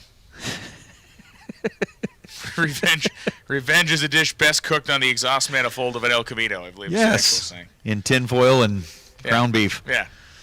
But so Dennis Paz gets the win light that time. We're still 7 short. I wanted to see 450 on that baby. I think we got there. We got there. My light count is not exactly refreshing automatically. We're 1 short. No, we're not there. We're 1 short. We are still 1 short of that number. And I can promise you that right now in the front room, they are getting all of the numbers ready for us. And as soon as we have it, and as soon as we get, all right, says we're at 450. I'm still seeing 449. Let me try again.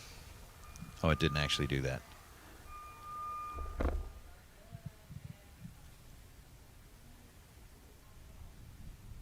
Now we're at 452. Okay. All right. All right.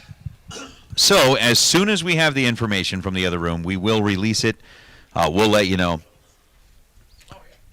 We have called all of our door cars. We're talking buybacks for the Super Pro side.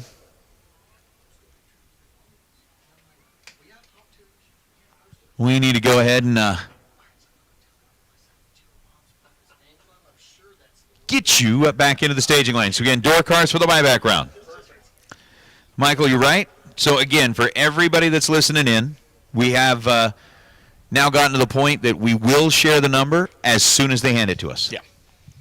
At this point, they're in there just figuring everything out, and as soon as they hand it to us, we will tell you. So there will be no delay. We are not going to withhold any information. I do have some documents that prove who killed Kennedy. We can start with those. Then we'll get to the number of cars. We'll work on the least interesting stuff to the most interesting stuff. Before you do that, do I have time to find an attorney? What are these red dots on my chest for? These laser pointers. There will be round 1 Hard Luck Awards given out randomly. Our friends at K&N, ATI Performance, a case of transmission fluid, a case of oil filters. That in the Gear Wrench Pro category, in the Super Pro Door Car category, a $250 gift certificate, Drag Race Solutions, and in Super Pro Dragster, a Mazir Enterprises starter. And this is going to be given out Hard Luck Awards, a random draw from the first round. Each of those categories given out. Yeah, we've got some awesome stuff that's going out the door today. And by the way, Stephen, it's not a bamboozle. There was no bamboozling that took place. We're being accused of bamboozling of, everybody working the likes up, and then, we will share the information. But in Vegas, I will say this. This is Vegas. It's not a bamboozle. It was a bluff, dude. There's a difference. Don't be mad. If you are of the intelligence level that you can be bamboozled by the two of us, never admit it. Never. Never say out loud, you tricked me, because it means it's more insulting to you than us. That's funny. Yeah. No, again, guys, they are just making sure that we've got everything straight, because, again, we did have a lot of drivers moving to different cars, all that kind of stuff happening. So before we really get into this whole deal, we want to make sure that all of that is, all of the I's are dotted, the T's are crossed, that we're ready to go. And as soon as they send us that information, you will receive delivery of the information immediately, I promise. It's just back-ordered right now. You've promised me a lot of things over the years, man, so let's go easy on that word. It's still on back order.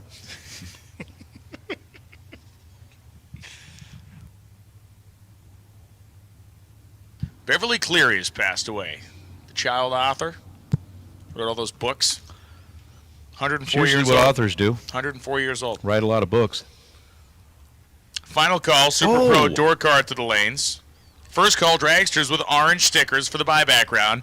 Orange sticker buybacks. I remember one of her first bestsellers wasn't that like See Dick Run? See Jane Walk? Something like that?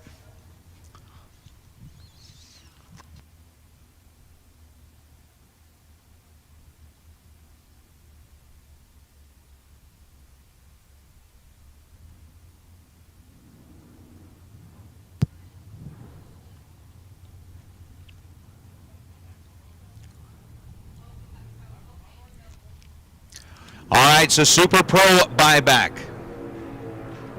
Door cars in the water box. Firing it off with Matt Kielman and Nick Hastings. Didn't we hear this just a minute ago?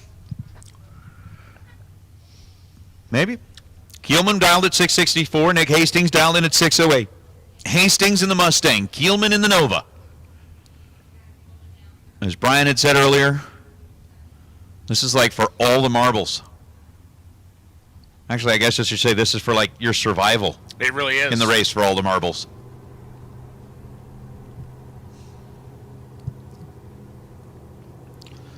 So Kielman is in and set. Nick Hastings joins him on the line. The tree drops, and here we go. Both drivers are green. 13 thousandths of a second advantage goes to Nick Hastings, and you can hear the whomp, whomp, whomp to a 608 on a 608. Matt Kielman was 664 on a 664. Both of them running the number they needed to run, but Hastings 13 better than Matt Kielman in the reaction time, and with both of them running 8 above the dial, 8 thou above the dial, it comes down to that split in the reaction time. And Michael Jackson, the 1979 El Camino. Ah.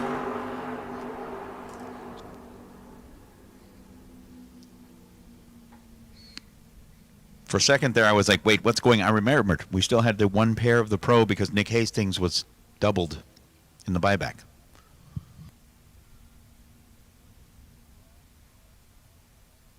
Look, the engineer is at work. Yep.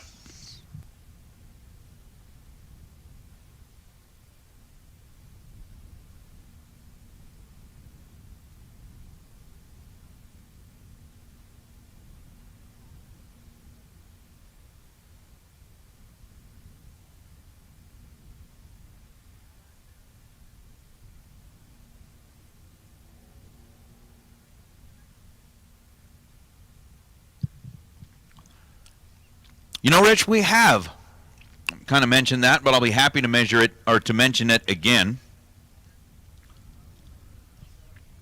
Tomorrow morning, chapel service will be available underneath the main grandstands at 7:30 a.m. So if you would like to enjoy a little spiritual guidance in the morning before we begin our final day of the Fling, it is certainly open to all who would like to join in. Again, Racers for Christ celebrating their 50th year in 2021. It is kind of a beautiful thing, and with Team Racers for Christ here, Rich Trimmer is going to be the one delivering the message in the morning. So 7:30 a.m., you are welcome to join in for a spectacular chapel service. Ah, see? Radial tire. The mouse and the motorcycle. Actually, it was Carrie Neely popping in there with, I don't remember the Beezus book. Beezus and Ramona. Never heard of that one. But the mouse and the motorcycle, we did just read that with Carter not too long ago. That's a Beverly Cleary creation. Apparently that's a Beverly Cleary creation. See that? People know. Yeah.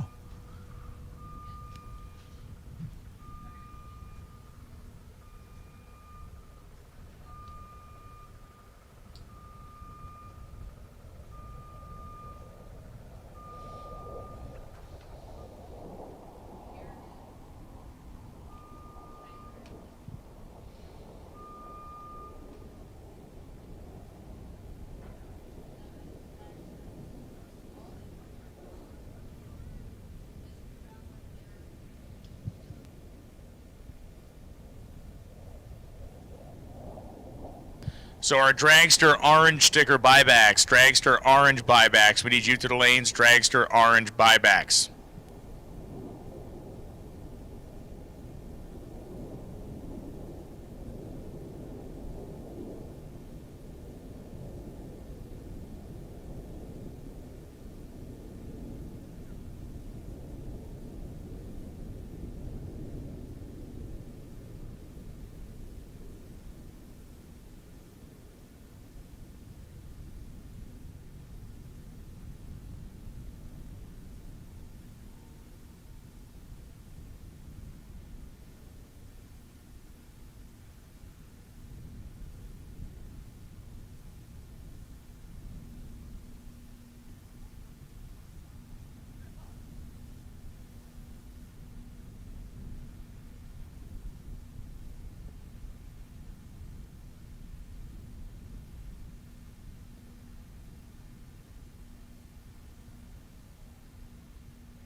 All right, so we've got our buyback sitting back. And again, we are just wanting to make sure that everything is 100% on the correct side. So yes, I am going to give shout-out props to everybody out there in the chat bleachers who, as soon as we said, hey, you needed to get this number up, everybody got that number up. And now that they hand the number over to us, as soon as they do, you guys will know how many cars went down the track in round number one. But it is $1 Million Friday. It is a Maytag Silver State Refrigeration $1 Million Friday. Again, our round number one best losing package was for that FTI race converter. Thanks again to FTI for being part of this deal from the very beginning. And Biondo Racing Products in round number two is going to be giving away that $1,000 gift certificate. Of course, we got Goodyear on board in round number three. Mickey Thompson on board in round number four. Goethe Enterprises for that complete CVD drive shaft assembly in round number five. And I know Brett is on property, as he always is, walking around, wants to make sure that everybody's very, very familiar with his product.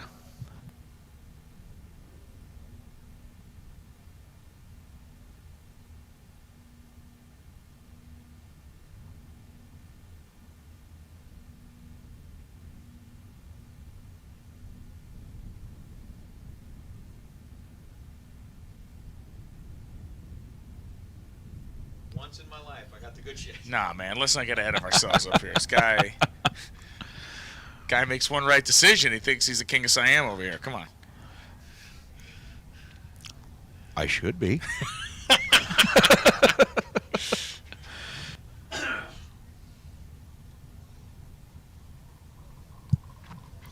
We've got our Super Pro door cars rolling up here for the buyback. And again, dragsters with an orange sticker for the buyback. If you got an orange sticker on your car and you bought back, you should be in the staging lanes, please.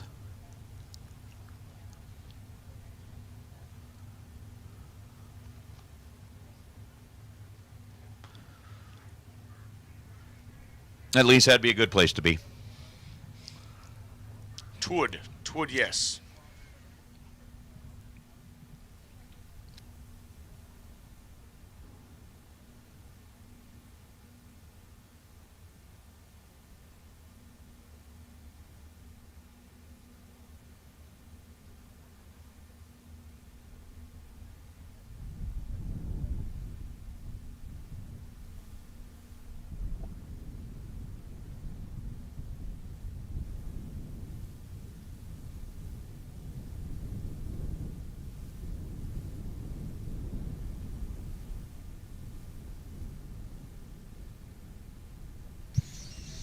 So we're going to talk about Brett Goethe being on property here for our round number 5 best losing packages. We're going to go ahead and round number 6, you got Ultronics out there. Round number 7, Autometer. Still on board as they always are. So again, just a big thanks. Again, I mean, the number of years that I've been coming out here that those same sponsors have been on every round, I mean, just really shows their dedication to the sport, their dedication to the racer. And again, I'll say it every single time, that when you are looking for the parts that you need for your race car, for your race program, you've got everything you would ever need in a shopping list right in front of you. Yeah, and I think the other great thing when you look at these companies is it's like FTI, company that's run by racers, Biondo, company that's run by racers, Goodyear, a company that's involved in racing from top to bottom in every sense of the word. Mickey Thompson, of course, one of the greatest drag racing tire brands in the world. Goethe, Ultronics, Autometer, these are like industry standard companies. Yeah.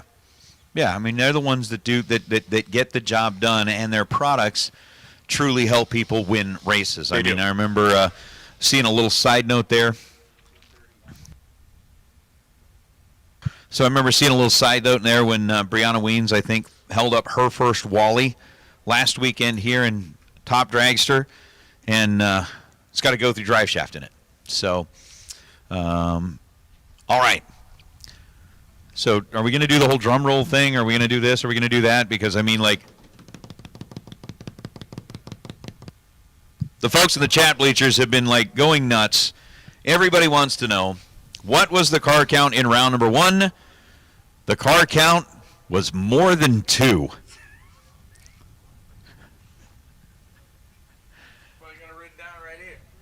Oh, sorry. It was more than 203.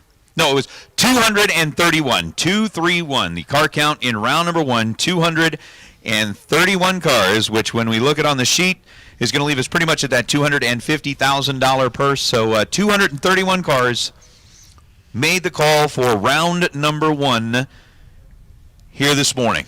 So those in competition are officially racing for $250,000. Not bad. $250,000.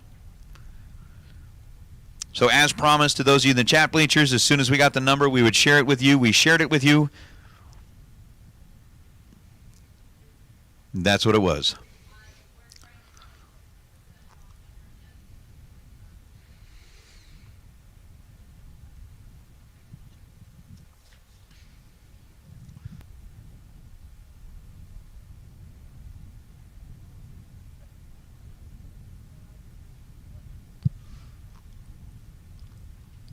So next up will be our Super Pro buybacks, and we'll get into our Super Pro door car buybacks, so we'll get into our Super Pro dragsters.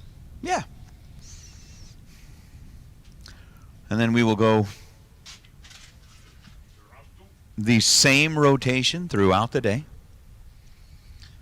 We'll go with Pro to Super Pro door car to Super Pro dragster. And we want all dragsters into the lanes, all buyback dragsters into the lanes, please. Regardless of run ticket color, we need all dragster buybacks to the lanes. Well, Patrick, I'm assuming that's Patrick Ewing, the $50,000, the Brodix $50,000 run this morning. Essentially, we did not have anybody hit a perfect run.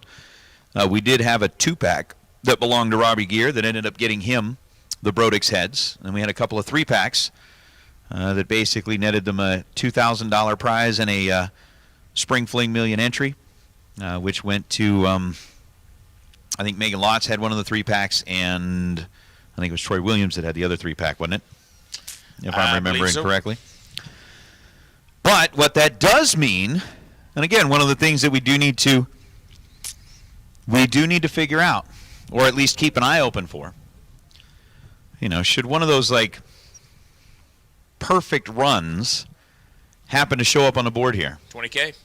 $20,000 gets carried over from this morning. So since nobody hit for the $50K, if somebody, the first person, and I'm going to say the first person because, as soon as somebody does it, then everybody thinks it's a cool thing to do, and they all try to do it. But should somebody go perfect, the first person to do that would net them a $20,000 bonus. Yep, Dave, that is exactly what happens. And Chris, I'm going to definitely agree with you. I have room in my bank account as well for $250,000. Yeah. Would happily accept that deposit. Should somebody, if whoever ends up winning tonight doesn't have room in their account for it, I'll hold it for you. Yeah, we can even divide it up between the two of us. Yeah. I mean, we've always kind of talked about that a lot, that if, diversify. Plastics. Yeah. In GameStop. Make sure that we know that you're putting your money in an area where it is safe. And I promise that anything that I spend will be of value. It will have a deep, deep, deep meaning. Leg lamp? I have one. Do you actually have one? I already have one. Awesome. It's not the big one like the full-on thing, but I do have the little mini one. Chad has also offered to hold some of the money, so we can get Chad in on that too. The stacks get heavy, so we can divvy. That's the important factor, because you think about it. Chad's in Texas. I'm here. You're on the East Coast outside of Boston, so it will form a perfect triangle. Triangulation. Exactly. So important in all manner of things. Exactly. That way you got the country covered. So except in love. Not a good shape about love. I don't know. I'm starting to see articles where people are starting to argue that it may be. Super Pro Slammer buybacks, baby. Here we go. Mo, the fedora is here. Just to answer your question, the fedora is here. I've got it. So I've brought it. And if you'd like to come up and witness it in person, so be it. I was able to take a picture with Brian in his Scully cap, me in the fedora, and Cowboy in his hat, and we're good to go. So, we're good to go. 605 is the number up there for that beautiful 1950 sedan. 57 Chevrolet sedan. And for Corey Jackson in the topless 63 Corvette, game on. Down go the lights. Both of them have 2 zeros and a 3 in the reaction time. They just ordered them differently. Darren was 003. Corey was 030 as Corey bows out. 498 on a 497. Fidolf's 606 on a 605. Thank you, Radio Tire. He's got 15 emails of people that want me to hold their money. Dan McClellan and Karen Snyder coming up right now. Snyder 537 dial, McClellan 536. Orange, California, home for Daniel McClellan.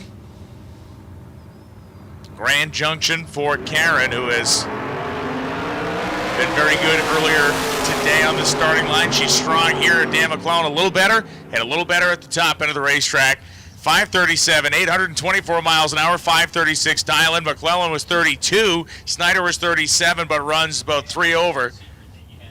5405 at 127 miles an hour.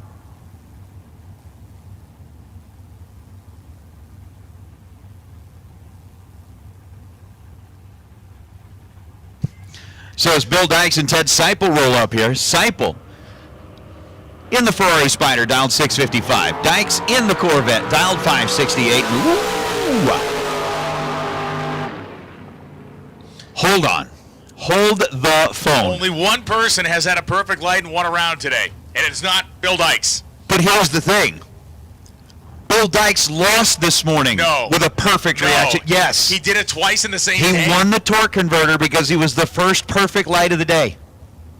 I'm going to double check that, but... Oh, my God. I swear it was him. Hold on. 2 perfect lights and 2 non-win light runs in a day for Bill Dykes. Hopefully he has some time extra to spare in Vegas that he can hang out and relieve the pressure of that. Patrick Conlon and John Bianco coming up now. Bianco dialed 555. Conlon dialed 492 in the Pontiac.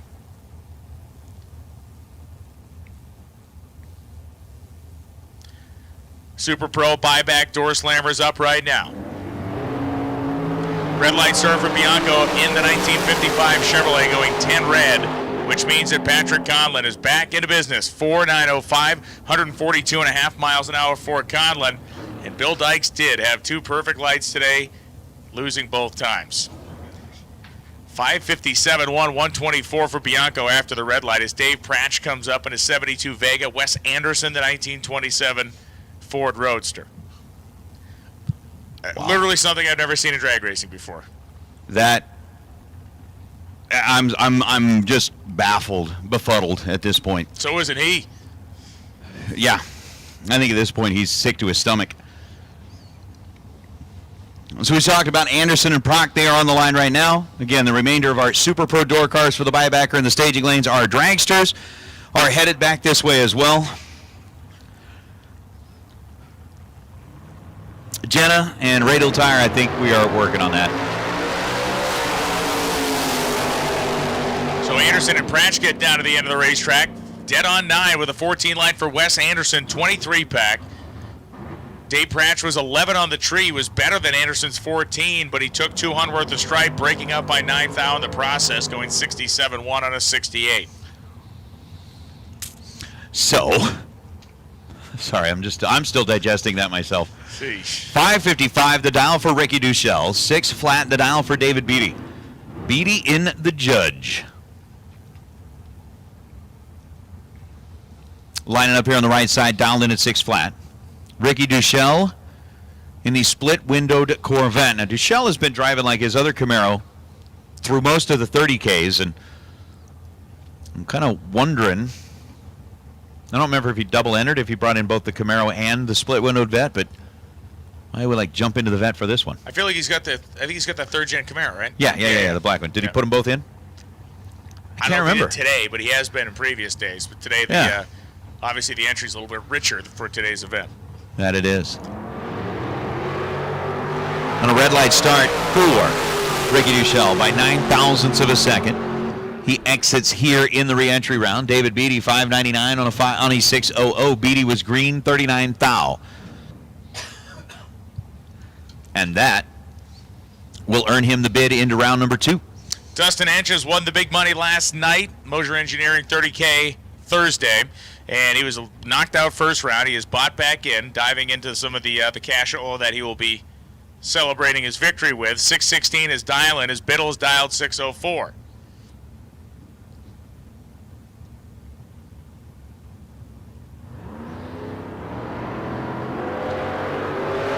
Man, Jess Biddle desperate to get back in on this thing, and Biddle crushes the tree for 9 and then goes 3 over, 607 on a 604 to win, taking 200 worth of stripe.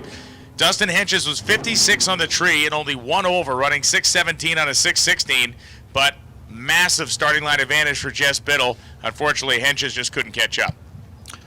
As Robert Neighbor and Damon Bustamante are going to be our next 2. Neighbor, Bustamante, they've got the Corvettes lined up on the starting line.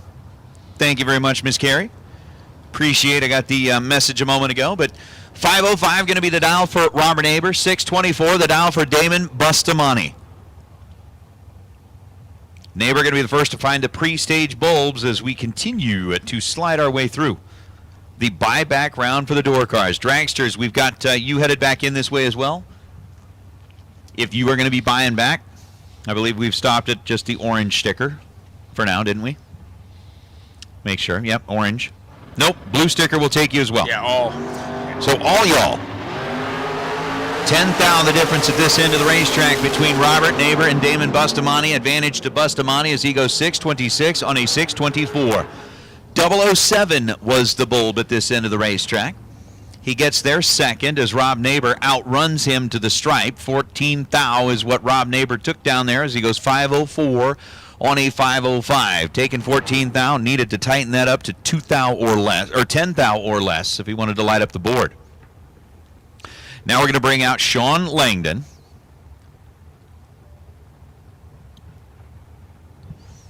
And Rob Butler. Butler out of Citrus Heights, California. 643 is the dial for Butler in the Chevelle. Sean Langdon dialed in at 628 in the Camaro. Langdon left, Butler right. Langdon's back in. 625 on a 628. Double breakout, the name of the game. Langdon was 7 thou better at this end of the racetrack with a 40 light. And then goes 625 on a 628, taking a 6 thou stripe. Trying to reverse his fortunes here, and that's the first step for Sean Langdon. Now it's Larry Spitali and Vince Horton coming up. Port Orchard, Washington, 682 dial-in for Horton is Spitali, dial 547. Spitali's car kind of hunkers down to the right side, swallows that right rear tire. Little Monza gets down to the finish line stripe, only to see Vince Horton grabbing victory in the Malibu. 83-1, 82 dial, 31 reaction time. Spitali's 48-3 on a 47 dial with a 32 light. Horton took 3 thou worth of stripe, and that was the margin of victory. Just 3 thousandths of a second favoring Vince Horton in the Malibu. So as A.J. Ash and Mark Yeager make their way up here to the starting line, Jim Calloway Jr., you are the one that is walking away with the FTI converter for your best losing package in round number 1 of the million. So Jim Calloway Jr., you can come on here to the Diva booth, the Diva desk, see the nice ladies downstairs. Mark Yeager, 539, A.J. Ash, 539, 9 thou the difference at this end of the racetrack. And at that end, 539 beats a 540. A.J., 19 to Mark Yeager's 10 thou reaction time. So A.J., giving up 9 thou at this end, is able to go dead on 5 compared to Mark Yeager's 40 with a 5. And by 1,000th of a second, A.J. Ash will return to competition as Mark Yeager will be retired from competition. There's a big difference between returning to competition and being retired from competition. One of them being that you have an opportunity to win a lot of money. A lot of money. A lot of money. Peeps and Badeau. Not the 1970s hit-making sensation, but rather Mike Badeau and Peeps Pennington.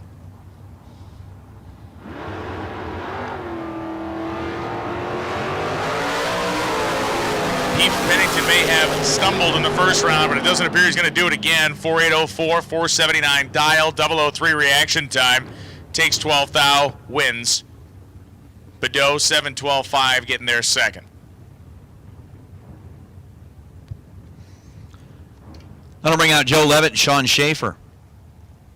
Schaefer, who is looking to reclaim his opportunity at the big money. Joe Levitt also doing the same, but Schaefer, who was a winner here last year, parked a car on the dance floor on the final night of the event. Or excuse me, parked it on the dance floor, I believe, for the 50K. Oh, nice. But Sean, $4.99. Let me check the book. We have the book right here just to make sure.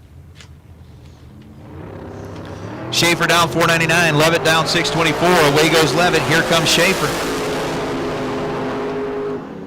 And Joe Levitt, 625, 1, 624 dial, 14 light. Wins by a thou. Schaefer was 15 on the tree. Also a perfect 11 over. Man, the only thing that was different between the two of them was the thousands at the starting line, and that Leavitt's 14 and Schaefer's 15, and Leavitt advances. Yeah, and as I go back and double check, it was Sean, and it was in that car. And now we know. Almost like it was Colonel Mustard with the candlestick in the library. Sean Schaefer was the one that did it in that car in October.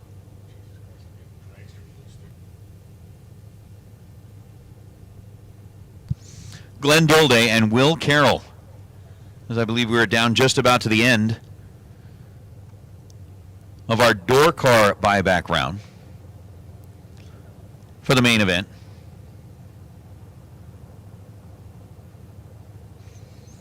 Dilday in the Nova out of Missouri. Carroll in the Nova out of Arkansas. Or Oklahoma, excuse me. All right, they were hiding back there. See, as soon as you say, hey, think about it down to the end, they go, surprise. We're here. Ooh, a 6-Hun split at this end of the racetrack. Somehow, Will Carroll was 21 on the tree. Glenn Dilday was 81 on the tree. You would think at that point the Dilday ship had been sunk, but it was not the case. Will Carroll gets down to the stripe, taking 0.07 of a second, goes 7:45 on a 7:49. Glenn Dilday gets there second, goes 5:57 on a 5:58, and breaks out by 10 thou less.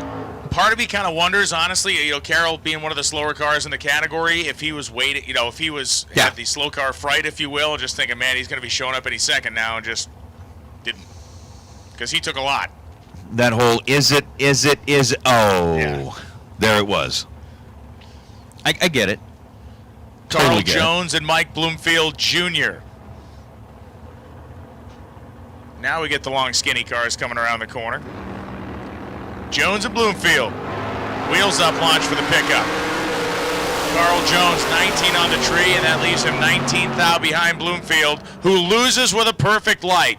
It is now officially a thing. It is now officially a thing. What is that, the 6th perfect light that's lost today? At least a 5th. Carl Jones, 5:58, 834 miles an hour, double breakout. Bloomfield took 400 worth of stripe, ran 3 under, and he loses, and Carl Jones is like, okay. Are we going to just, instead of call them, like, perfect, it's like the... Cursed lights. Yes! Yeah. It's a cursed light. Uh-oh, we had a perfect light. Oh, no. Yeah. Oh, no. Dave Jackson and Kevin Heffington coming up now.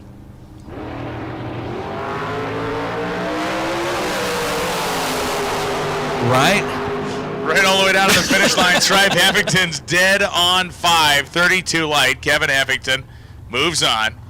Dave Jackson was 15, took 3 Hun, broke out by 12 thou. I mean, everybody that's had a perfect light and lost today, we're going to slide by in the middle of the night and just tuck a business card under the windshield, under the wiper of their toter home. And, do you need counseling services? Depressed. Call Nate my Hershey in the middle of the goodness. night. Brian, Cam, and Hunter Patton coming up right now. Patton was 0 for 2 in the first round. 456 the dial for Patton, 487 for Cam. Yeah, at this point, Knuckler, we don't have to imagine it anymore. We've witnessed it at least 5 times. Yeah, that is live and in person. That is a new one on me.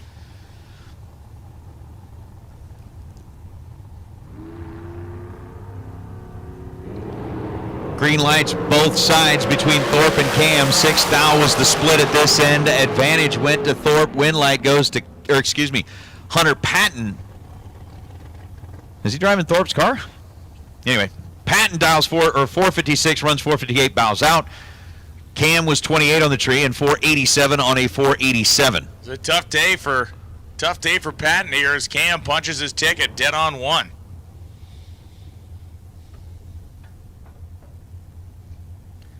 Dustin Wirtz, Cortland Carter coming up now. Wirtz, of course, beautiful blue dragster there on the left-hand side of Cortland Carter, 494. Dial into the Pennzoil side.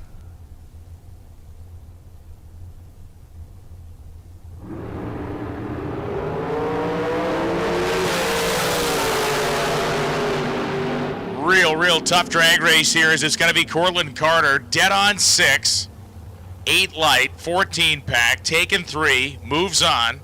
Dustin Wirtz, 452-2, 451 dial in, and a 005 light. It just isn't going to cut it here as Cortland Carter was really, really good down there. Very well driven by Carter, and he earned his way back in. Man. Ed Olpen and Blake Allen. The 2 on the line now with Allen on the left side. 466 for the Oklahoma runner and Ed Olpen. Coming down out of the Salt Lake area. Pleasant Grove to be exact, 474. For Ed, former division champ a couple of times over on the right side of the racetrack. who has a very particular way of doing things. I have a particular set of skills. I can't remember the rest of the quote, but isn't that what he said? I have a particular set of skills. Yes. I will find you. I will find you. And I will kill you. So Ed Olpen getting a slight advantage at this end of the racetrack with a 17th thou reaction time to Blake Allen's 0:22, and with Olpen holding 5 thou in his pocket, leaving the starting line. He ends up getting a 1 thou stripe. Blake Allen chases him through, breaks out 655 or 465 on the 466. Ed Olpen was 74 and a 74, 17 dead 1.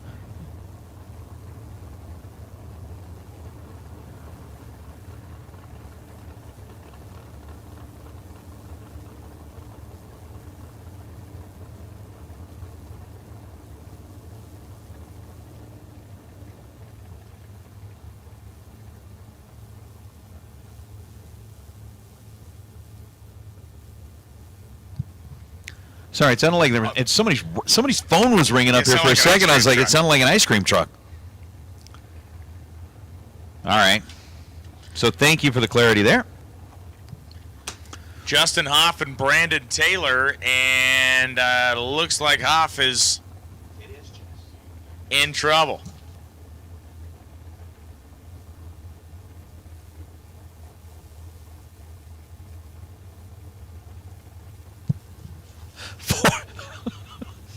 $497 and a $467.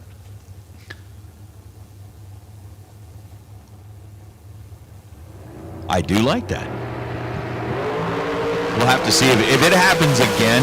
I'm just going to go lay a whole bunch of money down on the 00 at the roulette wheel. Brandon Taylor gets the win as Hoff shuts the car off early, and Taylor did the same thing to avoid the indignity, the ignominy. Sadness of a break. Yeah, like, ignomous. Like, you're even worse than infamy is ignominy. Got it. Don't want that. No. Tom Clark and Dylan Howe. Not the guy who used to do the countdown. That was Dick Clark. This is Tom. Correct. And Dick was not from Spokane. This is Tom. He's dialed in at 452. Dylan Howe dialed in at 459. There's Dylan, who had 2 entries in the mix, trying to, I'll have to see if they bought back in both, or if they bought back in one. Whatever it was that they did, Dylan kind to try and adjust his situation and adapt to the stage. He'll be back in. He will move on a directionally correct path here as he is back at eliminations, 457, 7, 150. Tom Clark definitely punched the wrong numbers into the box O delay. That he did. Ends up with a 521 and a 452. Dylan, again, we're starting to see that number in the reaction time come back down where he's been all weekend, so I think he's settling in, which is bad news for everybody else. If we look at the last 3 runs, you're absolutely correct. It was really tough, then it got a little bit better, and now it's definitely gotten back into that competitive zone that we'd expect him to be in. There's now Mark Barnhart and Dennis Lithgow. By the way, final call. Dragsters for the re-entry round. We need to get you headed back this direction, please. Again, all dragsters, if you are in the re-entry round, we need you back into the staging lanes. This is going to be your final call. Dennis dialed 466, Mark dialed 458. And a 2,000 split in reaction time. How about 456.0 on a 458 for Barnhart? He was 2,000 behind. In the reaction time category, his 19 light was not quite the same as Dennis Lithgow. Call it a coin flip. But Dennis ends up above the dial. Mark ends up behind the dial. Mark was ahead at the stripe. Dennis was behind, and Dennis will be credited with the victory. Just like that. Austin Williams and Tim O'Moore. 2 of the very good racers that did not escape the evil clutches of the first round. Trying to claw their way back out of the whale's belly, so to speak, here.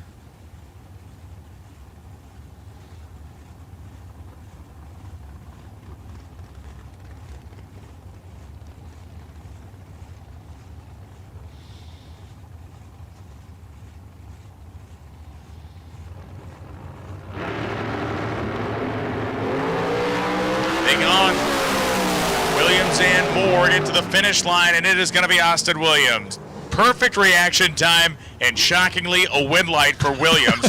37 on a 36 beats a dead-on 135 for Moore, who was 15 on the tree. Williams finally taming the awesome power of the perfect reaction time, using its leverage for good and not evil. I mean, we've seen, I think it's 7 perfect bulbs already. We're not even through the buyback round. Only 2 of them were winners. It's just crazy. Kevin Thorpe and Cooper Chun. Thorpe over here on the right side. 454 is the dial for Kevin. For Cooper out of Vancouver, 510 is the dial. It's a Vancouver Cooper. I'm not saying this to brag either, but right now I am undefeated against the cookies. So that's a good thing to be. Unlike the perfect lights, I have not lost to a cookie yet. Now you got me wanting another cookie. Hey, look, Cliff Hall won the Gear Wrench Pro Hard Luck Award. Will receive a case of K&N oil filters and a case of ATI transmission fluid. He was chosen randomly from Gear Wrench Pro buyback round losers. Cooper Chun, Kevin Thorpe, and it is going to be Cooper Chun. Dead on 3, 36 light for Chun. Thorpe was 1 over, 455.4 on a 454 with a 27 reaction time. So despite the fact that Chun was a little bit more lazy on the starting line, was way tighter at the stripe, Cooper Chun gets the job done, 25-10 thou the margin, advancing on. So as Nick Axman and Tanner Theobald return, Tanner, who is driving the car that Lindsay normally drives, lining up over on the left side. Lindsay, of course, who is part of the Theobald Racing family, has simply changed her name by way of marriage to Meserve, as Nick Axman of the Wanna Washington crew is dialed in at 424. Now, as they get these cars staged up, Brian, just a little bit of a heads up here. There were 3 cookies left. I knew I was going to take 2 of them and didn't want the last one to be lonely, so you're welcome to have one. Don't patronize me, man. Just saying. 6 thou the difference in reaction time. Nick Axman with the 27 light, Tanner with the 21 light. Tanner ends up getting there first by 8 thousandths of a second and breaks out 5 thousandths of a second as Nick Axman will go 423 and a 424. He breaks it out 3 thou. Axman on the double breakout gets the win. Randy Lynn Ship and Gary Williams coming up now. Randy Lynn dialed 453. Hailing out of the greater Floyd's Knobs, Indiana area. Gary Williams, Bradenton, Florida. We know Christy Ship home, the Jim Butler Auto Group watching. See what Randy Lynn can do here. Gear Wrench Pro Round 2, you're on standby. Wow, they leave within a thou. Absolute deadlock down there. It is going to be Randy Lynn Ship, 54 on a 53-19 light, as Gary Williams scrubbed off speed, only 135 miles an hour at the top end of 491, and Randy Lynn Ship got to the stripe first by 12 thou and moves on. One of the players in the field is parked in the buyback round.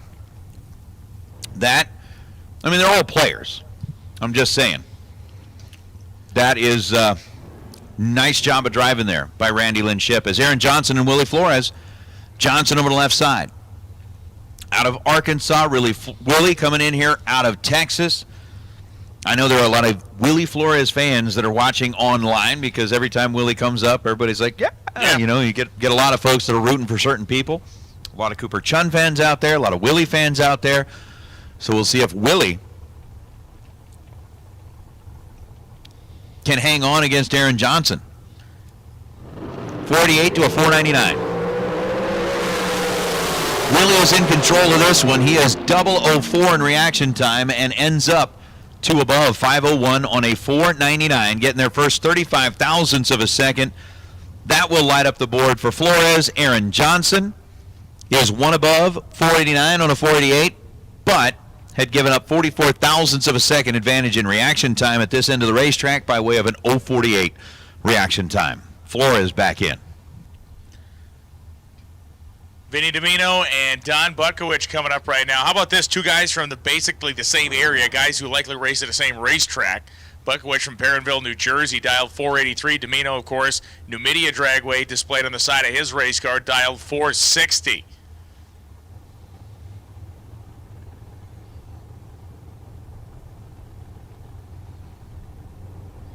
Domino plugs the nose of that thing in there. Red light start for Butkowicz. 7th thou red as Domino moves on to the next round, or I should say moves back into the eliminator. 4:59, 1:49. Domino moves in, and Butkowicz is eliminated.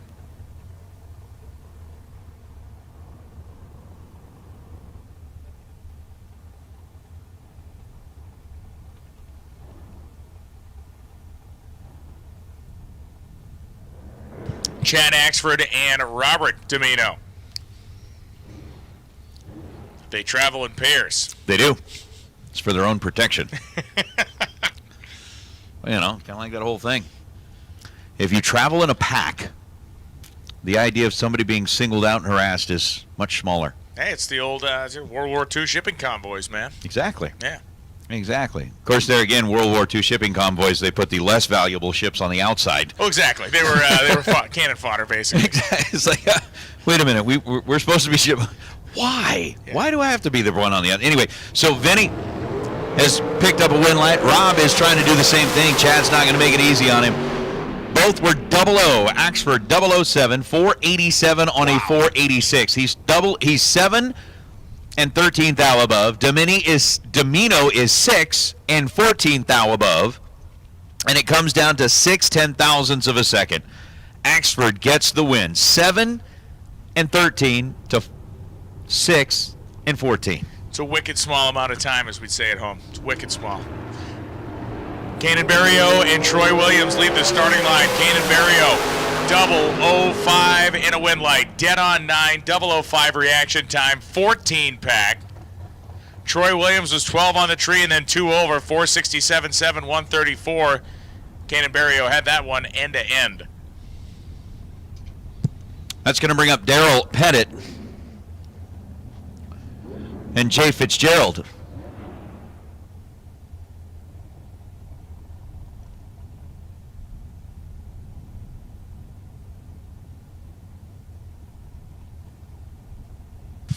Jay Fitzgerald dialed at 460. Daryl Pettit dialed in at 516.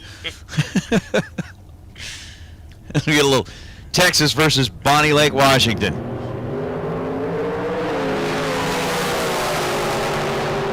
$16,000 is the difference and the advantage to Daryl Pettit, but Jay Fitzgerald is able to overcome that.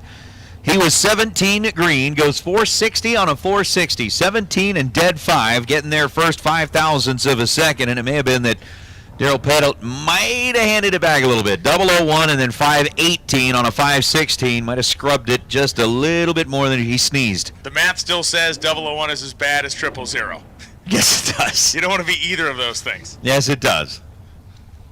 We like, for as far as right now, the sweet spot appears to be like 6. Yeah, David Kane and Jerry Calloway coming up. Calloway 487. Kane had dialed a 10th quicker at 477. Black smoke coming out of the exhaust of Calloway's. That engine's fattened right up, and it's going to be David Kane, 009, 1 over, 478.3, gets the job done, taking 23. Calloway's 488.8, so 11 over, but a 27 light. Rocky McLean the second, and Wade Archer on the way up. McLean dialed 476, Archer 472. Hey, Gear Wrench Pro, round number 2. Gear Wrench Pro, round number 2 will take you to the staging lanes. Door cars with the orange stickers, you're on standby. Super Pro door cars, orange stickers, you're on standby. Gear Wrench Pro, round number 2. Make your way back to the lanes, please. So with a 4 Hun split between them and the dials, Wade Archer first to find the stage bulbs. Rocky McLean goes in, and Wade goes red by 18,000ths of a second. So an 18,000 early click at this end for Wade Archer. Rocky McLean, 21 green, 475 on a 476. Wade finds his way back to the pits. Rocky will go back, cool it, fuel it, and we'll be ready to go for round number 2.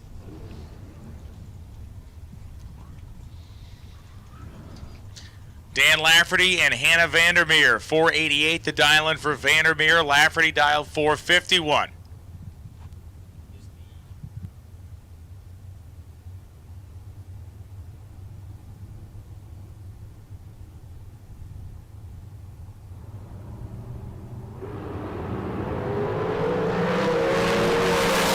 Down the road they go. Hannah Vandermeer and Dan Lafferty slugging it out. Dead on 6, 21 light for Lafferty. Dead on 5, 29 light for Vandermeer. The margin favoring Lafferty is 7 thousandths of a second because of the fact that Lafferty was just that much better on the starting line. The margin of victory is effectively the reaction time margin favoring Dan Lafferty. Jimmy Wenger and Darren Lotz coming up. Lotz from Waynesboro, Virginia, 474 dial in. Wenger dialed 470.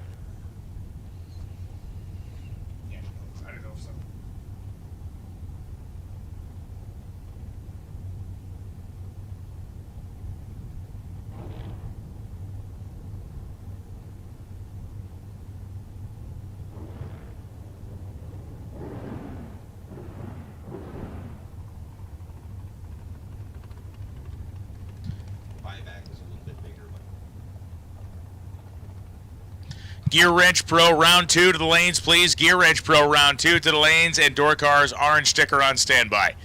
Orange door cars on standby. Gear Wrench Pro round 2 to the lanes.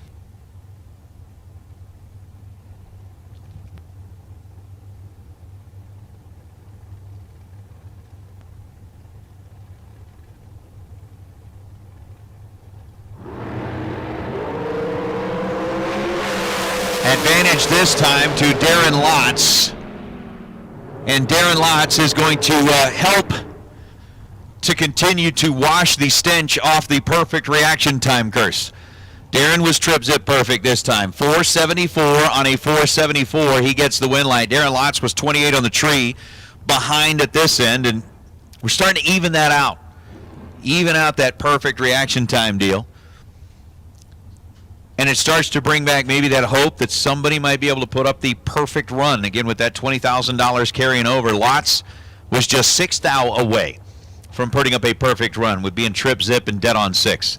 Now Megan Lotz and David Bills. Bills over on the left side with a 479 dial. Megan has got the 481 showing on the Pennzoil side of the scoreboard. Both cars locked in now.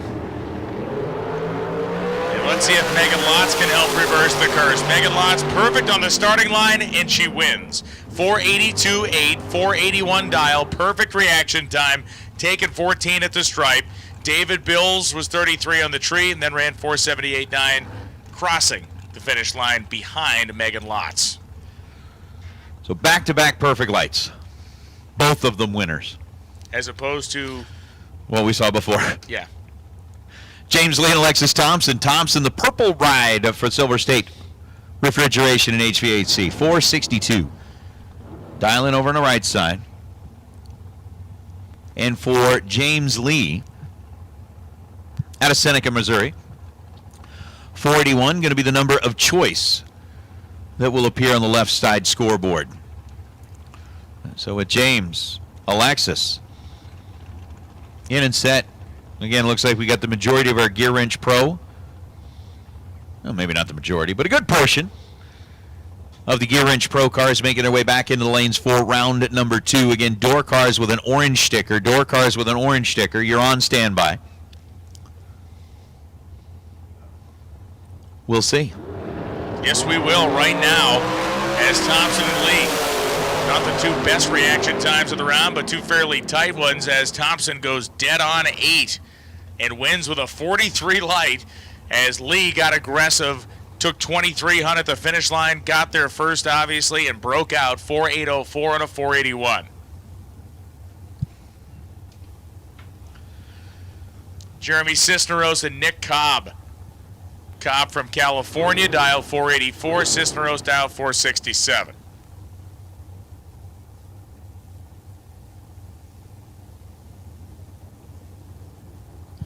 Final call for Gear Wrench Pro round 2. Final call, Gear Wrench Pro round 2. And once again, our door car orange sticker machines are on standby. Orange sticker door slammers on standby.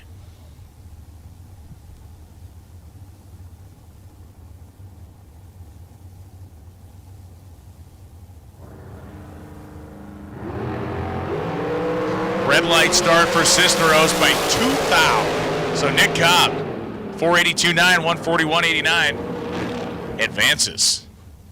Cisneros is done for the day, 467 for 146. We'll now take our Super Pro door car orange stickers to the lanes, please. Super Pro orange sticker door cars to the staging lanes, please.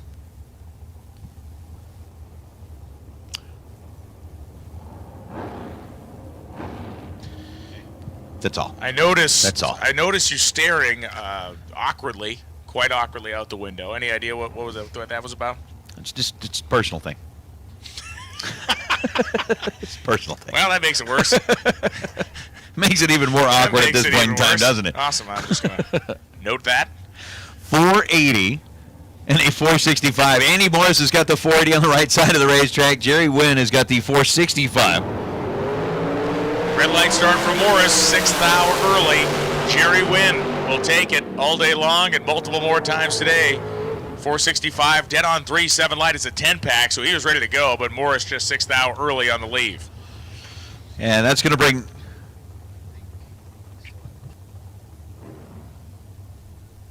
Sean Langdon and Greg Hicks back from the burnout.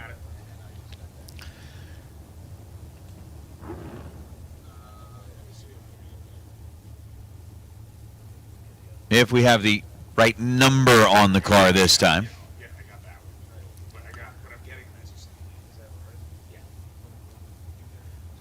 So Hicks over to the left side, 470. Sean Langdon on the right side, 475.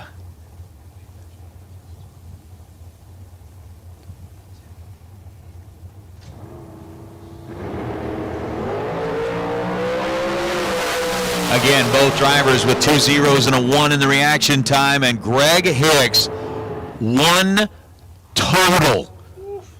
001 and dead on 0. Sean Langdon was 10 on the tree, 11 above, puts 21 up, and is 20 thou outside of the margin of victory. Yikes. Whoa. Hey, was that Greg or was that Jeff? Yeah, that was nasty. A quick note, if you have a Verizon phone, you may be noticing like you're getting the text message app and there's some weird stuff coming through like out of order. I have a Verizon phone, some others do. Something's going on with the Verizon service. You are getting the correct messages, but there are some that have been apparently stuck in time. So for instance, like we just called, Pro round 2 to the lanes. We called, obviously, orange sticker, Super Pro door cars to the lanes. Like when you see one that says, welcome to the Spring Fling Million, you can disregard that. Timmy Markaglu and Mike Bloomfield, they are on the track right now, and Markaglu is going to get back in. 4:56 and a 4:55, 15 reaction time, and all the staring now makes sense as Bloomfield, 4:82.7, taking 26 at the finish line, breaking out. Shane Thompson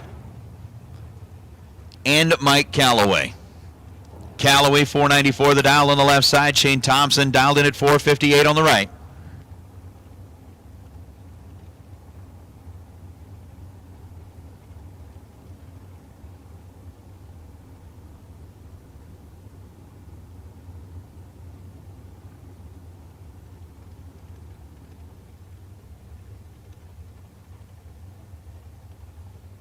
Mike Callaway and Shane Thompson.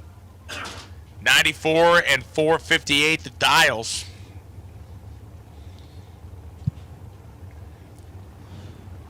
Orange sticker door cars. We need you to the lanes. Orange sticker Super Pro.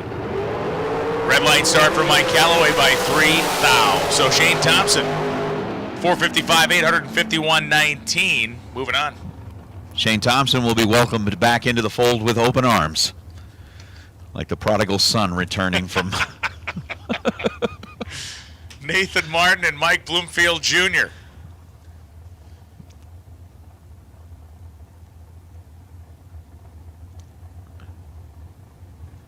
So Junior, 463 is the number on the Pennzoil side of the scoreboard for the Ohio-based ride, and for Nathan Martin, the Texas runner dialed in at 456.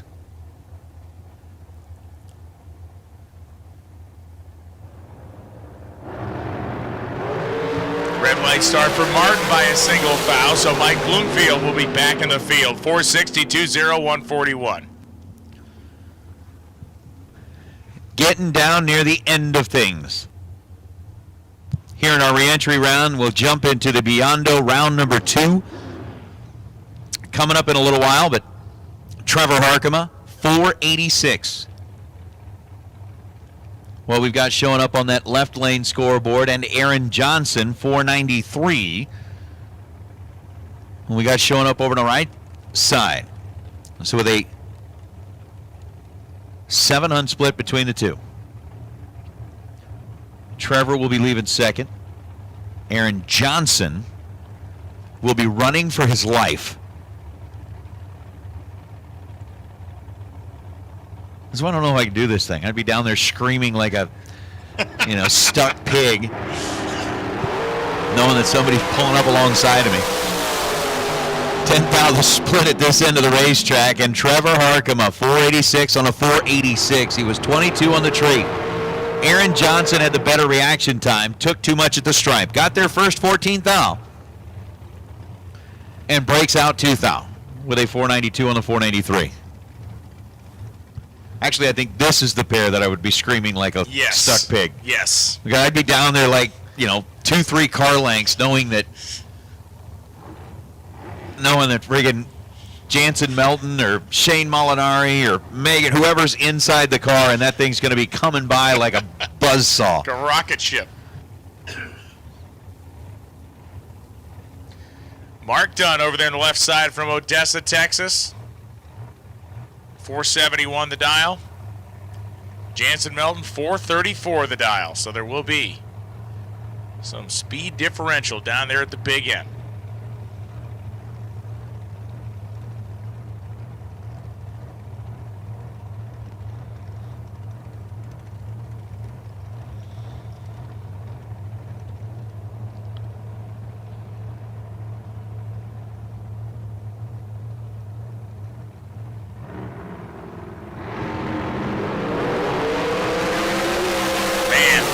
Melton in, Dunn, you can hear it. Wampage, Melton on and off the throttle properly. Double breakout win, 432.9 for Melton on a 434 dial. Had a 19 light, took 27. Dunn was about 2 under, as was Melton really, but it comes back down to the reaction time. Jansen Melton wins that one, 27 Hunt. Robert Neighbor and Hunter Patton. Hunter, 462 is the dial. Robert Neighbor dialed in at 469.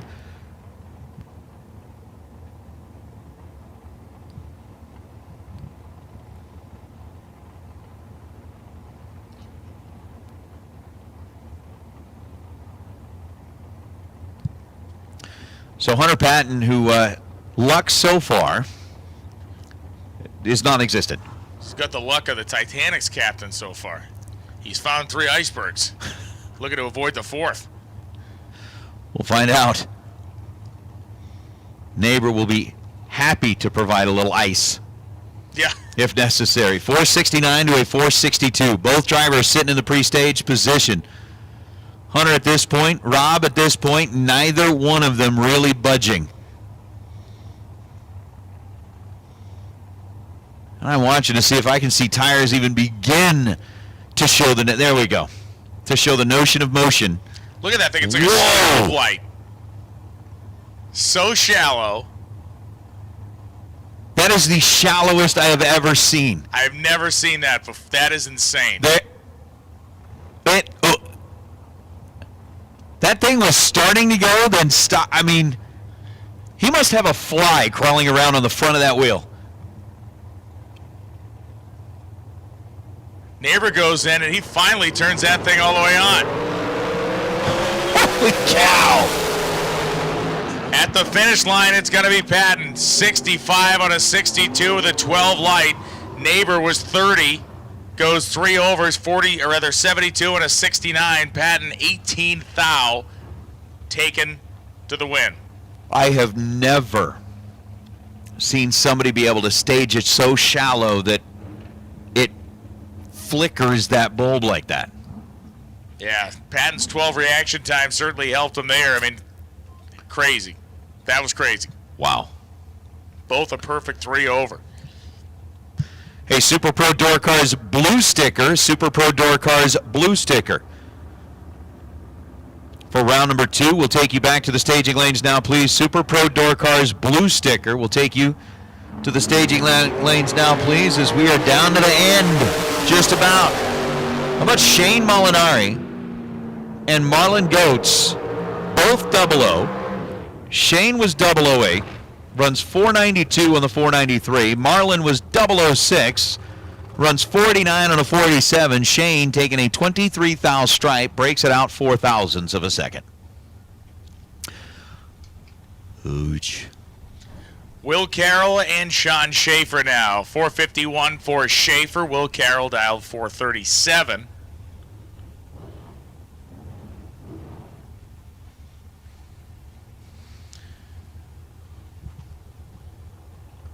Down to what amounts to just 2.5 pair, something like that.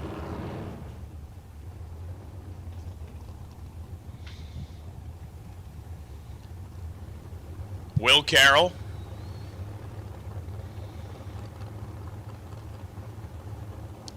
Who has been running that little blue Chevy 2 in this dragster. Chevy 2 has not fared well in 2 attempts. See if he can keep himself car in the dragster, but Schaefer just went double on 1 on him. And it's Schaefer, dead on 1, 2 total. 2. We talking about 2. Carroll was 1 over, 34 for the loss. It takes 2 to make a thing go right. And he took a 2-pack to make a thing go right. Yeah, his 2-pack definitely made the thing go right. Dustin Wirtz, Michael Johnson, final pair. Then we've got a solo that will be coming up to finish things up here in the re-entry round. And then it becomes a true 2 down, 1 back style competition at that point. Yes.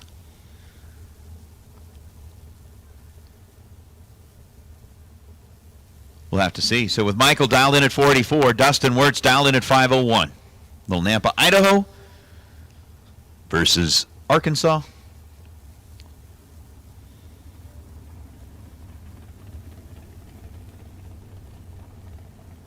As we take a little extra breath.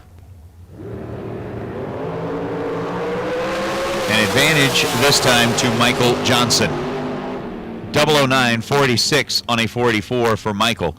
Dustin Wirtz was 44 at this end of the racetrack, and that was probably one of the lesser impressive lights of the day that he has had, which of course is going to come at the worst moment for him, as it could. Jim Calloway Jr. is going to get the solo shot.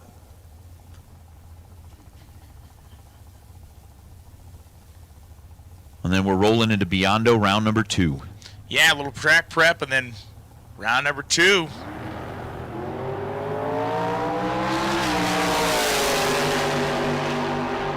Callaway goes 497 forward, 138 miles an hour on the solo. So we're going to touch up our racetrack, and we'll be back at you in a couple of minutes with second round eliminations as we officially are done with buybacks. 2 will go down, 1 will come back, and we will run until somebody wins $250,000 later on today.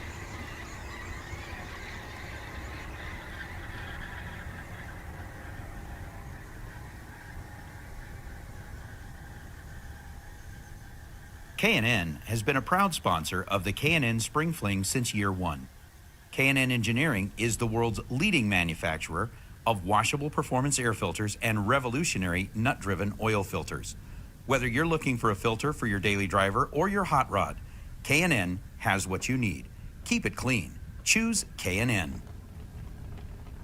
With a 40-year history of technological innovation and engineering, Optima batteries offer unstoppable power for extreme enthusiasts and others who require the ultimate power source. Optima batteries were the first high-performance AGM automotive batteries in existence and revolutionized the industry with their unique spiral cell technology. Look for the distinctive... With performance this raw, you need air that's pure. We started with a firm belief that innovation could improve performance. With the success of 50 years and millions of filters behind us, we continue to look ahead. guaranteed to protect against dirt and proven to provide up to 50% more airflow. This is filtration for the future.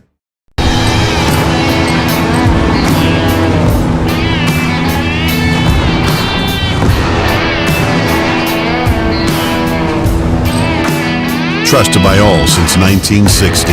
Jays!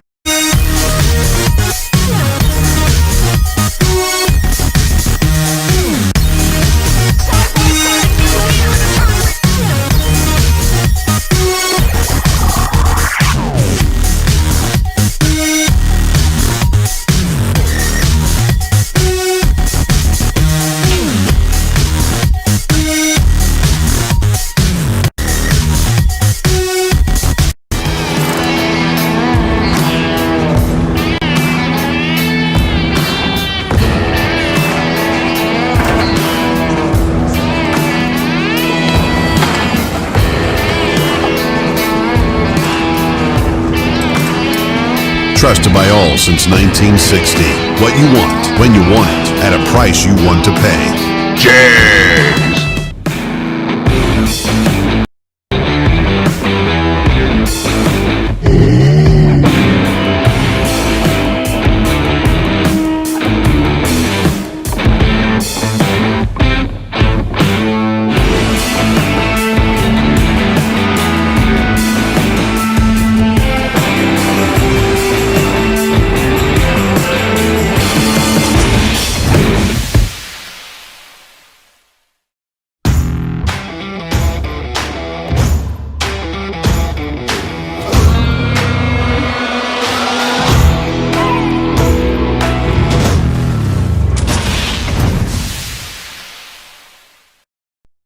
With Silver State Air Conditioning, they're all about being on time.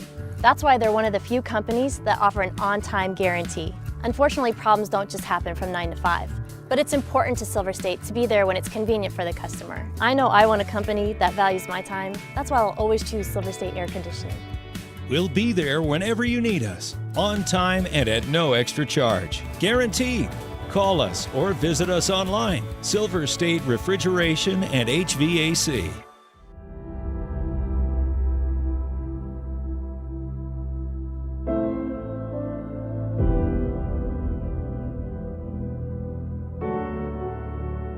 Peter and Kyle. For 10 years, the two of you have amazed the racing community.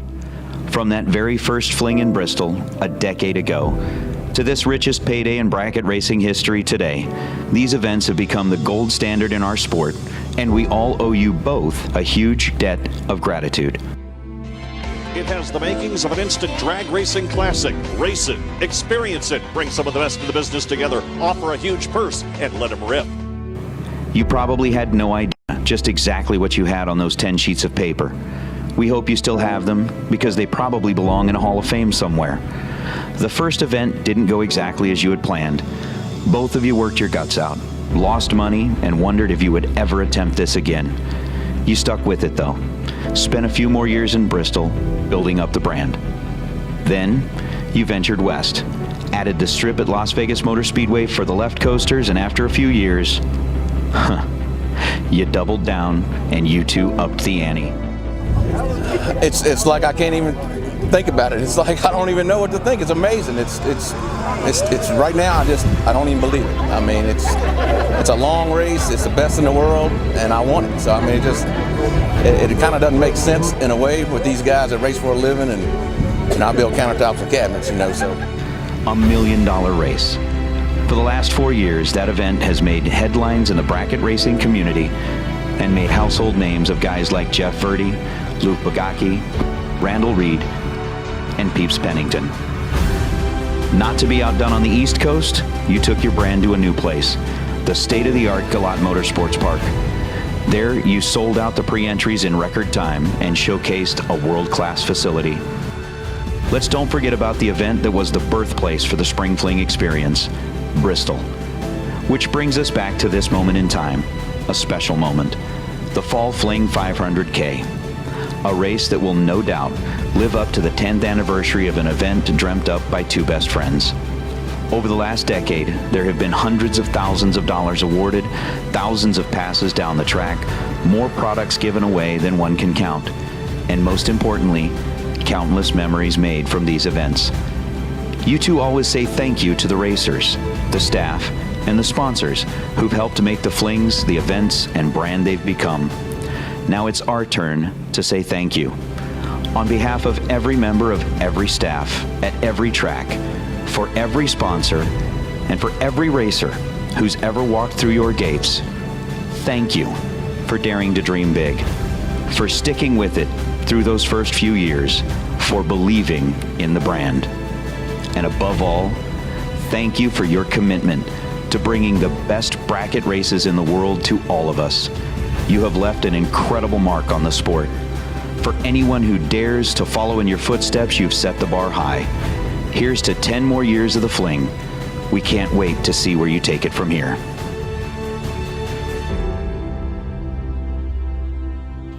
Peter and Kyle, 10 years going. I'm proud of you. You guys are doing really well. Keep it up. Disciple here. Just taking this opportunity to wish you, Kyle and Peter, congratulations on their 10th anniversary of their Spring Fling product. And thanks going, guys.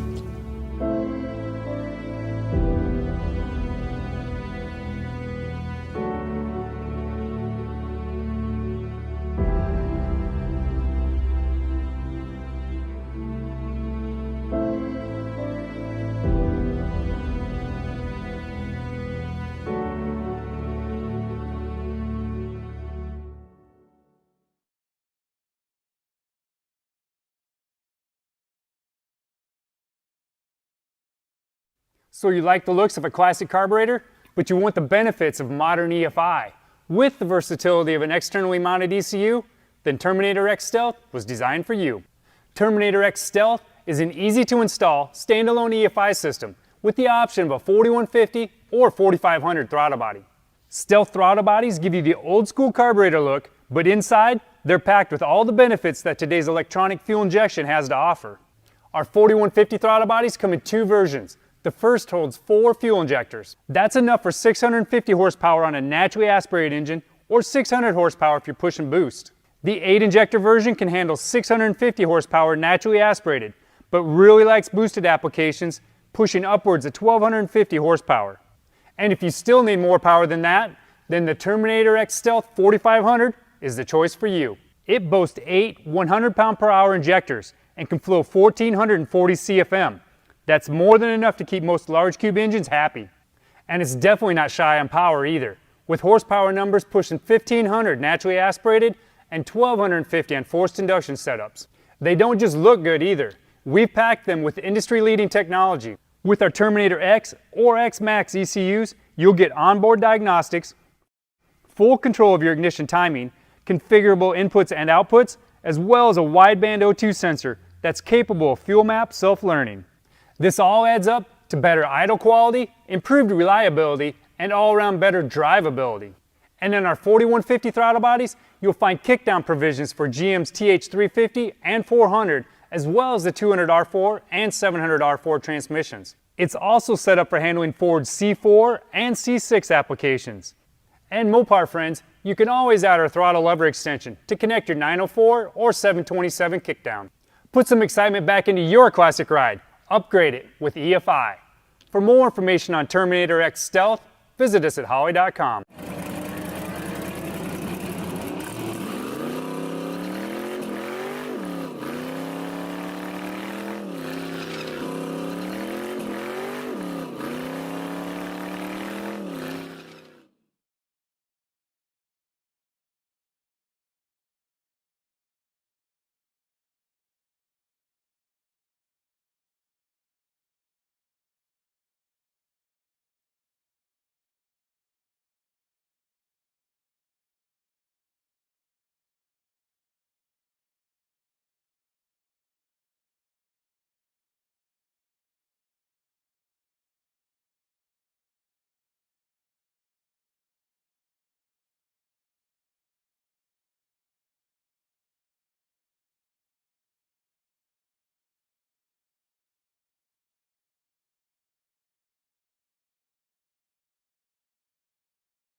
Check, check.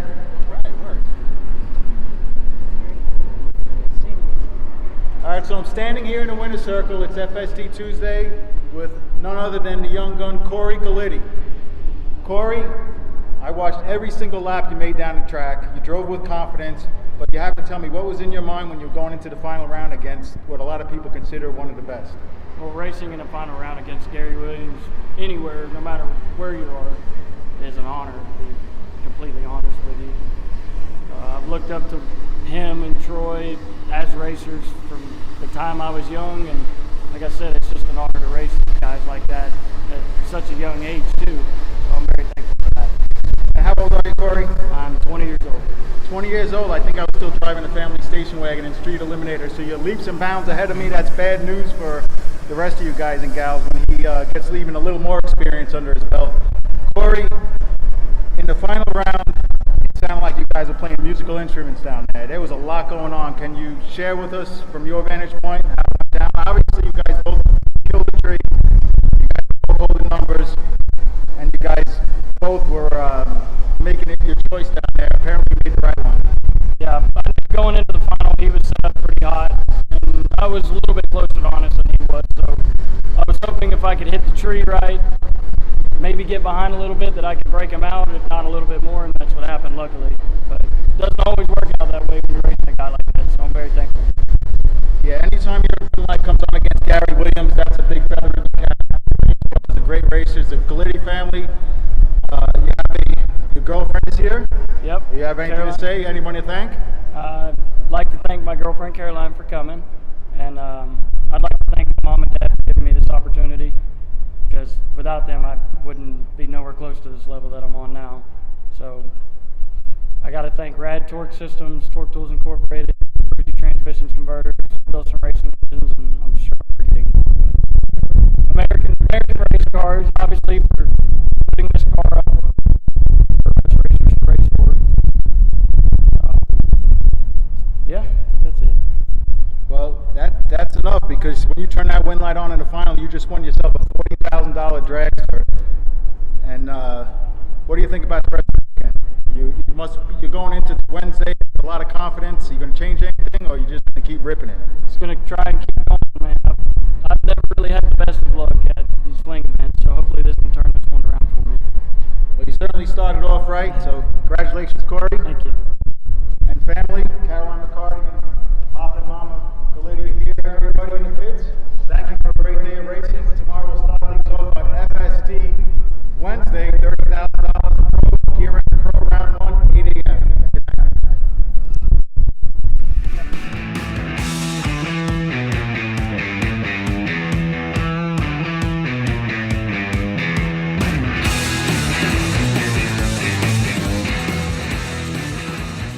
Pretty amazing in the western side of the United States to have this kind of pot money, and Peter and Kyle do such a good job. Like I said, it's a pleasure to be here, man. I heard a lot of good things about it a couple years ago. I came last year, got to experience it firsthand. It was awesome, a lot of prizes to go for. One of the big races on the West Coast, you actually get a chance to make some money if you're gonna win. If you ever question coming, just come one time and see how it is, and I think you'll come back.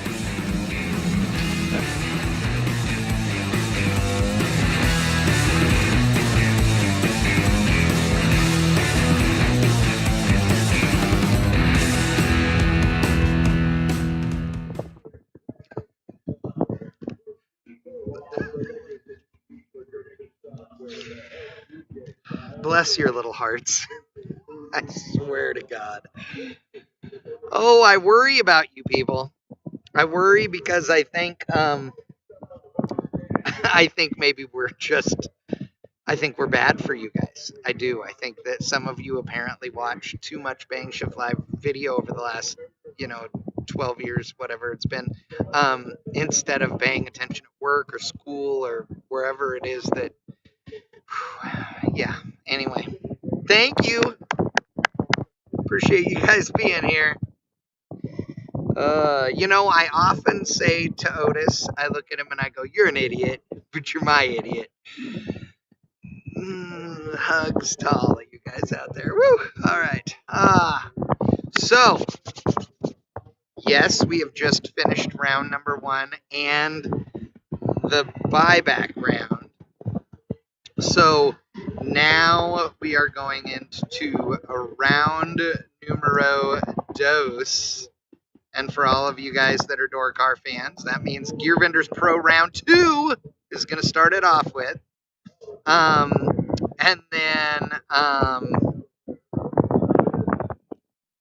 And then Chris asked you, no, they're just doing track prep like normal.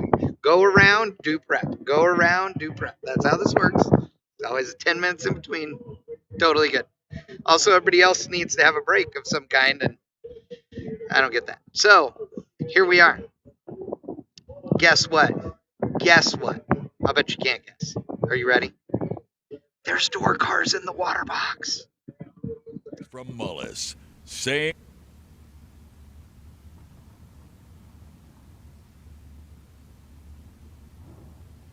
All right, so as we roll into round 2 of our Gear Wrench Pro Door Slammers, we're going to bring in Mr. Peter Biondo to take us through round 2 here of the Door Slammer action.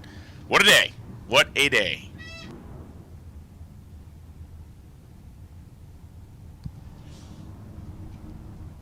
So here we go, Brian. No more buybacks now. 2 go down, 1 come back. You know, we were talking a little bit before. We looked back at our camera in the staging lanes. We saw a lot of guys stacked up in lane 3, not many people stacked up in lane 1, and that's because this guy, Nick Hastings, was sitting in lane 1. Larry Pittenger said, I ain't scared, and rolled right up next to him. That's it. Let's see if he can bring it. He's going to have to bring it because he's running against the toughest bottom bulber in the country.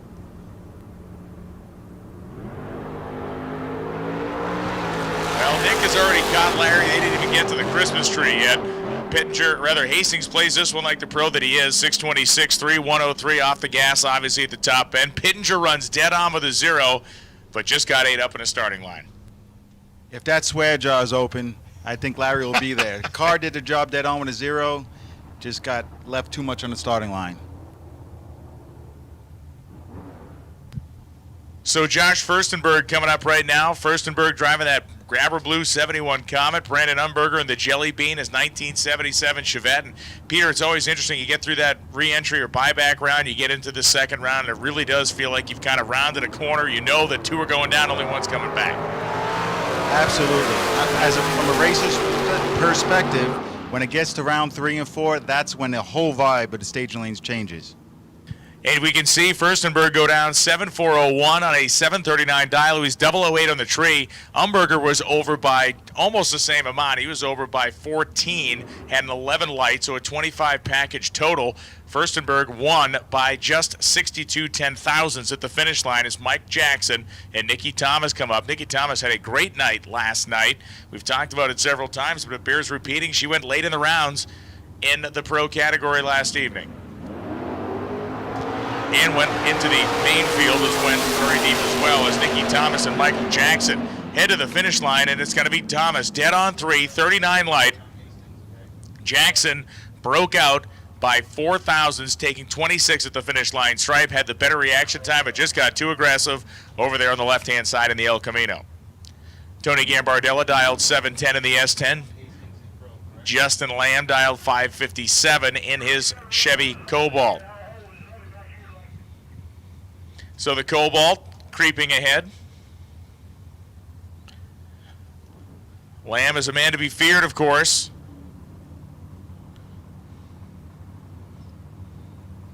Yeah, Tony Gambardella making a trip all the way from Florida, the Sunshine State. I'll get it right, Brian, sooner or later. He's in trouble.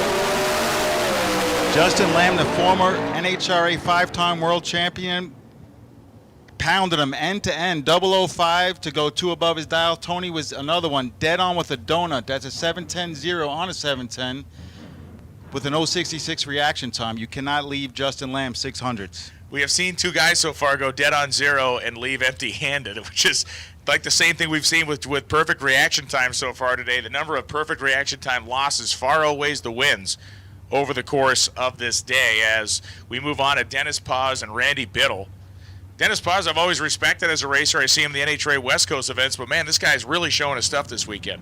He is. Dennis has a lot of experience in the bracket racing world, and He's looking to put it towards the $250,000 big check tonight. Randy Biddle sitting there next to him.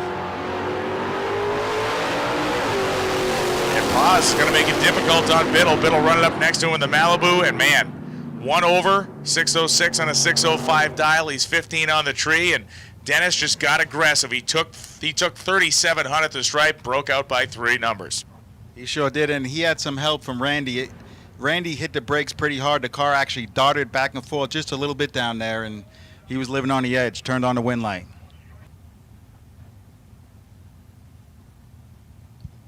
Attention in the pits, final call, Super Pro door cars.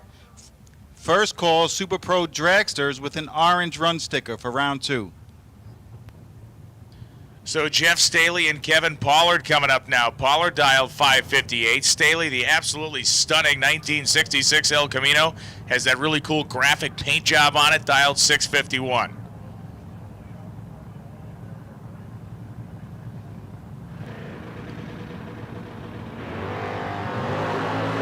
They're both gone to green.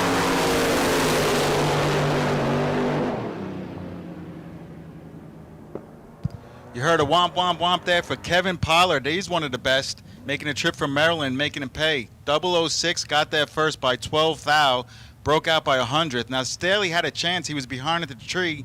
He was behind at the stripe, needed to get further behind. Now we go to this big old, one of my favorite cars here, really, the 67 Coronet RT of Jeff LaSalle out of Cloverdale, California. Classic Chrysler product there on the left-hand side, dialed 659. And Henry Robertson, the 84 Mustang GT, dialed 753. And Henry is one of those racers that you can just feel the passion when you're talking to him. He's a young driver. He goes after it, and he's looking for that big check tonight. He's got Jeff LaSalle. These are 2 guys that race at Sonoma regularly, and they're both hitters. Henry, 007 on the Christmas tree, but he breaks out at the finish line stripe, taking a ton. He took almost half a tenth down there. Jeff LaSalle got away with one here, a 46 light, runs dead on 5 for the win. And Robertson was 007 and just did not pull his right foot off the pedal on time. Yeah, he just took too much stripe there. And LaSalle he's not a rookie. He knows what he's doing at the top end of the track, and he's one of the top 10 bottom bulbers on the West Coast, no doubt. Watch out for him later on. Anthony Bovin and Brian Cerruti. You got to love Bovin's truck. We joked about it last night, but listen, this guy could win $250,000 in a $500 truck. Brian, I saw Kyle Seipel beat me in a van and in a Escort at Bristol, so I've seen it all. Expect the unexpected. Brian Cerruti says there is no way I'm going to give this guy a shot, but Anthony Bovin may beg to differ as they go down past the 330-foot block to the finish line. It's Cerruti. 12 reaction time. Brian goes 51 on a 44, and Bovin's truck ran way off the dial at 848 on an 833. And, you know, Cerruti's obviously a well-known guy. We talk about people's confidence. If you're going to tow from Ohio or the East Coast, you obviously are here on a mission. Yeah, you're not on a family vacation typically, right. Especially if you're dragging a big trailer. Now, so going into round 3, I know I'm getting ahead of myself a little bit, Brian, but I'm getting excited because Cerruti's in, Hastings in, Lamb's in, LaSalle's in, and there's only going to be I have to look at the car count, but there's only going to be a handful of cars in round 3 in pro. That's going to be a bloodbath. Yeah, all of a sudden it's looking like the old, WWF Royal Rumble when it was all the most famous guys in a ring at the same time. It's exactly what this is. Speaking of Hastings, you just summoned him. Yeah, it's hard to get away from Hastings. He's at the front of the pack and the back of the pack. You just got to hide in the middle, I guess. So what's really interesting is Rizzoli and Hastings raced each other the very first pair of pro this morning. Obviously, Rizzoli was in this car. Hastings was in the T1000 at the time. Now they find each other. Rizzoli in the Camaro, Hastings in the 77 Mustang. And Rizzoli took the win. Yes. So Hastings is looking for a little payback. Not the kind of guy I think you want to be racing when he's got revenge on his mind. I wouldn't want to race him if he's first thing in the morning waking up. At this point, he's amped up. He's ready. But Rizzoli doesn't get nervous. He's been national event finals. Yeah. He's been in the limelight with the chips on the table. He knows how to get it done.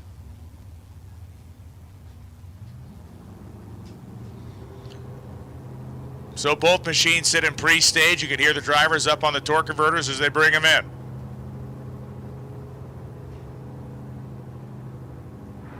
Should be a good one.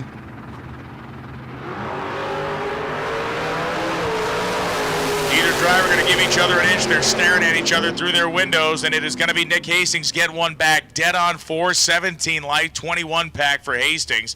Took 23 at the finish line. Rizzoli's car was two over the dial, I should say, 6:30 on a 6:28. He was 23 to Hastings 17. Absolutely. So Hastings pays him back, and let's see who wins the tiebreaker later on. Yeah, they get the rubber match coming later on. Exactly. And I want to thank everybody on the live chat, the Hoosier Jags Bank Shift live chat, who was wishing me a happy birthday. I appreciate it, guys. So earlier in the session there, you were Michael Beard.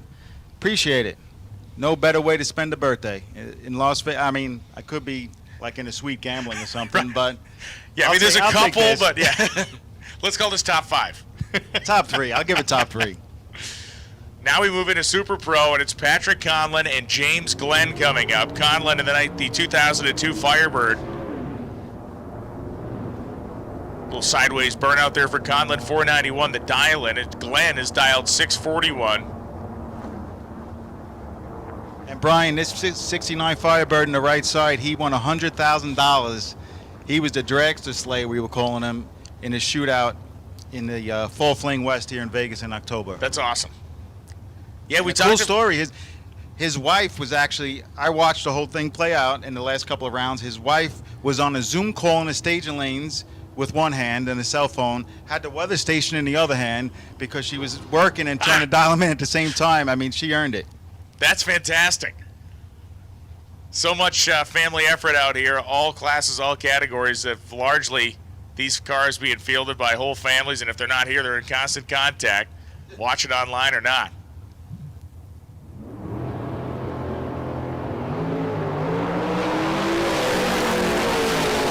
Glenn's got some work to do. Can't do it. Got there first by 6th thou, broke out by 4th thou. He was a little bit behind to start. Patrick Conlon, 0-10, 2 above the dial. He'll move on to round number 3. Wes Anderson and Kevin McClellan coming up right now. McClellan from Rancho Cucamonga, 658 the dial-in of his 1980 Malibu station wagon. And Wes Anderson, 27T Roadster. 551 dial-in for Anderson out of La Mirada, California.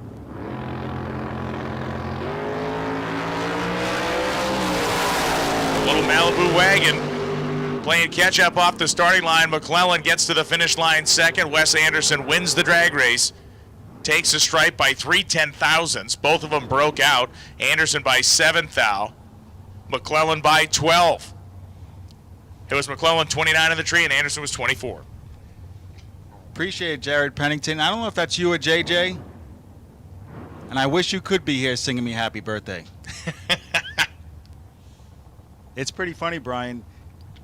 JJ, when he started Jared, when he started announcing with us, so I walk into the announcer booth. I said, I got a shout out. Someone wants you to say happy birthday. You know, I'm expecting him to just say happy birthday, Beth. He just starts belting it out. I mean, the whole tower fell on the floor. Oh, that's hysterical. Awesome. Well, Mike Pennington's on the starting line. Was Chris Northup on the other side of the racetrack. Funny car Chris dialed 661. Pennington dialed 507. It's a long wait for Pennington. Navigated it successfully. But it's Chris Northup winning the drag race. Dead on 2 with a 7 light, a 9 pack. Pennington was 18. He was over as well, so the reaction time of Chris Northup combined with just being 2 over the dial got him there. We start to see these 9 packs. The amount of people that ran like 10 or better during the Brodex run this morning was insane, and it got you nothing, but it was insane. Yeah, it really was. The best 3 packages were what, 2, 3, and 3? Yeah, 2, 3, and 3. And there was a couple of maybe 2 people that missed the 50 grand by 1,000. Yes. Yeah, it was nuts. I mean, dead on. Both drivers were obviously dead on the starting line. One was a thou over, and one was a thou under. Yeah, it was. When we first came out with that concept, I said this is going to be fun. And then 3/4 way through that session, I got to say, it wasn't that much fun for me. I mean, I want you guys to hit it, but I just got Withrow clipped us for 50 grand at the end of last year. I mean, that would have been back to back. Peeps Pennington is racing against Dave Adams in C.W. Hofer's Pontiac Firebird, and Pennington breaks out. So Dave Adams was 10 on the tree, runs 1 over, 63 and a 62, and wins. Pennington was better on the starting line, 4, but he runs under, taking 36 at the finish line. So very special shout out to Carly Coughlin. Carly, Samo, and Jake listening at home. Carly, can't wait to see you. Severio misses you, and so do I.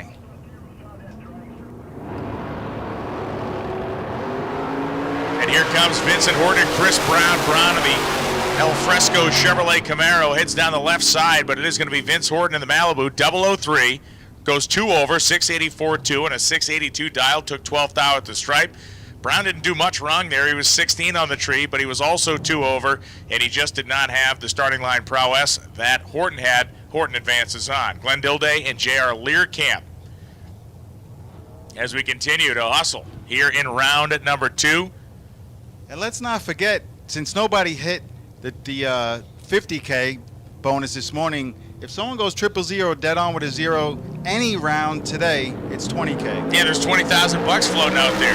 Watch it happen next time. Glenn Dilday with 13 red, so J.R. Learcamp hustles to a 538, a win light. Birthday wishes pouring in this direction as well. The McKenna family, Kevin and Jill, send their best. Happy birthday from Kevin and Jill. Appreciate that, Kevin and Jill. Tuned in from Indiana. Like I said last night, Kevin sends these texts because Jill does not want to put the wine down. What time is it there? Oh yeah, it's like 7:30 there. She's been in the bottle for a while. I do tend to see a lot of selfies with wine associated with that couple. They do it right. I camped out at their place for a week over the summer. We had a big time. It was great. Ken Sueyo and Jason O'Terry. O'Terry 705 dial in left side. Ken Sueyo 586 dial in the 1972 Capri right side, and Sueyo is no small shakes out here either. Yeah, I think anyone who ponied up $2,000 for a tech card is all business right now. So Terry, they call him Krusty. He's actually, I'm pretty sure he's on a throttle stop in that Firebird. We'll check it out. Here it goes, throttle stops on. Here comes Sueyo. There a great reaction time, Brian. Sueyo closing in fast for the win light. Dead on 3-7 light, a 10-pack for Ken Sueyo. Took 6th out worth of stripe. Meanwhile, O'Terry's like, I'm looking pretty good. I got a 12 light. I'm going dead on 4. I got a 16-pack, and just basically gets escorted by the hand off the top end of the racetrack by Ken Sueyo. Yikes. Yeah, that was a battle. 12 dead on 4, round 2. No good. How about the kamikaze kid, Dan Northrup, facing off against Bo Butner. Bo has actually been more of a crew chief here than a driver, as Randy Lynn's ship has been going a ton of rounds. She run it up in the 30K on Thursday.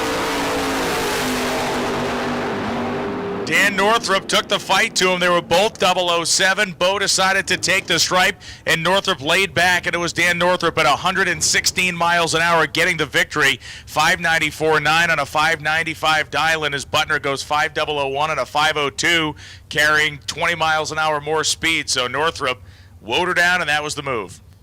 And Bo's going to go back to being pit crew for Randy Lynn's ship, who was on a tear in that quick dragster. I mean, she hops out of a stock eliminator car, Brian, and hops in a 4-second dragster that's going over 150 in the 8th mile. And more impressively than that, she was ripping a tree. Yeah, she looks like she's been driving the thing for 10 years. Yeah, she was very calm in the lanes, too. It was impressive. Speaking of driving something for 10 years, Ted Seipel's been in this thing for a lot longer than that. A red light start for Seipel as he yanked the wheel stand, 006 red. Joe Levitt will move on to the next round in the Nova, based in Carmichael, California. Seipel ran 2 over 657 as Leavitt went 623.0109. This could be the nicest car on the property. I know you guys haven't made a final decision on the best appearing car, but this one should be in contention. Phil Unruh, beautiful, brand new Chevrolet Camaro built by Racetech. Ryan Mangus left side. How about a little old school, new school matchup? It really is, man. You get the latest and greatest of chassis technology in Unruh's car, and Basically, got a set of Caltrax. You got a set of Caltrax, which are highly effective on Mangus's car. Right now, it's about running a number. And that's exactly what Ryan Mangus did. He was 4 above the dial, en route. Had the better reaction time by a little bit, got to the finish line by a lot, and broke out by 11th thou. Race Kid and Andrew Olson now. Olson dialed 590, Kid dialed 577. Peter, one of the things that impresses me so much about this event, the events of this caliber, is the quality of the equipment, and not just from the exterior sense. There's a lot of runs getting made this week, from starting on the time runs early in the week all the way through. We're going to be running again tomorrow, and it's like people keep their stuff in great shape. Obviously stuff happens now and again, but it is always amazing to me that how hard and fast these cars can run. They turn them around quick. It's very professional. Olson and Kidd get down to the finish line stripe, and it's Race Kid 005 reaction time. Runs 3 over, 80 on a 77, but Andrew Olson, unfortunately, a 47 light. He was only 1 over, but the 47 light did him in. Yeah. 47 right now at this stage of the game is you're going to have to work the other end to make it happen. And Chris Galitti with an over-the-line burnout. You know, Brian, there's always trends in life. There's always trends. There's always fads, whatever you want to call it. In drag racing especially, it's kind of, you see someone do something, it looks cool, you do it. On the East Coast, I don't know what's going on, but in Super Pro, you know, over-the-line burnouts are becoming a trend. Darren Fidal's trying to knock the guy out from Texas, and he breaks out. Fidal's had him by the neck. 008 reaction time for Darren leaving the starting line. Galitti was 21, but Darren took 3,500s at the finish line and broke out by 15 thou. Chris Galitti runs dead on 7 with a 21 light and handles his business. Yeah, Chris Galitti, beautiful ride. We'll get to see it again. And the best losing package today, Brian, all the prizes are minimum $1,000. So, oh, it's amazing. Yeah, today, the Million Day. So, for instance, Biondo Round 2, $1,000 gift certificate towards any of our products. We've had some folks in the contention for that already, as Spencer Massey and Mike Bloomfield Jr. have a double breakout contest, with Mike Bloomfield Jr. bouncing Spencer Massey and his Nova right out of here. 638.4.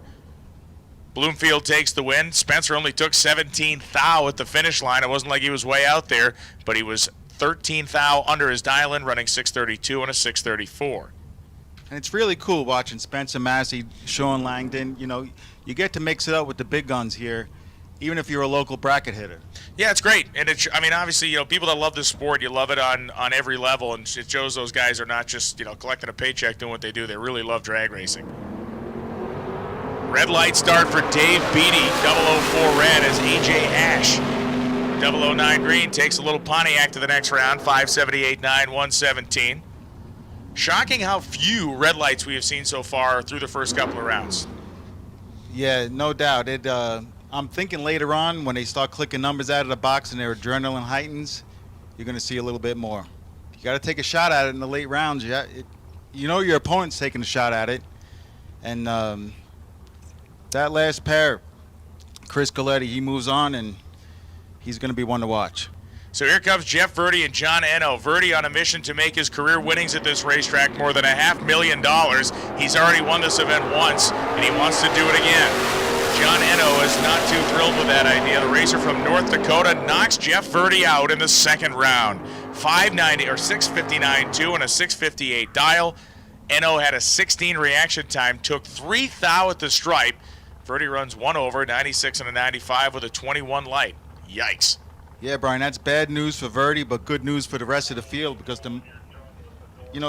Verdi won 2 millions in 1 year. He won a Spring Fling million, and he went and won Randy Folks million. Only driver to ever do it. Amazing.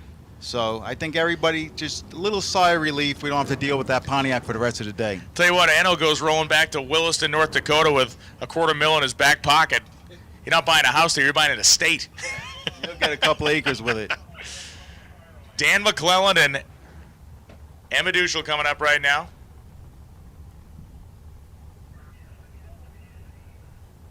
So Emma driving the Corvette there from Palmdale, California, 588 dial. McClellan dial 537. Split window Corvette, I like it.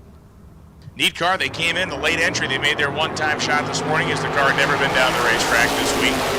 She drives it very well, as does Dan McClellan, and it is going to be McClellan. 541.3, 537 dial. McClellan had a 007 light and only took 9 thou at the finish line. Emma was 4 over, running 592 and a 588, getting there second. Yeah, 00 on a tree, taking 00 at the stripe will turn on a lot of wind lights.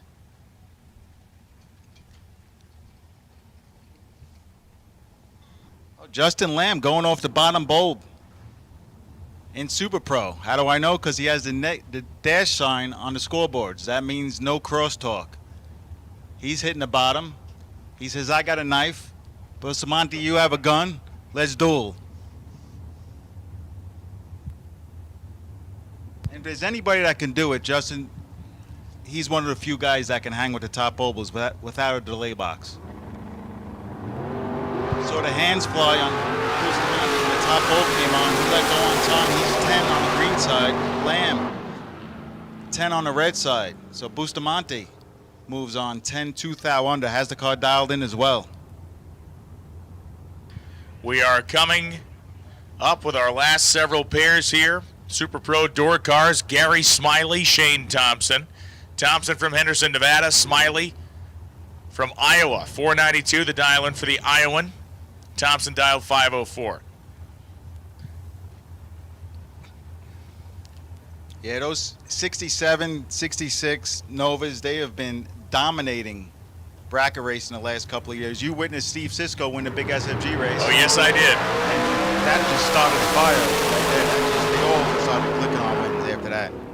491.9, 141 for Smiley, wins in a double breakout as Shane Thompson took 11th thou, got to the finish line first and ran under by just 3 thousandths of a second. Smiley was a thou under his dial-in, 91.9 on a 92. Yeah, Thompson did a pretty good job. 11 at the start, takes 11th thou at the finish. I mean, less than a fender at 130 mile per hour, but just 3 thou too much. How about Rocky Pintavalli and Rod Taylor? Rocky from, you can't get much further East Coast than Virginia. He made the trip out here with Verdi. He's going to try to keep the team alive here as Verdi bowed out and see what Rocky can do. He's got some work to do. Taylor in the Nova is making up ground quickly. Oof. Look at that. 7 10,000ths margin of victory as Taylor goes dead on 3 with a 3 reaction time. Pintavalli was 587.4, running under his dial-in and getting there second.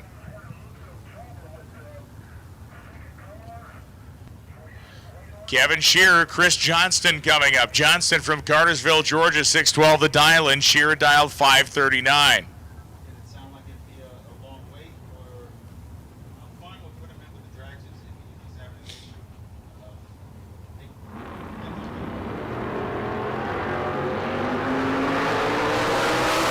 So Johnston and Shearer getting the job done now. And the starting line is Johnston, 13 on a 12 with a 30 reaction time. Kind of a workaday run there as Kevin Shearer took 4 100ths at the finish line and broke out by 16 thou. Overly aggressive on the left-hand side of the drag strip, and Chris Johnston breathing a sigh of relief.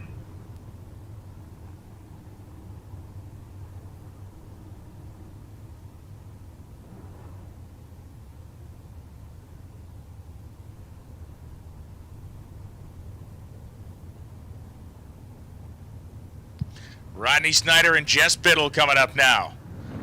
The Biddle Malibu goes red by 12 thou, so Rodney Snyder, under the beautiful skies here in Vegas, takes his open top Camaro to a 506.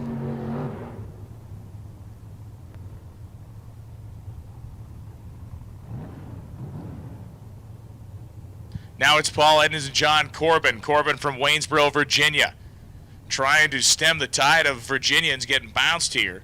557 the dial-in for Corbin as Edens dialed 551.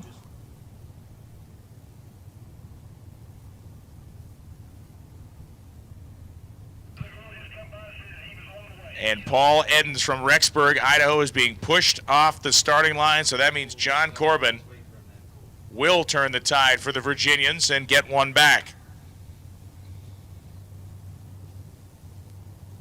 Wow, tough break right there for Paul Edens. Makes it through round one and goes to stage up round 2, and the car would not cooperate. Corbin takes the freebie. 015 at the start. 557 is his dial, and 558 at 122 is his ET as he punches his way into round number 3.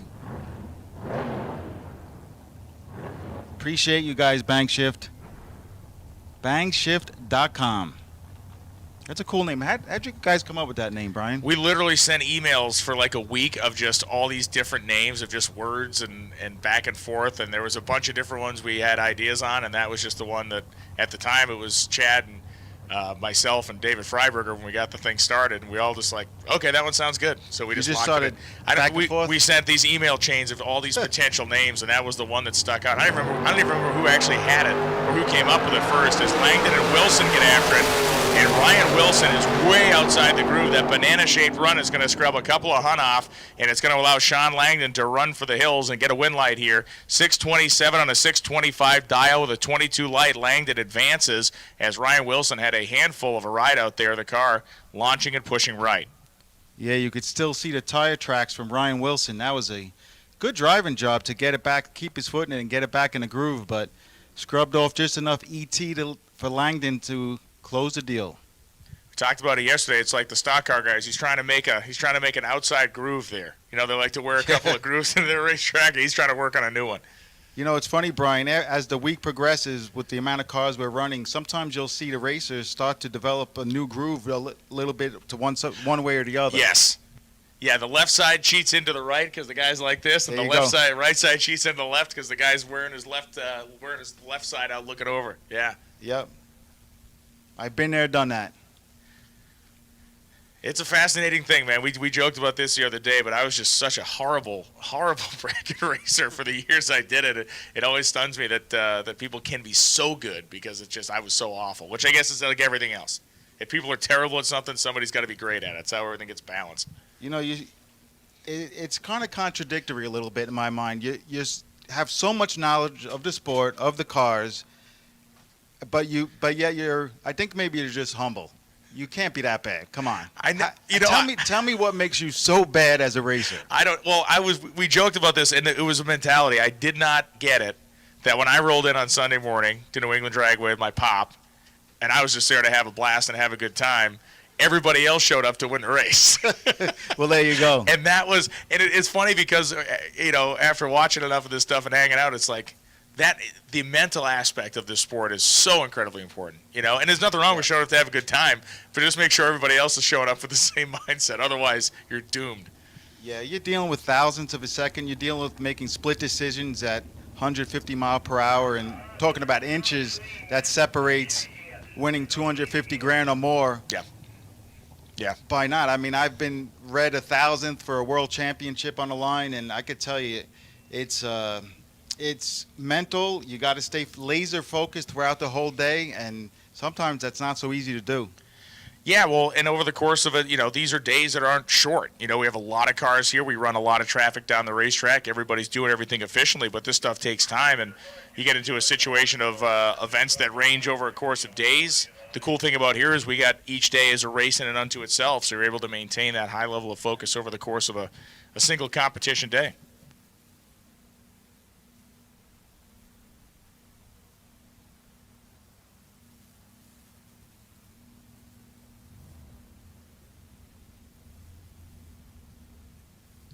All right, so waiting on one more door car, so it'll be the final door car running the first dragster as we transition into the long cars.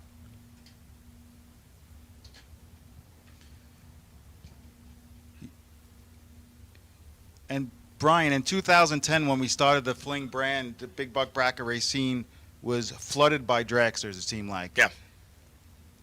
Somewhere around 2015-16, it's just about evening it out. It's really cool seeing a lot of door cars. I think it is too, and it's obviously the quality of the equipment's very high, and the quality of the driver's super high. It is. Everybody likes that. I think everybody likes seeing different stuff, and especially when you end up late in the day when you actually have the door slammer dragster side of things. It's a fun little rivalry that people like to follow. Yeah, and I think there's a couple of things that contribute to that.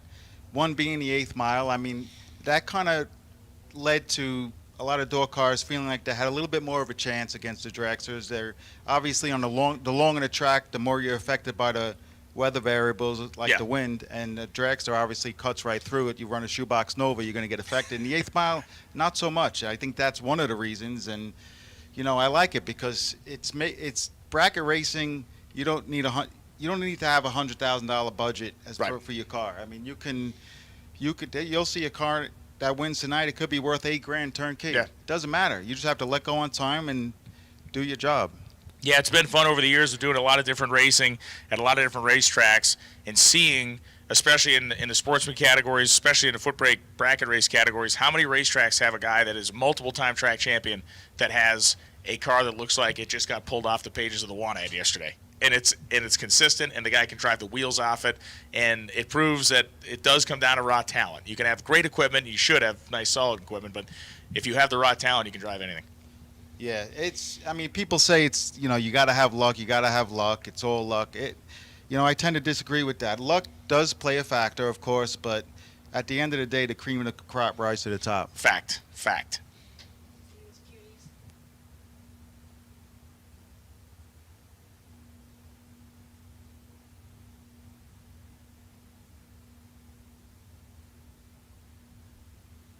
Brian, this might be a first. At my house, my brother's at my house right now with Emily and our daughter and son, and they're having a birthday party without me. Seriously. And they're having a lot of fun. I think that's kind of weird. They're having a really good time without you there. Yeah. I mean, has that ever happened before? I don't know. Birthday party in absentia.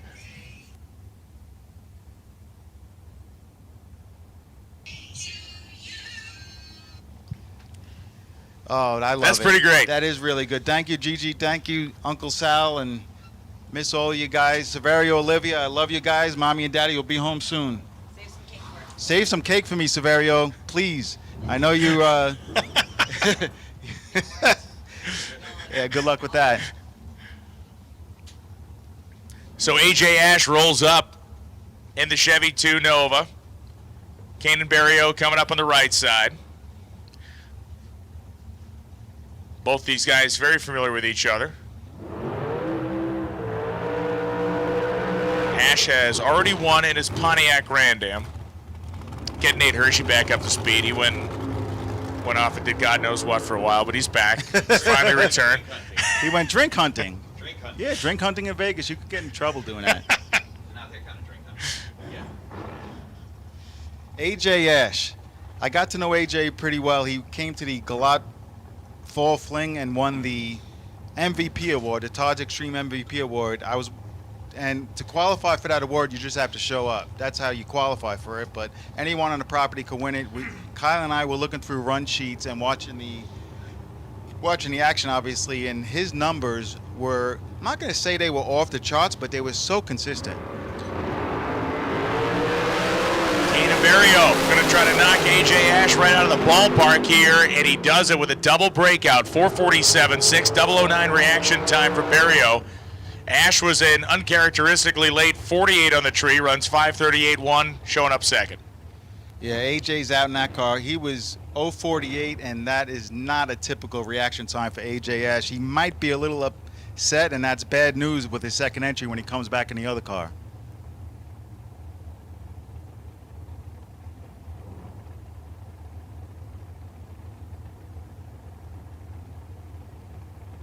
Brandon Taylor and Shane Carr coming up right now. Carr dialed 463, Taylor dialed 466.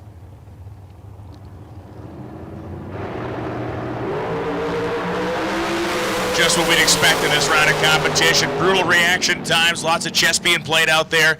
Dead on 0, 16 light, Shane Carr prints a winning time ticket. 16 pack for Carr. Brandon Taylor was better on the starting line going 009 green, but he took almost 300 at the finish line, broke out 63.9 on a 66 dial. Yeah, those are two veteran drag racers right there, and Shane Carr wasn't getting to the finish line first and dropped the anchor, turned on the win light. Austin Williams and Kevin Heffington coming up now. Mentioned it earlier in the week, but Austin Williams rocking the Dale Earnhardt senior style custom fire suit. awesome deal. He's got the mustache. He got the whole thing going on. Yeah, he won what, national or divisional a few weeks ago. I know because I saw that picture. He won, I believe, it was the Lucas Oil race. He won the Texas two-step. There you go. Yep, down at the Motorplex. Talked to Austin yesterday. His first time to a Fling. He was driving really well. He'll be one to watch. Both locked in, Brian. Absolutely, both locked into the thou as they get to the finish line. It is Austin Williams, double breakout here. Williams goes 35 on the tree to Heffington's 35. They go to the finish line. Heffington is the guy who takes the tree, or takes the finish line stripe by 12 thou. 452.7, breaks out on a 454. Williams followed him across, going 1 thou under, 461.9.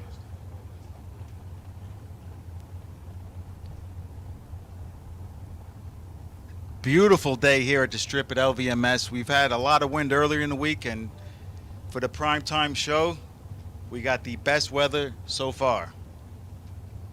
Donovan Williams, that's D-Dub. That's son of Gary Williams. He comes from a bloodline of just drag racers that know how to drive both ends of the racetrack to perfection. And Darren Lotz.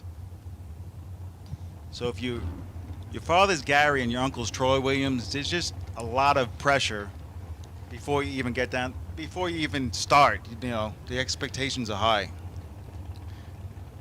And he has done a nice job living up to those young expectations so far. Certainly well coached. D-Dub's 12, Darren Lotz is 6 thou behind on a tree, but another double breakout. Lotz is 18, 17 thou under. Donovan Williams was 12 on a tree, took 17 thou to break out by 28 thou. So no more buybacks here. 2 go down, 1 come back. We're going to trim the field in half. And there's I have a lot of favorite parts about $1 Million Drag Race, whether it's Randy Folks or ours. Or one of the things I like the most is once you turn on round 3 win light, it's $1,000. The round money is phenomenal. Round 3 win light, $1,000. Round 4 win light, another $1,000. So $2,000. Then it goes to 3, 4, and obviously, as you see in the flyer, it escalates from there. So Matt Lee and Megan Lotz coming up, 482. 479 for Matt Lee.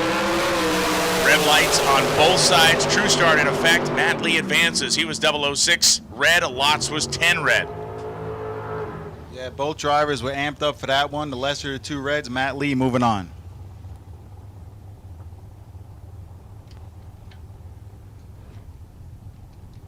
Brian Cam and Shannon Justice. Again, I said this yesterday.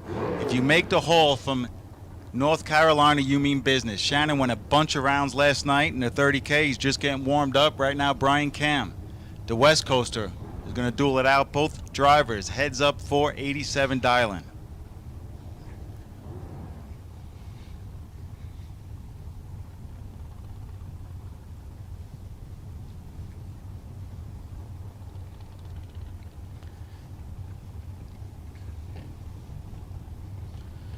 So Cam and Justice locking horns here. Justice flickering the bulb. I mean, no Hunter Patton, but a little flicker there. Oof. Cam is 39 red. Justice was 001 green. Cam goes 88.7 after the red light. Justice goes 88.3 after the red light. Would have worked out for Shannon Justice's program either way. Yeah, nice 14 thou package for Shannon Justice right there. Moving on to round number 3.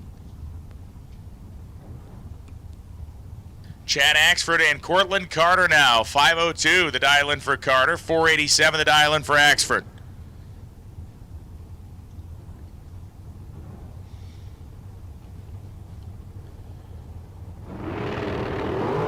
Red light start for Axford by 9 thousandths. Carter 17 green.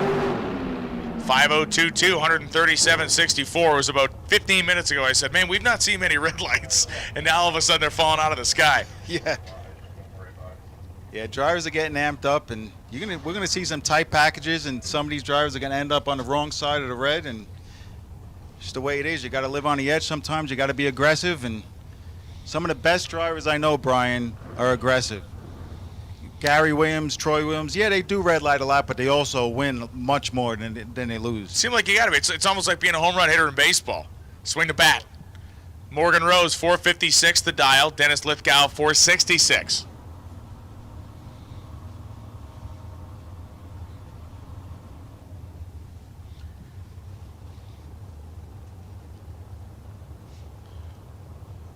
Cloud cover over the racetrack now, painting a little bit different picture out there.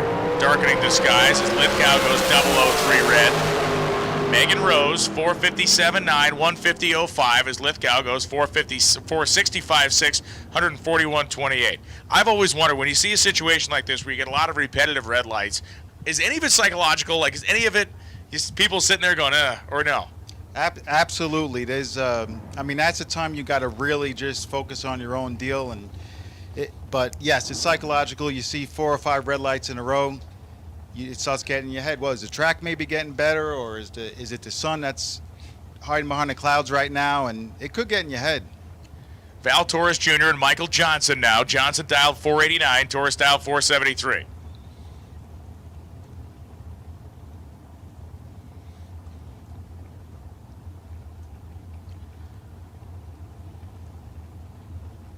Torres Jr. pre-stage. Johnson not in any rush to go all the way in, nor is Torres Jr.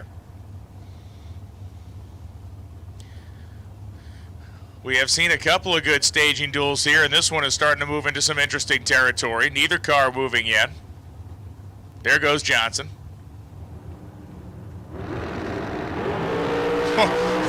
Johnson's like, hey man, you want to raid around? I'm good with that. Johnson's 004, and he gave it away. He broke out.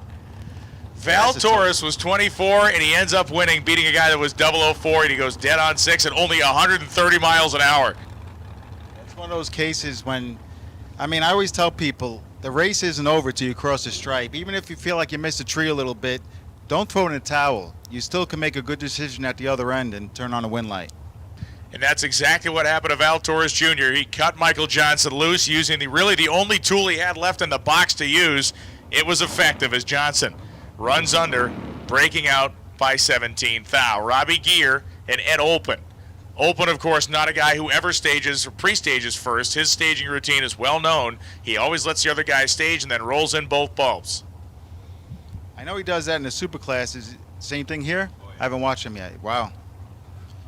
You know, some people would kind of frown and say maybe he's not going to get in the same spot every time instead of taking little nibbles, but he's been doing this a long time. I'm pretty sure he knows where he's at.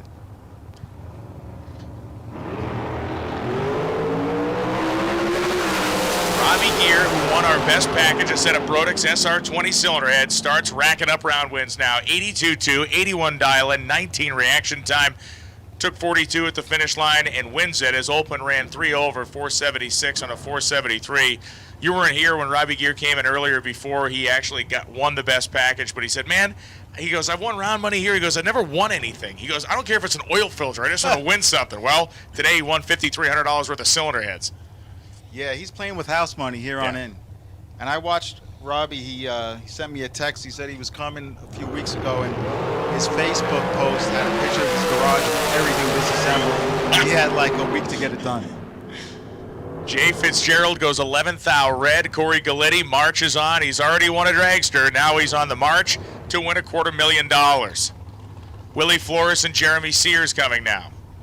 And I can tell you, Brian, from a racer's perspective, when you do good earlier in the week, you kind of get the feeling like you're playing with house money a little bit. Like you start racing like you have nothing to lose because you're already ahead of the game, and that multiplies and turns into more win lights, more confidence. And the best way to race is to race like you have nothing to lose. That's just like in any sport. You can't think about it. If you think too much, you're going to get caught. You got to just race like there's nothing to lose and go after it. Willie Flores went after it, but he went after it a thou too early. 001 red light start. Jeremy Sears goes 491.9. Flores, meanwhile, goes dead on 6 after a 001 red light. He's eliminated. Jeremy Sears moves on to the next round. And, you know, the other kind of sub-story that always fascinates me about this style of racing is there are a handful of guys in that pit area that do this for a living. The vast majority of people are not doing it for a living. And I always think about that in terms of a race like this where you talk about getting on a roll early, because if you're needing to put fuel in the gas tank, need to put food in your mouth, you need to get on a roll early to get something going, to have the confidence when you get to this race to really make a payday for yourself. Yeah, Brian, and just like playing with house money, doing well early makes it easier for you the rest of the week. The reverse can happen too. You start putting pressure on yourself because you're way in the red, and that can work against you. J.R. Barclay, 455 and a 453 dial-in, 11 light Pennzoil side, taking 21 at the finish line. Barclay gets the job done as David Kane was dead on 4, but he had an 050 reaction time. He pulled his Nate Hershey reaction time impersonation at the very wrong time there in the starting line. Yeah, he heard I turned 50, so he figured he'd give me a shout out on the CompuLink screen. Very generous of him. So if Nate's a 50 reaction time, what are you? Oh God. It starts with a 1? Yeah, no, it's not that bad. I'm 51. 51. This is like The Price is Right. All right, I'm 49. Cooper Chun and Vinny Domino coming up right now. Domino from Staten Island, New York, 465 the dial. Chun, 510. All right, this is what we like to see. Between 3,000 the starting line, and it is dead on 8, a 30-pack for Domino, as Chun ran a little bit over. He ran 1 over, 11 on a 10, a 19 reaction time. Vinny Domino winning it by 15-10 thou. Yeah, Vinny did a really nice job at the other end right there to go dead on. Took a thou, so just a few inches at the stripe. It's my buddy Big Vin. Sean Hart and Cassie Pennington. Penningtons have beautiful rides. I'm a big fan of their roadsters. I was talking to Michael Pennington yesterday. I said, because they're home built. The family builds the cars. I did not realize that. And as you'll see, if you haven't seen yet, Brian, they are on a string right down Broadway. And I asked him, I said, how come do you guys build them and sell them? And he kind of just smirked and said, no, we just build them and keep them. You know, I don't blame them. Why, if you got the best weapon, keep it for yourself. Right. Sean Hart, 481 the dial-in, Layton, Utah. Hart is a guy whose name has popped up several times in discussion today of somebody that has expectations of people paying attention to go deep in the rounds. You do stuff like he does at the starting line with a 009 reaction time, whacking the throttle, going 84 and an 81. You understand why people think that. Took 21 at the finish line, and Pennington went 469 and a 467, only 2 over, but a 41 light was the end of it.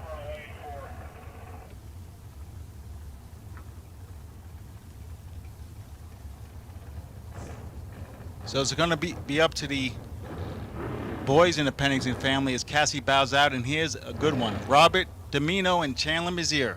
So a Big Vin turn on the wind light. Here's Robert. We had a Tower Calcutta, so to speak. Robert was my pick. Make me proud, Robert. Make me proud. Robert Domino and Chandler Mazier.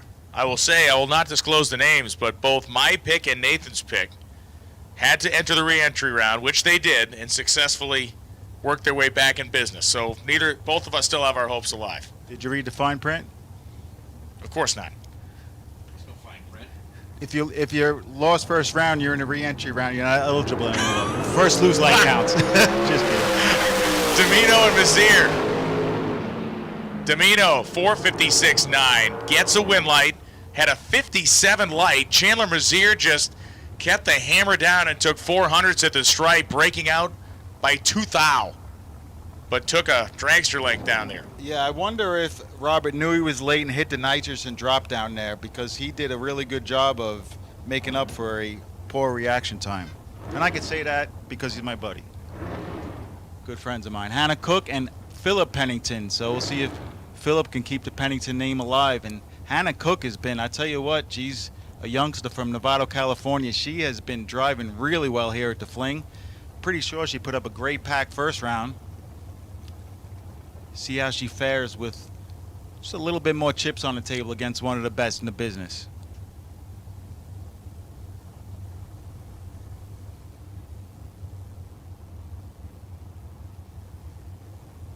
Quick 451 dial-in for Hannah. Both drivers right down the center of the groove and give the win light to Hannah Cook. How about Hannah? She's 007 takes a thou, and I say takes a thou because she went 452 at 149. That's about a 152 mile per hour car. So I believe first round she did the same thing. So Hannah, she might be one to watch. Nate, what's Hannah Cook, about 20 years old? Early 20s, yeah. Yeah, she's starting to make a name for herself. She wasn't scared against one of the best in the business. That's pretty impressive. Jeff Taylor and David Meyer. Jeff Taylor from Apache Junction, Arizona, travels all across up and down the East Coast, back and forth to hit the big buck rack race scene. And David Meyer.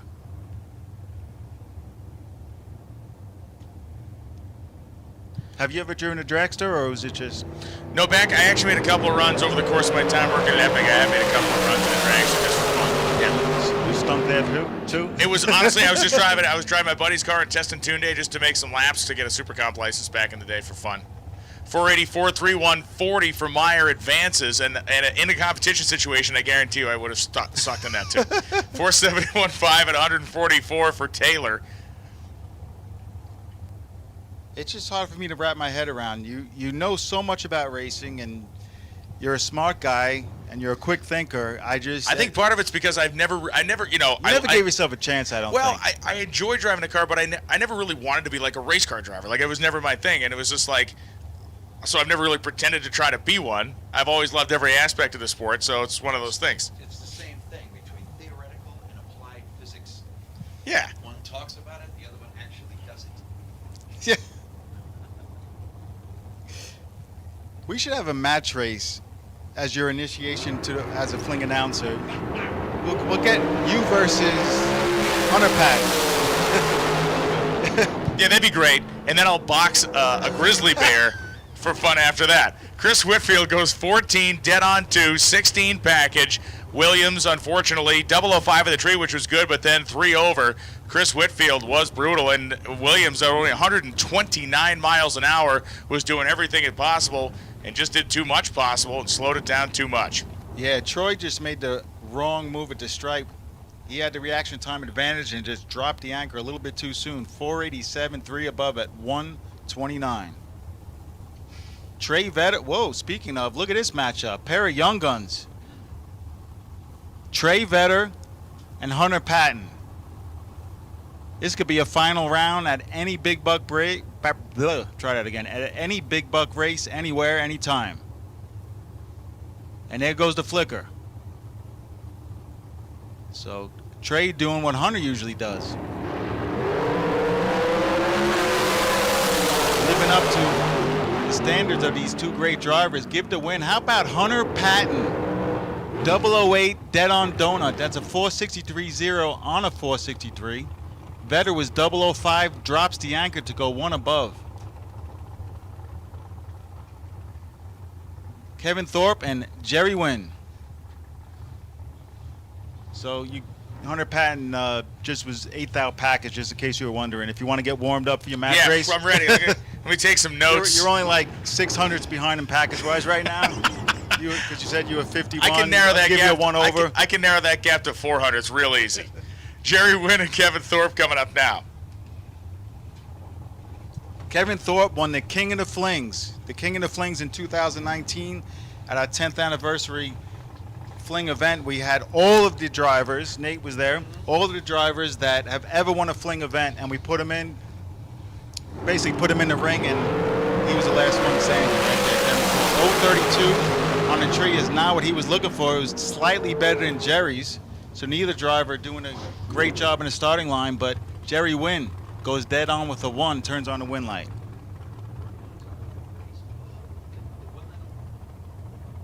Yeah, that was without a doubt. I mean, I've been a racer for a while. I've been on this side of the fence for a while, so I've seen a lot of numbers, a lot of time slips, a lot of computer screens. Brian, Nate will attest to it. The King of the Flings was absolutely the best couple of hours of bracket racing I've ever seen in my life, bar none. It was the equivalent of essentially 2 guys taking turns. Yeah, it was brutal. Wow. I mean, it was like, okay, give me your best shot, and the next guy will go. Johnny Carter and Logan Moore. This time Johnny turns on his red light by a pretty big number, 25 thou red. Logan Moore was dialed in 460 on a 460, 019 reaction time. And I think part of the reason, I was talking to actually Kevin Thorpe and Hunter Patton in the holding lot, and I said, man, I'll never forget watching you guys. The numbers were great, and they had a good point, Thorpe did. He said, you know, it was zero entry for you. We were racing for actually Ivy Hutto custom painted golf car with trick wheels and everything. So they were just having fun. Yeah. They raced like you have nothing to lose, and you'll win more often. Yeah, that's great. It's Parker Theobald and Don Sefton coming up right now. Sefton dialed 437, Theobald dialed 492. Shadows start to roll their way across the racetrack as the sun gets low in the afternoon. Sefton and Theobald powering their way down the racetrack. Sefton toward the center line, romping the throttle, but still breaking out. Parker Theobald, 12 on the tree, 493.6, 136 miles an hour. Sefton took a 11 thou worth of stripe, broke out by 11 thou. And Brian, you mentioned veering a little bit towards the center line. It's very typical. I'm guilty of it myself. You turn your head to see where the other guy's at, and you know, just physics. You just start turning the wheel a little bit, and now, as you mentioned, I could start to see the groove forming on the right side. Yeah. It's starting to form, and it's going to get. You're going to see it more and more as the day goes on. Randy Lynchip and Tim Markaglu coming up right now. Tim Markaglu from Staten Island, New York. This is a great drag race right here. Tim Markaglu is one of those drivers. He's one of my best friends. He's one of those drivers that I'm telling you, if he gets hot, it's lights out for everybody. He can be 00 at will, but he's got to be in the right mindset. Randy Lynchip was killing it the other night. Let's see what happens here. A pair of fast dragsters. Anybody's race. Man, they leave with it 2 thou as Randy Lynchip up by the center line takes out Markaglu, and there is no getting back in. 454.4 on a 454. And Nate just looked like someone punched him in the gut. Yeah. Your cow. A little bit lower. A little bit lower. That horse has been removed.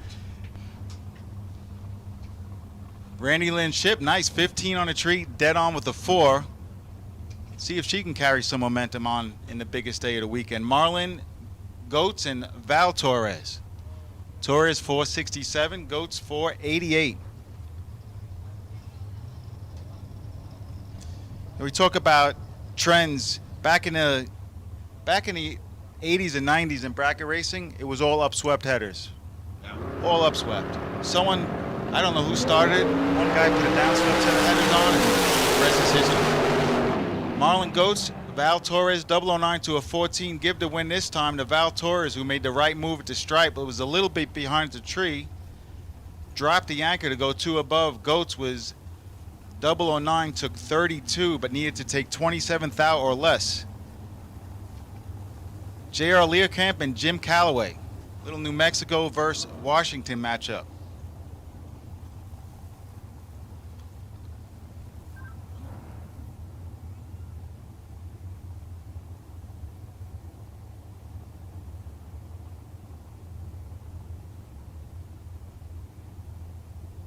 All right, attention to pits. Gear Wrench Pro, round 3 to the lanes, please. Gear Wrench Pro, round 3.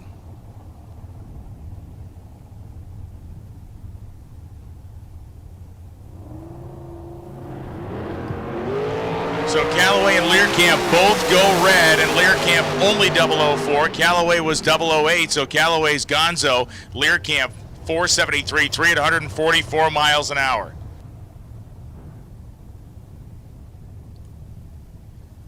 We get towards the latter end of round 2. Jeff Burns and Dylan Howe. I gotta say, I have to talk about Jeff Burns for a minute. Jeff Burns has been battling cancer for probably about a year and a half, and I've been talking to him and exchanging text messages, and about 3 months ago, he wasn't sounding or doing too well. He didn't even tell me he was coming out here. I saw him in the staging lanes and had a big smile on his face. Great to see Jeff. And Jeff Burns going to come up short here as Dylan Howe, 459 on a 458 dial with a 007 reaction time. The kid punches his way through to the next round as Jeff Burns took only 2 thou worth of stripe, but Howe really tied his hands on the starting line with a 007 light. First time I met Dylan was last night, and I watched him in the late rounds, and I could virtually guarantee you he's going to be one to watch for many, many years to come.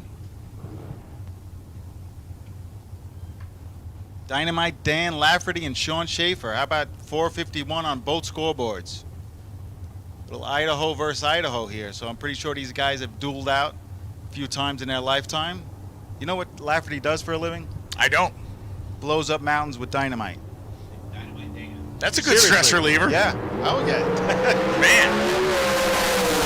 Lafferty a little bit behind. Breaks out trying to get there. Schaefer, nice lap, 14, dead on with a 7. Lafferty was 24. And breaks out by 16 thou. As Nate Hershey jumps into the booth. Nate, this is your hometown, your home track. It is. What do you think? I think it's going great, man. I mean, like you said, we've had the best weather of the event so far that showed up here for the biggest day of the event so far, as Lane Savar and Jansen Melton going to be the two that are rolling up here. And, you know, Brian's got to take care of a couple of things, and it's definitely a pleasure to sit in here and call some of the shots with you, Pete. Absolutely, Nate. So with a 432 and a 485 between Jansen and Lane Savar. And one thing I'll say, and I'll always be appreciative of, is guys, you know, yourself and just about all of our staff, you guys have day jobs, and it's a huge commitment to take weeks off to come to the Flings and be part of it. And just want to tell you publicly how much I appreciate that. I'll appreciate that. Thank you very much. Jansen Melton gives up 300 at this end of the racetrack. His 0.42 reaction time is not going to work out, as Lane Savar was 12 on the tree. Savar gets there first by 19 thou. Breaks it out 6 thou. Jansen ends up 17 thou under on the loss. And we've certainly got a lot going on, as you had mentioned. I mean, already coming down towards the end of round number 2. John Edwards, Dan Northrup going to be the 2 on the line. And, you know, the big money on the line here today, $250,000. I mean, while it's not the biggest purse that we've ever raced for, we are still talking about life-changing money that somebody is going to roll away with here today. Yeah, and roll away in a limo. Yes. From the winner's circle. The limo, the suite, all the goodness that goes with it. Dan Northrup out of Pennsylvania is 008 at this end of the racetrack and 11 above at the stripe. 19 total, taking a 4 thou stripe for Northrup. John Edwards had an 0.25 reaction time, and in the words of old Big Jed, mathematically ineligible. Absolutely. He was I believe he's the innovator of that phrase. Yes, he was. It stuck. And we miss you, Big Jed. Yes, we love you, do. buddy, and would love to hear you sing happy birthday to me, pal. You know, there's ways that can be done. I mean, think about it. The first fling that Jed had to miss, we called him up, got him on the mic. Yeah, true. We may start making his phone ring. He's in high demand these days. Yeah. He's my buddy. Jed, we miss you, pal. We love you. The bracket racing world is always talking about you. A great dude. Well, he's in such high demand, they're starting to send, like, paparazzi after him. Pretty soon we're going to see him on TMZ. Oh. Reaction times between Giovanni Colecci and Alexis Thompson, not exactly in the, shall we say, equitable range, but Alexis Thompson is going to make it work. 35 on the tree. Gets there 7 thou and goes 463 on a 462. Giovanni was 63 at this end of the racetrack and 502 on the 503. Ends up 8 thou under, trying to make up for the disadvantage that he had here on the starting line. And Nate, I'm going to catch up a little bit on the prize vault winners. Will Carroll, you won a door car hard luck award, a Drag Race Solutions $250 gift certificate. See what else we got here. We'll catch up a little bit. How about Wade Archer won a Super Pro Dragster Hard Luck Award, won a Mizzier starter. The actual product was handed over to him. Good stuff. That is cool. I mean, at the Million event, we've seen matchups like Spencer Massey and Sean Langdon. Now we got Spencer Massey and Bo Butner, and Bo Butner is going to rock his scoop to a win light. 455 on a 454. Just 2 thou was the difference between them in reaction time on the starting line. Spencer was 19. Bo Butner was 17. Spencer goes 73 on the 72, and Bo Butner, by 2 little thou, ends up 455 on a 454 to turn on the lights on his side of the racetrack. Randy's teaching him well. Yes, she is. Showing him how things are done when you're out here bracket racing. Nate's better half, finally. Right? As Alicia Hershey walks into the room. Now we're just missing Carter. Tomorrow, Easter egg hunt tomorrow. Easter egg hunt tomorrow, 10 a.m. behind the tower. 10 a.m.? Is it 11 a.m.? I don't remember. We'll have to check with Emily. Yeah. She'll know. Late morning. Emily will know. And a little secret, go for the golden eggs. Peter Biondo's giving everybody the secrets. Peeps Pennington getting the advantage over Funny Car Chris. He was 006 and 466 on a 463. Peeps taking a 17th stripe. Funny Car was 028 at this end of the racetrack, essentially giving Peeps the real estate that he needed to make it stick at the finish line as Northrop ends up 2 above. Yep. Peeps Pennington, 2019 Spring Fling Million main event winner. Yeah, the last man to hold up that $1 million trophy here on this property. I heard you guys talking about kind of the Novas that get the job done. I mean, you think about it, just Scotty Richardson. Yep. Getting it done in the Nova. He's on a T-shirt and on the cover of the Racer Guide. That was cool to see. That was really cool. It really was.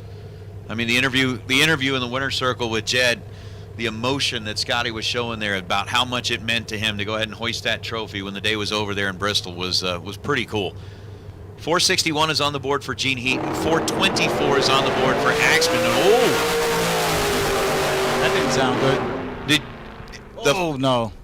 That did not just happen, did it, Nate? It did. Ouch. It was over. It was over. I mean, Nick Axman never left the starting line. Gene Heaton went red by 14 thousandths of a second, and the emotion at this end of the racetrack was visible. I mean, as soon as he left, the red light was on. Axman never budged, and down here at this end, the hands were being thrown in the air, and the frustration very, very evident. So unfortunately for Gene Heaton, that's one of those that's going to hurt for a long time. Absolutely. And as the rounds move on, Nate, we're going to see a lot of crew members get excited, some not so much. It's the prizes, the purse is quite a bit higher than previous days, and it's going to see some emotions out there. It's one of my favorite parts about it. You get about 4th, 5th round, the crew's up there just jumping up and down. That's really what drag racing is all about. That's one of the reasons Kyle and I do this. We love it. It's all about the people. It's about the emotions, about the good times, and camaraderie. Well, I certainly have experienced that for myself. I mean, I remember the first time we walked in here for the million, you had kind of told me, you're like, look, today is going to be different than any other day that, I've had at the racetrack. And I mean, I've sat out here and watched, NHRA world champions get crowned. Guys that are coming in, whether it's on the pro level or the sportsman level, like what you said, knowing that a 1,000 red light makes the difference between whether or not they're going to be introduced on the stage last or whatever the case may be. As Chris Brown and Diane Pettit are going to go head-to-head. Brown with a red light start by 1,000th of a second. Runs down out of the throttle, 4.90. Diane Pettit, 5.52 on a 5.53 after she was 35 on the tree. And I mean, listening to you talk about, knowing that one round, I mean, I think one of the ones that I remember most vividly, there were actually 2. Number one was, I'd been to several national events where Dan Fletcher was stuck on 99 wins. And then when we finally got poor Dan, 99 wins. I mean, I get it though. He's rough. I get it. Waiting to see that 100th one pop up, was there to watch that, and then the other one was when Steve Williams won his world championship. And there's a lot of emotion involved there, as Ron Sears also red by 1,000th of a second. So back-to-back 001 red lights, eliminating racers here. And then Trevor Harkema goes 486 on a 486, but you were right. I mean, even watching events like that unfold, to come to an event like this where there is so much on the line. I think even Randy Lynn said it best at the Southern Sportsman deal that they did. They were racing for $40,000, which is more than they would win in an entire year. Right. So these guys are looking for more money than they've ever won, like combined. Yeah. It's amazing. Yeah, and besides the money, like you mentioned Dan Fletcher, the amount of hours and effort that goes into his racing operation to get to where he's at, to get to just to tow the rig to the racetrack and keep everything maintained. I mean, it's a lifestyle, and when you get really close and lose by 1,000, it stings. How about 3 in a row? Opposite sides of the racetrack. We saw one over here in the left lane. Brandon Lundeen now turns it red 1,000. Race Kid 009 and goes 470 on a 471. But, I mean, so close. But that 1,000 difference might as well be an hour. Yeah, it doesn't matter. It's a done deal. You drop the red light. Unless the other guy drops the red light further. I'm going to tell you, Nate, the one time that I remember a loss stinging me the most was that I was at a Division II race. It was the end of the year. I needed to win both categories, stock and super stock, to win. If I win both categories, I win the world championship in both. I get to the final of both, as we call the next pair, Ken Nelson and Jesse, number 1 stunner. He calls himself Adams. Both drivers wait green to give the nod to Nelson, give the win to Nelson. 15. 1 above with a 4. Adams was 2 above on the drop after an 0.23 reaction time. So I make it to the final of both. I turn both win lights. If I turn both win lights on, I win the world championship in 2 categories.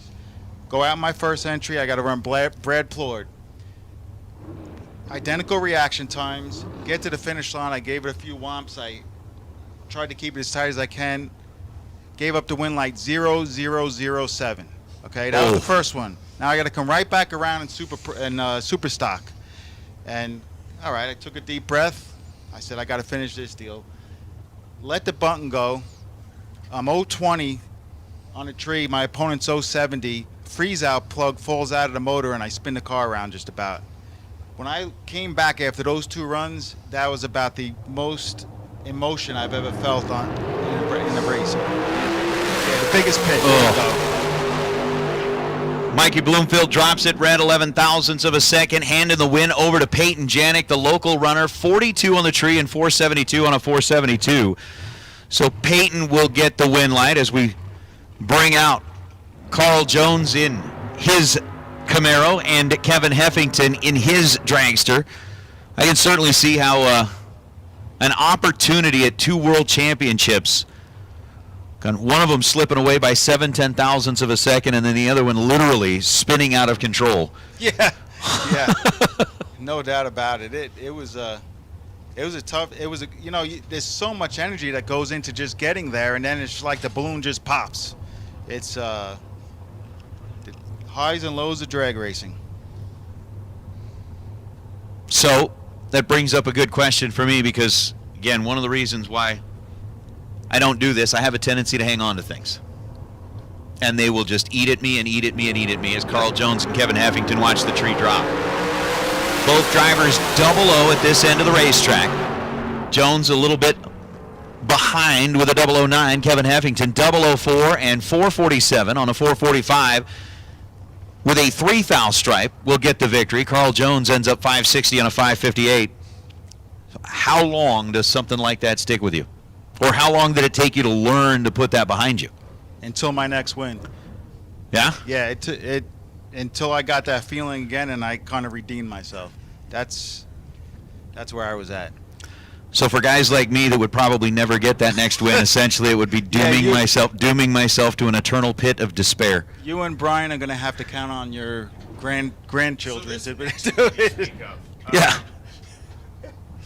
I think I would have to look at it and say, well, until like my first win, which, like so many guys out there, let me just kind of keep hunting for that. Nick Cobb and Rodney Frazier. Cobb is going to turn it red by 20 thousandths of a second. Rodney 15 green. And then goes 456 on the 455. Hey, listen up in the pits, listen up in the pits. Door cars, Super Pro door cars, round number 3. Super Pro door cars, round number 3. Let's get you headed back this direction, please. Super Pro door cars, round number 3. Let's get you headed back this direction, please. So as we try to extract as much information as possible out of Peter Biondo up here, as far as the secrets of learning how to cope with devastation. I don't know about devastation. I'm sorry, but pop open a cold beer, buddy. That's go to a Yankee game and forget about it. Is it something to drink about? Oh, I forgot. I forgot about that. I got a Red Sox fan in the booth. Great rivalry. That's a great rivalry, by the way. Yeah. Rocky McLean, Darren Lotz separated by 0.02 of a second. Win line's going to belong to Rocky.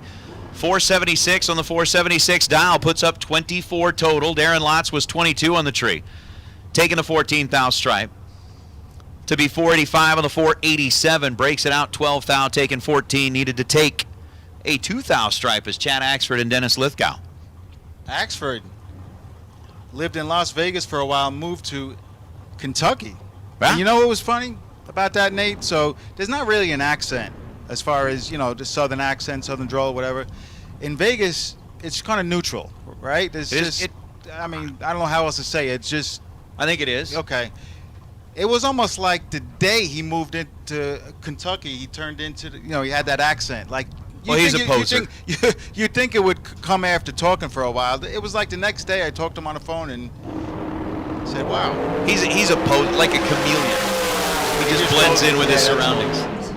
He didn't have a great reaction time, but Axford turns on the win light. 034, one above. Dennis Lithgow dropped at 5 thou red and just lifts off the gas in frustration. 469 at 135. See, Axford claims that like his profession or whatever was realtor. I think he's actually like a super spy. Like he works for the government and he just kind of like I bet if he were to like go visit like Eastern Europe, all of a sudden the dude would speak like fluent Russian and I don't know. I mean, he just yeah. Right? Yeah. He may. That would be a good test. Kanan Barrio and Austin Williams. How about this for a matchup? Kanan right side, Austin Williams left side. 436 is the dial for Austin. 459 is the dial for Kanan. Couple of Texans head-to-head here in the Silver State. I think it's going to be lights out for Kanan. Austin Williams has him and closes the deal. 012, 4 above the dial. Makes it look easy down there. Kanan was 061, and that was the end of that. Yeah, Jack Ostrowski, Shannon Justice are backing up from the burnout.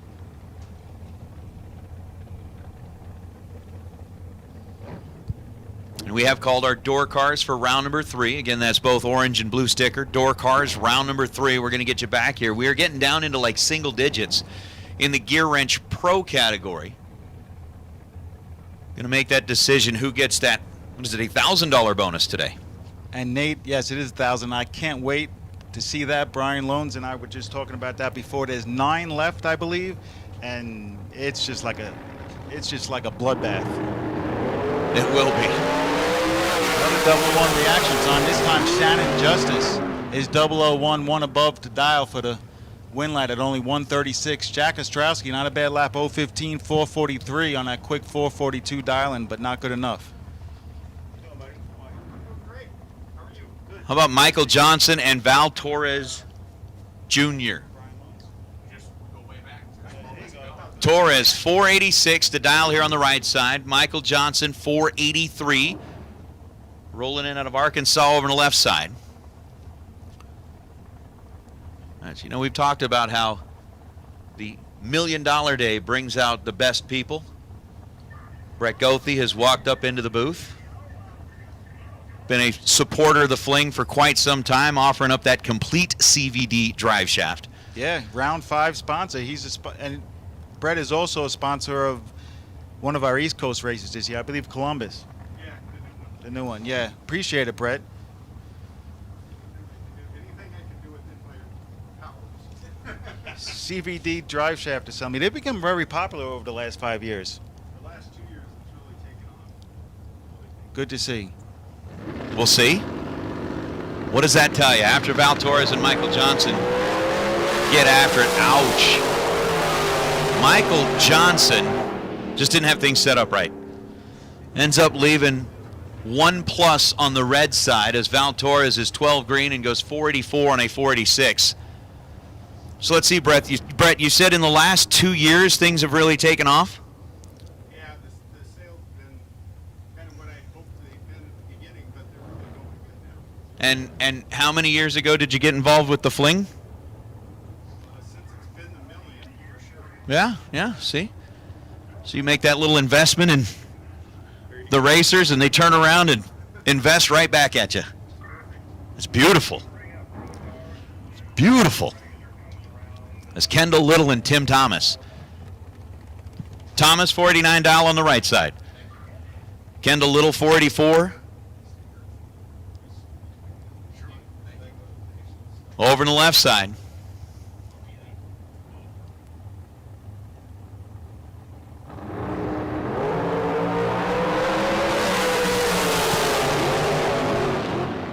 $11,000 the split at this end of the racetrack, and Tim Thomas is going to light it up. 007. 490 on a 489 for Tim Thomas. Kendall Little, 18 green. And 26,000 above the dial with a 486 on the 484. As he will check out now Shane Thomas and Dave Mazier. Excuse me, Shane Thompson and Dave Mazier. Thompson driving the essentially title rights emblazoned car here on a $1 million Friday. Silver State Refrigeration and HVAC, which for those of you that are down here in like the California, Arizona, Nevada area, if you need somebody to keep your air conditioning, and if you live in Arizona, Nevada, parts of California, you don't live without air conditioning. And if you don't live without air conditioning, you got to keep them running, and call Shane. Yeah, longtime Fling supporter and main title race sponsor of today's main event. Shane's going to get taken out here as he goes 460 on a 454, was 19 at this end of the racetrack. Dave Mazier, 007, dead zero. Let's not forget that 20. Well, go ahead, Nate. He took a lot of stripe. He did. 133 mile per hour for Shane Thompson. He just dropped the anchor down there, and I think he knew he was in trouble. Dave Mazier was 007, dead zero. Now remember, perfect run, first perfect run today, any round in today's eliminations, and you're $20,000 richer. Yeah. I think in that one, evaluating at Shane Thompson, like you said, he really backed out of it, hoping that Dave Mazier might break out. Mazier came within a thou of doing so, taking 800 at the stripe. Shane was like really close to getting back in that thing. As now Jerry Wynn and Darren Lotz. So Lotz with the 482, Jerry Wynn with the 466.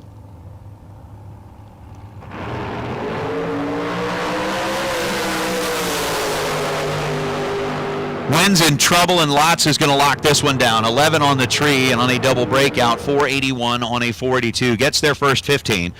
Breaks out a thou. Jerry Wynn breaks it out 15 thou. Was chasing him behind. Jerry Wynn could have maybe tried and pulled a page out of Shane Thompson's book. If we would have dropped the anchor, he could have just let Lotz slip by and might have turned on that win light. Yeah, could have turned an 040 light into a win light if he did just that. But Shane Carr and Greg Hicks, good matchup here. Hicks from North Las Vegas, Nevada. Shane Carr from about as far away as you can get, Bradenton, Florida.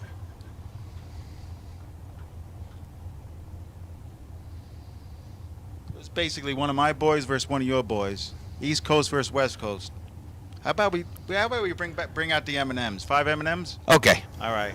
I got right lane. 5 M&Ms. I don't know. I mean, Greg Hicks was like one total last time.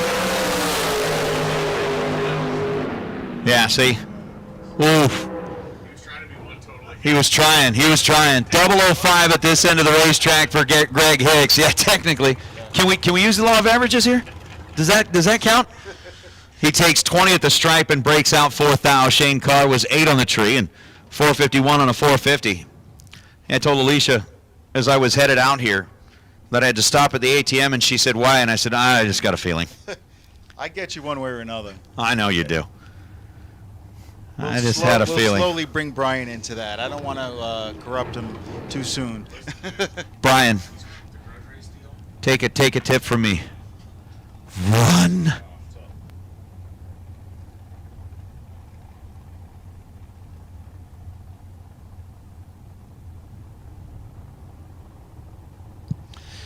Oh, Robbie Gear and Michael Pennington.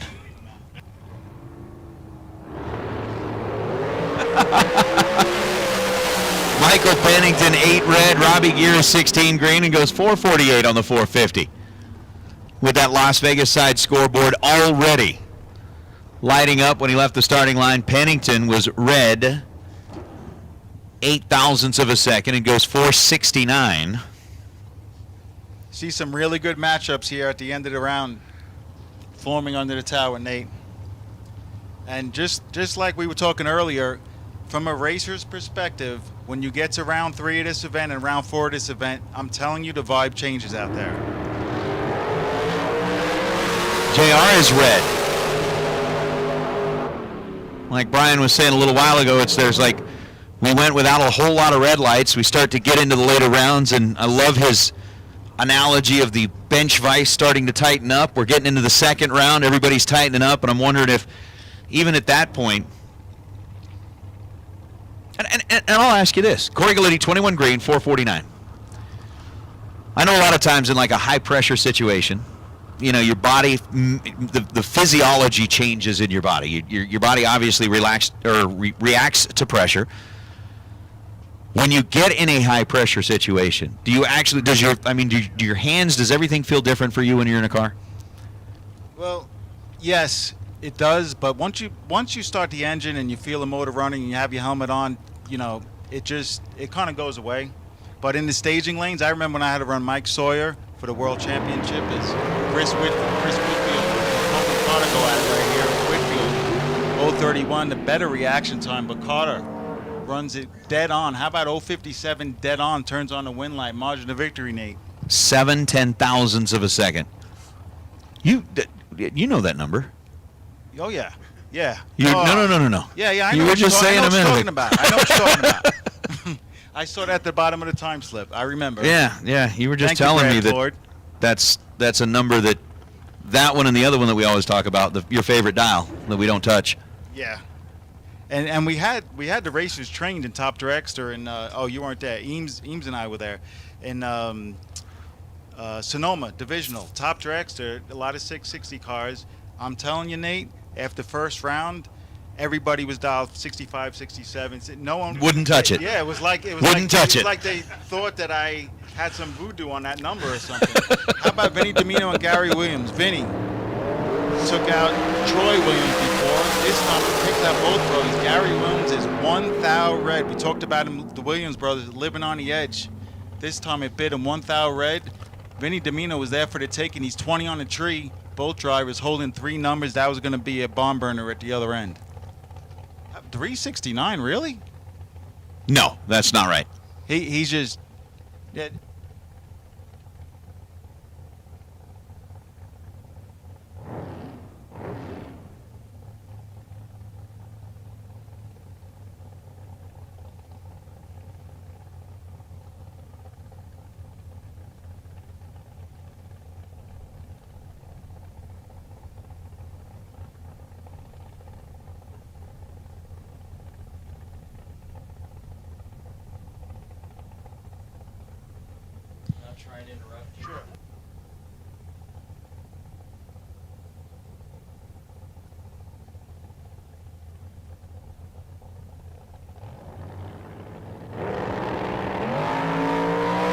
Nate, 369 dialing on the bar run. I think he's going to miss it.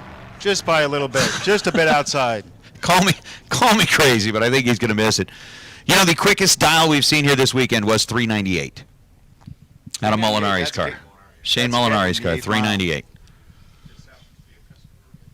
He's got the go through drive shafts? Of course, all of his cars. What kind of question is that? I'm just... If it's a fast car, it better have my stuff. Because the other option is, a bunch of Busch beer cans duct taped together, and I don't think they'd hold up. That's true. They don't work. All right, so Nate, as tradition, I typically come in for round 2, and I typically leave for round 3. If I may, just stay up here just for the pro category, and then I'll be out of your guys' hair, leave it to the professionals for the rest of the day, because I cannot wait to watch these bottom bulbers. I'm pretty sure the guy who has to check those it's one of those things I do not understand why you even thought that it would be necessary to ask You're right.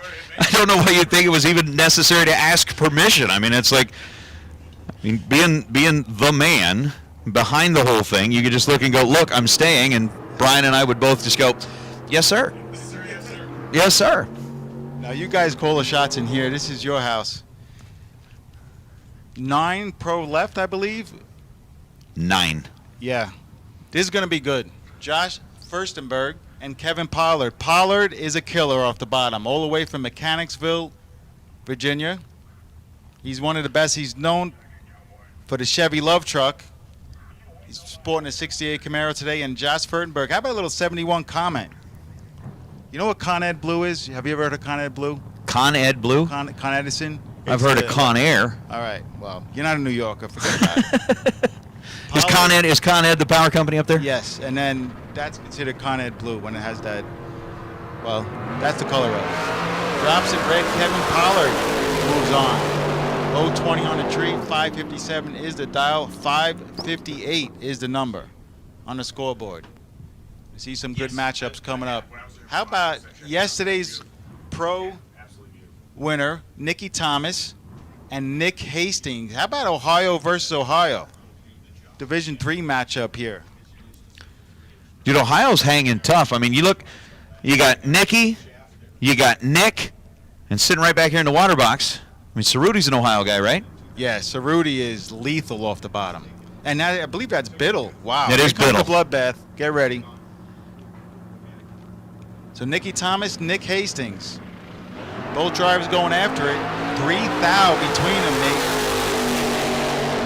The S10 and the T1000 to the finish line. Nick Hastings, 25, and ends up dead on 1. Nicky Thomas was 22 and 1 above to have a 7 thou stripe between them. Nasty Nick. Going to walk away with a win light in that pair. And like you said, I mean, look at this. We go from Nicky Thomas and Nick Hastings to Brian Cerruti and Randy Biddle. I mean, it's like,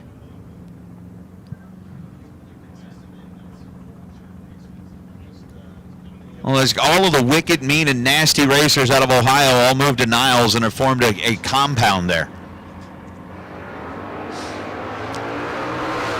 As advertised, both drivers hitting it hard on the tree. Whoa, whoa, whoa. And Randy Biddle walks away with a win light. Randy was 11 on the tree, dead 6 to get their first 8 thousandths of a second. Brian Cerruti, 003, and ends up 2 above the dial as he bows out in this go-round. So Biddle, I told you it starts getting serious. You feel it? Do you feel it? I feel it. I feel it. We have a few more pro matchups. I can feel it coming in the air tonight. There you go, Phil Collins. Uh-huh. Should we write that? Maybe we could write, like, designate an entire song around that. I got a whole drum line in my head too I can work on. Yeah, this guy this guy could do everything but drive a race car. I got to figure this out. Listen, man, Superman had his kryptonite. He finds a steering wheel and a driver's seat. You're like, you give me a steering wheel, a button in the middle of it, and I'm no good.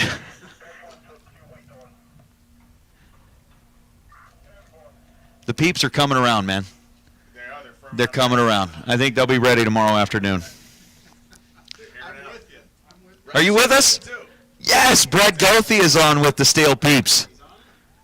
Did we quiz Peter on this? No, we have not yet quizzed Peter on this. All right, Peter, so Easter time, you know, you get the Halloween candy that comes out, you get the Christmas candy that comes out, you get Easter candy that comes out. So when we're focused on the Easter... Are you still using needle pointer gauges on your ride? Now you can get that clean, slick look of a digital dash on your carbureted cruiser. Holley's standalone digital dashes can replace all your traditional gauges with a state-of-the-art full-color touchscreen. Available in 2 sizes, the touchscreen auto-dims, giving you crystal clear sharpness day or night. With access to multiple screens just by swiping, you get to view and customize all your favorite gauges. Easily set up driving screens, tuning, race, even warm-up screens. The fully programmable touchscreen allows you to customize the layout of your gauges, displaying them in analog or digital styles. You can set up warning lights and even virtual switches, eliminating the need for external toggle switches. Configure your own backdrop for that custom one-off look, or choose from the pre-configured screens. Basic engine functions are wired directly to the dash with plenty of room for additional sensors. Configuring inputs and outputs is easily done through the dash.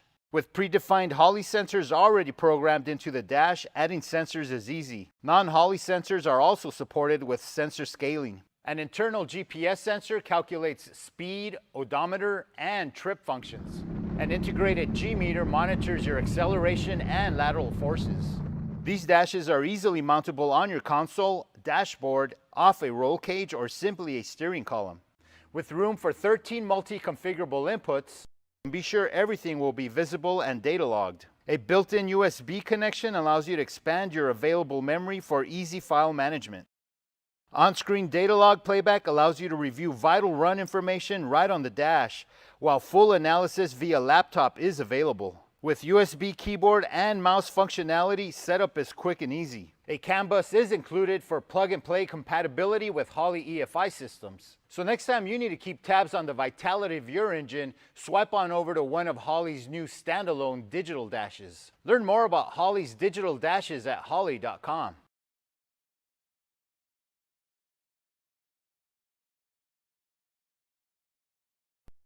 With Silver State Air Conditioning, they're all about being on time. That's why they're one of the few companies that offer an on-time guarantee. Unfortunately, problems don't just happen from 9 to 5. But it's important to Silver State to be there when it's convenient for the customer. I know I want a company that values my time. That's why I'll always use Silver State Air Conditioning. We'll be there whenever you need us, on time and at no extra charge. Guaranteed. Call us or visit us online. Silver State Refrigeration and HVAC. There's plenty of peeps for before this. So this is the before.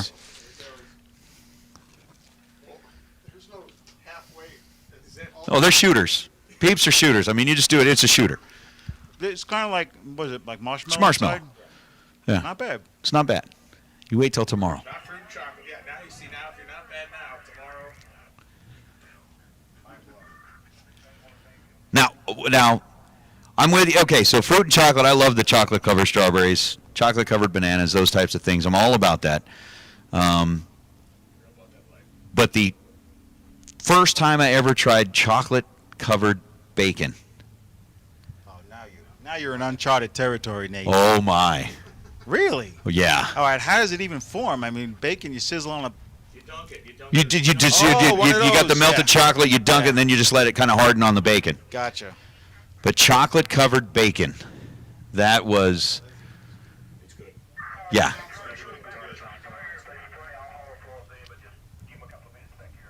Attention to pits. Final call, Super Pro Door Cars Round 3. Super Pro Dragster's orange sticker to the stage lanes for Round 3. Super Pro Dragster orange sticker.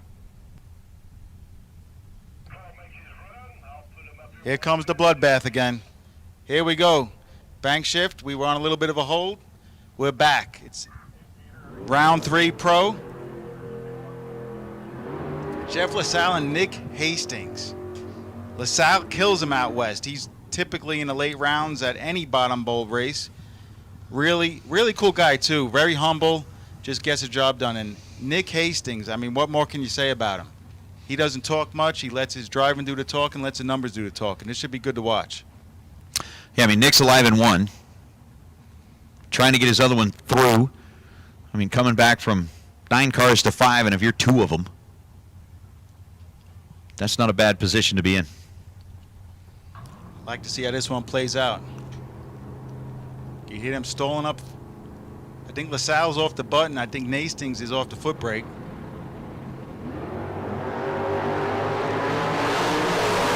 Nick Hastings going to grab the advantage and be in control at this end, and it's going to be 6:09 on a 6:08 for Nick. 18 the green light for Nick Hastings at this end of the racetrack. Ends up 6:09 on the 6:05, gets there first, 21 thou. Jeff LaSalle was behind with an 039 light, ends up 15 thou above the dial, and Hastings for the win as now Justin Lamb, 5-time world champion.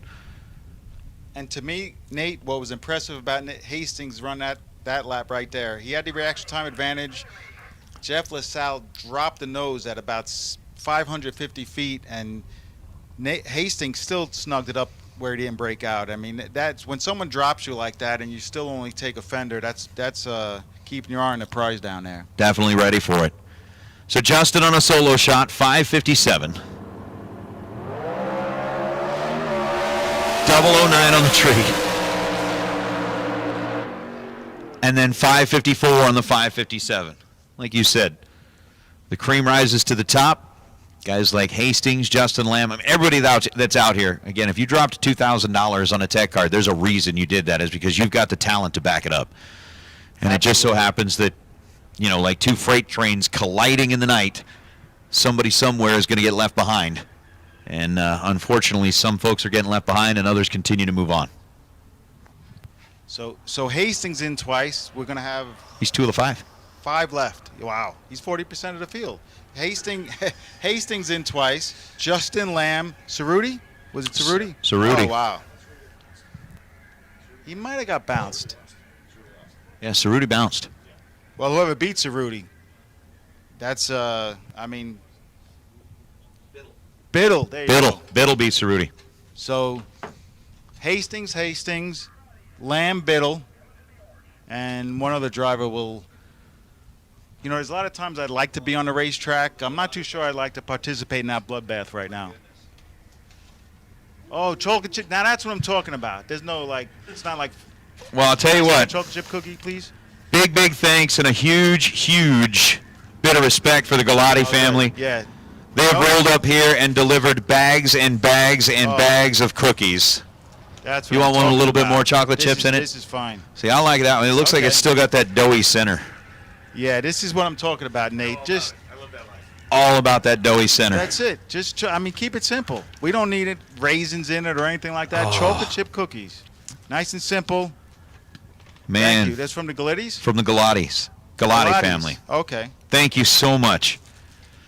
All right, appreciate that you is guys spectacular. letting me sit in. You guys are going to take us home, and I'll see you at the winner's circle tonight with the limo. Yes. Waiting to pick up somebody, take them to the Cosmopolitan. Appreciate you guys. Thanks for letting me chime in a little bit, call some shots, and as we move into Super Pro Door Cars Round 3. I'm going to fill my pockets up with all kinds of chocolate chip cookies and get out of here.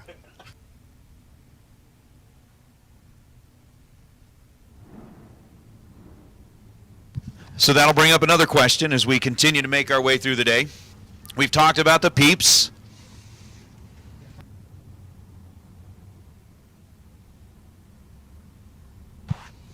We've talked about the Cadbury cream eggs. We've talked about chocolate-covered fruit and, of course, chocolate-covered bacon. But when it comes to the cookie, does your cookie need to be like... Do you like the crunchy cookie, the chewy cookie? Chewy cookie. Chewy cookie. I like mine almost with the doughy center. Me too. It's got to have the doughy center. Chris Galitti and Vincent Horton coming up right now. Horton, Port Orchard, Washington, 683 dial, 79 Malibu, of course. Galitti, Spring, Texas, 2015. I'm sure not that. That is a 67 Nova, as I'm just blurting things out. A car that is also driven by AJ Ash, who sits behind the Nova.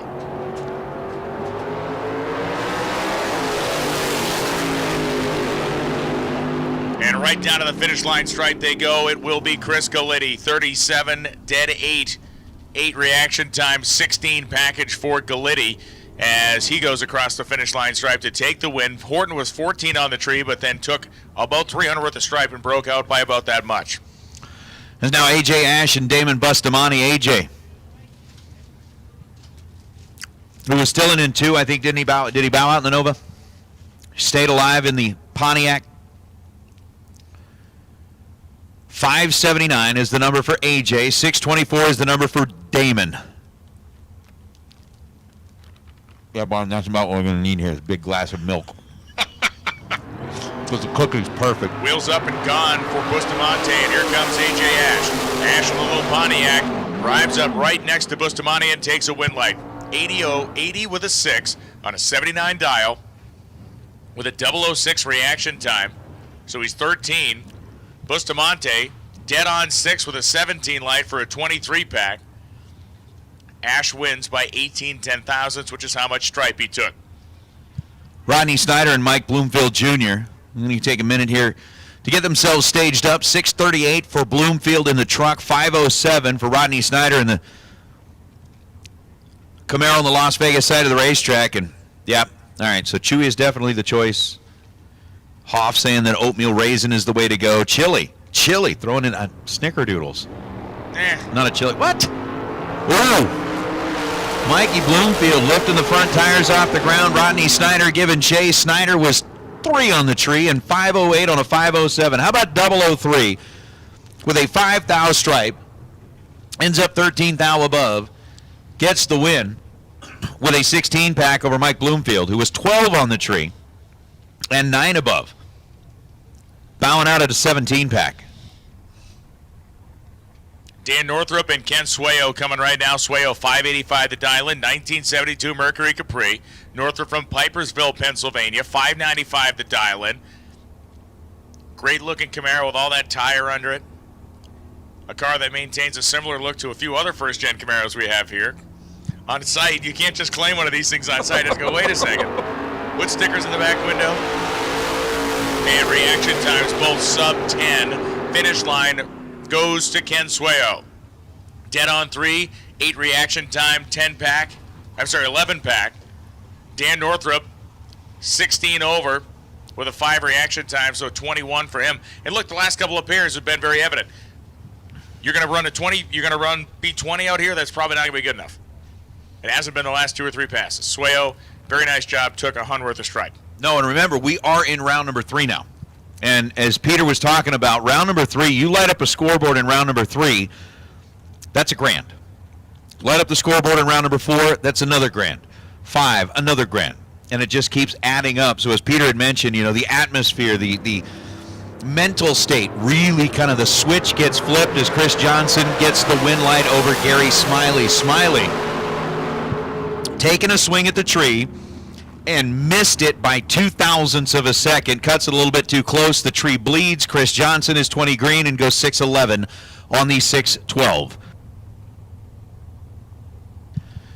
Pat Conlon, Rod Taylor. Taylor from Kalispell, Montana. Conlon from Lake Havasu City, Florida, 492 dial-in. 2002 Pontiac Firebird, of course, for Conlon, who has been running the wheels off this car all week. And Taylor has been no stranger to the later rounds of competition since he got here in his Montana-based Nova.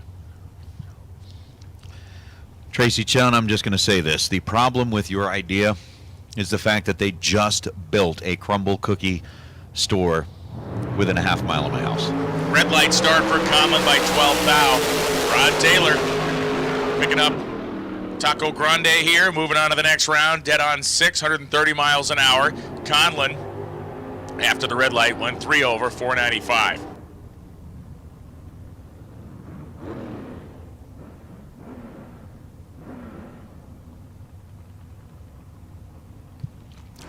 Wes Anderson now and Ryan Mangus. Anderson in the Roadster, over on the left side. 550 is the dial, and Ryan Mangus with a 682 number in the Nova. As we get pre-staged,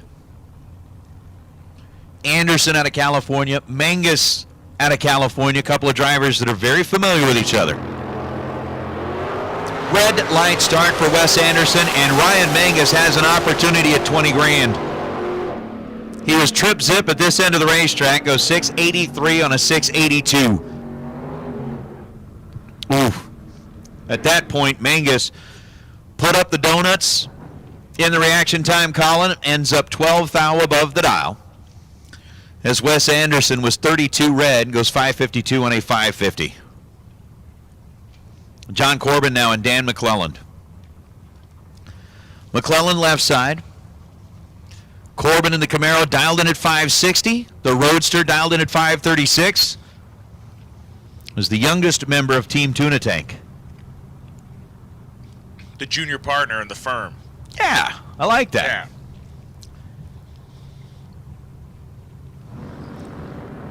Of course, with like Tuna Tank, if we're going like, 16th thou on the wrong side of the bulb for Dan McClellan. John Corbin, 17 green, 559 on the 560 dial. And Dan McClellan puts up a swear jar moment. You are one win light away from going to the pay window, at least, for something. 16 red and goes dead on 3 down at the finish line. As he bows out, John Corbin will return, as we should have all of our dragsters headed back into the staging lanes. John Eno and Sean Langdon. Eno the Duster out of North Dakota, 658, the number showing up on the left side of the scoreboard. Going to get the head start over Sean Langdon, who's in here kind of swapping seats with Kyle Rizzoli behind the wheel of the rally stripe emblazoned Camaro.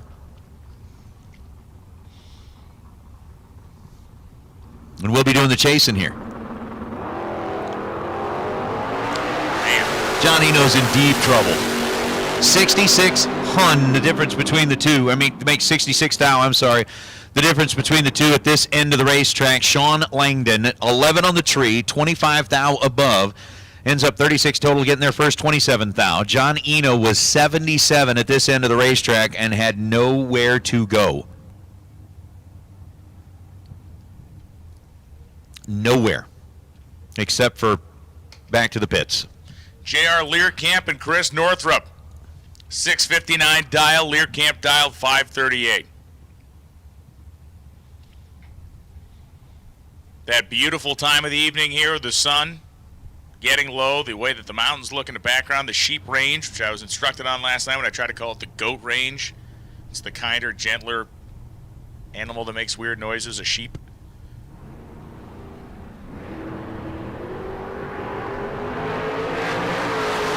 Learcamp and Northrup heading down to the finish line, and it is going to be Funny Car Chris. 6605, 659 dial. Nicely done, 18 pack as Learcamp wasn't that far off, except he was 16 over with the 13 light. 29. Hey, Jason O'Terry getting a $1,000 gift certificate courtesy of Biondo Racing Products for the best losing package in round number 2. Jason O'Terry, hey man, I'm sure you would much rather have had the win light, but $1,000 to Biondo Racing Products is not a bad little consolation deal. So Jason O'Terry, you can come down and see him at the Diva Desk. They'll get you set up with your $1,000 gift certificate courtesy of Biondo Racing Products as Race Kid and Joe Levitt. The Novas. We had to look this up one time because we had so many Novas on the property. Like, what is the plural of Nova? Novi? Nove. Nove. Nove. Nove. It is the Nove. 577 to a 624.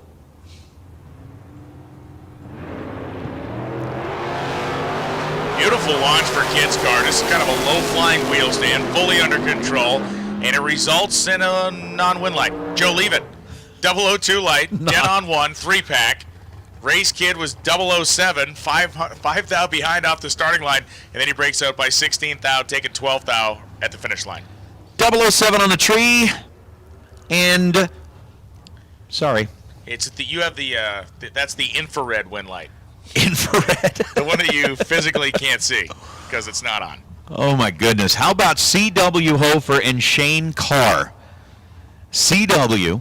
you talked about before when it comes to like the Summit Point Series racing and all of that kind of stuff, the guy is nigh unstoppable. Has actually started breaking into the divisional ranks, picking up like a stock eliminator car and things like that. But between he and his other half, Sasha Hofer, I think combined the two of them have just like taken up so many of the Division 7 appearances that anybody who tries to get in on the Sportsman or Pro side is kind of like, well, you know, maybe if CW doesn't show up. Look at the head start here, almost to the 330 before Carr was able to turn it loose, and it didn't bug Carr at all as Carr goes 4.608 on a 4.60, a 14-pack, taking 8th out at the finish line, and Hofer got there second, went 7.61.3. Oof. Shane Carr. Have we said this before? I know we've said it about just about everybody out here, but if he starts getting on a roll, Shane, I mean, he was late in the rounds at that million you were calling. Yeah. On the SFG side. He was hanging out late into the night. And look at this here, Williams and Val Torres Jr. Eventually you just run out of places to hide. Not that either was hiding from each other, but just becomes Titans versus Titans, and these are two of them.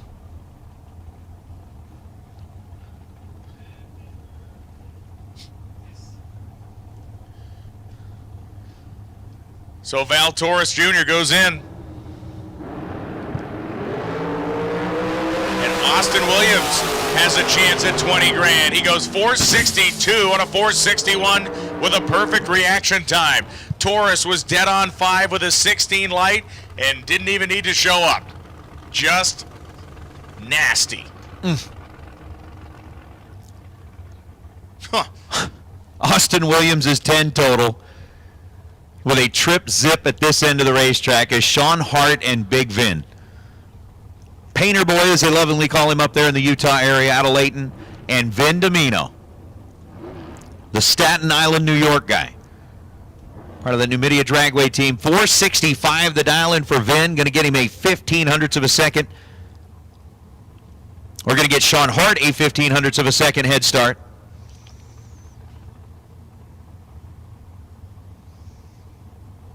Vin Domino already sitting there with a pre-stage bulb on. Sean Hart gently, carefully finds that pre-stage bulb.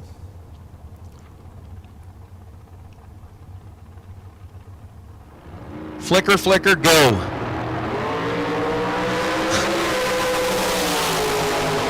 And with the atmosphere change, the desire does not. Both drivers 00. Sean 005, dead 2, 7 total. Getting to the stripe first by 16 thousandths of a second. Domino was 2 thousandths of a second behind the green light at this end of the racetrack. And 21 thou above the dial to be 23 total.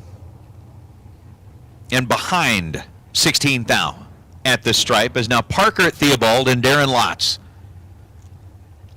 Was it that round not too long ago where both Megan and Darren rolled up here?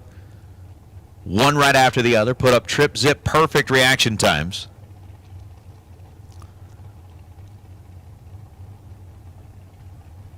But wow. I'm going to kill this out and see where we're at with the likes on it now. 554. Nice. That's not quite where we want to be fully, but appropriate. Parker Theobald, one of the top 10 players in the world in Super Comp last year on the left side. Darren Lotz out of Virginia. Identical reaction times. And whoa!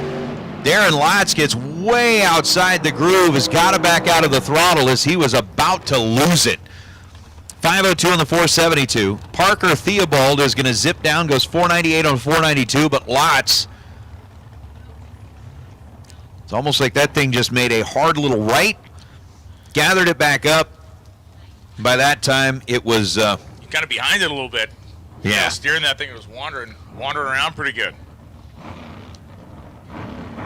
But Robbie Gear and Hunter Patton clearing the throat on their machine of choice.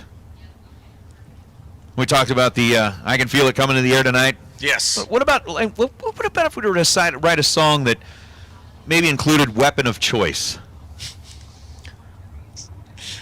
Maybe got a fancy movie star to do some dancing in the video. Okay, I'm feeling it now. You think that? I'm feeling it now, yeah. You think that? I think that's the way to go. Maybe some guy that's maybe starred in Saturday Night Live, hosted that a couple of times. I see where your head's at here. I think you're onto something. You think that might work somewhere down the road?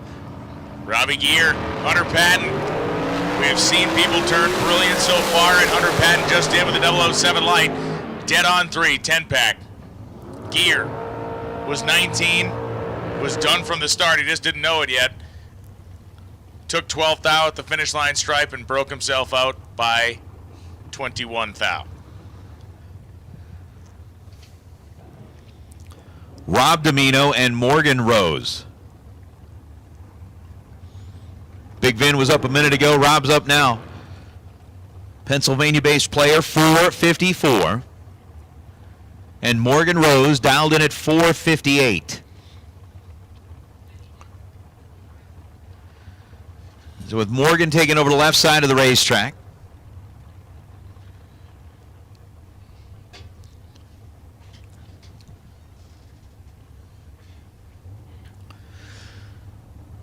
We've got pre-stage bulbs lit on both sides. Again, we are in round number 3,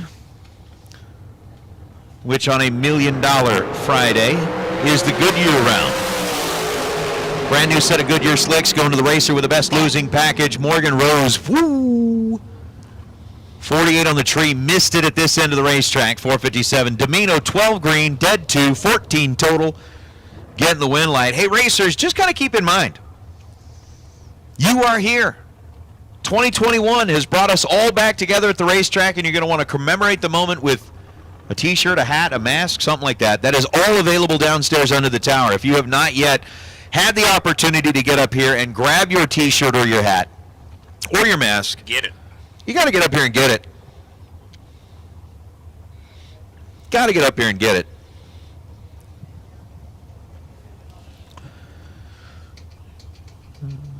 We got Logan Warren, Corey Galletti.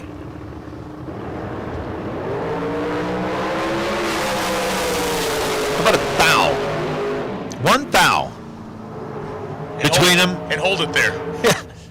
We'll start with a thou difference at the reaction time. We'll end with a thou difference at the finish line, and we'll just stick to that. But we'll flop it because the guy that was a thou better at the starting line ended up losing by a thou at the finish. So what are we just like paying hot potato with that thou for 660 feet? I really want you to have it. Just as soon as it gets tossed back, you toss it back over.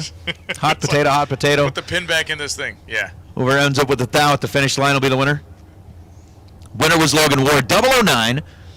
61 on a 60. He was 19 total, taking a thou at the stripe. Corey Galletti was 008 and 12 over to be 20 total. And Logan War, by 12 ten-thousandths of a second, will light up the scoreboard. Shannon Justice and Chad Axford now locked in. Tree coming down. Chad Axford, can he win himself $20,000? Going to be 51-0. He's not 51, but he is a round winner. Runs 2 over with a perfect reaction time as Shannon Justice was 17 on the tree and was done for early. Took 200 at the finish line stripe, doing anything to try to get a win light, but ends up running 17th thou under the dial-in. Chad Axford, another perfect reaction time. What did he ask for? He asked for a 000, and he got it. Jeremy Sears, David Meyer. I know that was like super cheesy, but Hey, listen, I'm used to it by now with you. thank you. I saw it coming. You telegraphed that punch. I braced myself for it. Really appreciate you, allowing me such space to express myself as necessary. Let's not get carried away. David Meyer and Jeremy Sears. Both of them were 15 on the tree, 490 on a 491. Sears takes 7th thou at the stripe, breaks out 7th thou. David Meyer, 15 dead 0. He's 15 total. And Jeremy Sears takes some, leaves some, break out some. He didn't do anything wrong. It was a victimless crime down there. It was a victimless crime. I'm really going to get serious here on this. There is no such thing as a victimless crime. Piracy, everybody thinks it's a victim. It's not. In a case like this, finish line abuse is not a victimless crime. Somebody somewhere is crying in their trailer at night. By the morning, there'll be a billboard up there. Were you abused at the finish line? Exactly. Call Dewey, Cheatham, and Howard. 1-800. Starting line abuse, or finish line abuse. And that's one of the things. We've got starting line abuse that's taking place here and finish line abuse. Hannah Cook, Dylan Howe headed down the racetrack right now. Dylan to the finish line with a win light. 4:59.1. 0:45 reaction time. Hannah Cook was a hun better off the starting line. She went 4:5:07, getting to the finish line, taking 34. A little bit too much. Radial tire, yes, they took care of them. Gear Wrench Pro to the lanes for round 4. Gear Wrench Pro, we need you to the lanes for round number 4, please. Gear Wrench Pro, round 4. There are 9 of you left, I do believe. I got to find out. I know we've still got some really good stuff left down there behind the tower. T-shirts, hats. NHRA Mom, you have been a victim of finish line abuse. Again, we are going to start a support group. Yep. You got to just come up with like the right number. It's going to be like a 1-800. 1-800-PEEPS Pennington and Jerry Wynn will probably beat your brains in if you try to race them. Is that too many digits? I think that's too many digits. Oh, okay. Unless, of course, we're dialing international. At that point, we are adding extra numbers in there. So Jerry Wynn with a 457, PEEPS Pennington with a 450 or 463, and Jerry Wynn is done. 12 thousandths of a second, Jerry Wynn. Falls down the stairs on his own at the starting line. 457 on a 457. He's red and dead on 3. That is definitely going to be a swear jar deposit, as PEEPS Pennington was 10 green and then goes 462 on a 463. I mean, you got like the 1-800 Fly SWA, something like that.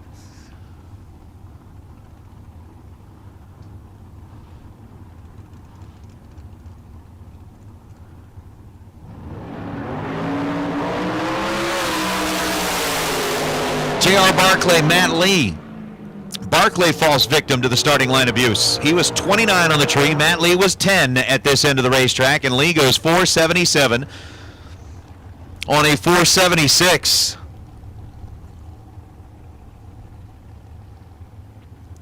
There's J.R. Barclay. Was 29 green and 454 on a 453.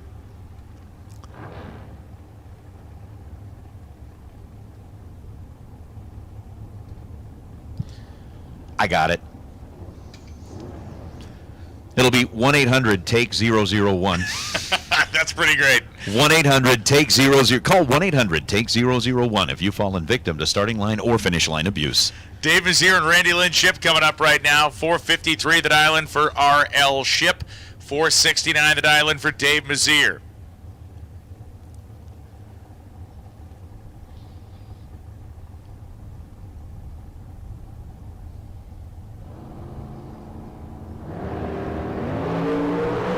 Randy Lynn Ship taking the fight to Dave Mazier. He has fought his way out of a situation like this before, but not right now. Randy Lynn Ship, a 15-pack, going 54-0 on a 53 dial with a 5 light, taking 13. Mazier was 18, 1 over, so 28. Randy Lynn Ship takes care of business and moves on again in convincing fashion. Ken Nelson now and Bo Butner. So Bo getting a front row seat to watch Randy Lynn move into round number 4. Again, we are in the middle of our Goodyear round number 3 here at the $1 million main event. $250,000 is going to be handed out to somebody tonight, along with the limo ride, along with the stay down there at the Cosmo. We need our Super Pro door cars now. Super Pro door cars remaining in competition to the lanes. All remaining Super Pro door cars to the lanes. Ken Nelson, Bo Butner, and it's Butner, 56 with a 7, 53 dial in, 10 light, as Ken Nelson was 12 on the tree and took 41 at the stripe, breaking out by 6 thou. Bo's car was moving left to right. He was on and off the throttle. Kanan Berrio and Dan Northrup. Berrio dialed 448, Northrup dialed 481. We got our 1, 2, 3. We got 5 pro competitors left, so our 5 pro racers in. We have called all of our Super Pro door cars to the lanes, please. So we got all of our pros back. We're looking for Super Pro to roll back here. Kanan Berrio gonna have to use the 800 number. 22 on the tree and goes 448-0. He's dead 0, was 22 on the tree at this end of the racetrack. He's going to have to call the number twice. He was abused on the starting line as Dan Northrup was 007. And then Dan Northrup takes a 3 thou stripe to be 482 and a 481. El Toro, I do like that option as well. So you can either call 1-800-TAKE-001 or 1-800-I-GO-HOME.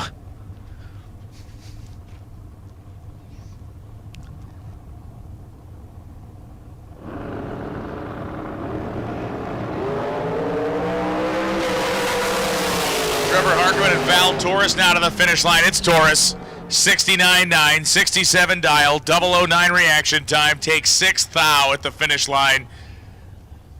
Double O on both ends gets him a win light as Harkiman was only 2 over, 489 on a 487 with a 23 light. The math does not work for Trevor Harkiman, but boy, it looks pretty good for Val Torres. Sean Schaefer and Cortland Carter. Carter dialed 501, Schaefer dialed 451. Just for clarity's sake here real quick, for everybody that's listening in the chat bleachers, when we're talking about the apparel, that's for sale on site. On site, yes. Not online, it's on site. We've got the t-shirt booth and all of that kind of stuff that's down here. So for those of you that are like hunting around, it's stuff that's here on property. Red light start for Cortland Carter, missed it by 0.07 of a second. Sean Schaefer powers to the finish line, dead on 1, 15-pack, just because he can. Why not? 152.62 miles an hour. Cortland Carter, 5:08.9 at 120 across the stripe. Why not? Rodney Frazier and Chris Whitfield. Frazier out of Sand Springs, Oklahoma. Whitfield coming in out of Colorado. 466 to a 455. 1100. The split between the numbers up on the scoreboard. Again, with the Goodyear round getting ready to come to a close. We've already got our pro cars back for round number 5. Make that round number 4. I'm jumping ahead a little bit too quick. There are 5 coming back for round number 4. Slow your roll, Nate. Brian has just given me the looks of Slow your roll. that complete and utter disappointment. This is what Rodney's feeling right now. Complete and utter disappointment as he's 7th thou red and goes dead on 9. Chris Whitfield, 17 green, dead 2, 19 total for Whitfield to get the win. Peyton Janik and Kevin Heffington. Heffington dialed 446, Janik dialed 472. Jason Dickens, I'm going to tell you this, in that pro ranks right now, it's looking pretty good for Nasty Nick, given the fact that of the 5, he's coming back as 2 of them. But when you also look at the fact that he's surrounded by the likes of Randy Biddle, Justin Lamb, and Kevin Pollard, as Peter had said, bloodbath. There will be a lot of 1-800 numbers being called after that. Yeah. Kevin, Peyton, staged up and set. Kevin Heffington moving to the inside of the groove as he looks over to adjust his position and see Peyton Janik run 74 and a 72, 2 over, 28 light, and Kevin Heffington took 3 hun at the finish line, breaking out by 4 thou. He was 5 thou better on the starting line, went across 445.6 on a 446 dial, taken 300ths. Peyton Janik said, "You can have it." 144 mile an hour speed. Janik had made her decision late in the run. Troy Umberger coming in with another one that we could look at as far as an 800 number. 1-800 WOMPed. That's fantastic. Rocky McLean and Alexis Thompson. Thompson on the right side, Rocky on the left. Rocky out of Texas. Thompson from right here in Nevada, one of the Silver State machines. Still in the game, trying to get deeper into the rounds. Stage set. Oh, no. Oh my, and the crew guy knew it. He put his hands up immediately because Rocky McLean's car did not exit stage left on time whatsoever. Alexis Thompson did, lifting at the top end, goes 464, 139. McLean ran dead on, and again, just redact the reaction time. Do not want to see that number. No. That is truly one of those moments where you, oh my. George Takei, oh my. Yeah, oh my. Oh my. 473 and 484, the numbers that are up on the scoreboard for J.R. Learcamp on the left side. He's got the 73, and Lane Savar on the right side. He's got the 84 behind the 4. AJ, I like that one. That would apply in round number 1, the 1-800 buyback. Bonus babies, 1-800 bonus babies. Bonus babies. Pre-staged on both sides, Learcamp and Savar.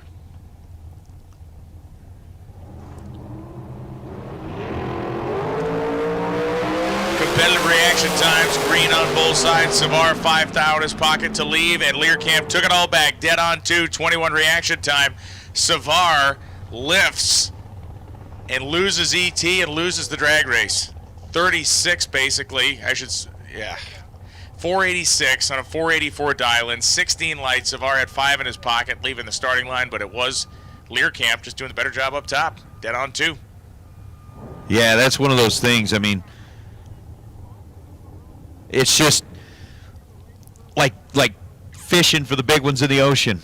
You let it have just enough, and then reel it right back in. Reel it right back in. Race Kid and Tyler Myrup.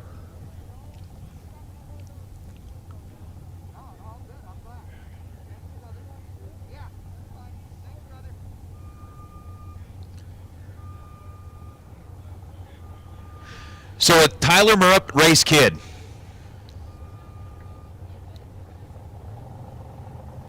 Myrup got the 495 dial, leaving first, and Race Kid drops it red 9,000ths of a second. Tyler Myrup goes 5.950 on a 595. And I'm going to say this. Hanging out outside this morning before everything kind of got underway, Tyler was kind of hanging out, and he's going, I don't know if I'm really going to jump in. Yeah. Tell you something, I think he's probably feeling a whole lot better that he went down there and picked up that tech card. I agree.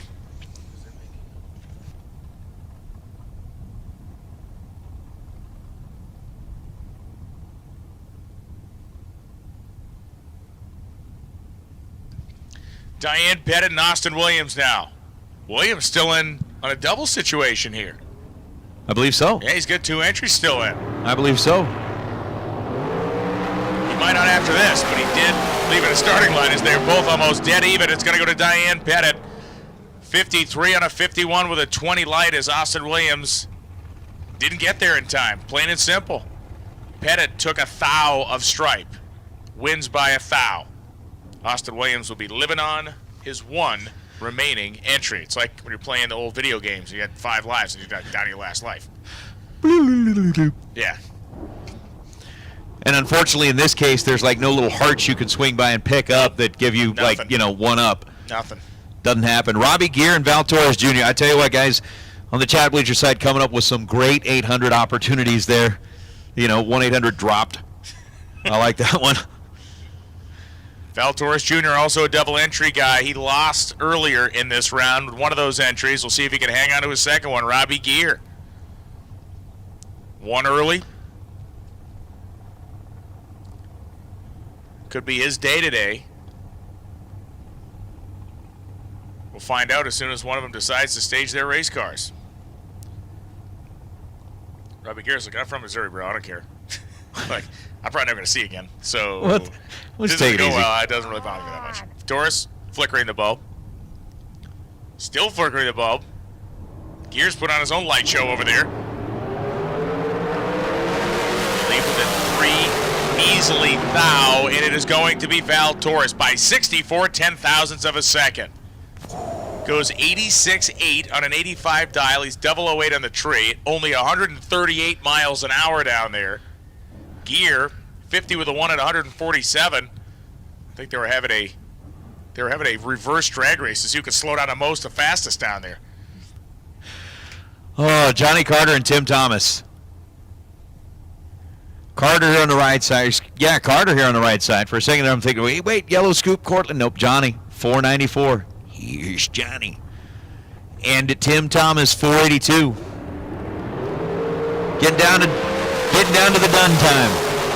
8,000ths of a second, the difference in reaction time. Johnny Carter, 11 on the tree, dead on 6. Tim Thomas was 19 green. So Johnny Carter with a 17 pack. Ends up locking out Tim Thomas's 19 light. As now Timothy Thomas and Corey Galitti. Corey, 451 the dial, who's already got a brand new dragster. One of those things people are going to start asking with the prizes and all of that kind of stuff that we're handing out. Like, hey, what'd you get for Christmas? Oh man, I got this, I got that. Other people will be like, hey, what'd you get for flinging? Yeah, what did you get for Fling? What'd you get for fling season? Galiti's there, Thomas is in their green. Jim Thomas, Mr. Roboto up there, 004 reaction time. He goes 1 over, 488 on a 487, taking a thou.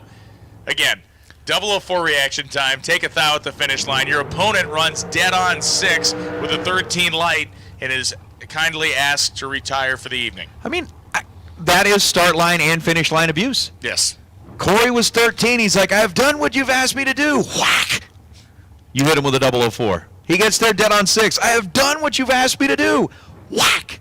You take him out with a 1 thou stripe. It's like, listen, man, you're going to show up here with a 19 pack and think you're somebody? Well, you done rolled up into the wrong neighborhood. What you doing here, boy? What are you going to do with that knife? I aim to kill you with it. Shane Carr and Vinny D'Amito. Oh, man, Brian Olson used to do the sling blade guy like none other. You going to eat them French fried taters? French fried taters. I like them. You got any of them taters? Shane Carr. Down goes the train. They both leave. Shane Carr. Starting line dominance turns into a win light. Dead on 5, 19 light. D'Amito, dead on 2, 36 light.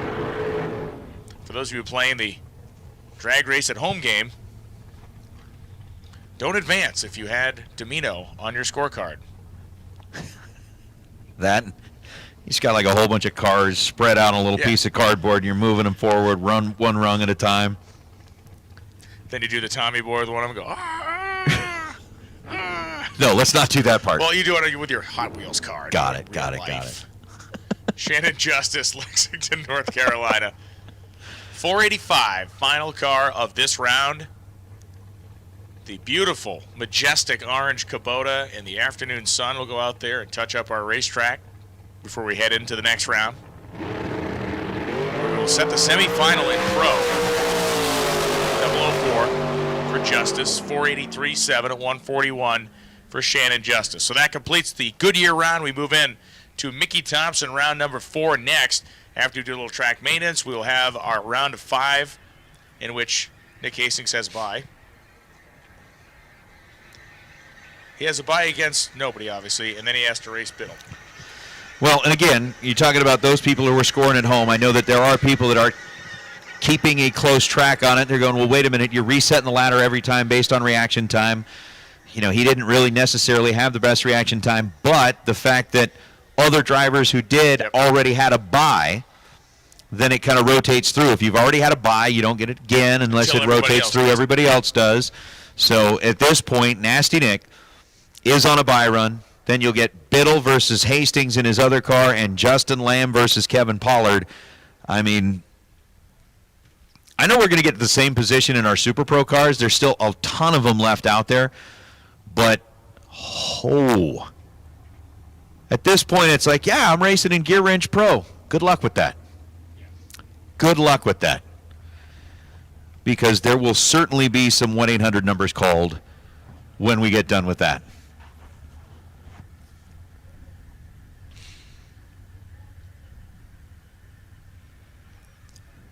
And again, man, some of the suggestions coming in for the 1-800 line, those are good. Those are good. I think we're going to have to start working on some pre-recorded messages that people can call in, help themselves feel better about how their night ended up.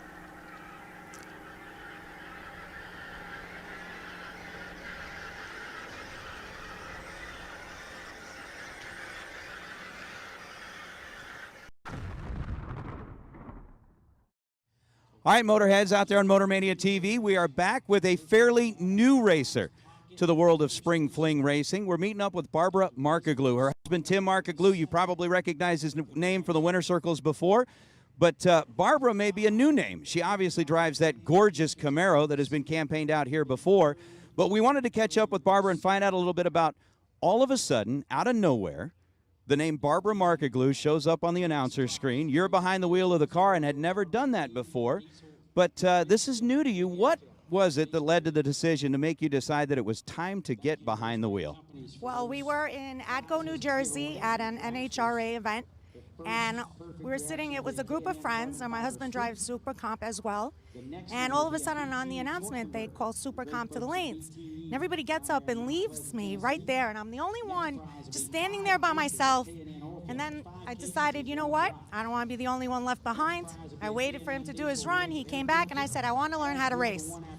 So at the end of that season, I believe it was the 2015 season, Tim said, I don't have the patience to teach you how to drive.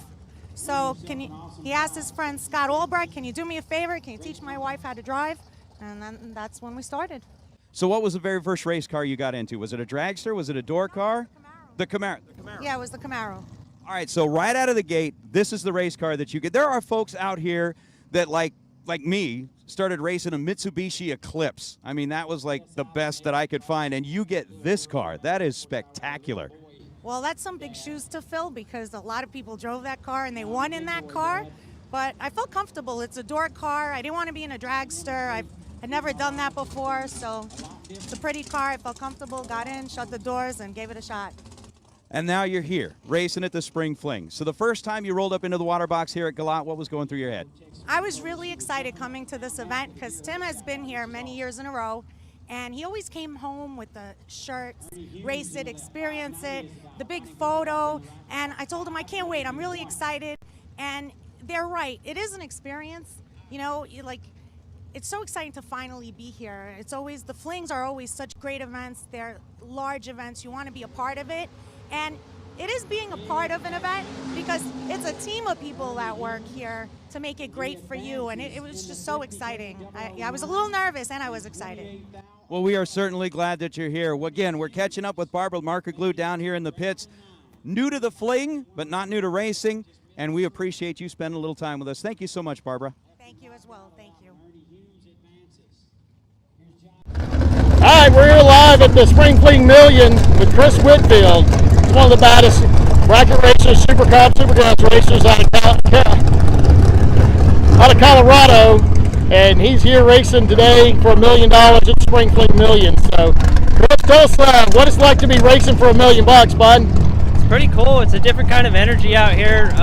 You know, even the 30Ks that precede this, it's got an energy to it, but come Million Day, there's a whole different vibe to the racetrack. Everyone puts on their serious face, and you know it's game time. So today's the day that really makes or breaks the weekend. I mean, solid performances in the 30Ks, they'll give you some good confidence for this one, but this is really what it all comes down to. Like, this is where you want to throw down and put down your best laps. And like I said, even if you stink on the 30Ks, if you have a good day today, the weekend goes down as a success. So what's the furthest you've been in the Million? I know you've raced quite a few times. So I've got a way of bailing right before the big money. Like even in Bristol last year, I got down to 5th round, and then they split right after that. Otherwise, it seems like I always go to 3rd round right before the payout starts, and then I find a way to get my butt kicked. So really the whole goal is just to get into the money. Everyone knows if you make the split, you're making some money. So that's the goal. I'm looking to get there for my first time this weekend. And then hopefully by the time you get there, you know, you'll hope that you got some momentum rolling. You can go a few more rounds, get even deeper into the money. And there's always that hope that if you find that flow, that maybe today will be your day, and you'll get that special moment at the end of the day where you get to hold the check and hold the trophy. So you've been like a 17-time track champion at Bandamere, but what would it mean to win the Million today?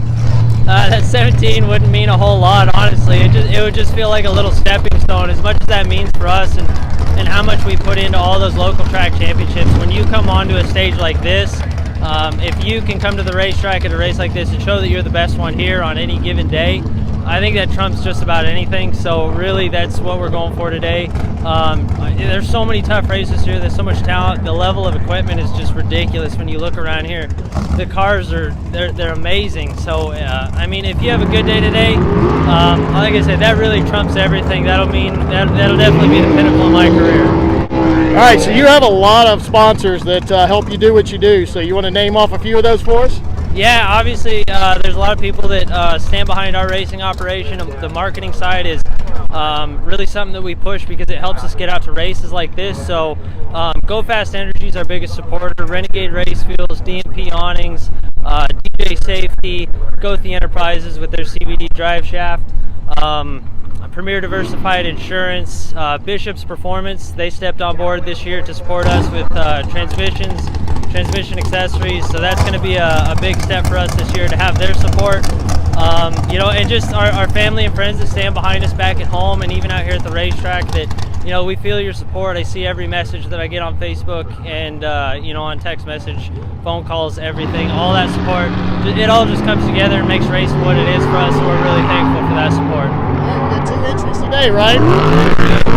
Good luck to you, man. Thank you so much for taking time with us. Thank you.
Nick Hastings and Randy Biddles, we are down to 5 cars, Nate. 5 cars in Gear Wrench Pro. We're setting up a semifinal here.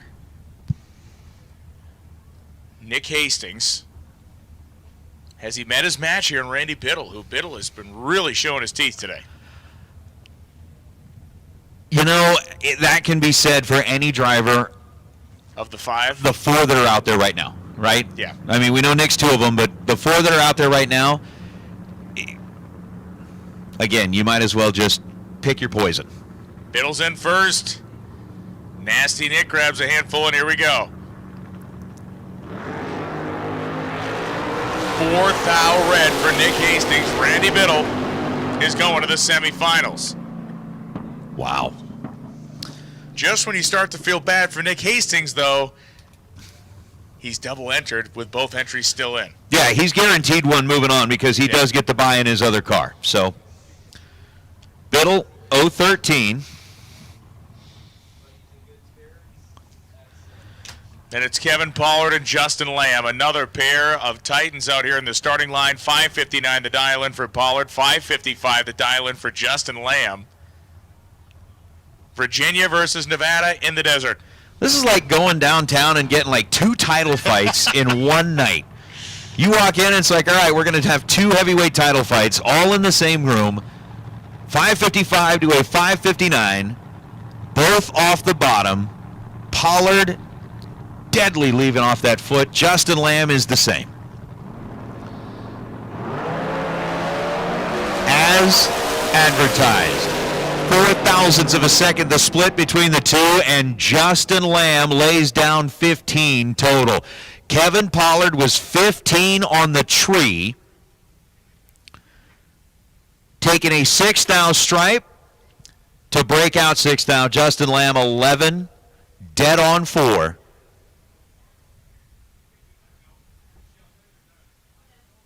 And I'll tell you what, it's like you said. We get into this round, everybody starts walking back off the starting line with a little bit more purpose. Yeah, that's... Chris, I don't think I've seen Chris Lamb move that fast in almost 2 years. But he knows it's time to go back to work. Man. We're going to get this car rolling. So Justin Lamb into the semifinals. Nick Hastings will be coming back on the bye run. And Biddle. And Biddle. Randy Biddle. Them's the three. Are the three that are going to be fighting it out in the Gear Wrench Pro category. Which winning pro gets you the $1,000, but most importantly gets you into the Super Pro field to battle for the ultimate prize. And hey, while we do have a little bit of a moment here, thank you very much. Steve Williams came up, just was up here talking to us, providing us a little bit of an update on Greg Boutet, and I know that he said that he is up and about, he's feeling better, kind of, obviously going through whatever recovery is necessary after the procedure that he's had to go through over this past little week. And, I know he said that he's listening in from time to time because, as is Greg Boutet's style, if he can't be out here with the racers in person, he's going to be out here with the racers in spirit and is going to be listening in to pay attention to what we're doing.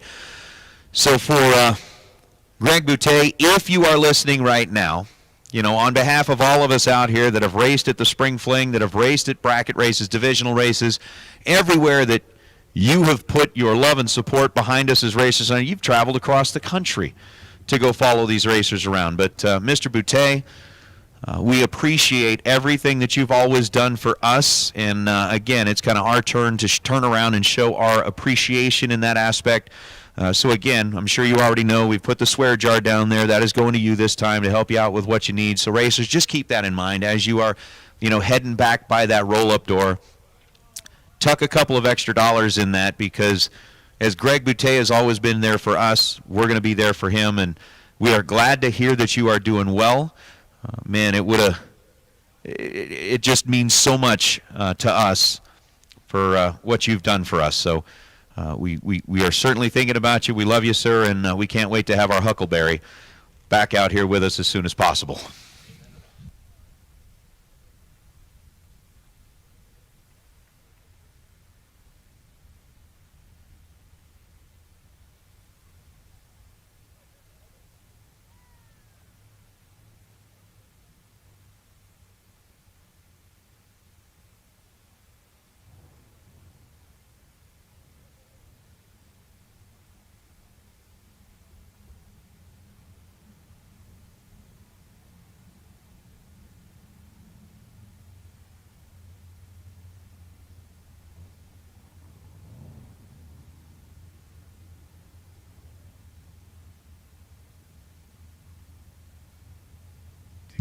Yeah.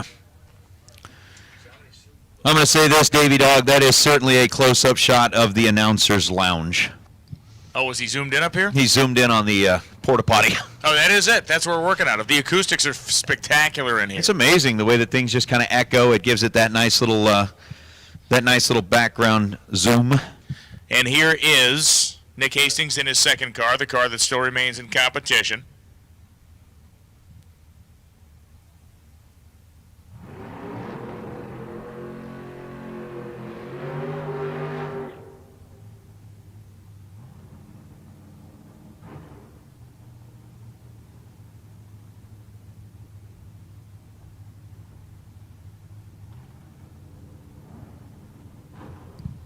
So Hastings on the solo into the semis of Gear Wrench Pro.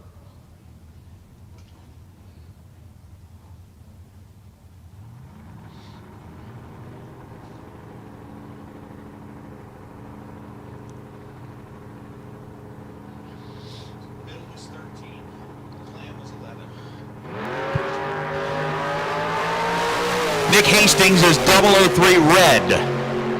Biddle was 13, Justin Lamb was 11. Why does that matter, you say? Everybody knows why that matters. If you have been following along, to the best of our knowledge and what we are checking out here, we believe that all three that are headed into the semifinals have had a bye.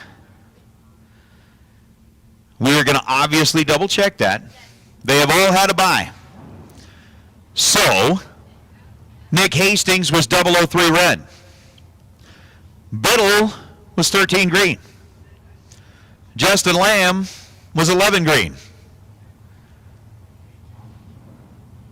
I think you know what that means. Oh, I do. Do you? Oh, I do. We'll see. Chris Galiti and Rod Taylor.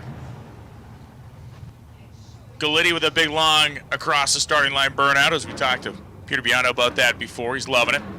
Taylor dialed 522, Galiti dialed 537.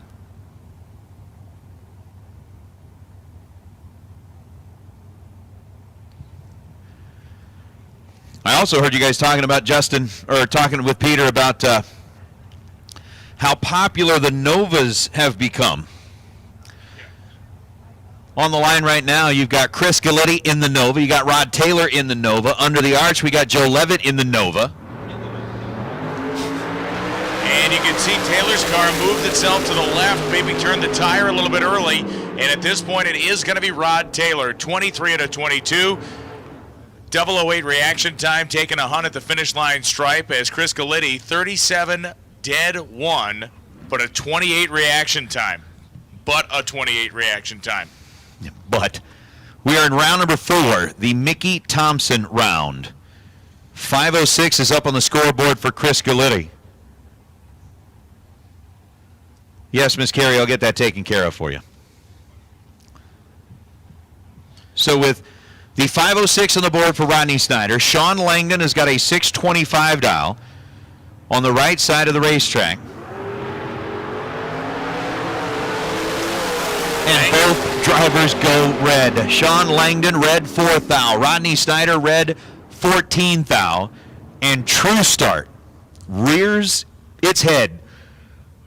Again, in a True Start situation where both drivers leave red.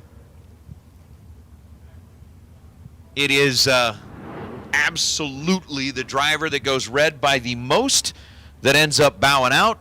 Sean Langdon was 004 red, Rodney Snyder was 14 red, and after that it didn't matter. Langdon runs 624 and a 625. He was under by a thou. Snyder 504 and a 506. Langdon is moving into round number 5.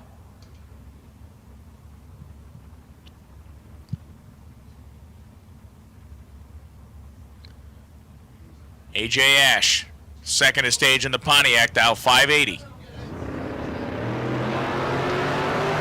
AJ Ash looking to make himself a quick $20,000 if he can run 5.8. Oh, man, he almost did it. Ash missed a $20,000 payday by a thousandth of a second. He gets a round win, but he almost got the perfect run, 20K. Leavitt wasn't that far off either, as he was 004, dead on 5, only 9 thou. Leavitt had a 9-pack and lost to a guy with a 1-pack. Oh, my goodness. Trip, zip. And Ash misses 20 grand by a thou, but he's moving on as now Ryan Mangus and Chris Northup are going to be at Northup dialed 659. Ryan Mangus dialed 682.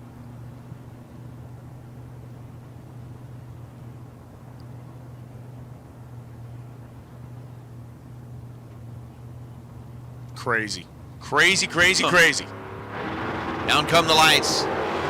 Red light for funny car Chris Northup by 13 thousandths of a second. That is going to end the affair for funny car. Ryan Mangus 007 goes 681 on this 682. And yeah, Ronnie K, a 9-pack, as you said, got spanked. Again, victim of starting line and finish line abuse. Just got our pro semifinal ladder, and Hastings going to get a second shot at Biddle in a different car. And Justin Lamb has a pass to the final round. Like we said, it's like title fights. Yeah. Rematch. The rematch. And we don't have to wait months while they retrain. No. Short intervals, or increvals, as the term may be. Thanks to those of you who have tuned in on Bankshift.com to catch tonight's $250,000 action. You're coming in, those of you that are settling in for the evening with us, thank you. If you're on the East Coast, it's the nighttime being the right time. West Coast moving into the evening out here, and it is a gorgeous scene, as you can tell, here at the Strip at Las Vegas Motor Speedway. Yeah, I want to call out some of the prize winners that are going home with some good stuff. Again, thank you very much to the folks at Impact for putting up some nice helmets. Josh Furstenberg won an Impact helmet based off of that random tech card draw from Gear Wrench Pro. of our round 3 losers. So Josh Furstenberg going home with a brand new Impact helmet. Of course, Jeff Staley won a Mazir water pump from the tech card draw in round number 2 of Gear Wrench Pro. Jason O'Terry, we talked about getting that $1,000 gift certificate, and we had 2 sets of Goodyear slicks up for grabs. Best losing package in the second round, Corey Galitti, won both of them. Lost with a 19-pack and lost with a 20-pack. That's wild. Corey Galitti dropping both cars in round number 2 and ends up with both best losing packages.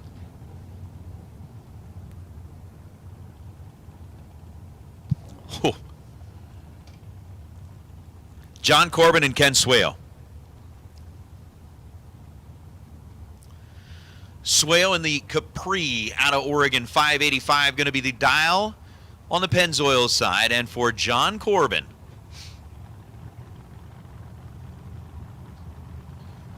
rolling in here with a 559 dial. Are you kidding me? We're rolling into Super Pro. Do we really only have like 3 door cars left in Super Pro? We do. The few and the proud, man. The few and the proud. So where door cars have reigned supreme over the last couple of days, John Corbin will be one of maybe 2 that remain as Ken Swale goes red by 0.006 of a second. Corbin 17 green and 557 on a 559. You serious? The dragsters just went, look, enough. Enough. It is over. Matt Lee and Chris Johnston coming up now. Johnston looks over at the dragster, says, I got this handled. The dragster looks over at Johnston, says, don't worry about a thing. 476 the dial for Lee, 611 the dial for Johnston. Johnston. Here comes that cruise missile at the finish line. It's the dragster. 77.3 on a 76 dial. 29 package for Matt Lee, and Chris Johnston took 14 thou at the finish line stripe and broke out by 0.004 of a second. So it's John Corbin now. Yes. The last door car that remains. Corbin is the Natty Bumpo, the last of the Mohicans out here taking him on. Well, we do get into the dragsters. We get into Sean Hart and Shane Carr.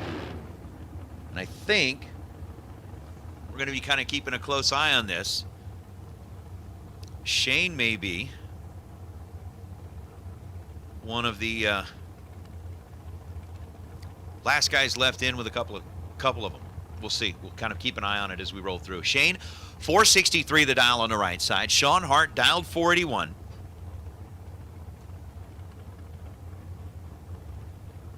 I'm still looking to see, like, do we have any more out there? Do we have some that are hiding? Sean Hart locked in. Shane Carr is on an absolute tear. 002, dead on 4, 6-pack. He just boxed Sean Carr in and he had nowhere to go. Carr takes 6 thou at the stripe because it's the only thing he could have possibly done. Breaks out by a small fraction. He goes 479.8 on a 481, but dare I say it aloud, but Shane Carr may be the guy to beat tonight. You know, it's funny. I believe I've heard that before at other events, whether it be other Fling races, whether it be other events that he attends. I think I've heard that multiple times where you've heard the term Shane Carr may be the guy to beat. Yeah, it's just looking frightening. Parker Theobald and Alexis Thompson now 461 the dial in for Thompson. Theobald dialed 493. Brian getting the shout out for the Natty Bumpo reference. People digging that? Digging it. Good. We got a very literate fan base. At least one. Go on, let's go. Sorry. The leather stocking tales you should read up. Good series of books. Theobald and Alexis Thompson head to the top end of the racetrack. Dead on 9 reaction time, 18-pack for Thompson. Theobald got there second, breaking out by 5 or running under by 5 thousandths. 492.5 at a 493. Thompson taking 1 thou of stripe. Just doing it. Doing the job right. Doing it to it. B00, take 00. As Peeps, Pennington, and Logan War. War. Got a lot of folks that are rooting for the Utens. As Peeps Pennington is dialed in at 463, a 3-hun difference between the dials.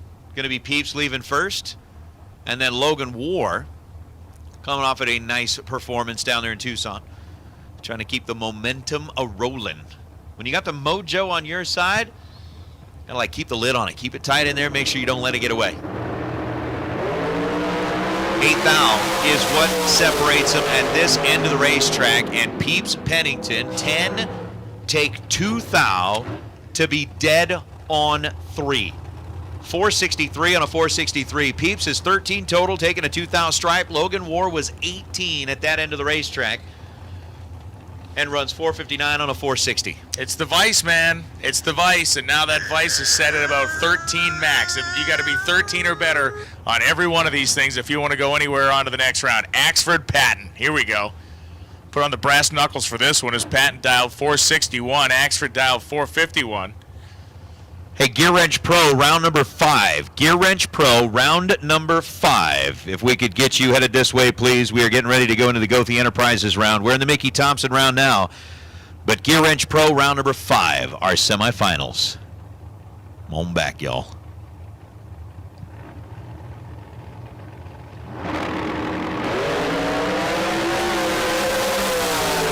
Axford Patton hammered to the floor. It is Hunter Patton. Both of them break out, or both of them run under. Patton goes 4604, 461 dial-in. Had an 8 reaction time. Axford was 19, and he ran 448.8, taking 5 thou worth of stripe at the finish line. Again, basically doing the only thing he could have done down there, and Patton is the beneficiary. He moves on. That really was the "You shall not pass." Oh, Val Torres and Dan Northrup.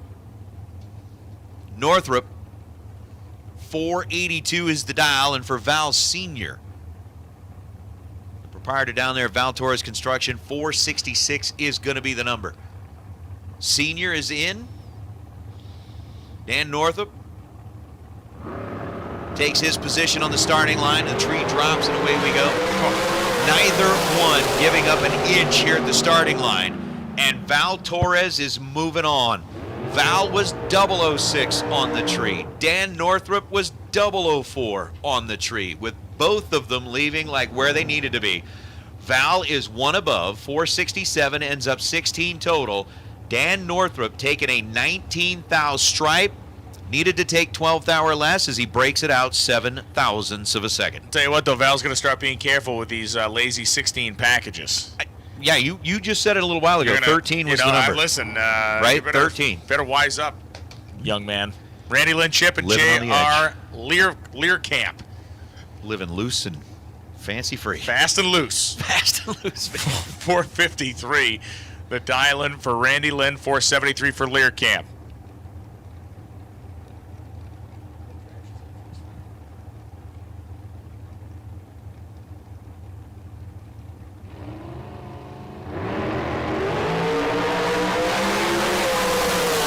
Ship and Learcamp. Ship has the benefit of the better reaction time. Both of them are quick. Randy Lynn Ship takes the win. J.R. Learcamp runs under by 2, 471-1, 473 dial, 33 light. Randy Lynn won this one by running under by a single digit, 52-0 on a 53. She had a 14 reaction time, and she got to the finish line first by 100th of a second. Peyton Janik and David Meyer. Meyer, the race tech, with a 483 dial here on the right side, and Peyton Janik dialing in 1/10 of a second quicker than that with a 473.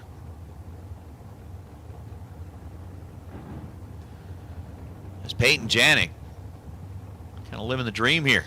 Again, we are in round number 4. Each round that we light up a scoreboard, at least for now, adds $1,000 into like the payout. 3rd round win, everybody out here has already got $1,000. 4th round win, you make it $2,000. 5th round win, make it $3,000. 6th round win, make it $4,000. So pretty much at this point, you're racing to back to even. David Meyer has got a shot at $20,000. and by 0.03 of a second, he missed it, but he gets the win light. Trip, zip, 483 on a 483. David Meyer is 3 total. Peyton Janik with a 004 reaction time finds herself locked out. Runs 471 on a 473. Got there first 12 thou, had to do it. But David Meyer, we've seen somebody miss 20,000. AJ Ash missed 20,000 by a thou. David Meyer missed a 20 thou bonus by 3 thou.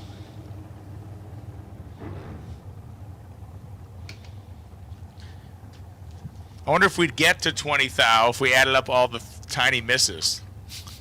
You missed 20 thou. Collectively, we missed 20 thou by 20,000s. Chris Maybe Whitfield. somewhere around there. Whitfield dialed 466. Tim Thomas dialed 487.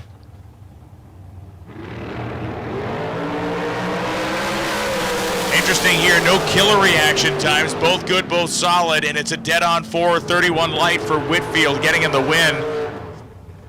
A 35 pack as Thomas was dead on 6 with a 42 light for a 48 package. Goes back to the old adage, man. You don't have to beat everybody in the round. You just got to beat the one car you're next to. I would agree. Bo Butter trying to keep pace with Randy Lynn Ship. She's already through. Shannon Justice dial 484 opposite.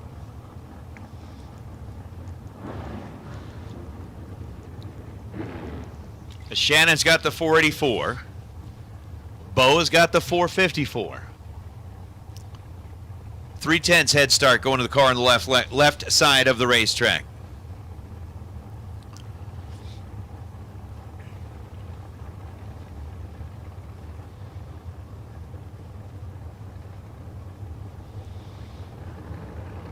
So it looks like we are getting our Gear Wrench Pro semifinalists making their way back into the staging lanes.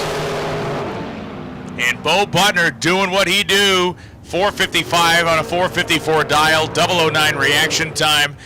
Schmidt was hemmed in. He had a 15 light. He went 483.8, taking 6 thou worth of stripe and breaking out by 2 thou. So Bo and Randy Lynn have moved on and are inching ever potentially closer to interrelationship strife. So, you know what? At this point, you just do you, man. You just do you. Domino Fast and Fincham listening in. Congrats on the win, brother. Domino dialed 453. Dylan Howe dialed 458.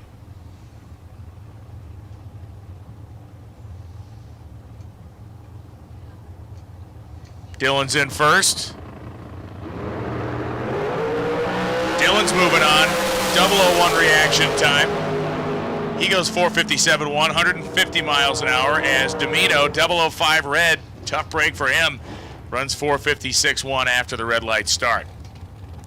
Cortland Carter and Sean Schaefer. Apparently, in order to be in this one, you've got to have, like, you know, what is that called? The alliteration? Cortland Carter? Cortland Carter and Sean Schaefer. Yes, alliteration, yes. You got to have the alliteration in that one to make it into this pair. Sean's dialed in at 450. Cortland is dialed in at 494.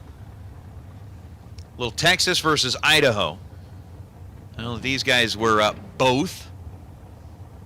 Again, I know we keep referencing kind of like the Tucson race, but it's the West Coast stuff. You know, these guys were down here running that a couple of weekends ago, doing battle there. As Cortland made the drive all the way over there, he said it was about like an 18-hour drive, something like that, from where he was at, and then turned around, drove back here to be at this race. Red light start for Cortland by 7. Schaefer's green by 7. Schaefer advancing. 449, 3-153. Carter runs 492, 8-140 after the light goes red. Tyler Myrup and Val Torres Jr. Yeah, this is going to be a fun matchup. Fun matchup. Val Jr. with a 485 dial and Tyler Myrup with a 495. Myrup, Sandy, Utah is home base for the former RMR racer and for Val Torres Jr. Again, we talked about the fact that his season is already off to a tremendous start. We need Super Pro door cars. We need Super Pro door cars. Round 5 to the lanes, please. Round 5, Super Pro door cars to the lanes, please. We'll do that, Chelsea, in between. I want to watch the pro semi and then... Okay. Huh? Nothing? Mind your business.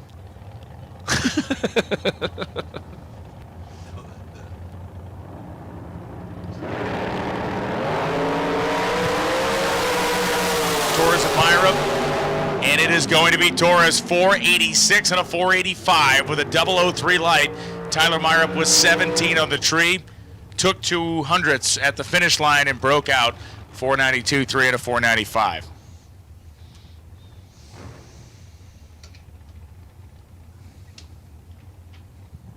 So Shane Carr. Yeah. Moved through in 1. Trying to be a dual citizen here. A dual citizen in round number 5? He's trying to be get round 5 dual citizenship. I like that. Diane Pettit, the racer out of Washington, 552. So we saw, you were talking earlier. You get like Washington to South Carolina, Lumberton, North Carolina, whatever. How about Bradenton, Florida to Sumner, Washington? It's going to be 3,000 miles, and Shane Carr is in round 5 with both of his entries. Diane Pettit, 5509 after a 006 red light start. Carr hit the tree for 17, then goes 447.5 at 154 miles an hour. So Shane Carr advances twice into round number 5. Wow. Wow.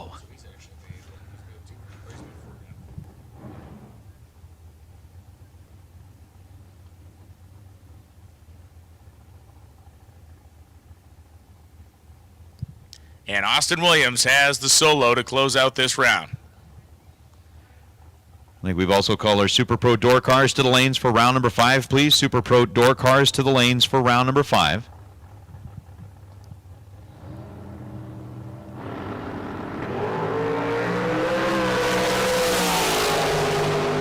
And for good measure, Williams runs it through 459.5 at 150.05 miles an hour.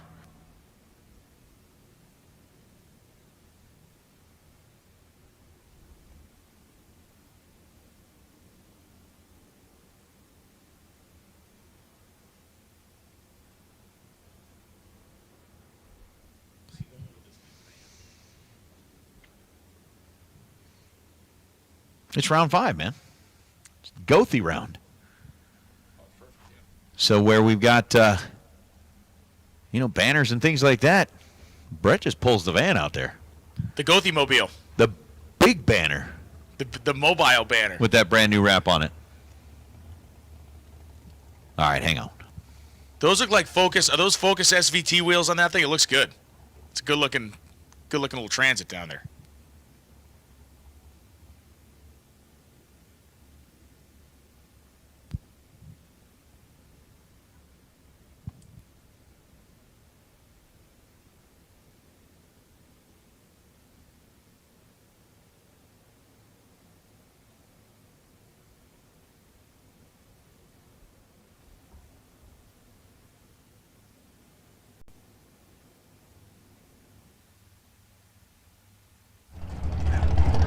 We're here at the K&N Spring Fling Million.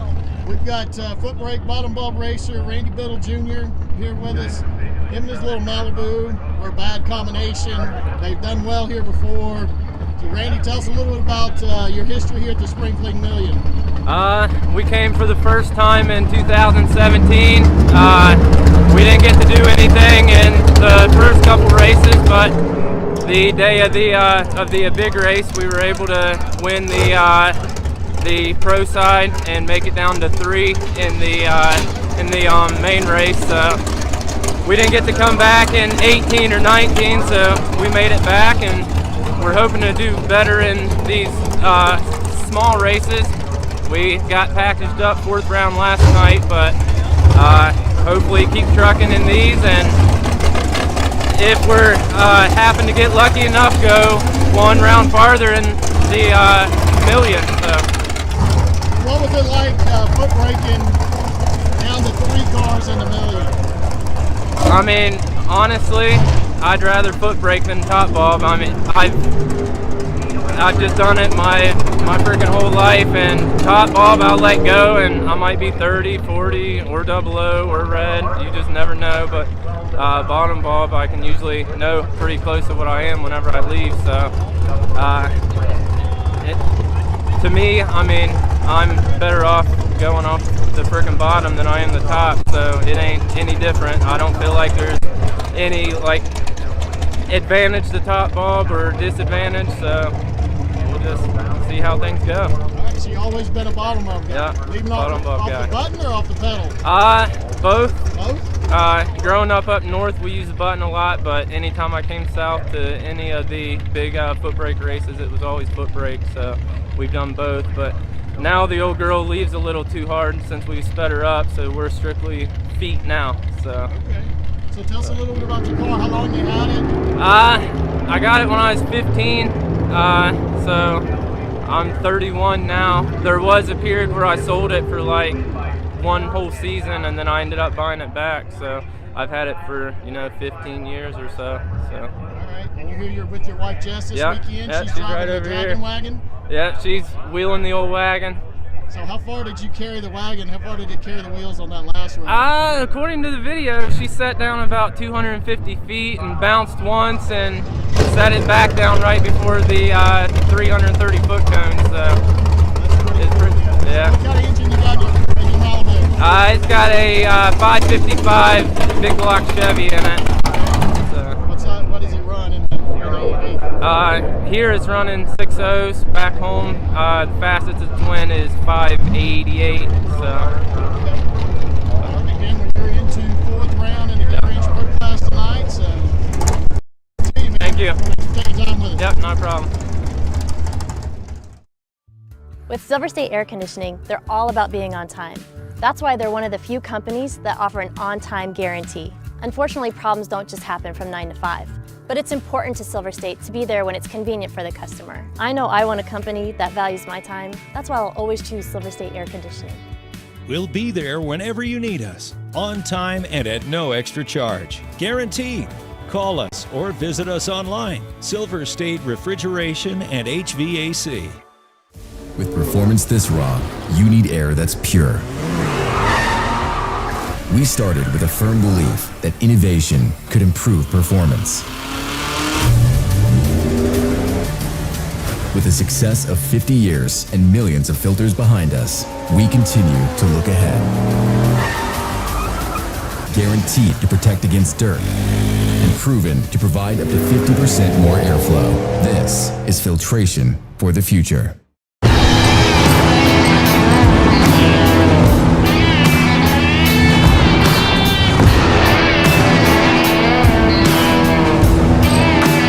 Trusted by all since 1960. Jags!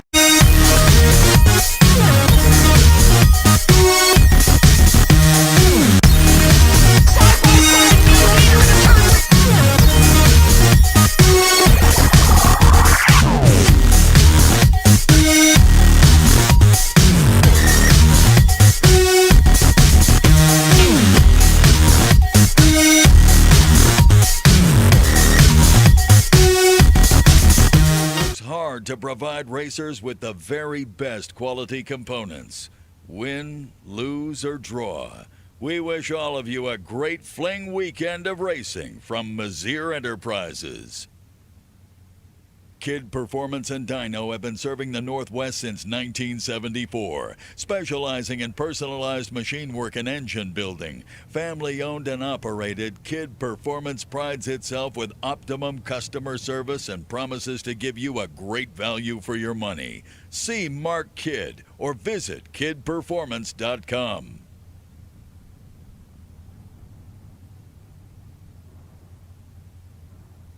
We are back now, and we have our semifinal round of Pro Eliminator out here. Nick Hastings is going to race Randy Biddle for the second time in 2 rounds, but he's driving a different car this time.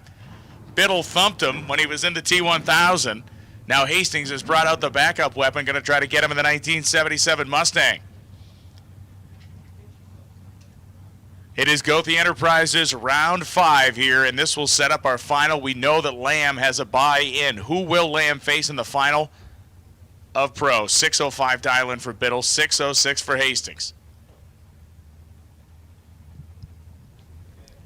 Hastings like Mongo from Blazing Saddles. Like, don't shoot him, you only make him angry. Don't beat this guy, you only make him mad. You got to race him again the next round.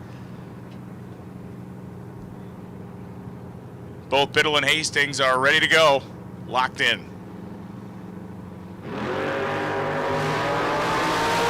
Reaction times identical to the thou. Hastings fanning the brake pedal, Biddle burying the brake pedal, and it's Hastings. He says, beat me once, you're not going to beat me twice. Hastings goes dead on one with a 4-light, a 5-pack, as Randy Biddle threw the sink at him. Matched him pound for pound on reaction time. Biddle took only 0.04 of stripe, but he breaks out by 0.03 of a second. A classic foot brake style drag race out there. That was awesome. We were just live on Facebook. Drew for the Race Tech Dragster, Drew for the stainless headers, Drew for the SFT car or FST car. And it was cool they had you sitting in a hot tub when you did that. It was very Vegas. You know, I really very wish Vegas looking. I really wish that I would have had time to get out of the hot tub, dry off, and be back in here for that. But you know, now that you said that, next time, that's the move. Next time we need to go check out this. We need to do a pre-check on the suite. That's what we got to do. We need to go do a pre-check on the suite. A remote live from the suite. We could watch the bank shift feed and just call this thing from the suite. The delayed delay? Well, you know. Yeah. We tell people what happened here 30 seconds after it happened, but you know. What would we care? We'd be in the hot tub. Oh my goodness. The original Prize Vault concierge is in the house. Justin Lamb, 018 reaction time will take this down in the bye. It will be Lamb and Nasty Nick Hastings in the final round of Pro, 5:53.0, 122 miles an hour. And that sets up pretty epic final round in Gear Wrench Pro. That it does. Vegas brings out all the OGs. Sean is in the house. Oh, Sean Clark is made his way down here. Did you catch a flight this morning? What'd you do? No, hang on. You've been in Vegas working the last couple of days. You know I live in Vegas. You haven't called me. It hurt my feelings, dude. Well, actually, you know what I had to do? Because, like, last time you were in Vegas, you came to my house. I had to move, so you didn't know where my house was anymore. No, I'll be back in a couple of weeks. We'll get together for dinner or something. I'll text you the address to the new house. It's not far from the old one. Okay. We need Super Pro Dragsters for round 5. To the lanes, please. Super Pro Dragsters for round 5. Let's talk about best losing package. What are they earning here in round number 5? Round number 5. I believe it is a Gothi Enterprises complete CVD drive shaft assembly. And while I may know a little bit about it, the man who knows everything about it is standing right here in the building. Brett Gothi, who has been part of this since the inception of the $1 Million event. Brett, sneak up here, man, because we want to talk to you about, I mean, this is your product. This is your baby. This is something that, you know, I know you and I sat at a table in Pomona and talked about this late into the night during some other event that might have been happening at Pomona. And it was really, really awesome to hear about this thing, but it makes so much more sense coming from your mouth. I mean, tell us a little bit about what exactly is it that makes this CVD drive shaft so special. And I mean, we just saw somebody win with it last weekend here. Oh, yeah. Well, I pushed the thing as a safety item as much as anything. There's some performance advantages that come with it that's kind of a bonus. But a U-joint style drive shaft in the dragster in particular is really not safe. The slip yoke, as short as they are, and they don't have the support they need, they can get vibrating. You start whomping the throttle on the other end, things can go crazy. And when one of those comes apart, it tears stuff up until the car stops and the engine shuts off. With my stuff, if there was ever a catastrophic failure, and knock on wood, I've been building these for 7 years, haven't failed apart yet, but should something go wrong in the CV joint, it's not going to come apart and tear the car up. Fusible link, basically. Pretty much. In a manner. Pretty much, yeah. I guess a regular drive shaft is also, but then there's like the dynamite that it lights Correct. off when the amount of stored energy in that thing, and Right. when when you have a U-joint fail, like you said, I mean, if whatever end of it is attached to something is going to be whipping around trying to beat up everything it comes into contact Exactly. with. If you're lucky, it doesn't bust the transmission case and everything else. Yeah. or you crash your car because it takes a tire out, or Yeah. who knows? I mean, those Million worst bad case scenarios. But yeah. so that's what I'm after, and it turns out that it has performance advantages, consistency stuff, because you're not dealing with a yoke that's making all kinds of weird movements when you let go of the button and things like that. So I could go on forever why it's so much better. In terms of if someone's going to make the transition from a traditional style drive shaft to the CVD style, what does that entail? It entails my assembly in about an hour's time. It's a very straightforward swap. You get everything from the transmission tail housing to the flange for the pinion. The hardest part of these things, and I've installed probably a dozen of them at the racetrack, and the hardest part of the whole thing is getting the pinion nut off the original third member. Other than that, it's an easy deal. Yeah. And guys they'll be able to tell the difference immediately. Pretty amazing. It really is. And I didn't invent the CV joint, but I put it in an application that nobody expected it, and it's performed flawlessly. I mean, Shane Molinari runs one, and he's, I think you guys mentioned, the only one that dialed in the threes. Dialed in the threes, yeah. That thing's getting used and abused in there. Yes, he's tested it hard. Andrew Johnson back east was one of the first guys to run it, and he actually produced a 589 time slip for me. Nice. So it's proven itself, and like I was saying earlier, last couple of years it's finally caught a hold. So, and it's only going to get better. No, it's great. And obviously, as chassis technology and suspension technology and things continue to evolve, you want the back of that car doing certain things that, like you said, that make a traditional U-joint equipped drive shaft pretty unhappy to try to do. Well, and you want it to be consistent. And a U-joint style drive shaft, to be happy, both U-joints have to work at the same angles. Yeah. So it's just better all the way around. I'll order one. Let's get this going. Let's get this process We'll get started. your car ordered. Yeah, good. How about that? Well, thank you very much, Brett. Thank you, guys.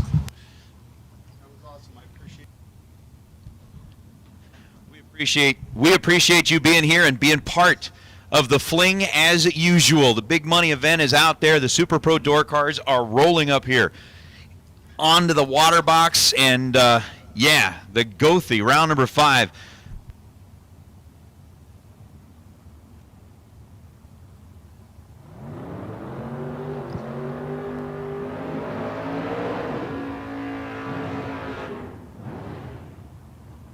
It is A.J. Ash heating the tires in his Pontiac Grand Am, and Rod Taylor, the more traditional 1967-bodied Nova.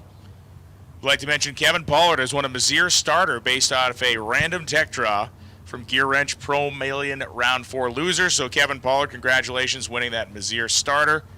Messier, a company that manufactures parts that are actually automotive jewelry. Yes, they are.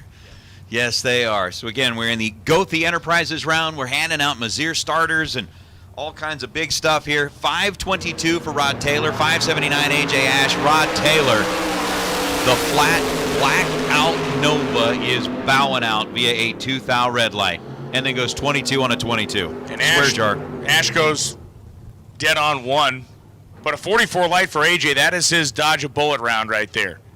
44 light, he was available for the capture, but he wriggled out of it. And as you mentioned, we've seen everybody kind of have that dodge a bullet round. Yeah. So AJ, you've used yours. John Corbin and Sean Langdon coming up now. Langdon, the 625 dial. The car that wears Kyle Rossoli's name on the window. Corbin dialed 557.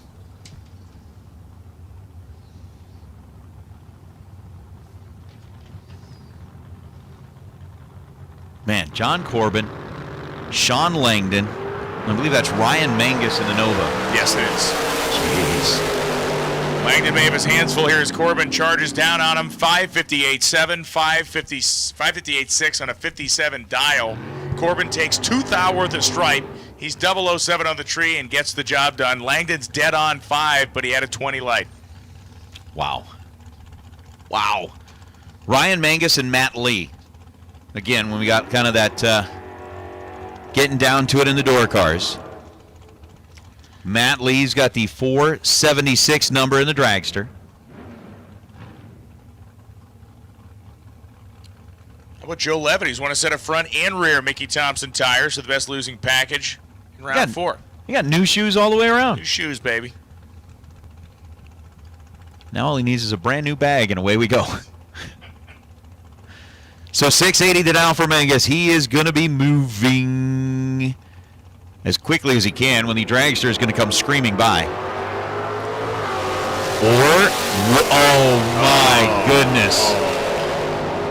Ryan Mangus. Don't stop, man. Do not stop Just, at the time slip shack. You know what? Don't even go back to the trailer. Take that car, drive it out the gate, head on down the road here a little ways. There's a place called Viva Zapata's. They've got a nice little bar. You can park that in the front, step on inside, pull up a bar stool, and watch whatever's on TV tonight that will take your mind off the fact that you were 3,000 red when Matt Lee's car ended up with an 8 as the first number in the reaction time. That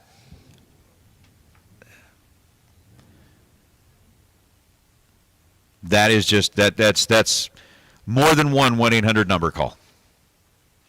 But Ryan Mangus is bowing out via the red light. Matt Lee, I think, used up 8 of the 9 lives that he was allowed. Was it only 9? Well, I mean, I'm just thinking cats have 9 lives.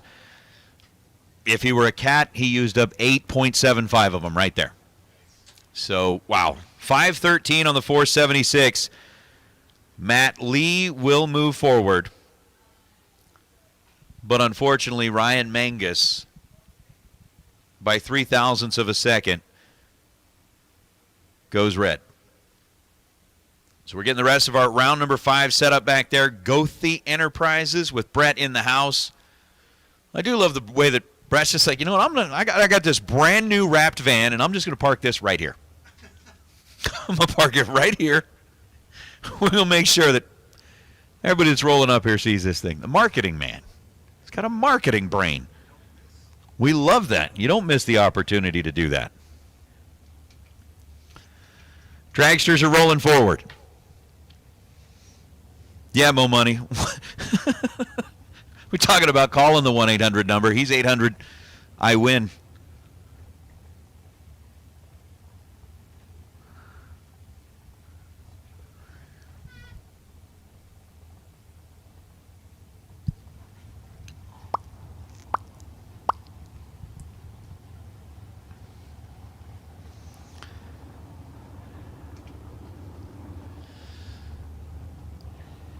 So Shane Carr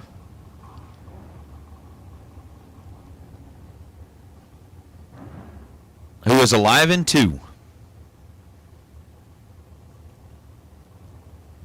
racing for $250,000.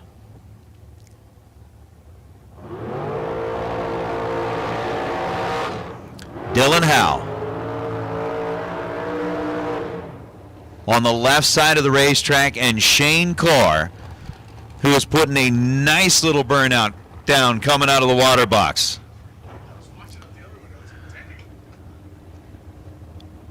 I mean, I like the big burnouts, but I love it the most. I mean, if you paid really close attention to that, Shane Carr actually sat still for a moment, and as he pulled away, left a nice little smoking pile of rubber in the water box. So it had 2 little piles of smoke back here.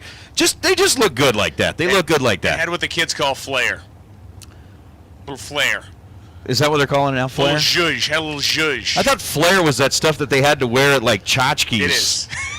It is. From the movie what was that one? Office. Was it the off? No, it wasn't. Office Space? Office Space. Office Space, that's it. So Dylan Howe dialed in at 457. Shane Carr with a 463, and Dylan Howe by 1,000th of a second. Oh! You know what? Dylan and Ryan Mangus can go hang out with each other. I'll join him. Yeah, I understand. Brian, I'll join him. In our little Tower Calcutta by 1,000. You've been cut out of the Calcutta. I got the cut apart. But that's now what, 3? Yeah, At least. Well, I know it's 2 that have missed the 20,000 bonus by 1 thou. Yeah, 1/1000th red, dead on 0. We have had, again, multiple times between the 50,000 and then the 20,000 to follow. We've had at least a half a dozen, close to half a dozen people miss it by a single thou. Yeah. Big Jared says Ryan Mangus is going to need his own swear jar. You are absolutely right. Chris Whitfield and Randy Lynn Ship.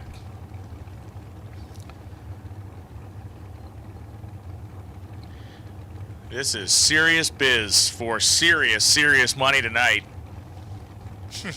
Yeah, I agree, Jared. Ryan Mangus is going to need a swear barrel. They're those roll-off dumpsters. How much cash can fit one of those things? You could go full-on Shakespearean levels of profanity and load that baby up. Off we go. Good. Whitfield and Randy Lynn Ship. She finds herself in a tough spot, trailing Whitfield off the starting line, and Whitfield drives to a win light. 464.9 on a 465 dial-in.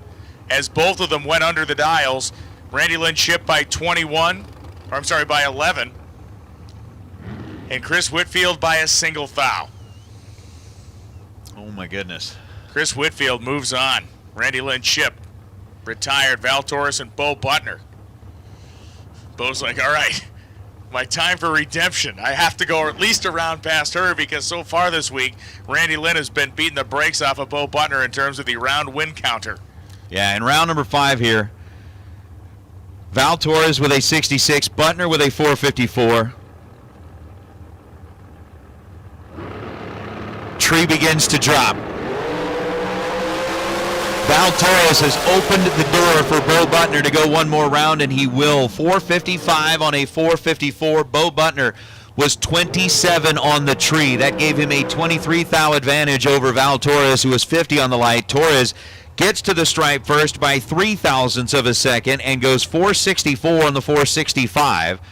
Breaks out as Butner is 11 above and 27 on the tree. David Meyer and Hunter Patton coming up right now. Patton dialed 460. Meyer dialed 482. All right. As we get our next 2 staged up, Dallas Glenn. You know, it's kind of cool when somebody says, "Hey, is that pro stock Dallas Glenn?" That's kind of a cool thing when you're coming out of here, deal. But no, that's up and coming country star Dallas Glenn. Of course, it's pro stock. The guy's watching a bracket race. Who do you think it is? I'm just saying. He said that supposedly it's easier to go. Let me say, it's easier to go one red and dead on. You know what? Debate that amongst yourselves. Patton and Meyer. They're happy that Dallas Glenn's watching, especially Hunter Patton just put on a show for him. Goes 14th thou over the dial 460, runs 461, 4007 on the tree. Meyer actually got to the finish line first, taking 17th thou of stripe and breaking out by 6 measly thousandths of a second. It brings out Sean Schaefer and Peeps Pennington. Peeps, trying to survive in the dragster, is dialed in at 463. Sean Schaefer, he's got the car that I believe he and Wirtz have been sharing this weekend, with a 448 number over on the left side of the racetrack. Kind of looks what to be our final 4 cars here in the Goethe Enterprises round number 5.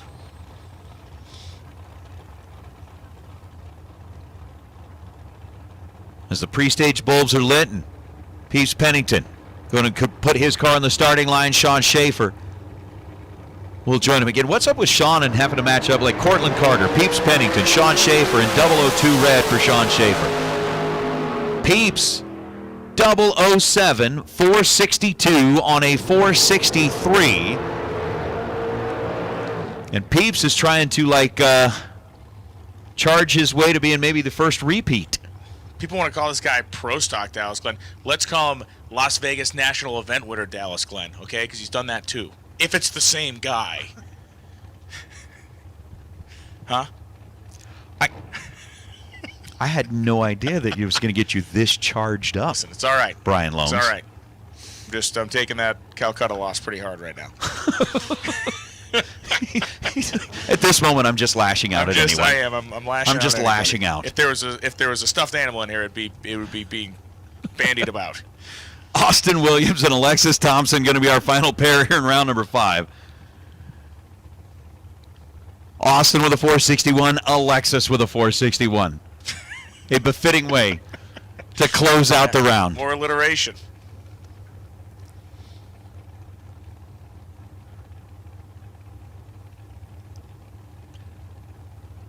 Austin's in and set. Alexis locking in on her spot. Win light's going to belong to Alexis Thompson with a womp womp. Looks like Austin may have gave it back. Austin was 17 on the tree at this end of the racetrack. Goes 3 thou under with a 460 on a 461, taking a 19 thou stripe.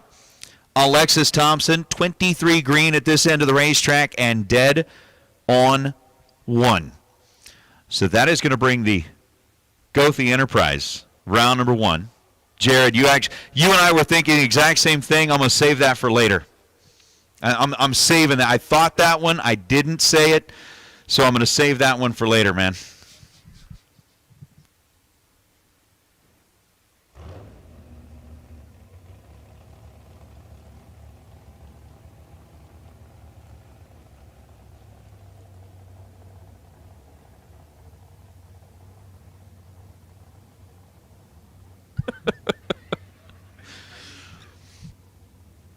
Of course. Hey, you know what? They got a great shot of the Gothi van up there, which, by the way, Christy Schumer says hello, and she's asked if Brian and I could go ahead and take the van for a spin down the racetrack. Hanging out the windows, waving our hats. I just wanted to say hi to my wife. I'm sure she's watching this. She's just gotten through a lot of stuff with cancer, doing well, and I just want to say I love you, and we'll be back here in April and be able to see all of our friends again. So. We are certainly looking forward to having you back here in April. Thank you very much, Brad. Appreciate you being here. Thank you for your continued support here at the Spring Fling Million. And I know somebody is going to be a very proud owner of that CVD complete assembly. And listen, if you're a racer, you're watching the live stream here. We got people from all over the world watching this thing. A couple thousand of them hanging out. Google Gothi Enterprises and understand what this product is and what it can do for your racing program, because we had a great explanation a few minutes ago, but the reality is look at it, see it, and get any questions you have. You can contact them through the website, and they can get you hooked up. My cell number's on there. People can call me anytime. Okay, cool. I'm glad to talk to them. There you have it. Make it happen. all right. We are going to bring round 5 to a close with this next pair because, as was mentioned earlier, Sugar isn't done yet. Sugar is not done. All right, we'll wave at you guys. Brian, wave. Just wave right now. Doesn't matter why, just wave. Okay, there you go. Yes, we exist.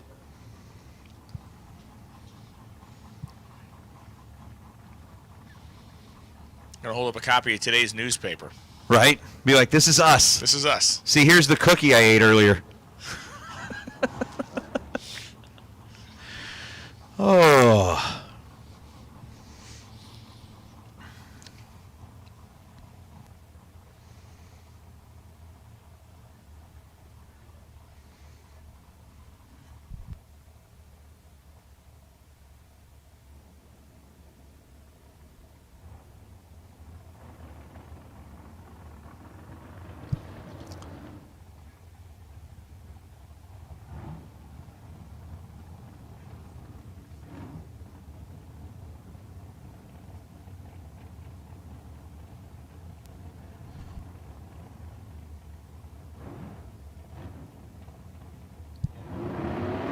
Oh, check it out. I know we're a little delayed here, but a great shot of Kyle Seipel sitting up there in the tower. Huh. Doesn't mind good. The zoomage. The zoom range is epic on that I camera. like that. I like that. What's up, Dylan? Dylan, listening in. Shane Carr down here on the racetrack. So Dylan's rooting for Shane because you got Dylan Carr, Shane Carr, right? Right? Sure, yeah. Yeah. It's pretty cool. So Taurus is dialed in 85. Carr is dialed 449. See if Shane can go 2 for 2 to be 20% of the field.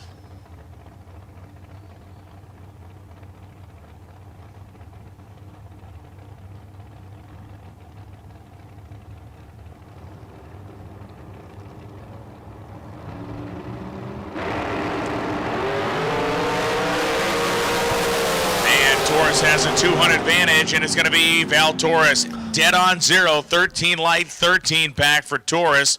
Carr's dead on 6 with a 33, so he goes 39, but Torres ate him up. So that will bring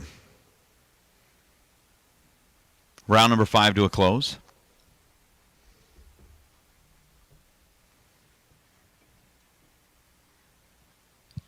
Once again, we've had further shrinkage of the good kind. Correct. So, I don't know if it works or not. I mean, I'm sitting here, I'm looking at the bag of Peeps. If we end up with like a Sugar Shane Carr and a Peeps matchup, I mean, they're still just Peeps. They're still just Even Peeps. though they're sugar-coated. Still just Peeps. Still just Peeps. Yeah.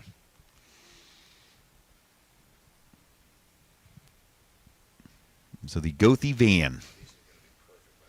They're going to be good tomorrow? Yeah, you think like they're going to be right? The crustage is forming. They're getting the shell? But the big that question stuff is, you put on what your are ice they- cream, what are magic they- shell? Never heard of that stuff. You've never heard of magic shell? Was it like Dairy Queen, like dip? No. It was something you could buy in a bottle, like a Hershey chocolate syrup or something like that. But you could buy it in a bottle, and you would pour it over the ice cream. And it hardens. And it hardens into a So shell. it's like magic Dairy, shell. It's like Dairy Queen. Well, it is like the dip, yeah. It is like the dip, but it was something you could do at home. They had like butterscotch flavor and strawberry and chocolate. And You know what I find? Anything you do at home is better at Dairy Queen.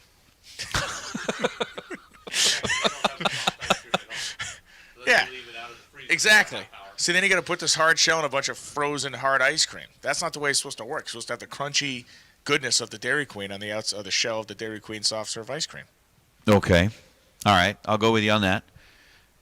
I'm questioning you as an American right now. Keep going. So we've Let's talked make this about, worse. we've come up with you're saying no on the chocolate-covered fruit. We've talked about No, that Peeps. was Peter. That's right. That's Peter. That's I right. just don't like your idea. These frozen chocolate-covered bananas are not my speed. You're out of your mind. No. You are out of your mind. Foster agrees with me.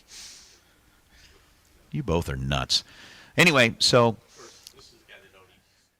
Well, I'm glad that Nate has finally realized that Lone's lost his mind a long time ago, because it's just a couple of his things that make him not qualified on choosing foods. Sorry, I got my mask on because my face is cold because it's cold out here. Yeah, some of you guys are asking about the wind lights, and unfortunately, like basically every race track on Earth, it seems like instead of having like a giant light up panel, especially today now with LEDs, I would literally have giant squares or something of flash. But it can be difficult, especially at night. So the other challenge, and I apologize, but the camera that's on the scoreboards having a little issue because of the fact that if you look down there, there's some of the lights are not like that one, and then that one, and the next one, which you can't see, are not on. And so it's extra dark down there. So the camera overcompensates and it makes it blow out. It's really hard. You got to really dim the scoreboard lights to make them show up great on camera. So sorry about that, guys. But if you look, you have you have the ET that they ran up the top. You have their dial-in at the bottom, and in the middle there's a sign. On each end of the sign are lights that light up. So it's hard to see them in person depending on the light here as well. But at night it's pretty easy for us to tell, but I know it can be hard there. So Christy Schumer in the house. What is up? And yeah, so there you go. Yes, it is a Dominator mask. It is actually I shouldn't say one-off because I own 3 or 4 of them, but you can't get these masks. My mom made me these masks. So from from crappy Holly gaiters and what have you that are just horrible to wear. She made these fancy dancy cool, work good with glasses and all that. So yeah. Anyway, so we are here. We are jamming along. We are getting into later rounds. Obviously, it's 8 o'clock now. We're not going to get done any earlier than we did yesterday, for sure. Maybe a little later. So here's the deal. As we get later on, I'm going to have to, which you won't care about because I'm going to play a commercial during this, but I'm going to lower this thing down. I'm going to go disconnect the power and connect it to the scissor lift itself.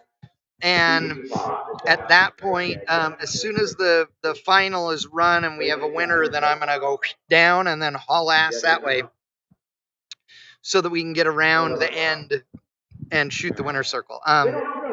Last night I gave him some instruction on how to position the car and do the interview and stuff. Right out the window. So if we want to get a good interview tonight, we're going to have to go down there and do it ourselves. So that's what we're going to do. Let's see here. What is everybody saying in the chat? Try and keep up here. La la la la la. Anybody that has a question about the stage lights flickering, if you've watched any video of any kind in the dark whatsoever of an LED light, they all do that. It's not to the naked eye. It is not doing that. It is only on camera. Has to do with frame rates, etc., etc. A bunch of shit you don't care about. Trust me, the light is not flickering here. It's only flickering on your video screen.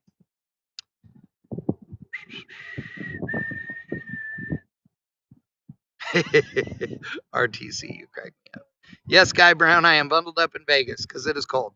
You want to know the truth, ladies and gentlemen? I am wearing... No, 1, 2, 3. 3 t-shirts and a hoodie. And I have been wearing those except for this morning when I had my hoodie off. All day, every day, the entire time I've been here, I've been wearing 3 shirts, 1 of them long sleeve, 2 of them short sleeve, and a hoodie because it's been that cold the whole time. And I'm wearing pants, by the way. Track pants over my shorts. Yeah, it's that cold. So whatever Nate and Brian are up there, oh, it's beautiful weather. Yeah, it's awesome weather when you only have to be out in it to go make a run or never because you're in the announcer's booth or any of those things. But when you're 12 feet in the air and the wind's blowing like a SOB, it's cold. Yeah, just saying. Let's see. La la la la la.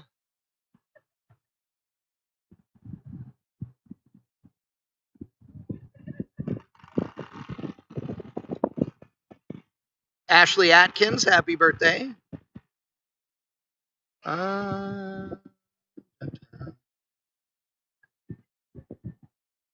Yeah, as I said, the lights flashing is an LED thing at night, not a lights thing at night. It's an LED lights thing at night.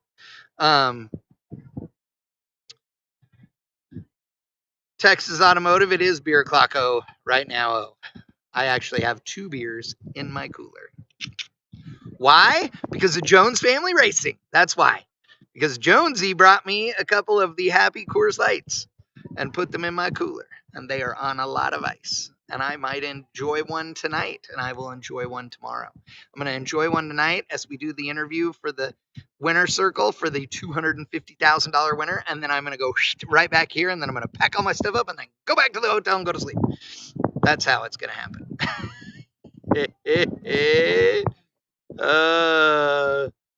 Yeah, everybody that's watching, seriously, dude, hit the like button. If you're watching and you don't see a like button because you're not logged into YouTube, it's 2021.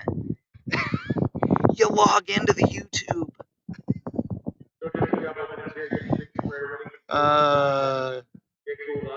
Yeah, well, racing dude, it technically got to 67 degrees here or whatever today, but it's 67 degrees and and between 8 and 15 mile an hour winds and up off the ground and no humidity, et cetera, et cetera. It's 67 was the high today. It's 61 and falling currently. So there you go. Ooh.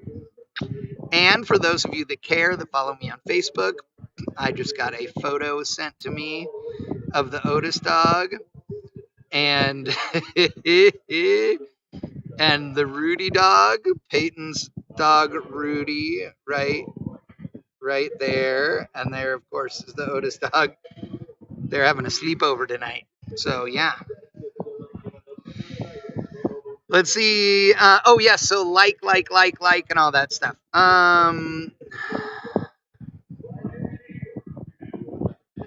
Don Morris says, hey, my pop says next time we see you, he's going to give you some jalapeno chips. Oh, yeah. I remember the jalapeno chips.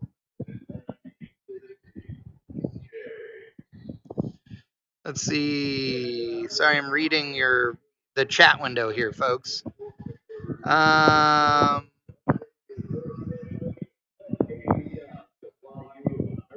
Okay, and everybody, we are going to have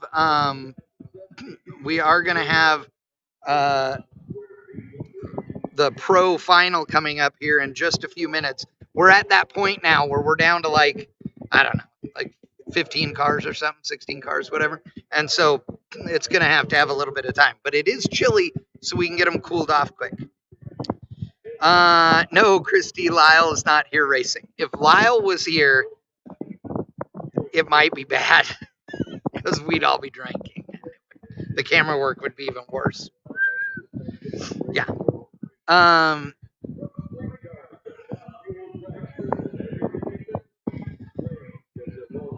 Okay, so Brian Mullaney is asking who I'm picking to win. And I have to tell you, like a while ago, a couple hours ago, somebody asked, like, oh, if you had to pick, somebody put that in the chat window. In my head, I said Lamb. Okay, so I love that car. I mean, it's a super stocker, wheels up, it's rad. That's how every drag car on earth should leave the starting line.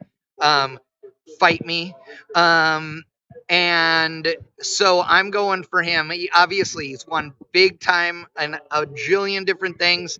I don't know, but I just have this feeling after as good as door cars have done in the last couple of days here, and foot brake cars especially, I just feel like this is the door car deal, and I just feel like so I don't know. Dirty Dozen is asking, do they tech the last 8 cars in competition? There is no tech to do here. If the driver is licensed for the ET they're going, if the vehicle is certified for that, then the only tech is whether they have a delay box or not in the car. So that's it. So I would assume that they're checking those things throughout the day. So I know that they are normally. They have. I know that in previous years when I've been able to walk around, because there were 2 of us here, I know that there have been staff members that specifically are brought on board who are not wearing Fling, uniforms or any official garb, who are wandering around checking vehicles just nonchalantly. So I would assume that's still happening.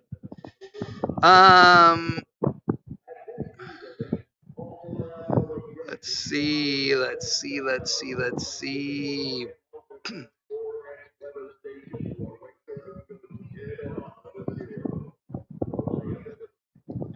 Yes, Lamb is a beast. The Bass Knuckler is asking, what temp do these guys like their cars at before coming back up? I don't know what they normally do. I'll tell you that I have done 2 different things depending on the car that I'm bracket racing. And some of you will argue with me, and I don't care.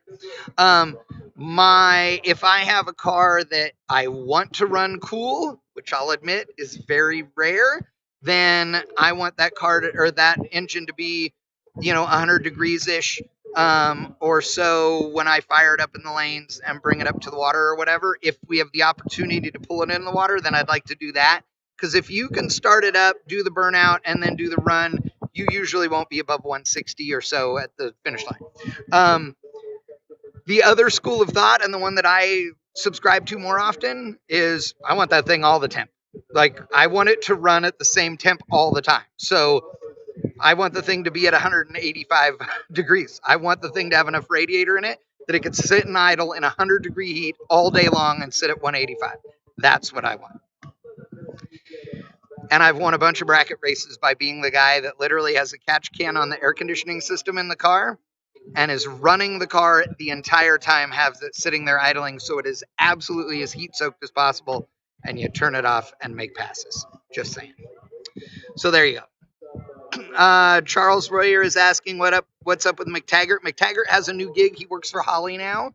And so he helps out on Bang Shift a little bit, but he won't be able to travel anymore. So he works for them, so he will not be on any live broadcasts anymore.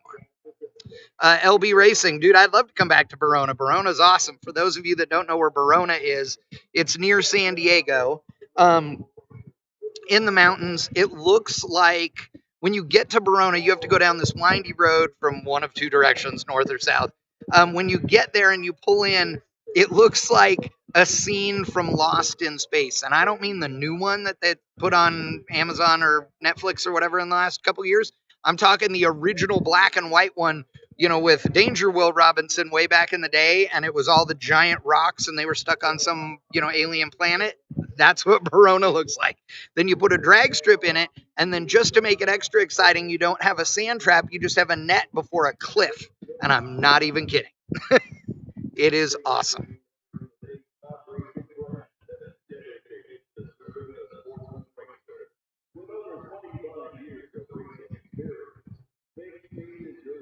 Let's see.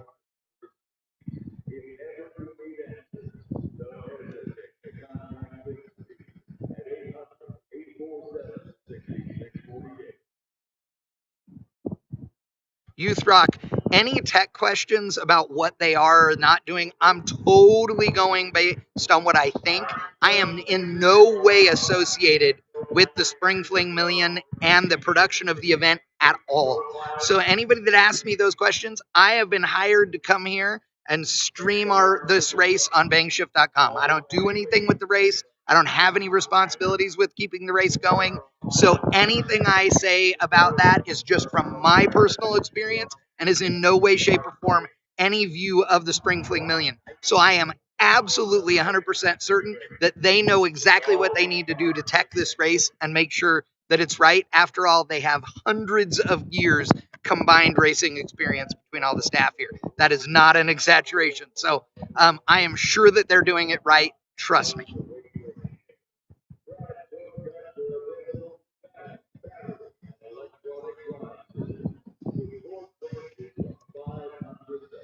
Warning, Real Robinson. Yes. Dun, dun, dun, dun, dun. Thank you, Michelle. Hello from Florida. Oh, yes. LB Racing talking about the bleachers that are on the side of the hill at Verona as well. It's really cool. So, Davy Dog, you're asking about the payouts tonight, and I can help you out with that, my friend. Yes, I can. As a matter of fact, I got you right here. And I will put this up on the screen in just 1 second. If you just give me a minute here. I hear cars running, by the way, because they are coming back. So here is the payouts for tonight's race. So because we had under 250 entrants, the purse is $250,000. Now remember, it's been way up in the like 400 range before. So this year's just light. It's COVID and all those things, But you'll see that runner up is 30, semis is 10, seventh round if there is one, 7,500, etc., etc. So there you go. Tracy Hawker, hello.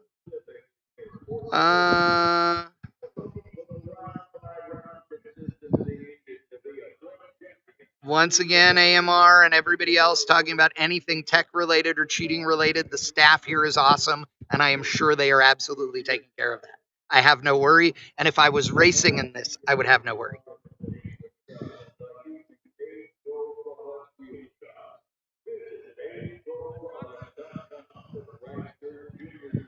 No overtaking lane. We are not up to the finals. Not by any stretch. I shouldn't say not by any stretch. We have a few rounds left. Yeah.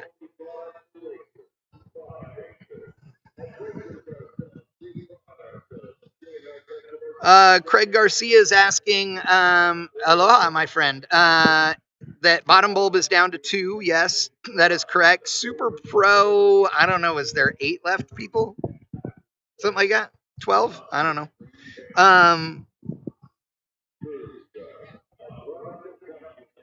Let's see here.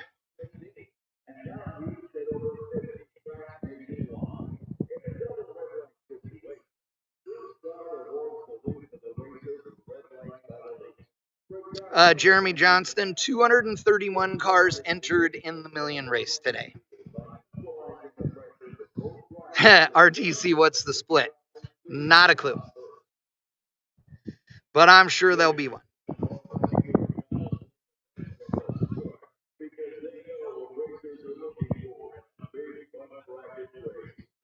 Chris Showns, this is a very good question. Why do they have more cars for the 30K than they do for the main race? The truth of the matter is the million is not the main race. So the 30Ks, which happen on Wednesday, Thursday, and Saturday, you enter those for $690. You're entered in all 3 of those races. Okay, so $690 is not a bad deal for 3 days of racing. It's unbelievable, especially when you consider that they give away 60 grand. Yes, 60 grand in giveaways to the racers. Okay, so it's a big deal, right? The thing is that the million costs $2 grand to enter.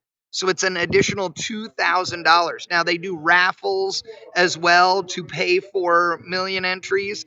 And they do raffles where you can pay, it's $50 raffles and $100 raffles. And they do the raffles and they give away an entry into the million for today. And they did that. They did the last one this morning. But again, it's $2 grand, and then the buyback is 500. So you got to count on that, right? You can't go, oh, I'm going to spend the $2 grand, but not spend the 500. Screw that, dude. You're in for the 2,500. So you've got to factor that you're going to do the 2,500. Well, that's a lot of money, dude. There's no doubt about it. And if you've run, if you ran Wednesday and Thursday and you couldn't find the tree to save your soul, right? Or the car's not working right or whatever, then maybe you don't want to spend the money to go into the million, and then maybe you're somebody like me who goes, if I could afford it, which I cannot, but if I could afford it, you go, you know what? If you're going to be a bear, be a grizzly, right? So you know what? Maybe I haven't been able to find my ass the last 2 days, but today I'm on, because I got to say, like, for me, I'm not the, I'm a serious racer and I love to race, but, I'm also the guy that in the bracket race kind of scenario, dude. And like, you do practice tree races and all that, dude, I'm a loud mouth, right? It is on. Like, whatever you don't like to do is what you're gonna do when I race you. Like, I don't care. I mean, it's all the mental game is honestly as much as it is the whole actual mechanics of getting the car to run the number. So to me, maybe when you've been off your game, the million is exactly where you want to spend your money. I don't know.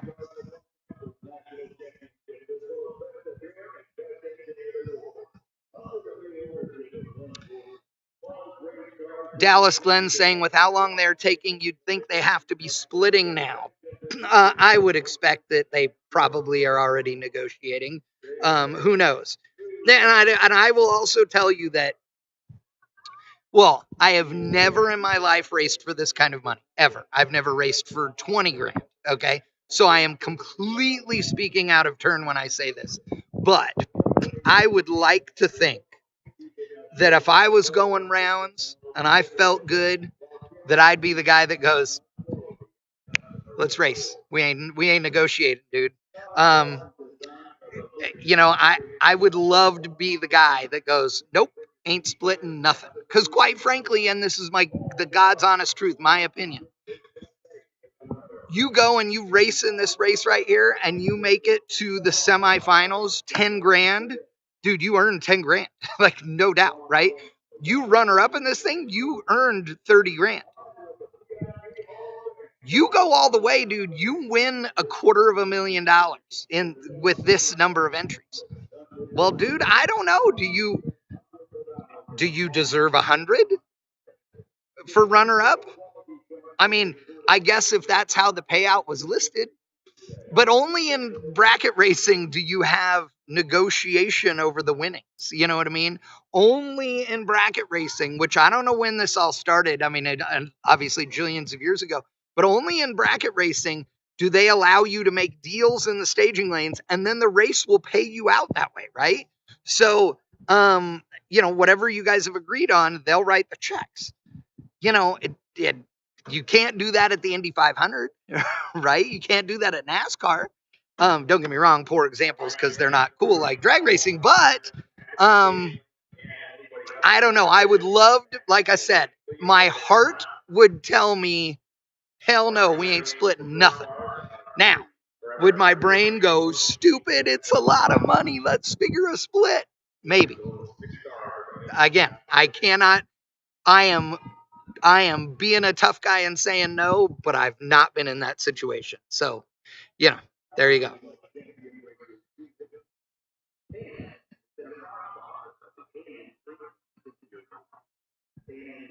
Denise Nichols. The one that doesn't split loses. Well, only if you lose. But they can't, nobody can make you split. If any person disagrees with the split, then the split doesn't happen. I don't agree with participation wallies, Casey. So yes, that's exactly kind of my thought, and you can ask my son. When my kid was in Little League as a little kid, and there was a season where they told us we all had to pay $20 so that it wasn't even $20, it was $10, so that all the kids could get little trophies if they didn't make it to the next round of the playoffs.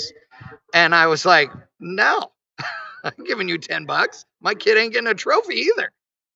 He shows up and he does a good job, I'm going to give him an attaboy. If he goes far enough to get a trophy, cool, he got the trophy. But if he didn't, then he don't get no trophy. Ask him. Yeah, Todd Piper, everybody but me.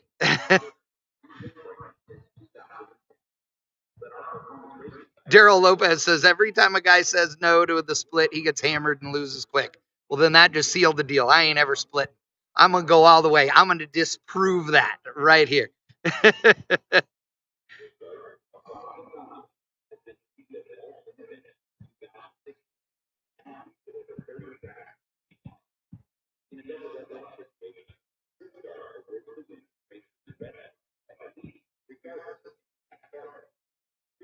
I think it's hilarious. Everybody thinks you should split.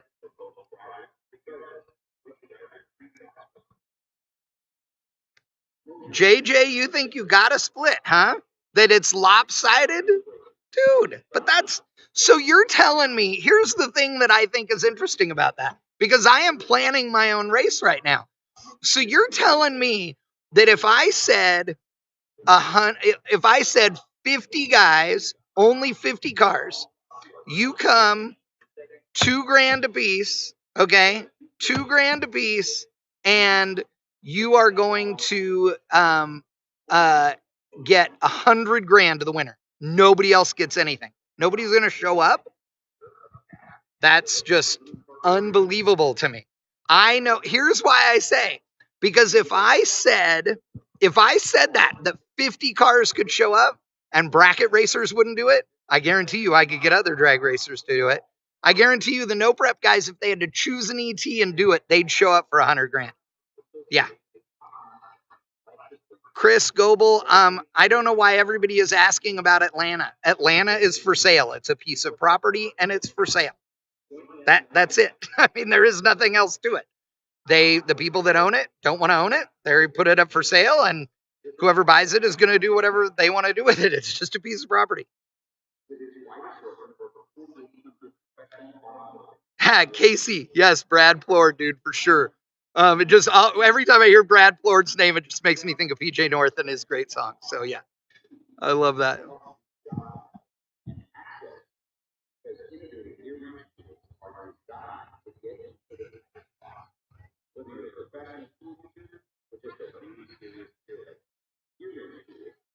Dirty Dozen, back in the day, it was stick to the flyer. Yeah, I like that, you know.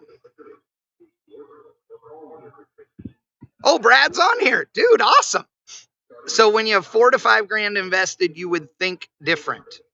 I don't know. I know what you mean. I mean, I get it. Like I said, intelligently, I understand, but my heart is like, no, you know?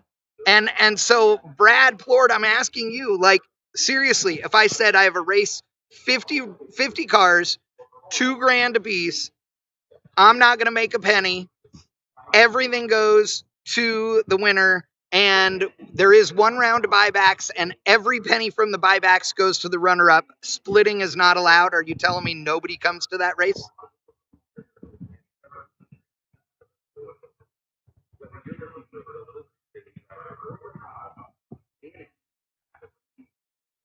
Let's see. Again, Brad, I'm so glad you entered, or you came into the chat bleachers.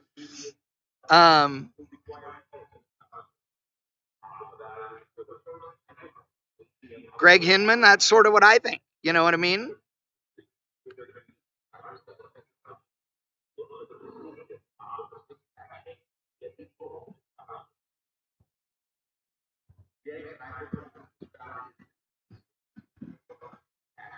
Oh, Brad, were you down there where the storms are at? Anybody that's watching that was in the storms, I have friends in the Nashville area and just south of Nashville. They were all okay. Said it was further south, like into Alabama. But anybody that's watching that was affected by the storms, we were scared of them in Texas. So I was up all night, you know, talking to mom and dad, waiting and worrying because I've already had a building fall down in a storm this year. So, well, not this year, but last year. So, yeah. Ronnie K, you ain't kidding. No, Colton.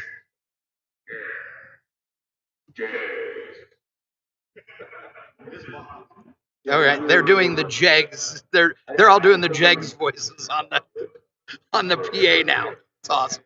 All right, the beauty of this whole Mamma Jamma right now is that I hear engines running, and that makes me happy. So this is gear wrench. Well, this is the gear wrench final.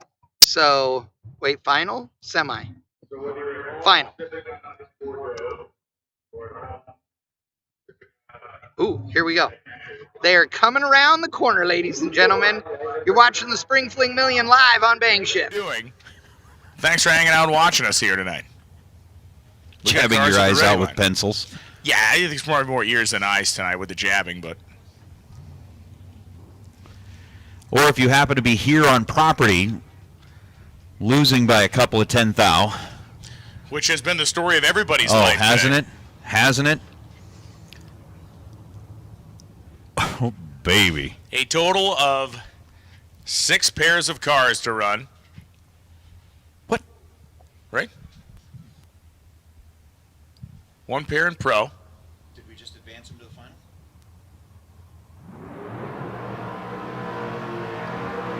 Nate Hershey being brought back up to speed with reality here momentarily after having a That's mild needed. panic attack. That's needed from time to time.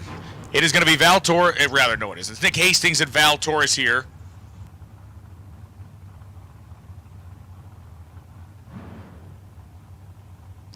Justin Lamb, right side of the racetrack. Nick Hastings on the left side. Of course, this is the final in pro. Why is it coming up?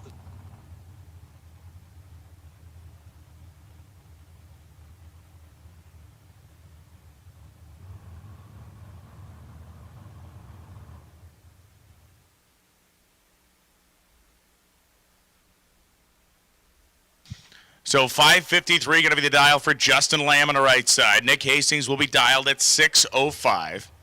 You know, Hastings, being the high-level pro guy that he is, he had a double entry, and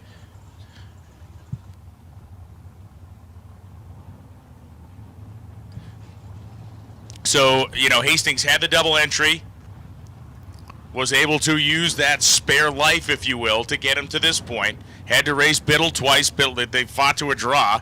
Oh, and I understand there was an incident on the return road. Yeah, that's why That's why the back of the car's all bent up. There was a contact made down there in the return road, apparently. The back of the Mustang has some cosmetic needs that will be tended to after the race.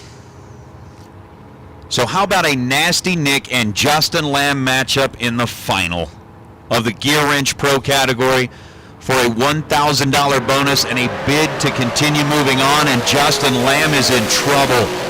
Nasty Nick leaves 00 at this end of the racetrack and goes 007, 606 on a 605. Justin Lamb was 26 leaving this end of the racetrack, and ooh, boy, Nasty Nick locking it down and will move on. Wins the $1,000 bonus, guaranteed that money, of course, wins his round money, and is now going to be part of the final 6 cars that remain in this race for $250,000. The Spring Fling Million main event brought to us by Maytag at Silver State Refrigeration. Now it's Shane Carr and Matt Lee's turn to do battle. Randy Biddle won an ATI Super Case based off a Tech Car draw, the Gear Wrench Pro Million Round 5 losers, and Carr goes red. He also a double-lettered guy, but Sugar Shane Carr, 003 red, puts Matt Lee on to the next round. Lee legs it through to a 473.8 at 145.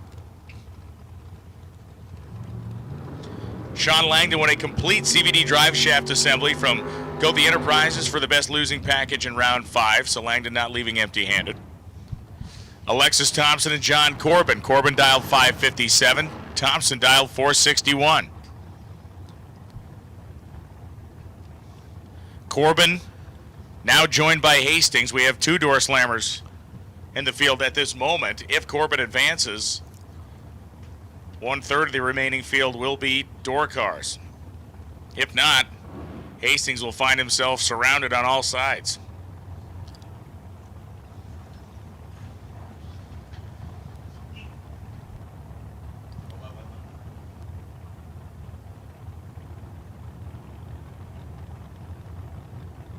That's right, too, AJ Ash down here. We could end up with half the field door cars if things go one way.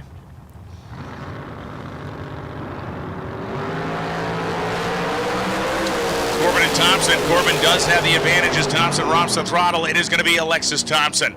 Dead on 5, 29 light, 34 pack. Corbin had the starting line advantage by 12 thou, but breaks out, taking 200s at the finish line. Stripe running 556.7 on a 557 dial-in. Very small margins as usual late in the evening here in Vegas.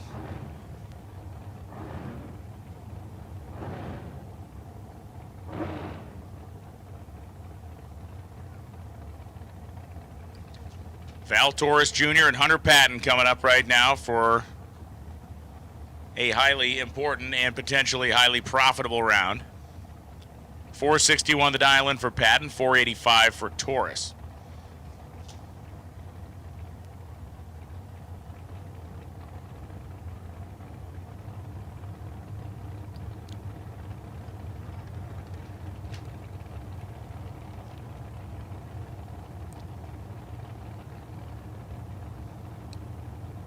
Idling at the starting line now in pre-stage, and once again, Patton flickering that bulb like a strobe light. Putting them into position, and Hunter Patton drops it red 7 thousandths of a second. 460 on a 461 after he was red at this end of the racetrack. Val Torres Jr., 14 green, and 481 on the 485. Torres. This super shootout Val guy is starting to come alive. Definitely is. Chris Whitfield and AJ Ash. Second to last pair. That little itty-bitty Pontiac Grand Am with a very tall driver in it, 579 the dial. Chris Whitfield, Littleton, Colorado, dial 465.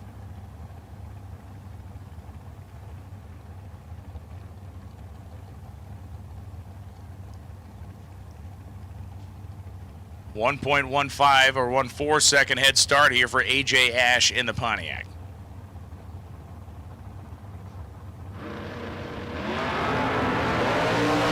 Wow, Chris Whitfield talked about how streaky Whitfield can be, and he is on a hot one now. Dead on 1, 9 reaction time, 10-pack. Ash was 23. Whitfield took 4 thou worth of stripe. I mean, just a masterpiece out there for Chris Whitfield. Gave AJ Ash no options. Ash got there second, going 5.78.1. And our final two are rolling back from the burnout. Bo Butner and Peeps Pennington. Just like we drew it up. And again, we continue with the alliteration for some reason. Yes. Bo Butner, 454. Peeps Pennington dialed in at 462.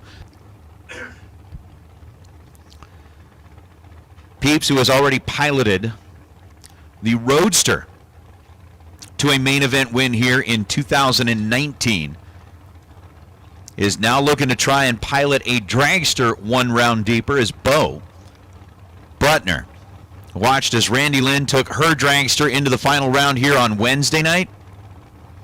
At this point, dead focused on getting around Peeps. Peeps, red by 6 thousandths of a second. Bo Butner is moving on. He is 16 green, and that means that while we were possibly going to get it, there will be no repeat this year.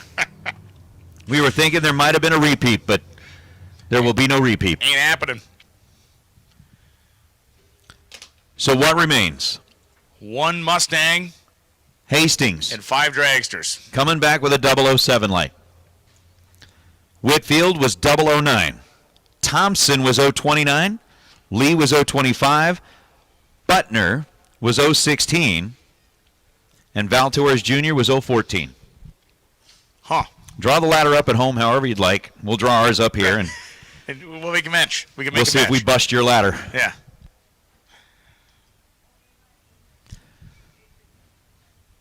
But, man. 6 of them are coming back. With Nick Hastings going to be like, that whole one of these kids is doing his own thing. Yeah, one of these things isn't like the other.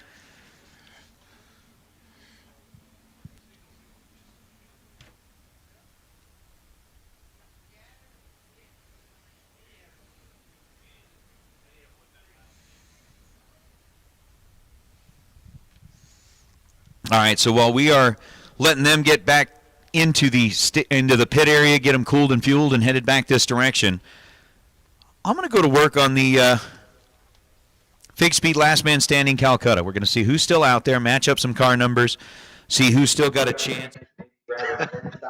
I'm sorry, but the T-shirt that I want to have made, is just black, and it just says, hold on, I have to read this because it was so good.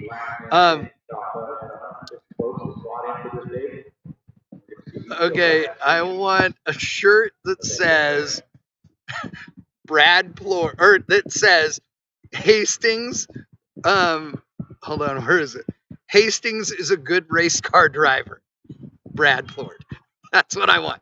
That's the understatement. I love it, dude. Brad, you're awesome. That cracks me up.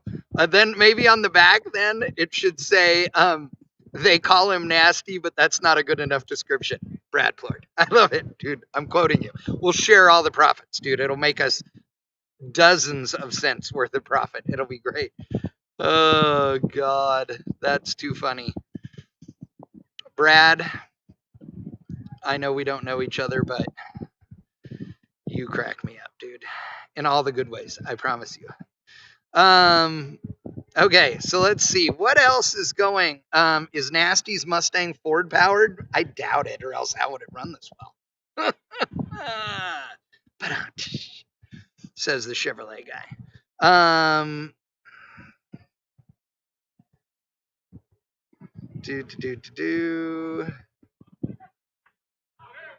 Let's see.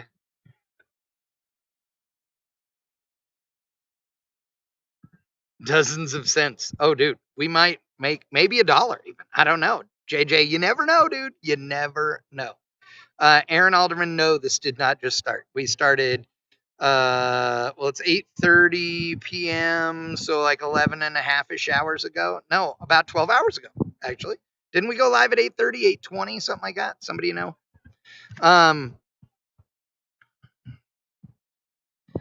Let's see. Okay, this is Ask Chad Anything.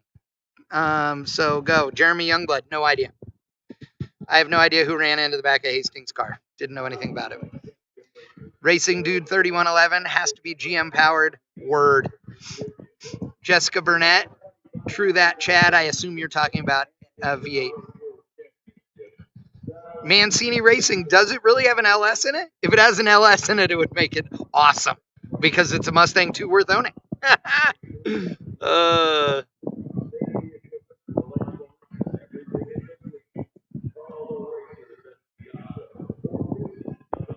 Brian Kastrom, come to Minnesota with loans for the Nationals and drink some beer. Okay, I'm in. Dude, Rob McGray says LS power, baby. Okay, let's just go with that. I don't know if Nick's car is or isn't, but I'm going to say it is. It's probably not the LS I would build, but it probably still makes pretty good power. But it probably costs a lot more than the one I would do. Ask Chad Anything. NHRA mom, God, I get that question all the time. So for those of you, whoa, almost broke things. So this beard right here, I've had a beard since the 90s. So in some form or fashion, and it's been long like this for years and years. I don't know. Years. 10 years or more that it's been this long. I cut several inches off of it at a time at random times throughout the year, so it doesn't matter. And if you have a question on how to grow a big long beard, stop shaving it. It's that easy. No, I'm not a LS. I mean, I am an LS guy, but I'm not only an LS guy. I believe in man motors as well, aka Big Block Chevrolet. Hold on, what was I